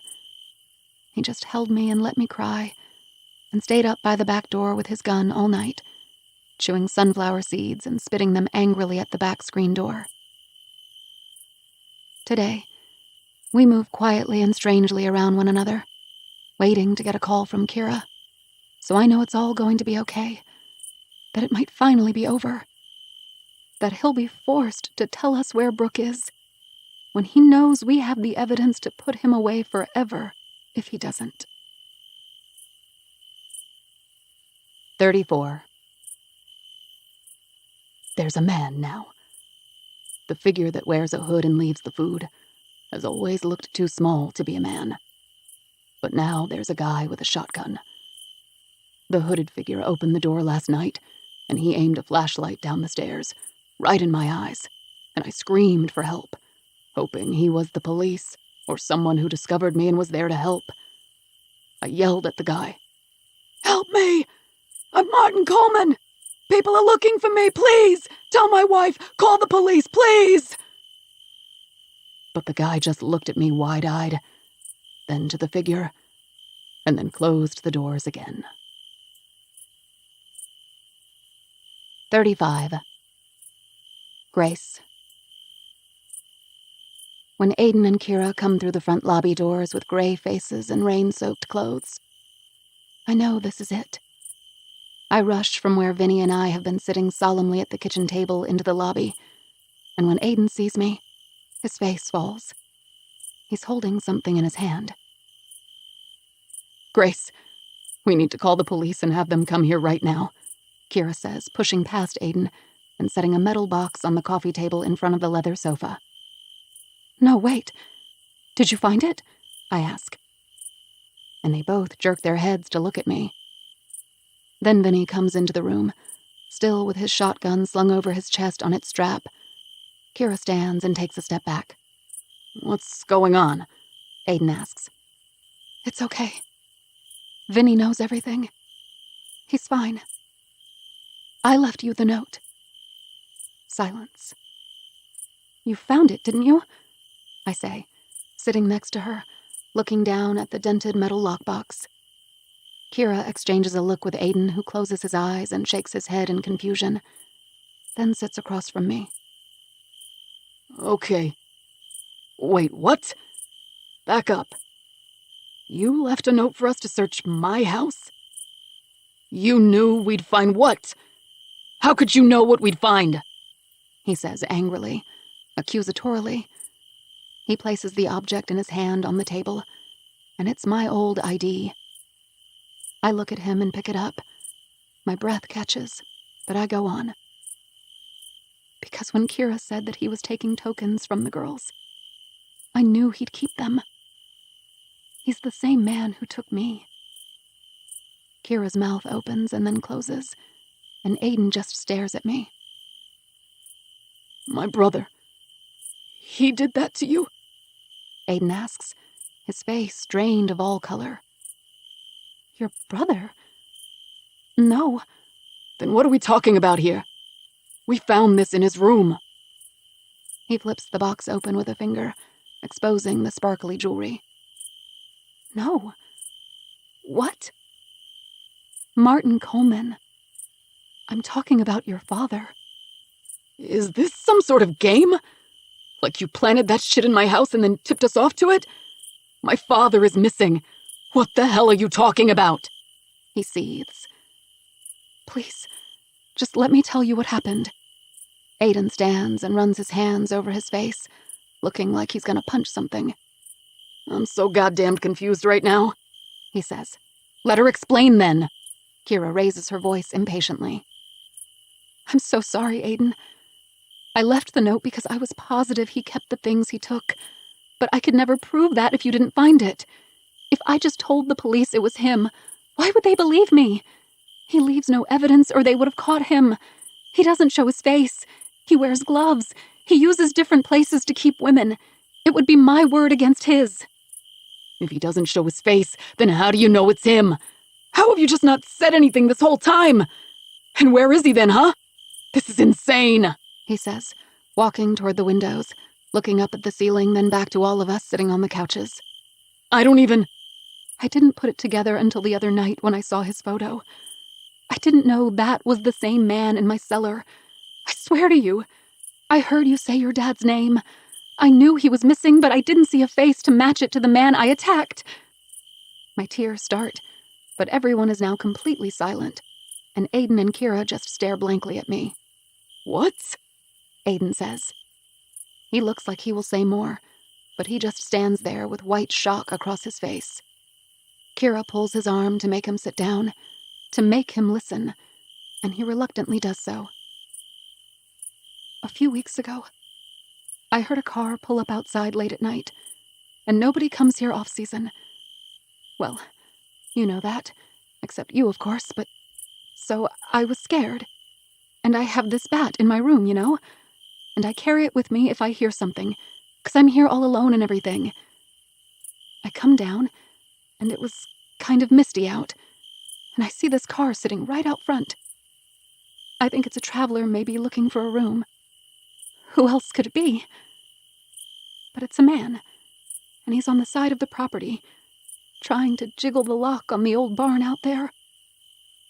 I stop to breathe, and everyone, even Vinny, who I didn't tell the whole story to, has their mouths agape, holding perfectly still, listening to what will come next. I say, "Who are you?" And he whips around. I can tell he's shocked. He comes over to the front door and he's nervous, asking if we have a room. And I can tell, though, I surprised him. He wasn't there for a room. He got caught, I say. And then the sobs climb up my throat, and I don't think I can go on. You're saying this was my father? That's the man? I know that now. But when he asked me for a room, I said we're closed. He looked relieved. He didn't want a room. I try to stop the hiccuped cries. Kira comes and sits next to me and puts her arm around my shoulder, rubbing my forearm with her free hand. It's okay. Hey, it's okay. What happened? There was a girl, I think. What? You think? Aiden says, and Kira shoots him a look to stop and hear me out. Someone ran from his car, and I heard a scream and a figure flash through the woods behind the inn in bare feet and not much, like, clothes on. I could tell. I just saw skin. I didn't see who it was, but I think someone got away from him. Jesus, Mother of Mary, Vinny says, standing and punching his palm with his fist. I still don't know how you think this is the man who hurt you. Like, you can't know that it was my father. I didn't know at first, I say, controlling myself better now. I breathe in and steady myself. There was something about his voice and the smell of his cologne that hit me right away. Familiar and unsettling. But it took me a second. And then I saw his wedding ring. He wore gloves almost all the time back then. But one day, he took them off just for a moment and wiped his face with the back of his hand, and I saw it. And it's unusual. It has a diamond-shaped blue stone on a gold band. I never forgot it, I say, and the tears come again. Aiden buries his head in his hands, and I don't know what he's thinking. I froze. He thanked me and started to leave. And when he was halfway to his car, I snapped. I'm sobbing now. I'm embarrassed I can't hold it together. I know time is still a factor for Kira, but I'm bearing my soul. And out of all people, it's to the man's son, who probably hates me right now, but has to believe me. It's okay, Grace. It's okay, Kira says, pulling me in. I hit him once and he fell, and I didn't know what to do, I say, remembering the drizzle that started to fall, and how it took all my strength to pull him by his feet to the cellar before morning, so I could think and figure out a plan. I thought I killed him, but he woke up. I was going to call the police, and then the next day you came, and I was still going to call the police because I didn't know he was Martin. He still had no name to me. But I know if I told them what he'd done, why would they believe me with no evidence? I'm sorry, I needed this evidence. There was a moment I thought I'd just open the cellar door in the middle of the night and he'd go free, because he probably didn't know I was the one who hit him. It came out of nowhere from behind. He didn't even know who I was either. It was dark. It's been years. There was no flicker of recognition in his eyes when he saw me. So I thought that was a way out. I almost did it. But how could I just let him go? And then you told me about the other girls. And how could I let him hurt more people? I couldn't tell anyone. Aiden wipes his hand heavily across his mouth and lets out a small noise from his throat. Kira's eyes are wide open, and she's looking at the floor, paralyzed by all of this. You have the wrong guy. That's all there is to it, Aiden says suddenly. Brady. I was stunned when we found this. But at least that makes sense. But no, I don't accept this. He took me while I was sleeping in a laundromat on the same strip the other girls were taken from, I say, as composed as I can force my voice to be. He has what I would assume is a pretty big scar on his right side, right? Because that's how they found me. He put bear traps around the property in case I escaped. And I did. I got free one day when he was gone. Probably home with you having dinner or something. And when he came back, I had a kitchen knife. I got one good swipe in before I ran, and the only reason they found me before he did is because he was bleeding too bad to run after me. That scar is the reason I'm alive. You know what I'm talking about, don't you? The room is silent, except for the rumble of radiator heat switching on. Then the sound of soft weeping as Aiden holds his head in his arms, his back shaking, and nobody knowing what to do now. I'm sorry. I really am. You don't have to be sorry. Jesus, Kira says. I can't believe you went through that all alone. I thought if you found that, I say, nodding to the box, and we show it to him, he might tell us where Brooke is, in exchange for letting him out. Kira holds her heart, and her eyes well up. She nods vigorously. But we all just stay there a moment, all of the bombshells that have been dropped on them sinking in. I drove his car into the river that night, when I thought he was dead. I don't know. Hardwired, I guess, now to deal with trauma, so I just acted quickly. But that small fact of the bigger picture isn't on anyone's mind right now, and nobody has asked about it. I can't imagine what they all think of me in this moment. We can't call the cops, Kira says, looking to Aiden. My only chance is using calling the cops as leverage. She's right. We need to get him to tell me where she is.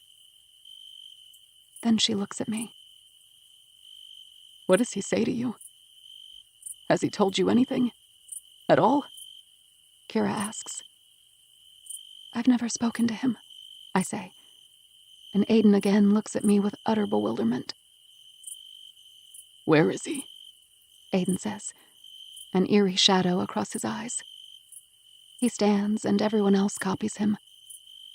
Vinny slings the shotgun back over his shoulder and leads the way to the backyard. 36. Aiden.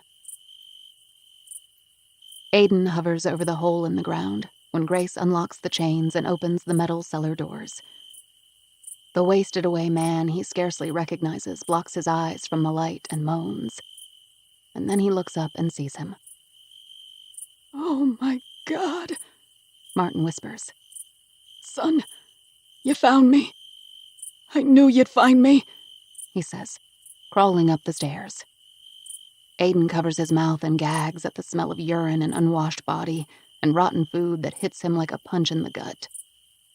Then the sight of his father in the soiled elastic band Levi's he's had for 20 years, and the filth on his face, makes Aiden run to the bushes nearby and throw up. Aiden! His father yells.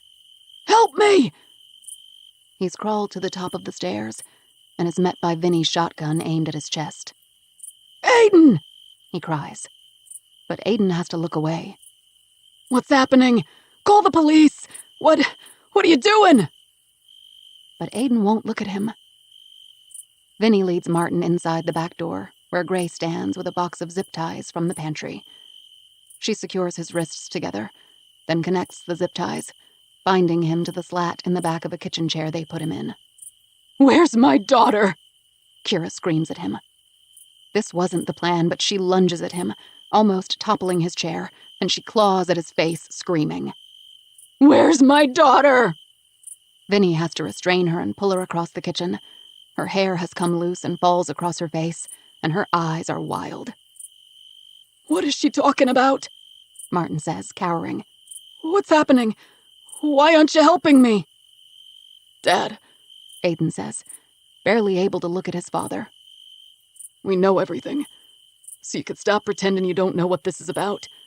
Please. We know." He stops and tries to repair the break in his voice. "Know what, Aiden? I was attacked. I was held against my will. You need to... This is Grace Holloway, Dad. It's all over. I know what you did," he says, and looks to Grace, who is in front of the sink across the kitchen, holding Kira's hand. "I don't know who that is. What are you talking about?" Martin says. But Aiden sees it. The glint of recognition, of panic in his father's eyes. "She says you heard her. A long time ago. You took her. She's crazy. I have no idea who that is. You have the wrong person, don't you see that? Who the hell are all these people who somehow have you turned against me? I've never seen her before, not in my whole life." And it's a small thing in the midst of all this, but there is also a flash of something behind his eyes, and he sees the first flicker of a different man under the facade. He starts to see the man Grace sees in that moment. Aiden picks up the metal box and opens it for his father to see, but keeps it out of reach. He sees Martin's face change. He sees panic. His eyes shift. His mouth twists. "What's that?" he finally says, and Vinny mumbles something behind him he can't fully hear. "God damn it, Dad. Do you understand what's happening? It's over. I found this on your workbench myself. Saw it with my own 2 eyes. In our house." "That's nonsense. I don't even know what that is. If that were true, you would have called the police by now," he says. And Aiden sees him twist his hands and shift in his chair, testing the tightness of the ties, ready to make an escape. "If you tell me where my daughter is, maybe we won't call them," Kira says in a tight, forced, incredibly desperate voice. "Who's your daughter?" he says again, and Aiden is losing patience. He slams his fist into a cabinet and makes a guttural noise. Grace was absolutely right thinking he would deny it until the end, and probably get away with it. "If you found that in the house, then you should be calling the cops on your brother. I always knew he was capable of something like this," Martin says, and he can hear Grace's sharp intake of breath. "If you turn in the box, the only fingerprints that show up will be Brady's," he says with a self-congratulating smirk. "What? What are you?" he starts to ask, thinking for a moment that Brady is in on this, and then realizing. "You set him up. He's dumb as shit, Aiden, come on! I told him I was trying to pick a gift for your mother, so he handled all of the pieces in the box. Picked the ring, you'd be happy to know," he says, looking to Kira, and Aiden sees her frozen in shock, and still has Grace's hand clasped around her arm so she doesn't lunge at him. "I even borrowed his phone at night when I went to visit the girls and he was fast asleep. Left my phone at home, just in case they checked records. I'm not an idiot," he says. But before Aiden can say anything else, Vinny has his gun raised against Martin's head. "Amelia was my friend, you sick fuck. Brooke is her daughter." He makes a head tilt to Kira. "And you're gonna tell us where she is before I splatter the inside of your skull all over the walls." Martin holds his breath, then continues to push the game he's playing further. "You wouldn't do that." "Vinny," Aiden starts to say, but Vinny talks over him and pushes the barrel of the gun right up against Martin's face. "Try me, motherfucker! What do I have to lose? I'll be the hero who killed the sicko everyone is looking for. Without you here to deny it, we have all the evidence to justify blowing your head off."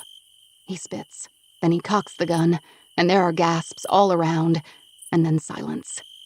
In the quiet, only breathing and swallows are faintly heard as everyone tries to figure out what to do next. "Okay," Martin finally says. Kira clutches her chest and holds herself steady against the counter. Aiden is frozen in disbelief, and Grace looks ready to faint. Nobody speaks still, until Martin finally starts to tell the truth. I never meant to hurt anyone, son. Please, you have to believe me. I have a sickness. Jesus, Aiden whispers. He swallows a bit of his own vomit and sits down in the kitchen chair on the other side of the table. I know it's my mind that's not right, and I need help, but I went a long time without giving in to the urge. Years. Until those junky kids hanging around down there started offering me. I was trying to stay on the right path. I was really trying. I was down in that area, the Strip, but I was doing the Lord's work. Until those guys offered me Rehypnol one night. And it was like a sign. A gift. I felt like I was getting permission from God to fulfill my needs. What's that? What's that mean? Kira asks. It's a roofie drug, Vinny says with disgust, pushing the barrel of the gun harder into the side of Martin's head. I just wanted to be with them. I needed to touch them. It's a sickness, he whimpers. I had to. I didn't want to hurt them. They would tell. If I didn't, they left me no choice. I had no choice. God, this can't actually be happening, Aiden says, standing, moving away from Martin, his back turned to him now, his face numb with grief. So, Aiden says slowly, still trying to make all the pieces fit. Harry isn't connected to this after all, he says, just trying to understand. He just showed up at the wrong time, Martin says. And Aiden grips the edge of the counter until his knuckles go white, but he doesn't look back to face him. I promise. I didn't want to hurt him either. Anyone. He saw me with Brooke in the car. I was driving out to... He stops, realizing he can't betray the location. Harry was coming back from fishing out on Maypole Road, and I was pulled over with the girl and he stopped. I never heard him coming, and she yelled to him for help. I had no choice. Brooke, Kira cried. You took her where? Tell me where she is. Is she still there? What did you do to her? Please, is she still alive? She pleads. Martin shifts his eyes up to Vinny and the gun on the side of his head, and then to Kira.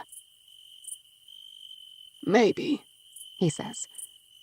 And she lets out a sound like Aiden has never heard a human make. Kira falls to her knees in front of Martin, too close for anyone's comfort, and begs. If you tell me where she is, we will let you go, she says, looking behind her for camaraderie as if they'd all agreed. But nobody speaks. She just keeps pleading. It's a sickness. You're right. And if you tell me where she is, Aiden will get you the help you need instead of turning you in. We'll all agree that he'll keep an eye on you, and you won't ever do anything like this again, and we'll let you go. Just go. All you have to do is lead me to her. Please. Please. She implores. Grace exchanges glances with Vinny, and Kira looks up at Aiden with pleading eyes. He gives her an almost indiscernible nod. I don't want to turn you in, Dad. If you're sick, then we'll get you help. Kira's right. You tell us where she is, and we'll promise to leave the police out of it. The air buzzes, and nobody breathes. I can't tell you. I wouldn't know how. There's no street signs for miles. I have to show you. 37. Kira. A long and lonely tangle of back roads stretch out in front of us as Aiden drives his car with Vinny and his gun in the passenger seat, keeping Martin in his place in the back.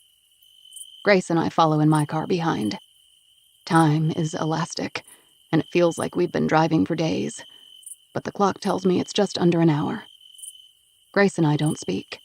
We just stay wide-eyed and white-knuckled as we bump over the increasingly rocky terrain the farther away we get from civilization. I know it's crazy and maybe reckless to not involve the police, But it's the absolute only way I could have gotten this far. What if she's here? What if she's really here? I notice myself mumbling prayers under my breath as I notice Aiden's car in front of us start to slow. I see his window lower and his hand gesturing, not like he's motioning to me, but that he's looking for something he's being told to find and gesticulating, asking, this way or that with his hands. I try to see in the back windshield, but it's too tinted. Then my breath catches when his car pulls over slightly and stops. We're deep in the woods. This path is at least 8 or 9 miles off of paved road. The bony trees sway against a misty gray sky. Even though most of the leaves have fallen, the density of the woods is still remarkable and disorienting. You'd never find your way out of here if you didn't know there was a road, and it's not easy to spot unless you're on it. Aiden steps out, followed by Vinny, who takes a few steps away from the car, clutching his gun at his side, letting Aiden open the door to let Martin out. His hands are still tied, and his head hangs low. I slam the car door and look around, thinking we've been tricked. There's nothing here. No place someone could be hidden, surviving. "Where is she?" I say, moving too close to Martin, so Aiden has to put his arm up to stop me attacking. "It's not drivable. There's a place down the hill, an abandoned house," he says, and nods northeast. "We have to walk." And so we begin our descent down the wooded incline, with Martin leading the way and Vinny's gun just behind. As we walk, I begin doubting that any of this is true. How could a man his age make this sort of trek? I feel panicked that we are being messed with. But why? What's his angle? What does he have to gain? After several minutes of walking, I see something twisted up in a low tree branch, a swath of yellow. A sweater with polka dots on the wrists. Brooks. I call out screaming, and in that moment Vinny turns instinctually, maybe thinking I'm hurt, needing to help. He runs a few steps back to me, looking in the direction I'm staring for a moment, before Aiden bellows back at us. "He's gone!" And when we turn to look, Martin has made a run for it and is weaving through the trees with a head start that's not immense, but the thickness of the forest swallows him up. My heart thumps hard against my rib cage as I sprint into the trees in the direction I thought he'd go. But I can't see anything. Aiden is on my heels, breathless, running as directionless as me. "Oh, God!" I say, bolting now in the other direction. "Where is he?" We run back to the clearing where we started, and Grace is standing, hugging herself, looking like she's afraid to move in case he materializes out of the trees and captures her again. Vinny is pointing his gun in one direction and then the next, equally afraid to get ambushed. "Nobody saw which way he went?" he asks in futility, because everyone was looking at me. And then a howl echoes through the treetops, an animal-like wail coming from somewhere deep inside the woods. I run as hard as I can, my arms pumping, my chest burning, in the direction of the sound. Footsteps follow behind me. I hear more cries, and I run until I see it. I stop, still and disbelieving. Aiden and Vinny appear at my side, and we all stare in horror at what we're looking at. After a few moments of stunned silence, Grace appears, her leg slowing her down, but she catches up and stops dead in her tracks along with us. Martin Coleman is caught in his own bear trap. 38. Kira. He lays there with his leg twisted up in metal teeth, writhing in unimaginable pain. But it is imaginable to one of us. Before anyone can make a move to help him, I see something in a small clearing of trees just ahead. I squint at it, and Grace follows my gaze. "That's the house," she says in an astonished whisper. "Oh my God," I think I say out loud, but I'm not sure. I'm already running toward it, chopping my hands through hanging vines and invisible threads of spiderwebs until I make it to the clearing. The others leave Martin and follow. Aiden slings Grace's arm over his shoulder to help her, and they run. When I stand in front of the structure, I see it's an old Tudor style with cross cables and peeling paint. There is no glass in the windows that look like black, dead eyes staring back at me. It looks like it's been sitting empty for decades. When I push at the front door, it opens easily, and I'm standing in a room with a crumbling staircase and walls that look like they're bleeding. "Brock!" I scream. "Baby!" My voice is raw and strangled. "Where are you?" Aiden and Grace appear inside the front door, followed by Vinny. "Find a door. She'll be in the basement. Check all the doors," Grace says, and she limps to the door to her left, which is a closet. Aiden and I run and begin flinging open doors while Vinny stands guard at the front door. "Brock!" I scream again and again. My hands shake so violently I can barely grasp hold of the doorknobs. And then I come across a door that's locked. "Oh, God! Oh, God!" I cry. "Vinny!" Aiden yells, and Vinny comes rushing to find us. "Vinny! They are next to the kitchen," he says. Vinny appears, and Aiden backs up and takes a running start, slamming his body against the door to break the lock, but nothing happens. Vinny understands and helps. He kicks the door as hard as he can with the bottom of his foot. Grace cups her mouth behind us and tells them to be careful. Vinny and Aiden both kick the door with all their might at the same time, and the wood in the middle of it snaps and it swings open. "Brock!" I call, feeling my way down the steep cement staircase in the darkness. Aiden turns on the flashlight on his phone and shines it down, which I didn't have the wherewithal to do.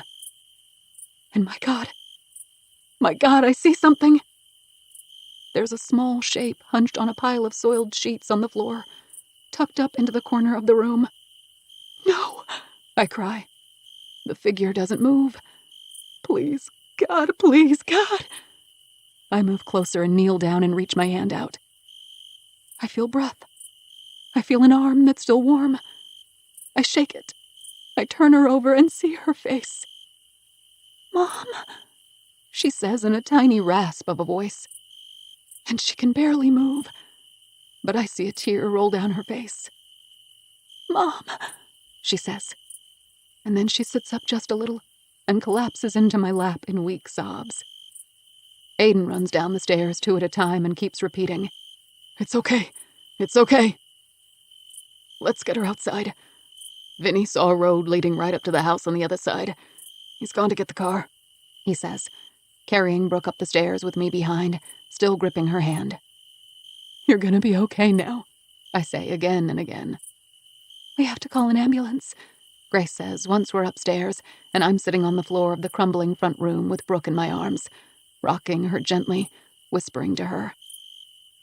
There was a utility sink in the basement, and old jars and cans of food on rusted-out shelves, just like what Aiden explained Grace's experience was like from what he read about her. And I can't believe it.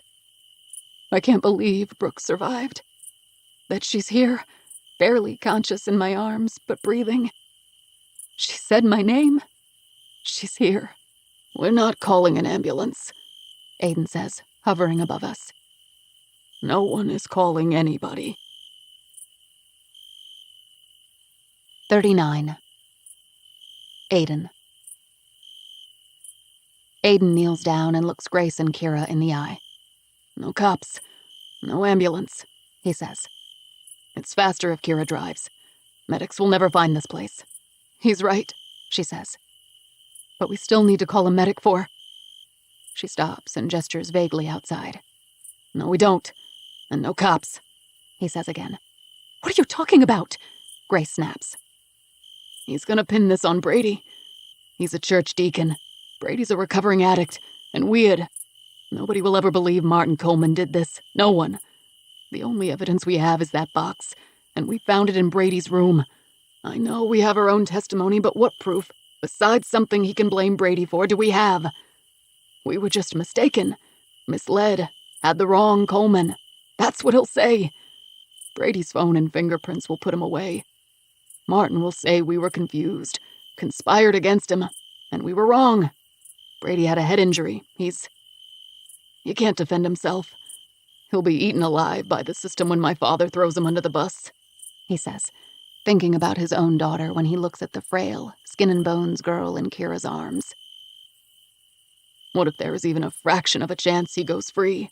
he says, not knowing which of them would be more terrified by that possibility. "You're saying Leave him here? Grace asks, as Vinny comes back through the door. Come on! The car's running! He says, and helps Kira carry Brooke outside and down the rickety porch stairs. It would kill my mother. Literally. And send Brady back to rehab for sure. But more than that, just what if, he says, as he and Grace follow them outside. I vote leave him, Vinny says, only hearing half the story. What about the other victims? Kira says, tears coming again as she watches Vinny gently lower her daughter into the back seat. They deserve to know. They need closure. You told me that Heather's mom died, and Amelia's mom's a monster, Aiden says. Harry has no family. I've already thought about all this, all day, about what we do with him in general. There may be other victims we'll never know about. But it's just us now. This is the only way for any real justice. Each of them looks at one another. Kira nods. We never tell anyone, Aiden continues. Just go, and say you found her on one of your searches somewhere else. Say you don't know. You don't remember exactly because you were in shock. There are a million miles of nothing out here. They'll never know, he says. I have a daughter, too. Aiden's voice wobbles and coughs, keeping the tears at bay. Then let's go, Kira says, and looks to Grace, who nods, and so does Vinny, who repeats Kira's words. Let's go. And then Kira speeds away, leaving curls of dust in her wake. 40. Aiden. 6 weeks later. Deer hunters came across Martin Coleman's remains almost a month to the day they walked away and left him in those woods. Now, just days before Christmas, Aiden sits on a folding chair across from his daughter, eating a square of cake off a small paper plate at his father's wake. The celebration of his father's life takes place at a local Irish pub he used to play cards at with his church friends, and is well attended. Strings of colored lights are strung across the ceiling, and a wall-mounted plastic elf sings "Joy to the World" from behind the bar, as if on cue, making people laugh and touch each other's arm, saying how fitting it is because he was so Christ-like and loved the holidays to boot. Leah nibbles at the frosting on her carrot cake and twists her ponytail with her finger, looking around at all the people she's never met and scooting closer to Aiden, which makes his heart swell. Doing okay? He asks. We can go whenever you want, he says. Wouldn't that be rude? She asks, and he shrugs. I just don't want it to upset you, he says. I'm okay, she says. They watch the crowd together. Pints are raised, and an Irish folk song is sung by a group of drunk men swaying together in the middle of the room. Weird funeral, she says. You requested this, I guess. So your grandma says. It is a little weird, he says, and she smiles and shoves him with her shoulder. If we did leave, where would we go? He asks her. Home? That's not very imaginative, he says, and she sits up and understands the game. Oh, ice cream. Wait, no. Humane Society. There was a pug on the website today. His name is Cheddar, and I already love him, so... She claps and then becomes self-conscious, realizing again where she is, and that a few people have looked her way. She rearranges her features and leans back in her chair. I mean, that's okay, but that's all you got? He says, and she giggles at him quietly. What's better than a pug? Do you really want me to answer that? He asks, and she slaps him playfully. What about Florida? He says, knowing her obsession with all things beachy will get her attention. She stops, mid-finger scoop of cream cheese frosting, and cocks her head at him. Then she looks around like she's being pranked. Yeah, okay. She smiles skeptically. For real? He says. You want to go?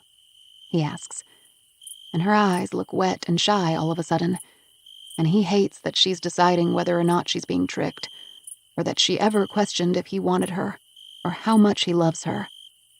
He hates that there are people in the world like his father, and that nobody will ever know who he really was, and that they are here at this complete sham of a wake. But he hates most of all that she was hurt by a boy she trusted, just like every other woman he knows. And he hates that she will be hurt again no matter what he does to protect her. And he hates how wrong he handled everything with her. And right now, he knows it won't solve the lifetime of trauma she's experienced. And maybe it's totally overboard. But he wants to love her even harder. For Amelia, and Brooke, and Grace, and even Shannon. For right now, he just wants to give her the world. Like, you're really taking me to Florida, Dad? Sure. You said we'd go on vacation there like every year since I was 10. Someday, I stopped believing you, she says, refocusing on poking at her piece of cake. Well, now is someday, he says, and she bites her plastic fork and looks at him with expectant eyes. Not for vacation, though, he says, and she punches him in the arm. Yeah, ha ha, she says. For good. Seriously? What are you talking about? Are we playing a game I don't know the rules of? She says, looking around as if other people are in on it. Lee, he says, taking her plate out of her hand and turning his chair toward her. You hate that school? Yes, she says a little too quickly. I'm sorry. I didn't know what else to do, and that's on me. I am really sorry. I thought it would help you. All I wanted to do was help, he says. And she must register some uncomfortable intensity in his tone, because she becomes very agreeable. I know, she mumbles, turning away, but he turns her face back gently with his hand. You and me. We go. We move to... What's the one you like? He asks, smiling, and she lets a little burst of laughter loose and then covers her mouth. Tampa? Yes, Tampa. I'm serious. Let's find a little place on the beach and find a school you like. I can't promise a pug, he says, and her eyes fill up and she looks away and then back to him. Are you serious? Yeah, I am, he says, and she flings her arm around his neck and hugs him tighter than he ever remembers her doing before.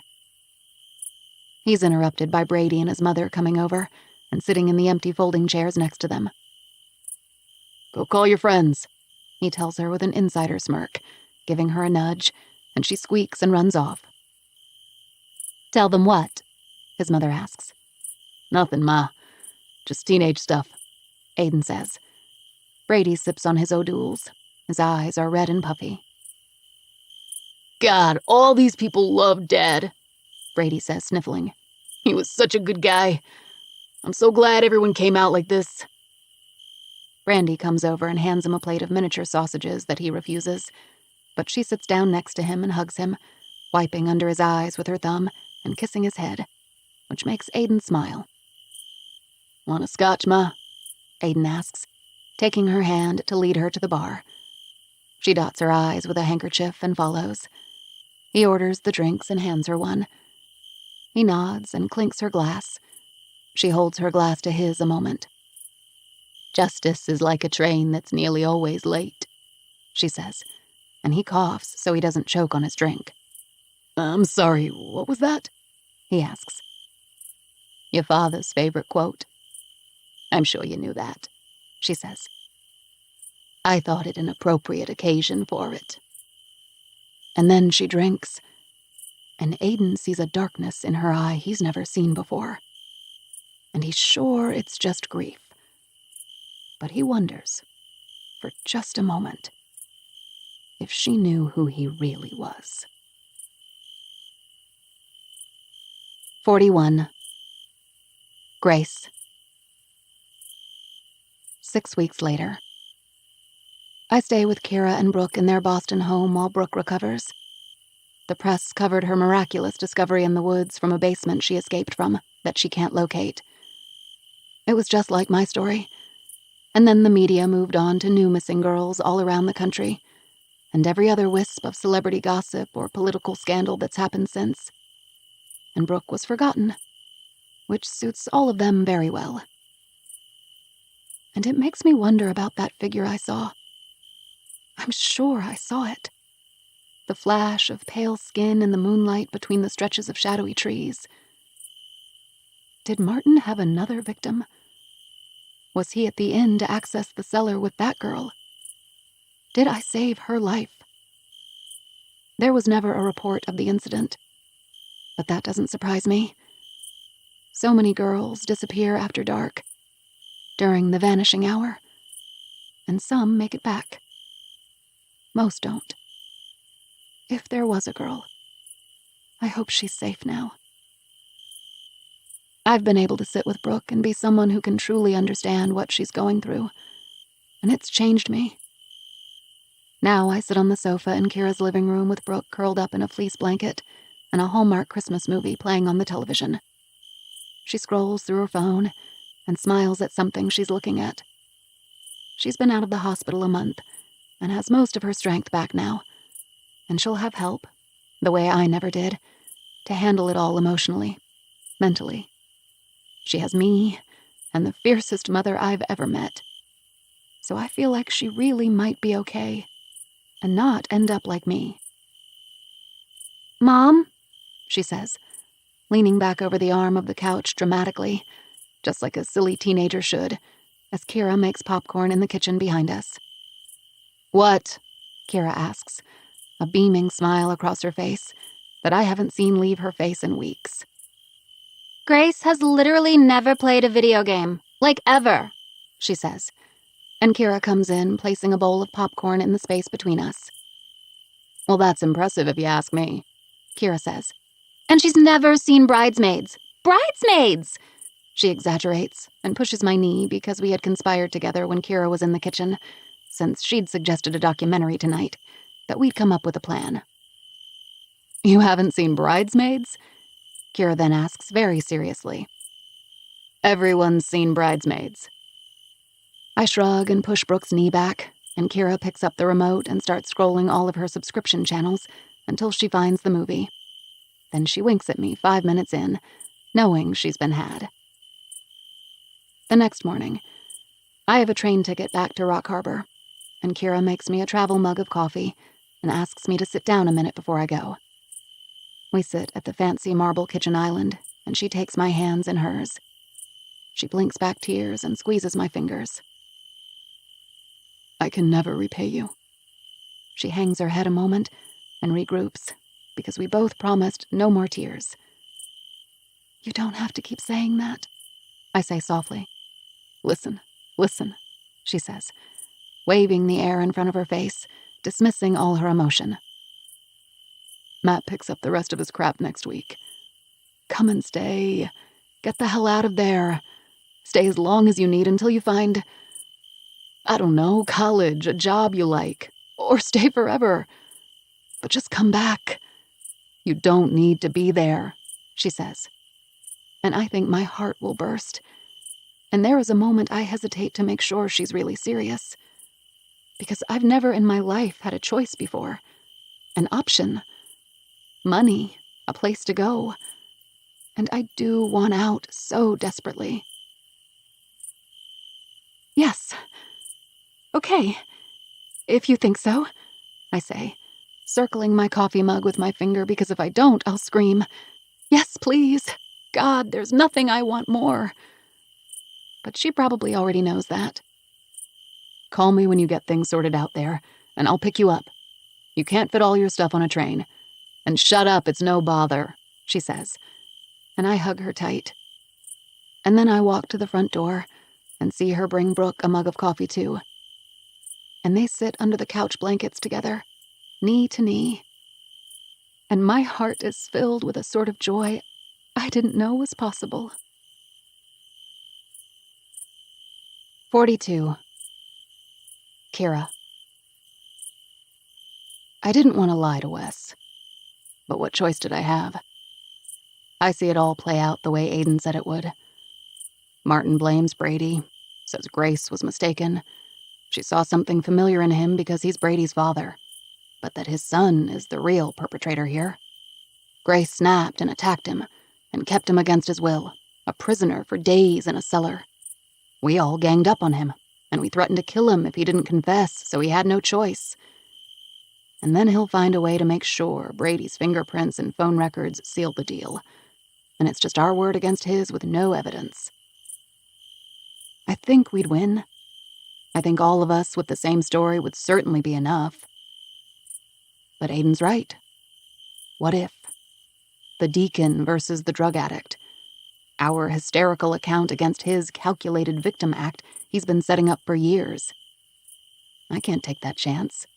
For Brooke and Grace, for Brady, for future girls out there.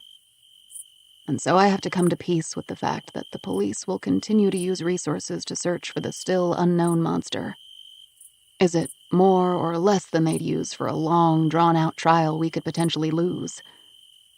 At some point, Brooke's tragedy will be in a cold case file, and one day I'll tell her the truth.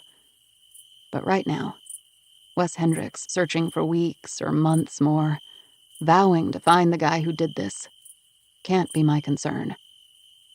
They'll dead end eventually.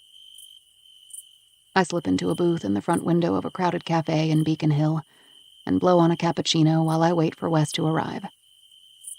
When he does, he looks very different from the uniformed man without a smile. He's in jeans and a wool coat, and his face lights up when he comes in the front door and sees me waving at him. I stand and hug him when he reaches the table. The hug lasts a long time, and I take in the feel of his cold skin and scent of spicy cologne clinging to his shirt collar until I pull away and we sit across from one another. How is she? He asks immediately, and I notice the waitress approach and then hesitate, somehow sensing she's interrupting something important. Wes looks at my coffee. Bourbon for me, he says. Woodford Reserve, if you have it. She nods and disappears into the crowded cafe, and I smirk at him. What? I'm never off duty, it feels like. And Boston, well, it's kind of like a vacation.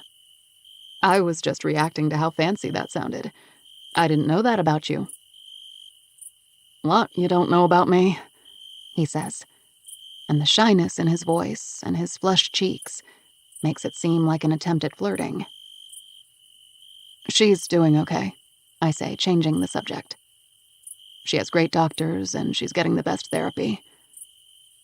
I don't go into detail about the topic of whether rehab is necessary at this point, since she hasn't been on a drug in weeks, and had a short-lived relationship with them over the space of a summer, and that we are just taking healing a step at a time and monitoring it all. She's being closely watched, and she's still thinking about college next year, but she just needs time right now, and all the help I can throw at her. But she's strong as hell, so I'm hopeful. Well, I'm glad to hear it. When we spoke to her last, she didn't remember much. I don't blame her, I say. And I know you are tired of talking to us. But I have a couple more questions.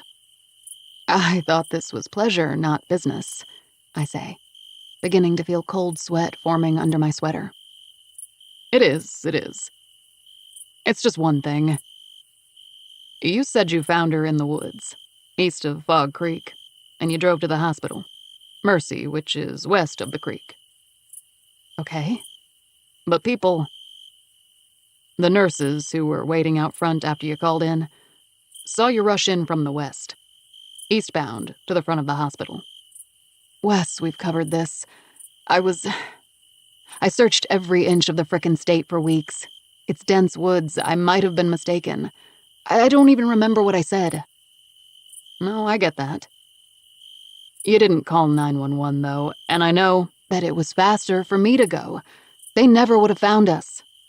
Right, he says. It's just that... And hear me out, Kira. I'm on your side. I'm just trying to get the story straight. The medical records. The doctors from the hospital. say it would be impossible for her to have been running through the woods. She would have been too weak, dehydrated. She was only half conscious when... Did I say running? You did. You understand, I was out of my mind with relief and panic and shock when I found her. I know it being a blur isn't convenient for you, but that's what it is. The woods are blinding. It all looks the same. I just don't remember. Okay, he says, softly reaching across the table and placing his hand on top of mine for a brief moment. It's just that we have disturbingly little to go on at this point, and I hate to tell you that. No DNA, no real suspects. Thousands of these sorts of cases go unsolved every year. We'll keep looking, but I just don't want you to be... I want you to be able to move on if we can't find the guy, he says. If it turns cold like the other cases did. But there is something about the tilt of his head and the pitch of his chin and the look in his eye that I can't decipher, that makes me just for a moment wonder if he knows. Not the whole story, that's impossible. But if he has some kind of sense that I'm hiding something, that I know more. All I care about right now is that she's home. Of course, he says. Just, at some point in the next couple weeks, you'll have to come in and answer some more questions for the record, now that we have more information. I know you hate Rock Harbor, but we need the whole picture, and I know you want to help. Yeah, okay, I say. Okay, he says, as if ending the business portion of the meeting. And when his drink is set in front of him, I order the same. And we talk about that summer years ago, and I always want to remember him that way. A blanket in the bed of his pickup by the river, ice cream cones in the Dairy Queen parking lot, getting caught in the sprinklers on the football field after dark, June bugs and goodnight kisses, burned CDs and wine coolers. And when he kisses my cheek next to my car on the street and the snow starts to fall, he asks if he can come and see me again sometime. I say, of course. But I know I won't really let that happen, even though I very much want it to, because my lies would grow like a cancer between us. Then I marvel at the ripple effects of destruction that one man can cause. I pull over for a moment on my way home when the tears begin to blur my vision, and I let myself finally, really cry. For all of it. For lost love. For trust I'll never feel again.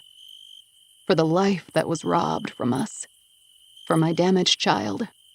For all the things I haven't begun to process yet. The tough road in front of us. And what will happen if somehow we get found out. And when there are no tears left, all I can hear is the low hum of traffic moving past and the murmur of a love song on a country radio station. And then my phone buzzes, and Brooke's face appears. Something I feared I'd never see again, and my heart swells. And then, plans for me to pick up brownie mix on the way home and take Hobbs to the dog park together is really all that matters in the world. 43. Grace. It's a bitter January morning just after New Year's, when my 2 weeks' notice is up and I'm all packed to leave. Vinny calls while I'm sitting in the lobby on top of 3 suitcases, waiting for Aiden to stop in and say goodbye, the way he insisted on doing, before Kira picks me up. I've been thinking about you, I tell him, and he laughs a little. Me? Grace Holloway was sitting there thinking about me? I'll never believe it, he says and chuckles. I just know you always liked this place and... I don't know. You wanted something quiet, peaceful. So now that I gave my notice, what if you took over? I already told the owner you might call. You gotta write that book, right? I say. You serious? You did that for me? He says. Of course. I mean, if you want it. Grace Holloway. I'm sure gonna miss you. Thank you. That's probably the nicest thing anyone's ever done for me. But I gotta stay put. It's my family business, even though it sucks a bag of dicks. Plus, there's lots of girls I still need to try to persuade to go home. Maybe not Amelia, but I gotta still try while I'm here," he says. "Well, if you change your mind," I say. And then I sip my tea and we talk for a little while about how he's ordering pickled chips for his shop and some customer who tried to pay with 75 rolls of quarters. Then I tell him Brooke is doing well, and yes, I know the snow forecast, and he tells me he's gotta go, 'cause someone put a diaper in the slushy machine. And before we say goodbye, I tell him, "You should come and visit when I'm settled somewhere." And I mean it. I drag my suitcases near the front lobby door and watch as the snow lightly falls outside. When Aiden pulls up, he has his daughter in the car, and he only has a minute. And that's okay with me. I'm surprised when he pulls me inside the door into the lobby, and we stand there one last time, away from his teenager's gaze. Our eyes meet. "Hi," I say shyly. "Hi. I'm so glad I could see you before we leave." We stare at one another, and I don't know what to say. "Florida, huh?" "Yeah. Yes. And you? You're gonna go stay with Kira," he says. That's so great. I'm so glad you're getting out of here." "Yeah. New start and all that." I look at the floor, not knowing how to act for some reason. There's a sharp pang of grief I can't explain at the thought of saying goodbye to him. "Well, I'm happy for you," he says, and gives a nervous glance back outside, then back to me hurriedly. "And Grace," he says, and I meet his eyes. "I wish all the time that we met under different circumstances. I really do." "Me too," I say. And then he cups the sides of my face with his hands and kisses me. And I kiss him back, the sudden bliss of it exploding into my heart and leaving me breathless. And something else. Happy.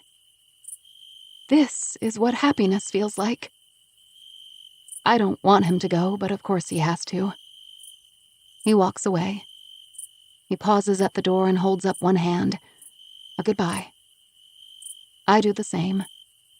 And then he's gone. And even though I have to hold back the flood of tears as he drives away, I know it's better this way. I got to have a first love, and a heartbreak, and a friend, just like I always wished for. When I notice, on top of my suitcase, a small blue collar with a silver tag reading Hobbs, my cry turns into a sharp, sudden laugh, and my heart is full. I latch the collar around Hobbs's little neck, and he follows me as I step outside into the world. And I'm ready.